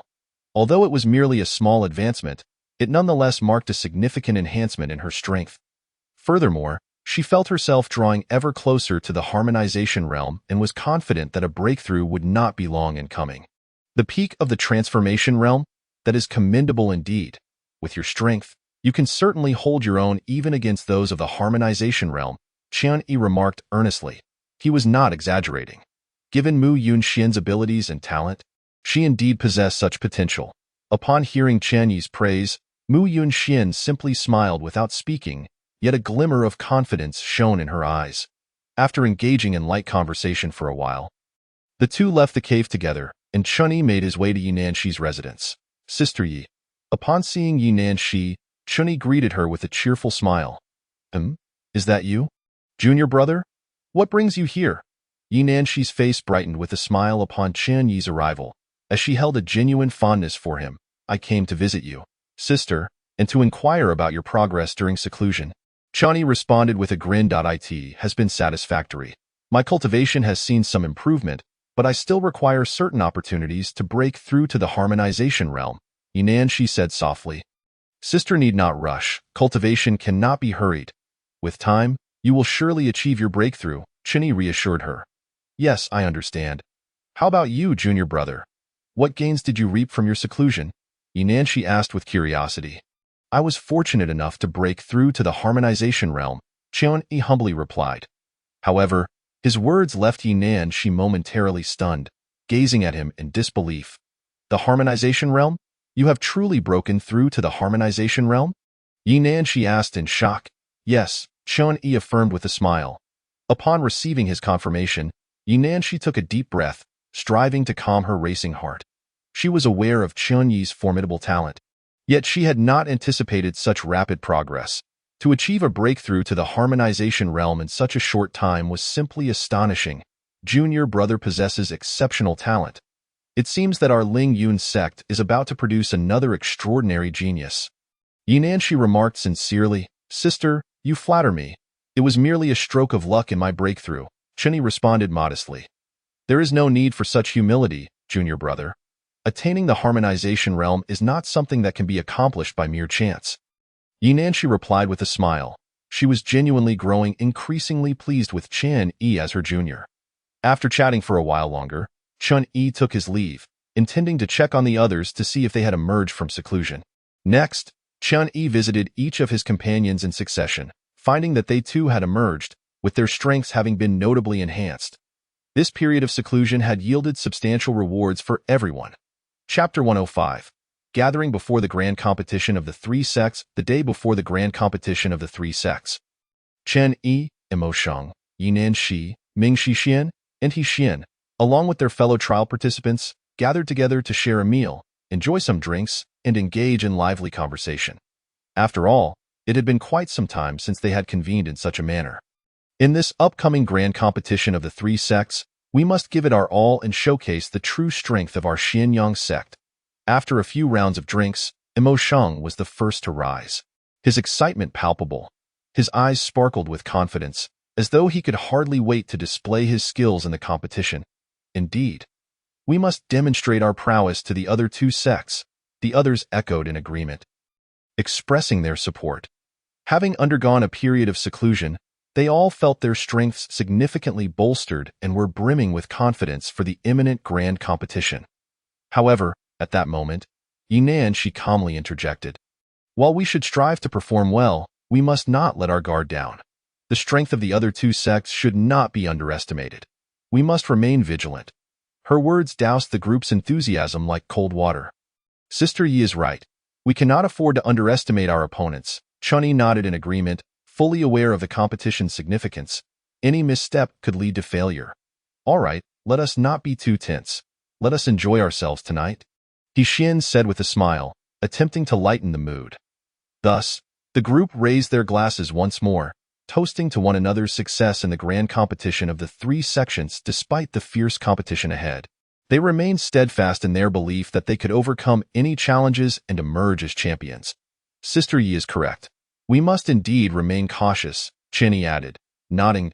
"In this grand competition, we must not only showcase our strength, but also strive to understand the capabilities of the other two sects. For knowing oneself and one's enemy ensures victory in every battle." Hearing Chunyi's words, the others nodded in agreement. "By the way, Chun-Yi, now that you have broken through to the harmonization realm, do you feel confident in dealing with the two prodigies from the other two sects?" Imo-sheng asked curiously, looking at Chun-Yi. Among them, Chun-Yi was the first to reach the harmonization realm. Undoubtedly the strongest, and Imo-sheng was quite intrigued by his strength. "I have not yet crossed blades with them, so I cannot say for certain," Chunyi replied, shaking his head slightly. While he had advanced to the harmonization realm, he was still uncertain about the specifics of his strength. After all, the harmonization realm was merely a stage on the cultivation path. Breaking through to this realm did not equate to invincibility. Chun-Yi mused internally. "Although I have now attained the harmonization realm, I still require further understanding and preparation regarding the prodigies from the other two sections. Moreover, my goal is not merely to defeat them, but to become the most formidable powerhouse. Only through relentless effort can I realize my dreams. Nonetheless, I believe that as long as we give our all, we will surely achieve commendable results," Chun-Yi continued, his gaze resolute and confident. He understood that this grand competition would be a fierce battle, yet it also presented an exceptional opportunity to showcase his strength. Regardless, he would dedicate himself fully to securing honor for his sect. The others, upon hearing Chunyi's words, felt a surge of confidence and nodded in agreement. They recognized that Chunyi had always been a disciple of immense potential, and his rapid progress was nothing short of astounding. Now, having broken through to the harmonization realm, his strength had grown even more formidable. Everyone looked forward to witnessing his performance in the grand competition of the three sects, certain that he would not disappoint them. Regardless, we must congratulate our junior brother for being the first among us to break through to the harmonization realm. Your talent is indeed enviable, Ming Shixian remarked with a smile. Upon hearing this, Li Qianji and Bai Jing, along with others nearby, nodded in agreement. Chunyi quickly waved his hand, saying, "Senior brother Ming, you flatter me. It was merely a stroke of luck." Ming Shixian shook his head and continued, "There is no need for such modesty, junior brother. We have all witnessed your strength in this grand competition. Whether our Xianyang sect can outshine the other two sects will depend on you." As he spoke, he patted Chen Yi's shoulder, his eyes filled with trust and encouragement. Chunyi felt a warmth in his heart and nodded, saying, "Rest assured, senior brother Ming, I will do my utmost." He understood the weight of the responsibility on his shoulders, yet he felt no pressure. He had great confidence in his abilities.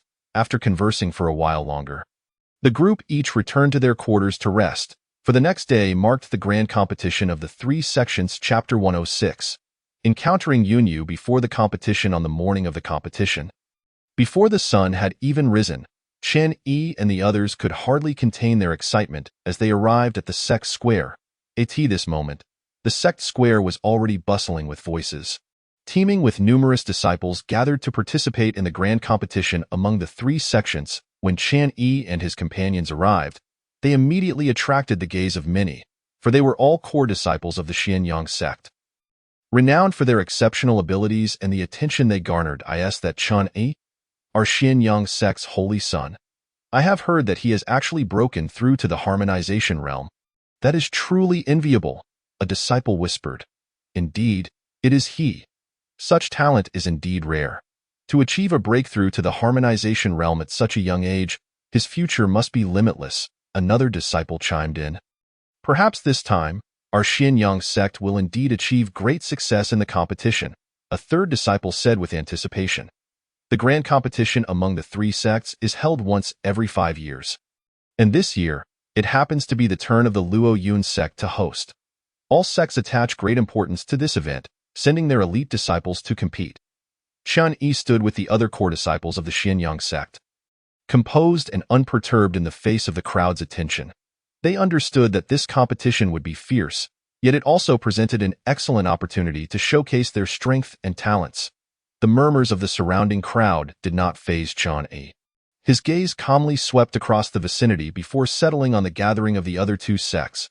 At this moment, representatives from the other two sects began to arrive in succession, many of whom exuded powerful auras. Clearly core disciples from their respective sections. Just then, a hearty laugh rang out. "Junior brother Chen Yi, welcome to our Luo Yun sect. In this competition, we must have a good spar." As the voice approached, a group of individuals came into view, led by the familiar figure of Yunyu, the holy son of the Luo Yun sect. During the previous exchange competition, the two had tied for first place, their strengths being evenly matched. In response to Yunyu's playful banter, Chunyi offered a slight smile and replied, "Senior brother Yunyu, you flatter me. I look forward to your guidance."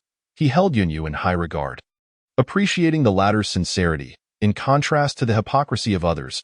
"Haha, I dare not claim to instruct you. Let us spar and progress together," Yunyu responded, clearly recognizing Chen Yi's prowess. Although they had shared the top spot in the previous competition, he understood that had they continued to battle, he might very well have lost to Chen Yi.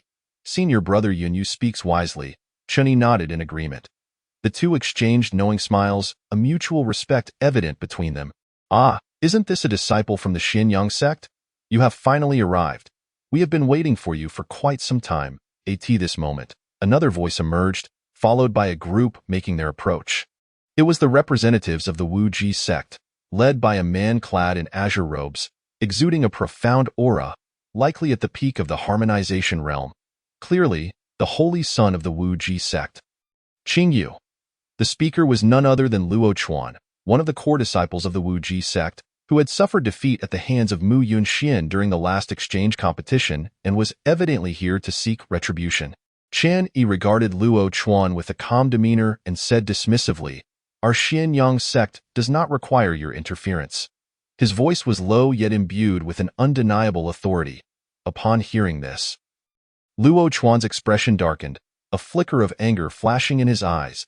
He sneered, "Chun Yi, do not be so arrogant. Your Xianyang sect is destined to come in last in this competition." His tone dripped with disdain and provocation, as if he possessed absolute confidence in his own capabilities. Chen Yi remained unfazed by Luo Chuan's taunts, instead smiling gently as he replied, "Oh, is that so? I look forward to seeing what the Wu Ji sect has that will ensure our defeat." His eyes conveyed a steadfast determination, as if he was prepared to face any challenge. He paid little heed to Luo Chuan's words, knowing that true strength is proven through action, not mere words. "How, Luo Chuan, was your defeat in the last exchange competition not humiliating enough? Are you itching for more?" At this moment, Mu Yunxian stepped forward, casting a cold smile at Luo Chuan. Upon hearing Mu Yunxian mention the previous competition, Luo Chuan's expression soured, his eyes narrowing dangerously as he glared at Mu Yunxian, gritting his teeth as he said, "Mu Yunxian, do not get too carried away. My last defeat was due to my carelessness. In this competition, I will defeat you and redeem myself." "Humph, a defeated foe daring to speak of valor?" Mu Yunxian retorted, his expression one of disdain. "You?" Luo Chuan's face turned ashen with anger, nearly unable to restrain himself from lashing out. "What, do you wish to fight?" "I am more than willing to oblige," Mu Yunxian stated defiantly, showing no signs of retreat. He held considerable confidence in his own abilities. While he might not rival Chun Yi or Ming Shixian, he felt well equipped to handle Luo Chuan. "Humph, we'll see about that," Luo Chuan scoffed, choosing silence thereafter, fully aware that he was no match for Mu Yunxian. Speaking further would only serve to humiliate himself. Nonetheless, he had resolved to perform admirably in this competition, determined to demonstrate his worth to Mu Yunxian. Watching Luo Chuan and his group depart, Qian Yi remained composed, his heart untroubled. He understood that this competition among the three sects would undoubtedly be tumultuous. However, he felt no pressure. He was confident in his own abilities. The dialogue between the two was charged with tension, the atmosphere thickening palpably. Other disciples paused their activities, their eyes fixed on the unfolding confrontation, eagerly anticipating the outcome. However, Mu Yunxian did not pursue the argument further with Luo Chuan, instead turning to join the other disciples of the Xianyang sect as they made their way to the competition arena. Throughout their journey, Qian Yi maintained his composure and steadiness, undisturbed by external distractions. He understood that only by demonstrating true strength in the competition could he prove the worth of the Xianyang sect.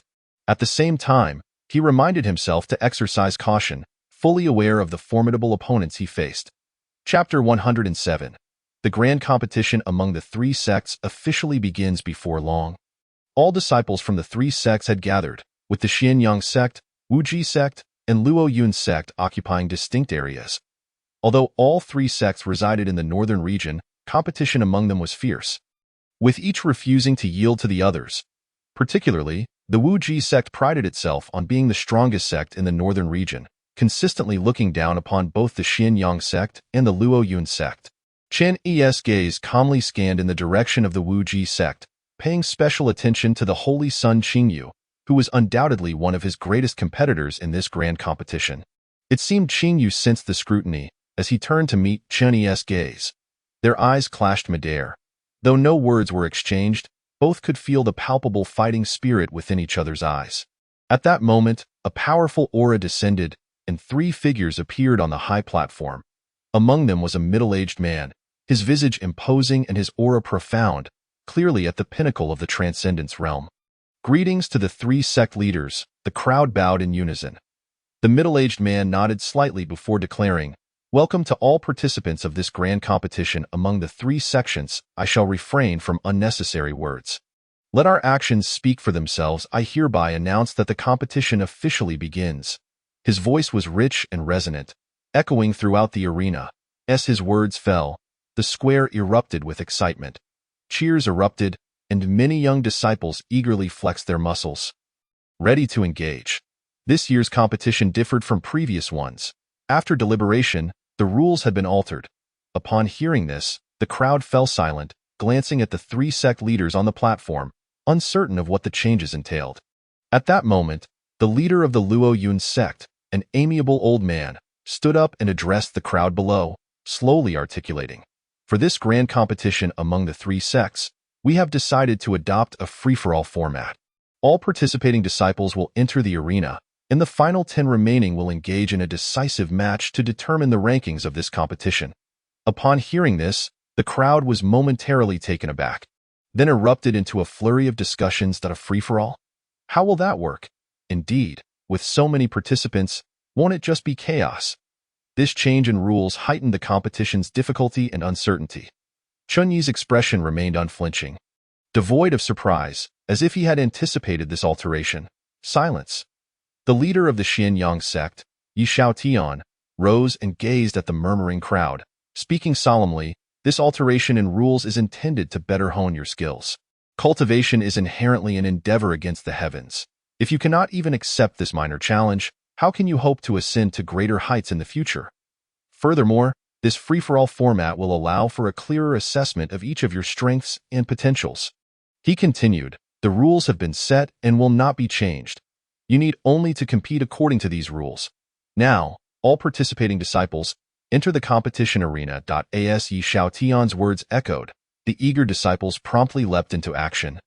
Each one vaulting onto the stage, their faces alight with excitement and anticipation, envisioning themselves achieving commendable results and receiving accolades from their elders in the sect. However, some bore expressions of concern, clearly uncertain about the implications of the new rules. This grand competition among the three sects boasted over 100 participants, now assembled in the arena, presenting a striking spectacle. "Chun Yi, what shall we do?" Mu Yunxian gazed at Chen Yi, furrowing his brow as he inquired. "What else can we do? Let us fight," Chen Yi replied with a faint smile, displaying no signs of tension, as if he were brimming with confidence for the impending chaos. "Very well, let us engage fiercely." Observing Chen Yi's demeanor, Mu Yunxian felt a sense of relief. He was well aware of Chen Yi's prowess, and since his companion was so assured, what did he have to worry about? At that moment, the master of Luoyun's sect spoke once more from the high platform. "There are no rules for this competition. Teams may form, or one may fight alone. Surrender or being knocked off the stage will result in elimination. Until only 10 remain. The competition begins now." With the proclamation of the Luoyun sect master, those who had long been eager to engage surged towards their pre-selected adversaries. "Chen Yi, let us go together." Mu Yunxian shouted as he rushed towards Chen Yi. However, before he could reach him, a figure intercepted his path. It was Luo Chuan, a disciple of Wu Zhizong with whom he had previously clashed. "Your opponent is me?" Luo Chuan sneered coldly at Mu Yunxian, launching an immediate attack. "Humph, I've long found you displeasing. Today we shall settle the score," Mu Yunxian retorted, unyielding as he charged forward. Chapter 108. Rui Ziho on another front. Chen Yi also faced an onslaught from the disciples of Wu Zhizong.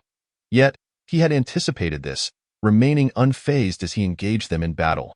The entire arena descended into tumultuous chaos. Although besieged, Chen Yi exhibited no signs of anxiety. Rather, he grew bolder with each exchange, sending Wu Zhizong disciples flying with every punch and kick. Damn it! How can he be this strong? The disciples attacking Chen Yi were filled with astonishment, realizing that despite their numbers, they could not subdue him and were instead being overwhelmed. Just then, a figure suddenly appeared behind Chen Yi, launching a punch at his back. "Watch out!" Mu Yunxian caught sight of this and was alarmed. But it was too late to warn him. Yet, in the face of this sudden ambush, Chen Yi seemed to have anticipated it. He twisted his body with uncanny agility, evading the attack and retaliating with a punch. With a resounding crash, the disciple who had attempted to ambush Chen Yi was sent sprawling, crashing heavily against the edge of the arena, visibly incapacitated. "Impressive," the onlookers gasped, their gazes toward Chen Yi filled with trepidation. Those who had contemplated taking advantage of the situation now hesitated, unwilling to meet the same fate. Soon, a vacuum of space formed around Chen Yi, with no one daring to approach him on the high platform. The three sect masters exchanged looks of astonishment. What a formidable young man. No wonder Brother Yi has such confidence in him, the master of Luoyun sect remarked in admiration. "Ha ha, this child possesses extraordinary talent and power. He is a rare genius that our Xianyang sect has not encountered in a millennium," Yi Shout Eon declared with pride, having initially worried that Chen Yi might struggle with the altered rules. Now, it appeared his concerns were unfounded, for Chen Yi's strength surpassed all expectations. Humph, merely relying on some strength to be so arrogant. I predict he will soon meet with a great misfortune, the master of Wuzhizong scoffed. Internally designating Chen Yi as his primary adversary in this competition, in the arena, Chen Yi noticed that no one dared approach him, and a smile crept onto his face. With a swift motion, he surged into the fray. Since you will not come to me, I shall take the initiative. As Chen Yi pressed forward, the already chaotic arena descended further into disarray. Faced with his overwhelming presence, the crowd could only retreat, unwilling to confront him directly. However, Chen Yi refrained from delivering fatal blows. He merely pushed them back, knowing that his true opponents were those who had yet to engage. Indeed, as Chen Yi repelled the crowd and sought his next target, a figure unexpectedly materialized before him. Your strength is commendable. You qualify to be my opponent, the figure stated coolly. Chen Yi appraised the individual, detecting a profound aura that signified a formidable opponent. Who are you? He inquired, brow furrowed. Wuzhizong, Rue Ziho, the figure replied blandly, his expression unreadable. Rue Ziho? Chen Yi mused, his brow slightly knitting. He had not heard of this name. Yet that did not obscure his recognition of the opponent's strength. Your prowess is impressive. I hope you will not disappoint me, Chen Yi stated calmly, revealing no hint of fear. Rest assured, I shall not. Rue Ziho replied with a slight smile, his figure blurring as he charged at Chen Yi. Witnessing this, the crowd retreated, clearing a space for their clash. Look, Rue Ziho has made his move. His strength is formidable. I wonder if Chen Yi can withstand him. It seems unlikely. Rue Ziho's abilities would rank among the top 5 of us all. Though Chen Yi is strong, overcoming him will not be an easy feat. That may not be the case. Chen Yi's strength is not to be underestimated, and he has yet to reveal his full potential. The outcome remains uncertain. True, but this battle promises to be thrilling. Let us watch closely. As the crowd murmured, Rue Ziho had already reached Chen Yi, launching a punch at his chest. Chapter 109. Chen Yi vs. Rue Ziho. Noticing the impending attack, Chen Yi executed a swift maneuver to evade Rue Ziho's strike. Countering with a punch aimed at his shoulder, Rue Ziho, quick on his feet, dodged and retaliated with a kick directed at Chen Yi's knee. Their exchanges were fierce, yet both adeptly evaded each other's assaults, resulting in a stalemate where neither could gain the upper hand. Such strength. Both are incredibly powerful, locked in a deadlock. Indeed, I initially thought Chen Yi would falter against Rue Ziho, but it appears they are evenly matched. This battle will be worth watching. Yes, it seems this contest will not conclude easily. Amidst the spectators' commentary, the intensity of Chen Yi and Rue Ziho's battle escalated. Bang bang. Chen Yi grew more resolute, each strike imbued with immense power. As if he were tireless, Rue Ziho, equally formidable, skillfully countered Chen Yi's relentless assaults, launching counterattacks of his own. Their clash resembled a fierce contest between dragons and tigers, captivating the audience, leaving them breathless. Such strength. Is this the might of their ultimate attacks? Truly terrifying. Both possess incredible power. I wonder what hidden techniques they have yet to unveil. Under the watchful eyes of the crowd, the battle raged on. Each collision resonating with thunderous echoes. Boom! With a colossal crash, both Chen Yi and Rue Ziho were propelled back, landing on the ground. Impressive. Their strengths are indeed terrifying. Yes, this confrontation is on the verge of revealing a victor. The audience watched with eager anticipation as they awaited the resolution of this fierce contest. Chen Yi rose from the ground, gazing at Rue Ziho, his expression devoid of fear. Your strength is commendable. But defeating me will not be a simple task, Chen Yi remarked coolly. Rue Ziho smiled slightly in response. Your prowess is not to be underestimated either. However, victory shall ultimately be mine. With that, Rue Ziho dashed forward. Initiating his assault, Chen Yi stepped forward, unperturbed, ready to engage. Bang, bang, bang. As a flurry of intense collisions erupted, the two combatants clashed once more. This pinnacle showdown ignited the audience's fervor, as the sheer power of both fighters sent adrenaline coursing through their veins. Such strength. Is this the pinnacle of their capabilities? Absolutely terrifying. Their power is unmatched. It was uncertain what other hidden cards they had yet to play. As the crowd remained riveted, the battle between Chen Yi and Rui Ziho escalated to a fever pitch. Chen Yi, relentless in his assault, displayed an unwavering stamina, each punch and kick infused with formidable energy.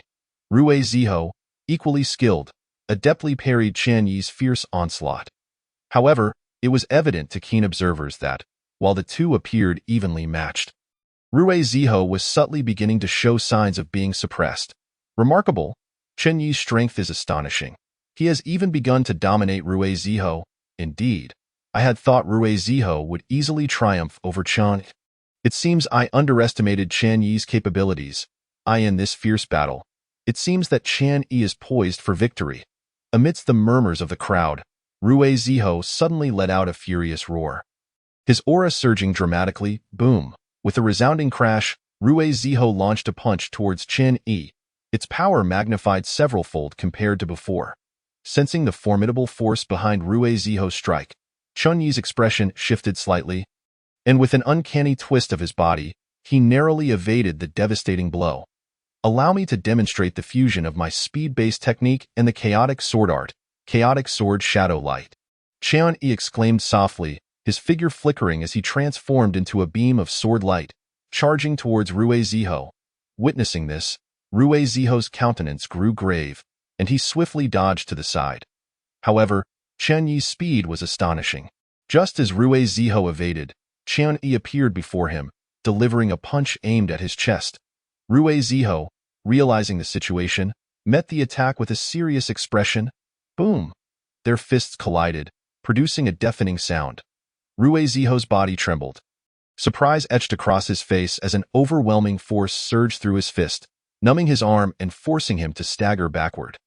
Yet, Chen Yi seemed unfazed, twisting his body once more to launch another assault on Rui Ziho. Seeing this, Rui Ziho's pupils constricted, and he rapidly attempted to evade while gathering his internal spiritual energy to withstand Chen Yi's onslaught. Nevertheless, Chen Yi's speed was simply too swift. Each movement evaded detection. Rui Ziho barely registered a flicker before Chen Yi was upon him again, delivering a punch aimed squarely at his face. Rui Ziho, serious and resolute, quickly dodged while consolidating his internal energy to counter Chen Yi's attack. Boom! Chen Yi's fist struck Rui Ziho with a thunderous crash. Rui Ziho's form shook, pain evident on his face as he flew backward, akin to a kite severed from its string. How formidable! Chen Yi's strength is indeed terrifying, capable of sending Rui Ziho flying with a single blow. Indeed, the outcome of this battle is no longer in question. Chen Yi is destined to triumph. Amidst the discussions of the crowd, Rui Ziho rose from the ground, wiping the blood from the corner of his mouth, his gaze heavy as he regarded Chen Yi.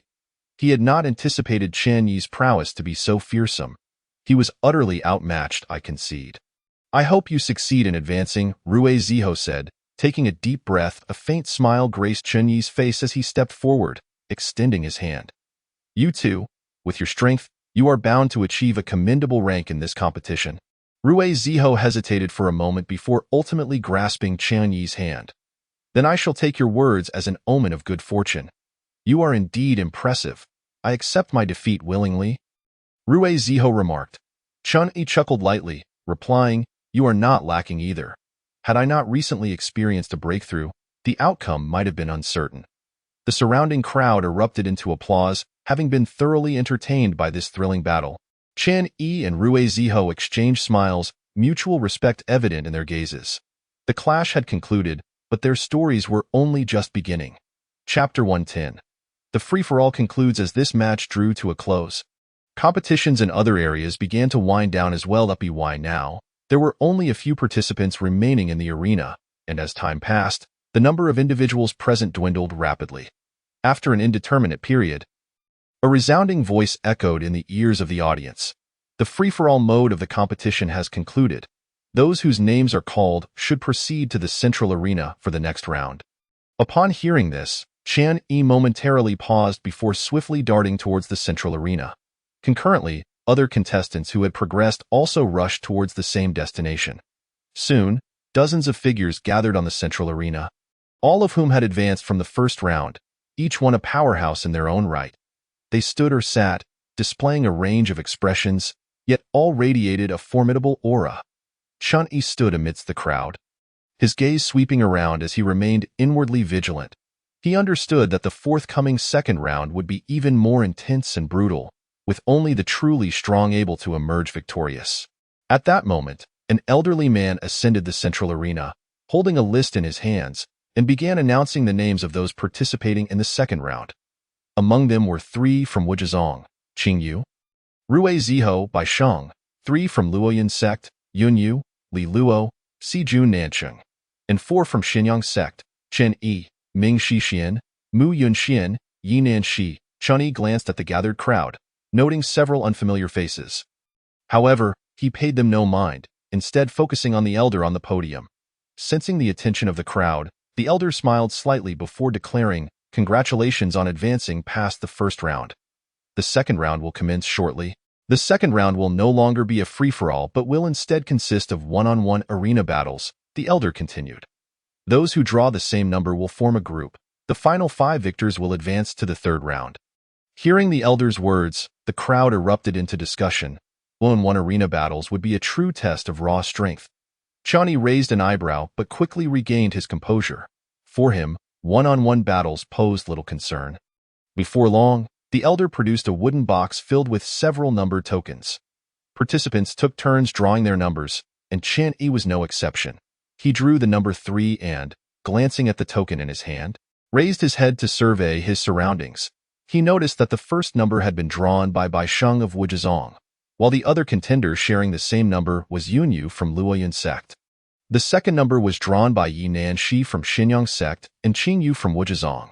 The fourth number belonged to Ming Shixian from Xinyang sect and Li Luo from Luoyan sect. And the fifth number was drawn by Rui Ziho from Wuzhezong and Mu Yunxian from Xinyang sect. As for the third number, it was Chen Yi against Sijun Nancheng, another unfamiliar face from Luoyan sect. The 10 advancing contestants were all elite disciples from their respective sects, each boasting formidable strength.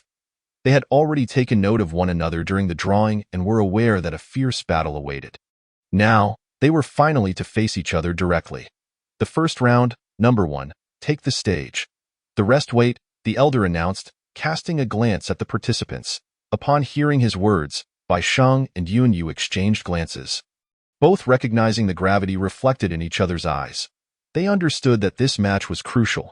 Victory would not only secure them advancement and honor, but also elevate their sect's standing. Thus, they were determined to give their all in pursuit of triumph. As the elder's voice faded, Qingyu and Yunyu both rose simultaneously, striding towards the arena. Their steps were steady and powerful, each movement imbued with boundless strength. Upon reaching the center of the arena, the two halted, locking gazes with one another, their eyes filled with vigilance and hostility. Chapter 111. The first match of 10 advancing to 5. Baisheng versus Yunyu. Please guide me, Yunyu said to Baisheng. His tone measured. Please guide me, Baisheng replied, his expression equally serious. With a shared look of determination, the two launched into action simultaneously. Their forms flickered as they charged towards each other, their speed astonishing. In an instant, they collided, unleashing a fierce confrontation. Baisheng struck with a palm, a green light shimmering at its center, as if holding boundless power. Meanwhile, Yunyu retaliated with a punch, emanating a dark aura akin to demonic energy. The clash produced a thunderous sound, shaking the entire arena. Both Yunyu and Baisheng retreated a few steps before charging at each other once more. Their attacks grew more ferocious, their techniques increasingly ruthless. Baisheng took a deep breath, focusing his mind as he swiftly formed intricate hand seals. As he moved, a mysterious energy began to surge within him. With his eyes closed and incantations on his lips, he seemed to summon ancient forces. Suddenly, a dazzling green light erupted from him, resembling a lightning bolt tearing through the sky. This green light swiftly coalesced into a majestic green dragon, its claws and fangs vivid and lifelike. Simultaneously, Yunyu showed no signs of retreating. His eyes widened as he let out a roar, the black energy enveloping him like a volcanic eruption. This dark energy rapidly formed into a fierce black tiger. its fur shimmering ominously, its fangs razor-sharp. The green dragon and black tiger faced off in midair, each exuding formidable presence. The dragon roared, opening its massive jaws, lunging at the black tiger. The tiger deftly evaded while slashing with its sharp claws. Attempting to rend the dragon's body, the two sides exchanged blows, neither yielding an inch eye in the skies. The fierce battle raged on between the green dragon and black tiger. Each collision unleashed a wave of immense energy, distorting the surrounding air. The spectators below were left in awe, witnessing a peak showdown. At that moment, the green dragon and black tiger vanished simultaneously, revealing Yunyu and Bai Sheng once more. They exchanged determined glances, their eyes burning with combat fervor, before charging at each other once again. Their speed was blinding, like lightning flashing through the air, as they rapidly flickered in and out of view. Each impact echoed with a deafening roar, as if the very fabric of space threatened to tear apart. The battle has entered a stage of intense fervor, with no one able to predict the outcome. Time ticks away, and the breaths of both combatants grow increasingly feeble, their wounds worsening by the moment. Yet, neither has chosen to surrender. They grit their teeth and persist, unleashing formidable power in an attempt to vanquish the other. It is unclear how long this contest has lasted. But finally, the duel between Bai Sheng and Yunyu reaches its conclusion. Both are significantly injured, with a trickle of blood escaping the corner of Yunyu's mouth and Bai Sheng's complexion as pale as parchment. Ultimately, Yunyu demonstrates superior skill, successfully striking Bai Sheng and securing victory. Despite his defeat, Bai Sheng remains undeterred. He clasps his fists in acknowledgement of his loss. He then turns and descends from the platform, rejoining the crowd. With Bai Sheng's fall, the onlookers shift their attention to Yinanshi and Qingyu, well aware that these two are also exceptional talents, possessing immense strength. Now, they are poised to engage in an intense confrontation. Who will emerge victorious? As the second round commences, the second contestant takes the stage, while others await that moment. The elder's voice resonates once more. Upon hearing this, Yinanshi takes a deep breath and ascends the platform with deliberate steps, her gaze unwavering and brimming with confidence. Qingyu, wearing a slight smile, swiftly joins her on the stage. Chapter 112. Yinanshi vs. Qingyu Jr. Sister Yi, I look forward to your guidance. Qingyu remarks with a smile, his demeanor exuding confidence and composure, as if he is assured of success in this contest. While Yinanshi reciprocates with a faint smile, her eyes glinting with determination. Senior brother Qingyu, I welcome your instruction. As her words fade, she suddenly accelerates, darting toward Qingyu like a bolt of lightning. Her movements are swift as the wind, and in the blink of an eye, she stands before him. Aware of Qingyu's formidable prowess, she knows that to defeat him, she must exert her utmost effort. Thus, she unleashes her full strength from the outset, delivering a blow without reservation. This strike is imbued with the power of thunder, a display of immense force. Yinanshi hopes to establish her presence with this initial attack, demonstrating that she is not to be underestimated. However, in response to her assault, Qingyu merely smiles faintly. With ghostly agility, he evades her strike effortlessly. Following this, his fist swings forth with unparalleled momentum, aimed directly at Yinanshi's face. The speed of this punch surpasses even that of Yinanshi's attack.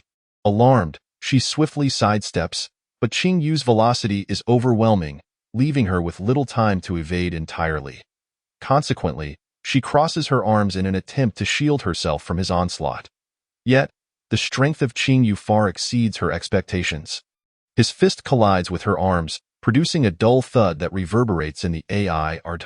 Yinanshi feels an immense force surge through her, propelling her backward, her feet carving deep grooves into the ground. Just as she manages to steady herself, she finds herself compelled to retreat further under Qingyu's relentless pressure. Qingyu offers no respite. His figure flickers back into position before Yinanshi. His fists a blur as he rains down blows, each strike imbued with astounding might, forcing Yinanshi to retreat continuously. She struggles to defend herself, but soon realizes that resisting Qingyu's attacks is becoming increasingly arduous. A sense of defeat wells up within her. Could it be that she truly cannot overcome Qingyu?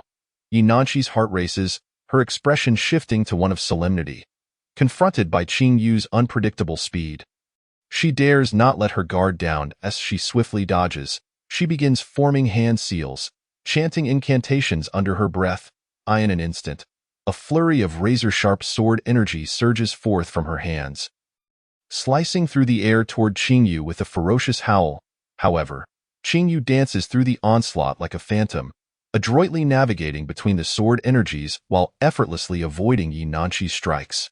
His movements are as quick as lightning, dazzling the spectators, as he skillfully evades each of her attacks, countering with a ferocious force that leaves her scrambling to keep up. As time elapses, beads of sweat begin to form on Yi Nanqi's brow. Her breaths grow rapid, her chest heaving with exertion. She stares wide-eyed at Qing Yu, her gaze filled with a mixture of defiance and fury. Never had she imagined she would find herself in such a precarious position.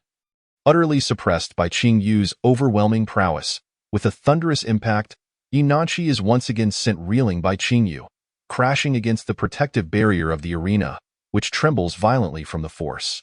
The spectators below watch in disbelief, their eyes widening in astonishment at the sight of Yi Nanqi's plight. "You have lost, junior sister Yi," Qing Yu states calmly, his tone steady. Yet, to Yi Nanqi, it strikes like a bolt from the blue. Her eyes widen in disbelief, filled with resentment and shock. She never anticipated such a comprehensive defeat. Why Yi Nanqi opens her mouth, yet no words escape her lips. She understands that she has lost, thoroughly. Qing Yu says nothing further. He turns to the audience below, then departs the platform. The crowd buzzes with conversation, speculating about Qing Yu's strength and the upcoming matches. Meanwhile, Yi Nanqi descends from the stage in silence, her expression resolute and determined. She comprehends that she must train harder to surpass opponents like Qing Yu. Although she has lost this match, it has illuminated her shortcomings and the path she must tread. As Yi Nanqi's defeat concludes this contest. The third round commences, and the third contestant takes the stage while others await. Chapter 113. Chun-Yi vs. Si Jun Nanchun. Upon hearing this proclamation, the crowd falls silent once more, their gazes returning to the arena. They recognize that another thrilling duel awaits. At this moment, a young man steps forward from the throng. His gaze is resolute, his steps steady, exuding confidence for the impending match. Approaching the platform, he takes a deep breath, then leaps onto the stage, facing his opponent, Chun-Yi. The two stand opposite each other, their eyes locking, and an invisible pressure envelopes the space between them. The audience holds their breath in anticipation of this fierce battle. "Please guide me," Chun-Yi addresses Si Jun Nanchun, his voice steady. "Please guide me," Si Jun Nanchun replies with equal gravity. In an instant, Si Jun Nanchun flashes forward, launching the first attack. His speed is remarkable, darting around like a wraith, fists and palms colliding with fierce intensity. With a swift transformation of his fist into an open palm, he strikes hard at Chun-Yi. Seeing this, Chun-Yi counters with a punch of his own. His fist descends like a hammer, generating a fierce gust of wind, a sight to behold as their fists collide. A resounding thud echoes, causing the air to momentarily feel dense. Both combatants swiftly evade, engaging in a fierce confrontation on the platform. Their moves are sharp and rapid, each clash imbued with raw power that ignites the audience's fervor. As the struggle intensifies, their combat becomes increasingly ferocious. Si Jun Nanchun's movements are erratic, each strike unpredictable, making it difficult for Chun-Yi to defend. Yet, Chun-Yi relies on his formidable physical strength and exceptional martial skills to hold his ground against Si Jun Nanchun, resulting in a breathtaking clash. Boom, boom, boom. The deep sounds of impact resonate, quickening the heartbeats of the onlookers. They remain transfixed, unwilling to miss any exhilarating moment, their eyes glued to the two combatants on stage. Eager not to overlook a single detail on the platform, Chun-Yi gradually retracts his fists, his gaze sharpening as he observes Si Jun Nanchun sprawled on the ground. There is no hint of triumph on his face.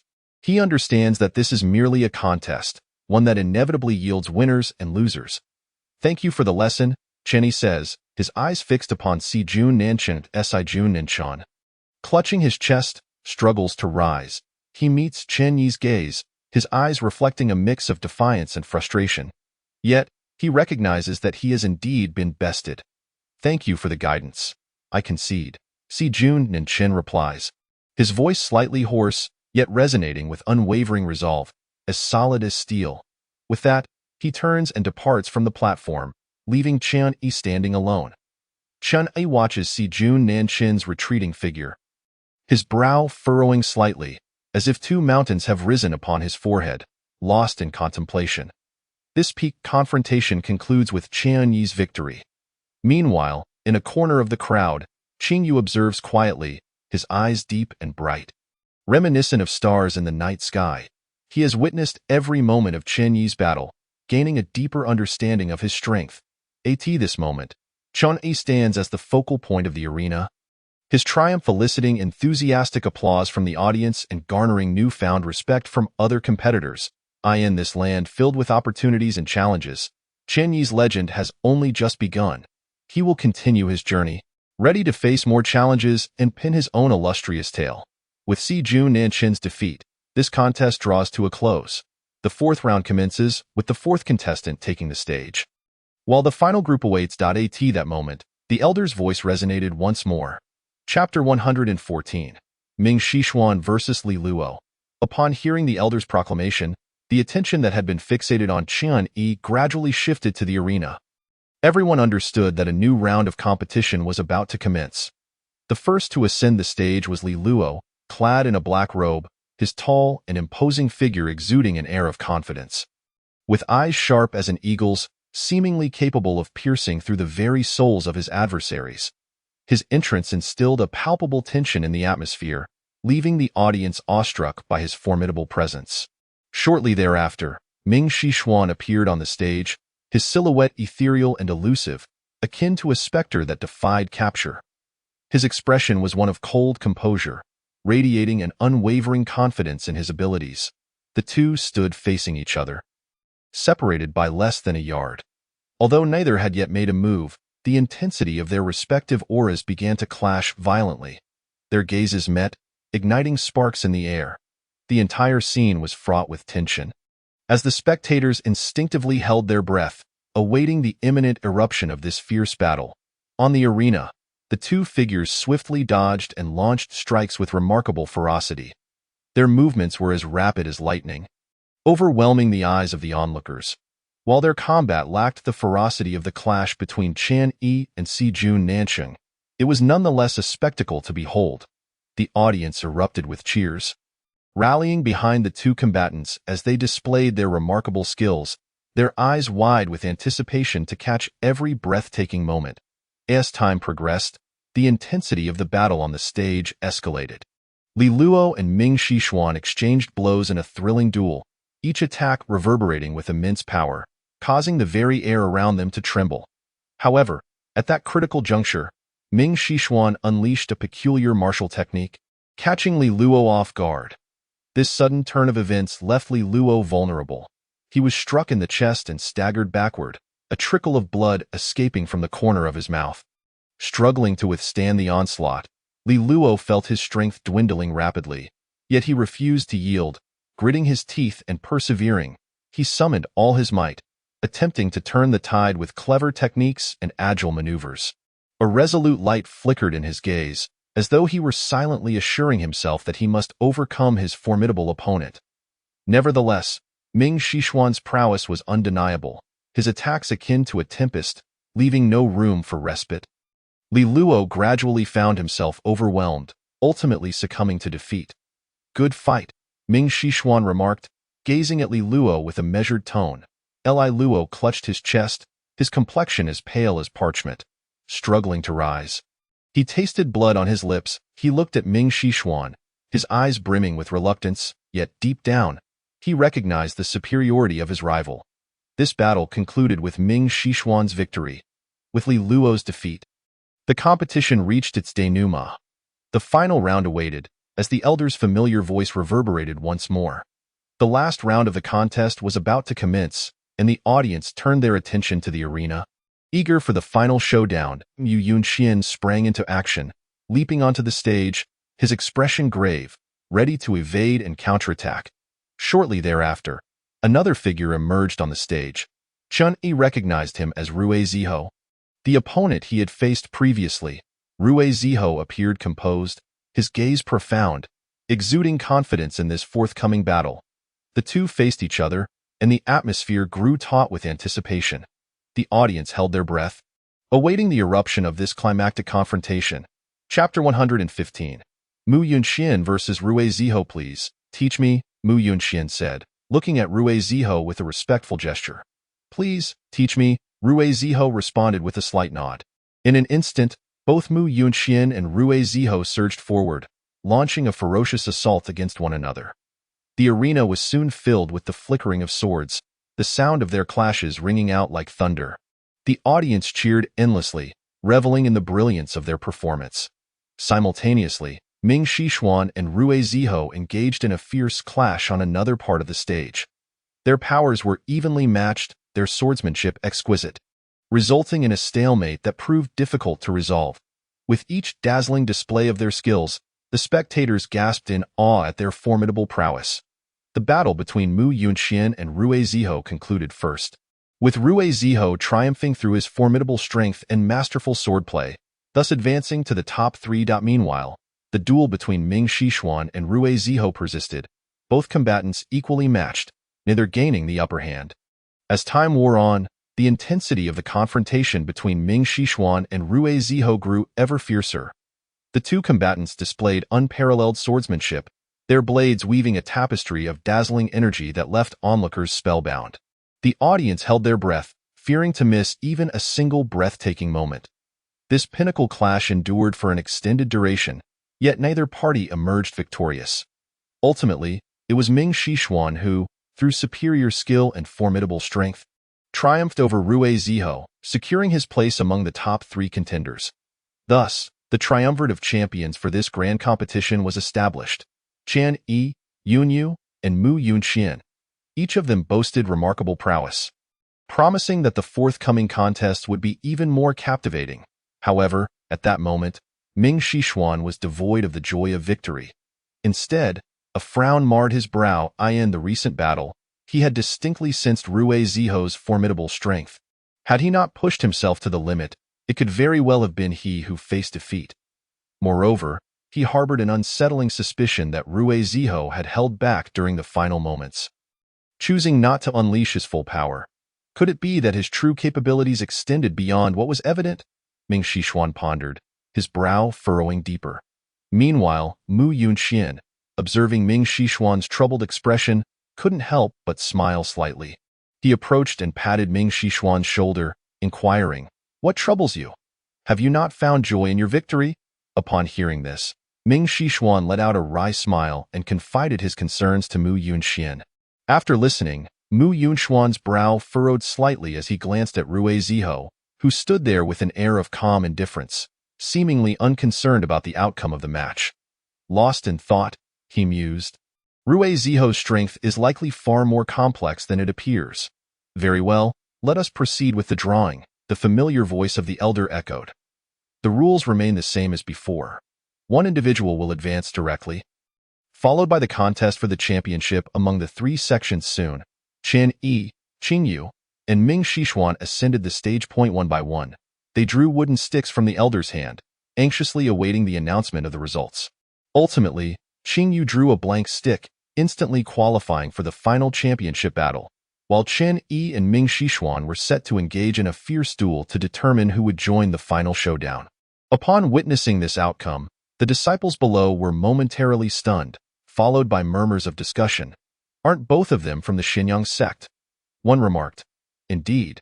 Qian Yi is the holy son of Xinyang sect, a prodigious talent with remarkable cultivation aptitude, while the other is the sect's senior brother, boasting impressive strength. Who would have thought they would be pitted against each other like this?" Another responded, "It seems the Xinyang sect is in for an internal conflict. The drawing is truly intriguing, indeed, yet regardless of who prevails, the Xinyang sect will suffer a significant loss." The crowd buzzed with anticipation for the impending duel. Hearing the discussions among the disciples, Qian Yi and Ming Xishuan exchanged wry smiles. "Holy Son, who would have thought we would face each other so soon?" Ming Xishuan remarked, a hint of resignation in his tone. "Indeed, Brother Ming, I did not foresee this either," Chunyi replied with a rueful grin. Nevertheless, regardless of the outcome, we shall give it our all. Of course, I shall hold nothing back, Ming Shixuan declared earnestly, locking eyes with Qian Yi. Qian Yi nodded, fully aware of Ming Shixuan's character. Once on the stage, he would exert his utmost, unyielding to personal sentiments. Then let us engage in a battle with all our might, Qian Yi proclaimed, his fighting spirit ignited. Ming Shixuan, inspired by Qian Yi's words, swiftly evaded, launching an attack toward him. Qian Yi reacted promptly, dodging Ming Shixuan's strike and countering with a swift slash. The two warriors danced around each other, their blades flashing like lightning, each clash resonating with thunderous echoes.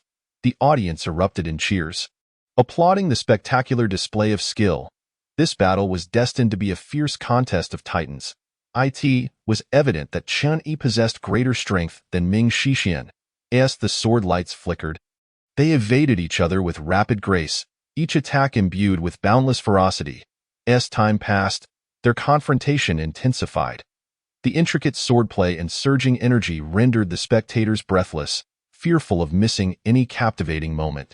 Suddenly, with a flicker, Qian Yi unleashed a devastating strike, a wave of sword energy slicing through the air towards Ming Shixuan. Ming Shixuan's expression turned grave as he swiftly dodged while channeling all his spiritual energy to withstand the overwhelming force of the attack. However, Qian Yi's might proved formidable. The sword energy shattered Ming Shixuan's defenses and bore down upon him. Realizing he could not withstand the blow, Ming Shixuan desperately attempted to escape, but the speed of the sword energy was insurmountable. Ultimately, it struck him with a resounding impact, ending the match and allowing Qian Yi to advance. Witnessing Ming Shixuan's defeat, the disciples of Xinyang's sect rushed to the stage to assess his injuries, breathing a sigh of relief upon discovering he was not gravely harmed. Meanwhile, Qian Yi regarded Ming Shixuan with a hint of regret. "Brother Ming, I apologize."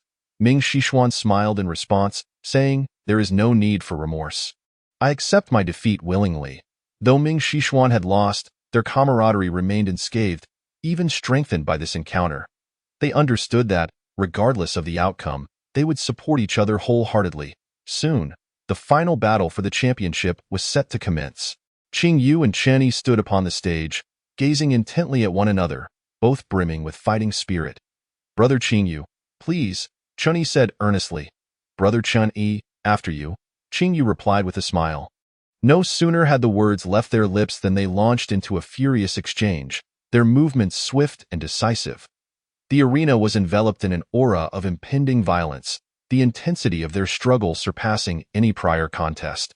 Both Qian Yi and Qing Yu were unparalleled talents from their respective sects, their formidable strengths igniting the excitement of the audience with each clash. As the battle raged on, the vibrancy of their swordplay illuminated the arena, each strike resonating with the power to rend the very fabric of reality. With time, the ferocity of their duel escalated, their movements a blur as they engaged in a relentless back-and-forth exchange. The crowd held their breath, fearful of missing a moment of this extraordinary confrontation, which promised to be one of the most remarkable battles in the annals of the three-sects competition. Suddenly, Qing Yu vanished in a flash, reappearing behind Qian Yi, his sword ablaze with brilliant light as he lunged forward. Sensing the imminent danger, Qian Yi's expression shifted, and he quickly summoned his ultimate technique, enveloping himself in a shimmering barrier. The sword energy collided with the shield, producing a thunderous sound as it trembled violently, yet ultimately endured the assault. Seizing the opportunity, Qian Yi retaliated, leaping into the air with his sword aimed at Qing Yu. Qing Yu deftly sidestepped, countering with another fierce strike of sword energy aimed at Qian Yi. Qian Yi nimbly retreated, narrowly avoiding the attack. The two continued to exchange blows, neither willing to yield, their rivalry intensifying as the audience erupted in cheers, fervently supporting the exhilarating clash. Suddenly, Qing Yu transformed into a blur, vanishing from sight. Qian Yi, sensing the shift, remained vigilant, aware that Qing Yu was about to unleash his most potent attack. In an instant, Qing Yu reappeared behind Qian Yi, his sword radiating blinding brilliance as he lunged with all his might. Feeling the lethal energy approaching, Qian Yi steeled himself for the fight of his life. He recognized that this battle transcended personal honor. It was a matter of preserving the dignity of his sect. In that fleeting moment, both warriors unleashed their ultimate strikes simultaneously. The clash of their blades echoed dramatically, a cacophony of metal ringing out as their sword energies collided, threatening to tear the arena asunder.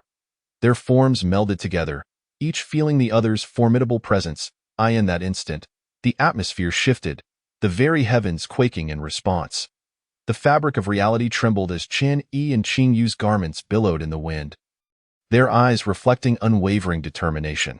After a moment of stalemate, Chen Yi surged forward, applying pressure to Qing Yu's defense. Yet, at that critical juncture, Chen Yi abruptly altered the trajectory of his blade, executing a cunning arc aimed at Qing Yu's abdomen. Taken by surprise, Qing Yu barely managed to evade, but the blade still grazed his arm, drawing blood that stained his sleeve crimson. Seizing the moment, Chen Yi pressed the attack, his swordplay unfolding like a torrential storm. Denying Qing Yu any respite, Qing Yu retreated, secretly awed by Chen Yi's exceptional skill, realizing he must devise a strategy to reverse the tide or face inevitable defeat. At that moment, time seemed to stand still as the audience held their breath, acutely aware that the outcome of this battle would determine the true champion of the three-sects competition. Both Chen Yi and Qing Yu recognized this truth, each pouring forth every ounce of their strength in a fervent bid for victory. Qing Yu regarded Chen Yi with fierce resolve, the fire of determination igniting within him. He was acutely aware that Chen Yi was a formidable opponent, and overcoming him would not be an easy feat. However, he also possessed a steadfast belief in his own capability to triumph over Chen Yi. As long as he could unleash his full potential, victory was within his grasp. Likewise, Chen Yi regarded Qing Yu with unwavering determination. Fully understanding the significance of this battle, therefore, he could not afford to lose. For the honor of his sect and the pursuit of his own dreams, he was resolute in his intent to defeat his adversary. The two exchanged a knowing smile before once again erupting into fierce combat. Their figures darted across the arena with remarkable speed, each collision resonating with a deafening clang. The audience was electrified, cheering fervently for their exhilarating duel. As Chen Yi grew increasingly emboldened, each swing of his sword radiated boundless power. Qing Yu, equally undeterred, unleashed attacks of remarkable ferocity. The intensity of their confrontation escalated, as if they sought to upend the very arena itself. The air crackled with sword energy, and their swift movements left the spectators in a daze. Suddenly, Chen Yi's form flickered, transforming into a beam of sword light, hurtling fiercely towards Qing Yu. Sensing the potency of that strike, Qing Yu's expression turned grave. He evaded rapidly while his long sword blazed with brilliant light, attempting to counter Chen Yi's assault. Yet, Chen Yi had already reached the pinnacle of his prowess in an instant. His sword cleaved through the air, exuding a destructive aura as it struck Qing Yu squarely. Although Qing Yu exerted every ounce of strength to defend himself, he was still sent hurtling backward by the impact of Chen Yi's sword. A mouthful of blood spilling forth as he crashed heavily onto the arena floor. Boom!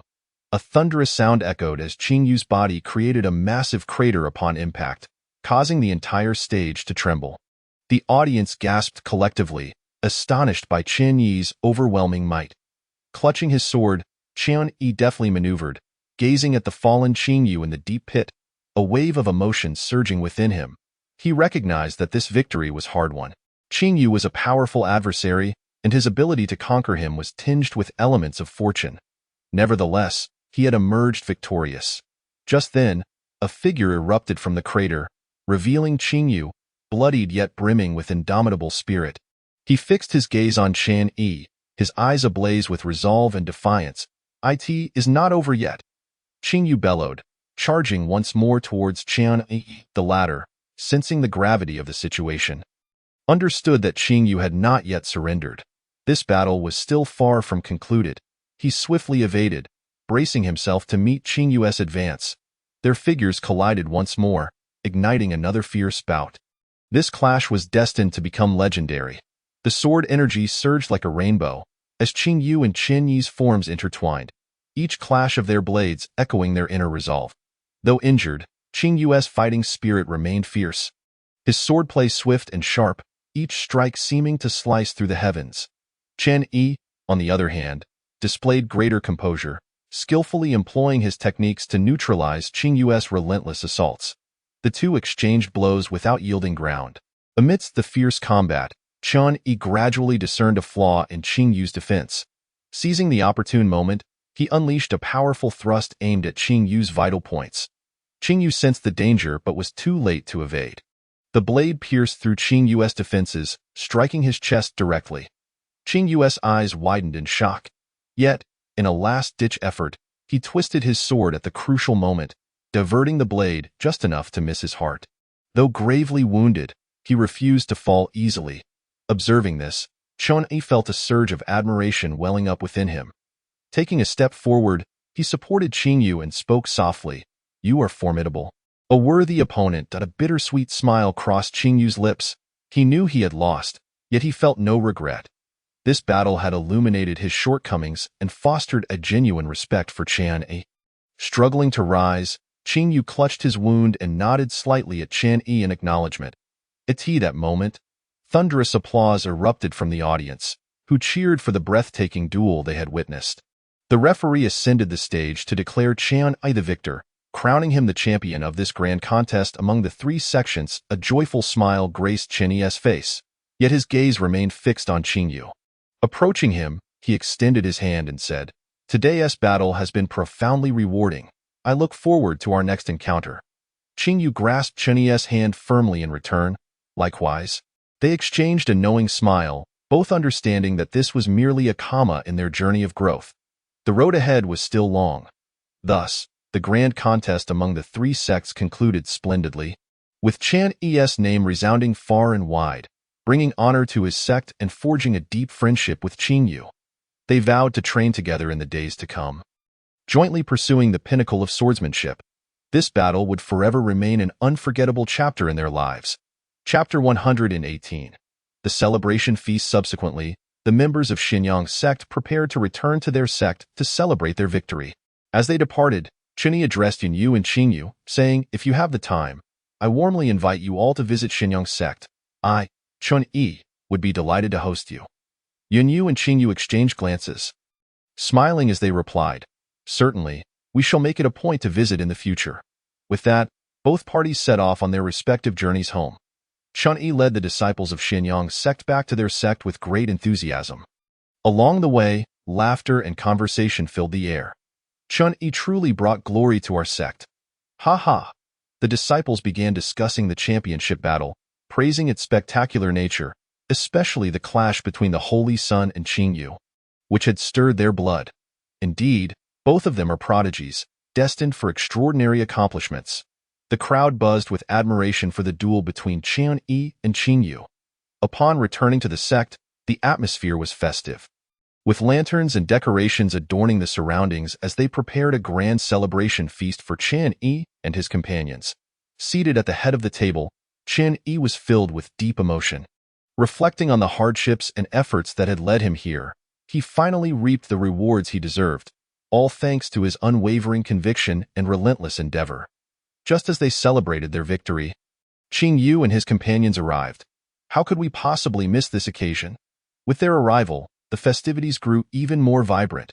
"Qing Yu, brother Yun Yu, you've arrived just in time.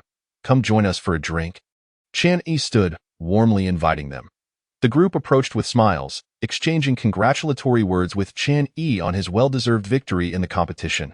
"Thank you, brother Yun Yu, and all my fellow brothers for your kind words. Had it not been for brother Qing Yu's graciousness, I may not have won so easily," Qian Yi humbly replied. "Brother Qian Yi, you are too modest. Your strength is evident to all." Qing Yu raised his cup and drank heartily with Qian Yi. At the celebration feast, everyone reveled in joyous drinks and lively banter. They exchanged insights on their training and shared amusing anecdotes. Qian Yi conversed animatedly with Yun Yu, Qing Yu, and others, seemingly forgetting their previous competitive rivalry. In this moment, they felt more like kindred spirits. As time passed, the feast drew closer to its conclusion, yet the bonds between them only deepened. They pledged to move forward together, striving for the pinnacle of martial arts. This celebration was not only a tribute to the victory of Qian Yi and his companions, but also a testament to their enduring friendship. Just then, the sect leader, Yi Xiaotian stood up, surveying everyone present before finally resting his gaze on Qian Yi. Today, we not only celebrate this victory but also honor the presence of prodigies like Chen Yi and Ming Shixian, Mu Yunxian in our Xinyang sect. His words ignited fervor among the crowd, and Qian Yi rose to bow deeply before Yi Xiaotian. Thank you, sect leader, for your guidance. I, Chen Yi, will continue to strive diligently, living up to expectations, Chen Yi declared earnestly. Yi Xiaotian nodded in satisfaction, a glimmer of appreciation in his eyes, and continued. Chen Yi, you have become the pride of our Xinyang sect, but remember, the path of martial arts is boundless. Do not fall into arrogance or complacency. Chen Yi's expression grew serious, his hands clasping in respect as he replied, I shall heed the sect leader's teachings. I will always remember to remain humble and continuously strive to enhance my abilities. Yi Xiaotian nodded, casting a glance over the assembled disciples and elders, then proclaimed loudly, Today's banquet not only celebrates Chen Yi's breakthrough but also serves as motivation for everyone to keep progressing. I hope each of you can take Chen Yi as an example, diligently training and contributing to the development of our Xinyang sect. The disciples rose in unison, shouting, As you command, sect leader. The banquet concluded amidst the sounds of laughter and joy. After bidding farewell to his brothers and sisters, Chen Yi ascended to a mountain peak within Xinyang sect, standing quietly as he gazed into the distance. This experience at the grand contest among the three sects had profoundly illuminated his shortcomings and areas for improvement. Simultaneously, it was time to return to the southern wilderness. Having reached the harmonization realm, he was poised to assist his master in escaping his predicament. He hoped for a smooth journey before heading to the central domain, a place teeming with geniuses. Chen Yi's heart brimmed with boundless anticipation and yearning. Yet he understood that the path ahead was fraught with challenges and uncertainties. Nevertheless, he felt no fear, for he believed in his strength and potential. Just then, a figure quietly appeared beside Chen Yi. Chen Yi turned his head and discovered it was the sect leader, Yi Xiaotian, Master. Chen Yi quickly bowed in respect. Yi Xiaotian waved his hand, signaling him not to be overly formal. He approached Chen Yi and stood shoulder to shoulder with him, gazing into the distance. Chen Yi, what are you contemplating? Yi Xiaotian inquired softly. Master, I am reflecting on the path that lies ahead. Chen Yi replied candidly. Having entered the harmonious realm, I sense that my journey is only just beginning. Your path is destined to be extraordinary, Yi Xiaotian remarked calmly, but remember, regardless of what the future holds, you must steadfastly adhere to your true self and never forget your original intentions, for that is the key to enduring success. Upon hearing Yi Xiaotian's words, Chen Yi felt as if he had been struck by a lightning bolt, leaving him profoundly shaken. His eyes widened as he fixed his gaze upon Yi Xiaotian, a resolute and grateful light flickering within. He nodded emphatically, his voice brimming with sincerity and determination. Thank you for your guidance. Master, I shall forever keep it in my heart. Yi Xiaotian nodded slightly, acknowledging Chen Yi's resolve. He then turned his gaze towards Chen Yi, his eyes revealing deep expectations and encouragement. With your innate talent and potential, you are truly a rare find in my lifetime. I hope you will continually surpass yourself in the future and achieve even greater accomplishments. However, never forget that Xinyang sect will always be your warm sanctuary. Chen Yi listened intently, waves of emotion swelling within him. He took a deep breath to calm his excitement and bowed deeply to Yi Xiaotian once more, respectfully replying, Thank you for your teachings. Master, I shall surely remember them and never forget. Yi Xiaotian smiled with satisfaction, gently patting Chen Yi's shoulder in affirmation and support. Chapter 119. The Prison Spirit Valley, a reunion with the Master Good. Good, Yi Xiaotian exclaimed twice. When do you plan to set out? Respected sect leader, I intend to depart for the South Wilderness region tomorrow. Chen Yi pondered briefly before responding. Very well, go ahead, but take care of yourself. Yi Xiaotian nodded, advising Chen Yi. Yes, Chen Yi affirmed, I will exercise caution. After bidding farewell to the sect leader, Chen Yi returned to his residence, sitting cross-legged on his bed, his mind swirling with thoughts. I wonder how Master is faring, Chen Yi mused, recalling how, when his dantian was shattered and he was abandoned by the sect, it was his master who saved him. helping him restore his dantian and embark on the path of cultivation anew. Chen Yi had always remembered this debt of gratitude. Without his master's assistance, he would not be the person he was today. A hint of worry crossed his face. I hope this return will successfully aid master in his plight. Chen Yi clenched his fists, determination shining in his eyes. That night, he refrained from practicing and instead sat quietly on his bed, reminiscing about the past. Early the next day, Chen Yi left Xinyang sect and headed towards the South Wilderness region. Due to the considerable distance, even with all his effort, it took him several days to arrive at the South Wilderness region. Observing the familiar yet strange scenery ahead, Chen Yi couldn't help but feel a twinge of emotion. I am finally back, he murmured to himself.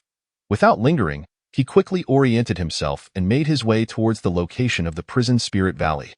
The Prison Spirit Valley was situated in a secluded area of the South Wilderness region, characterized by harsh environments and sparse spiritual energy, rendering it a truly desolate place.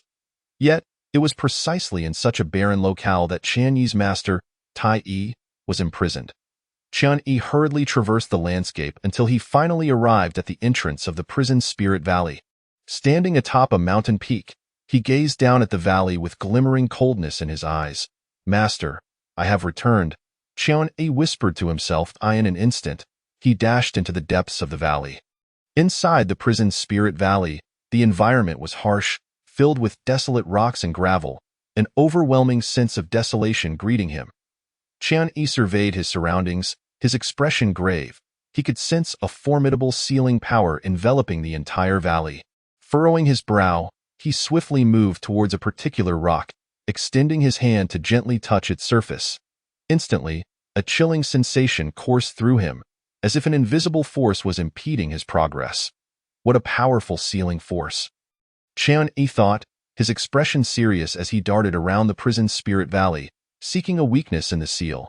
However, despite searching the entire valley, he found no sign of vulnerability. The sealing power was overwhelmingly strong, akin to an unbreakable cage, trapping his master within. What should I do? Chen Yi's brow furrowed tighter, a flicker of anxiety crossing his face. He hastily moved about the valley, desperately attempting to discover a way to break the seal. Just as he was consumed by urgency, an ancient voice suddenly resonated in his ear. Chen Yi, you have come.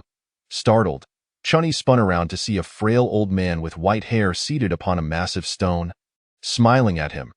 Chen Yi's eyes widened in disbelief, and tears welled up instantly, streaming down his cheeks as he murmured, Master. Without hesitation, he rushed towards the elder, but as he neared, an invisible force halted his progress, preventing him from advancing another step. Chen Yi felt a surge of desperation as he struggled against the force, but to no avail. He cried out, Master, I have returned. I miss you so much. The elder smiled gently, his eyes filled with warmth and affection. My child, I have missed you too. Seeing you safe brings me peace. Chen Yi, tears streaming down his face, choked out, Master, I'm so sorry. It is all my fault that you have suffered. The elder shook his head gently, offering comfort. Silly child, this is not your fault. The environment here is harsh, the spiritual energy scarce, and coupled with the influence of this seal, my body has grown increasingly frail. But as long as I can see you, it is all worth it. Chen Yi looked at his master with deep sorrow, filled with guilt. He understood that over the years, his master had undoubtedly paid a tremendous price to resist the seal. Now, he could only watch helplessly as his master grew more haggard. Feeling utterly powerless, he silently vowed to find a way to lift the seal swiftly, granting his master freedom and the end of this torment. Chapter 120.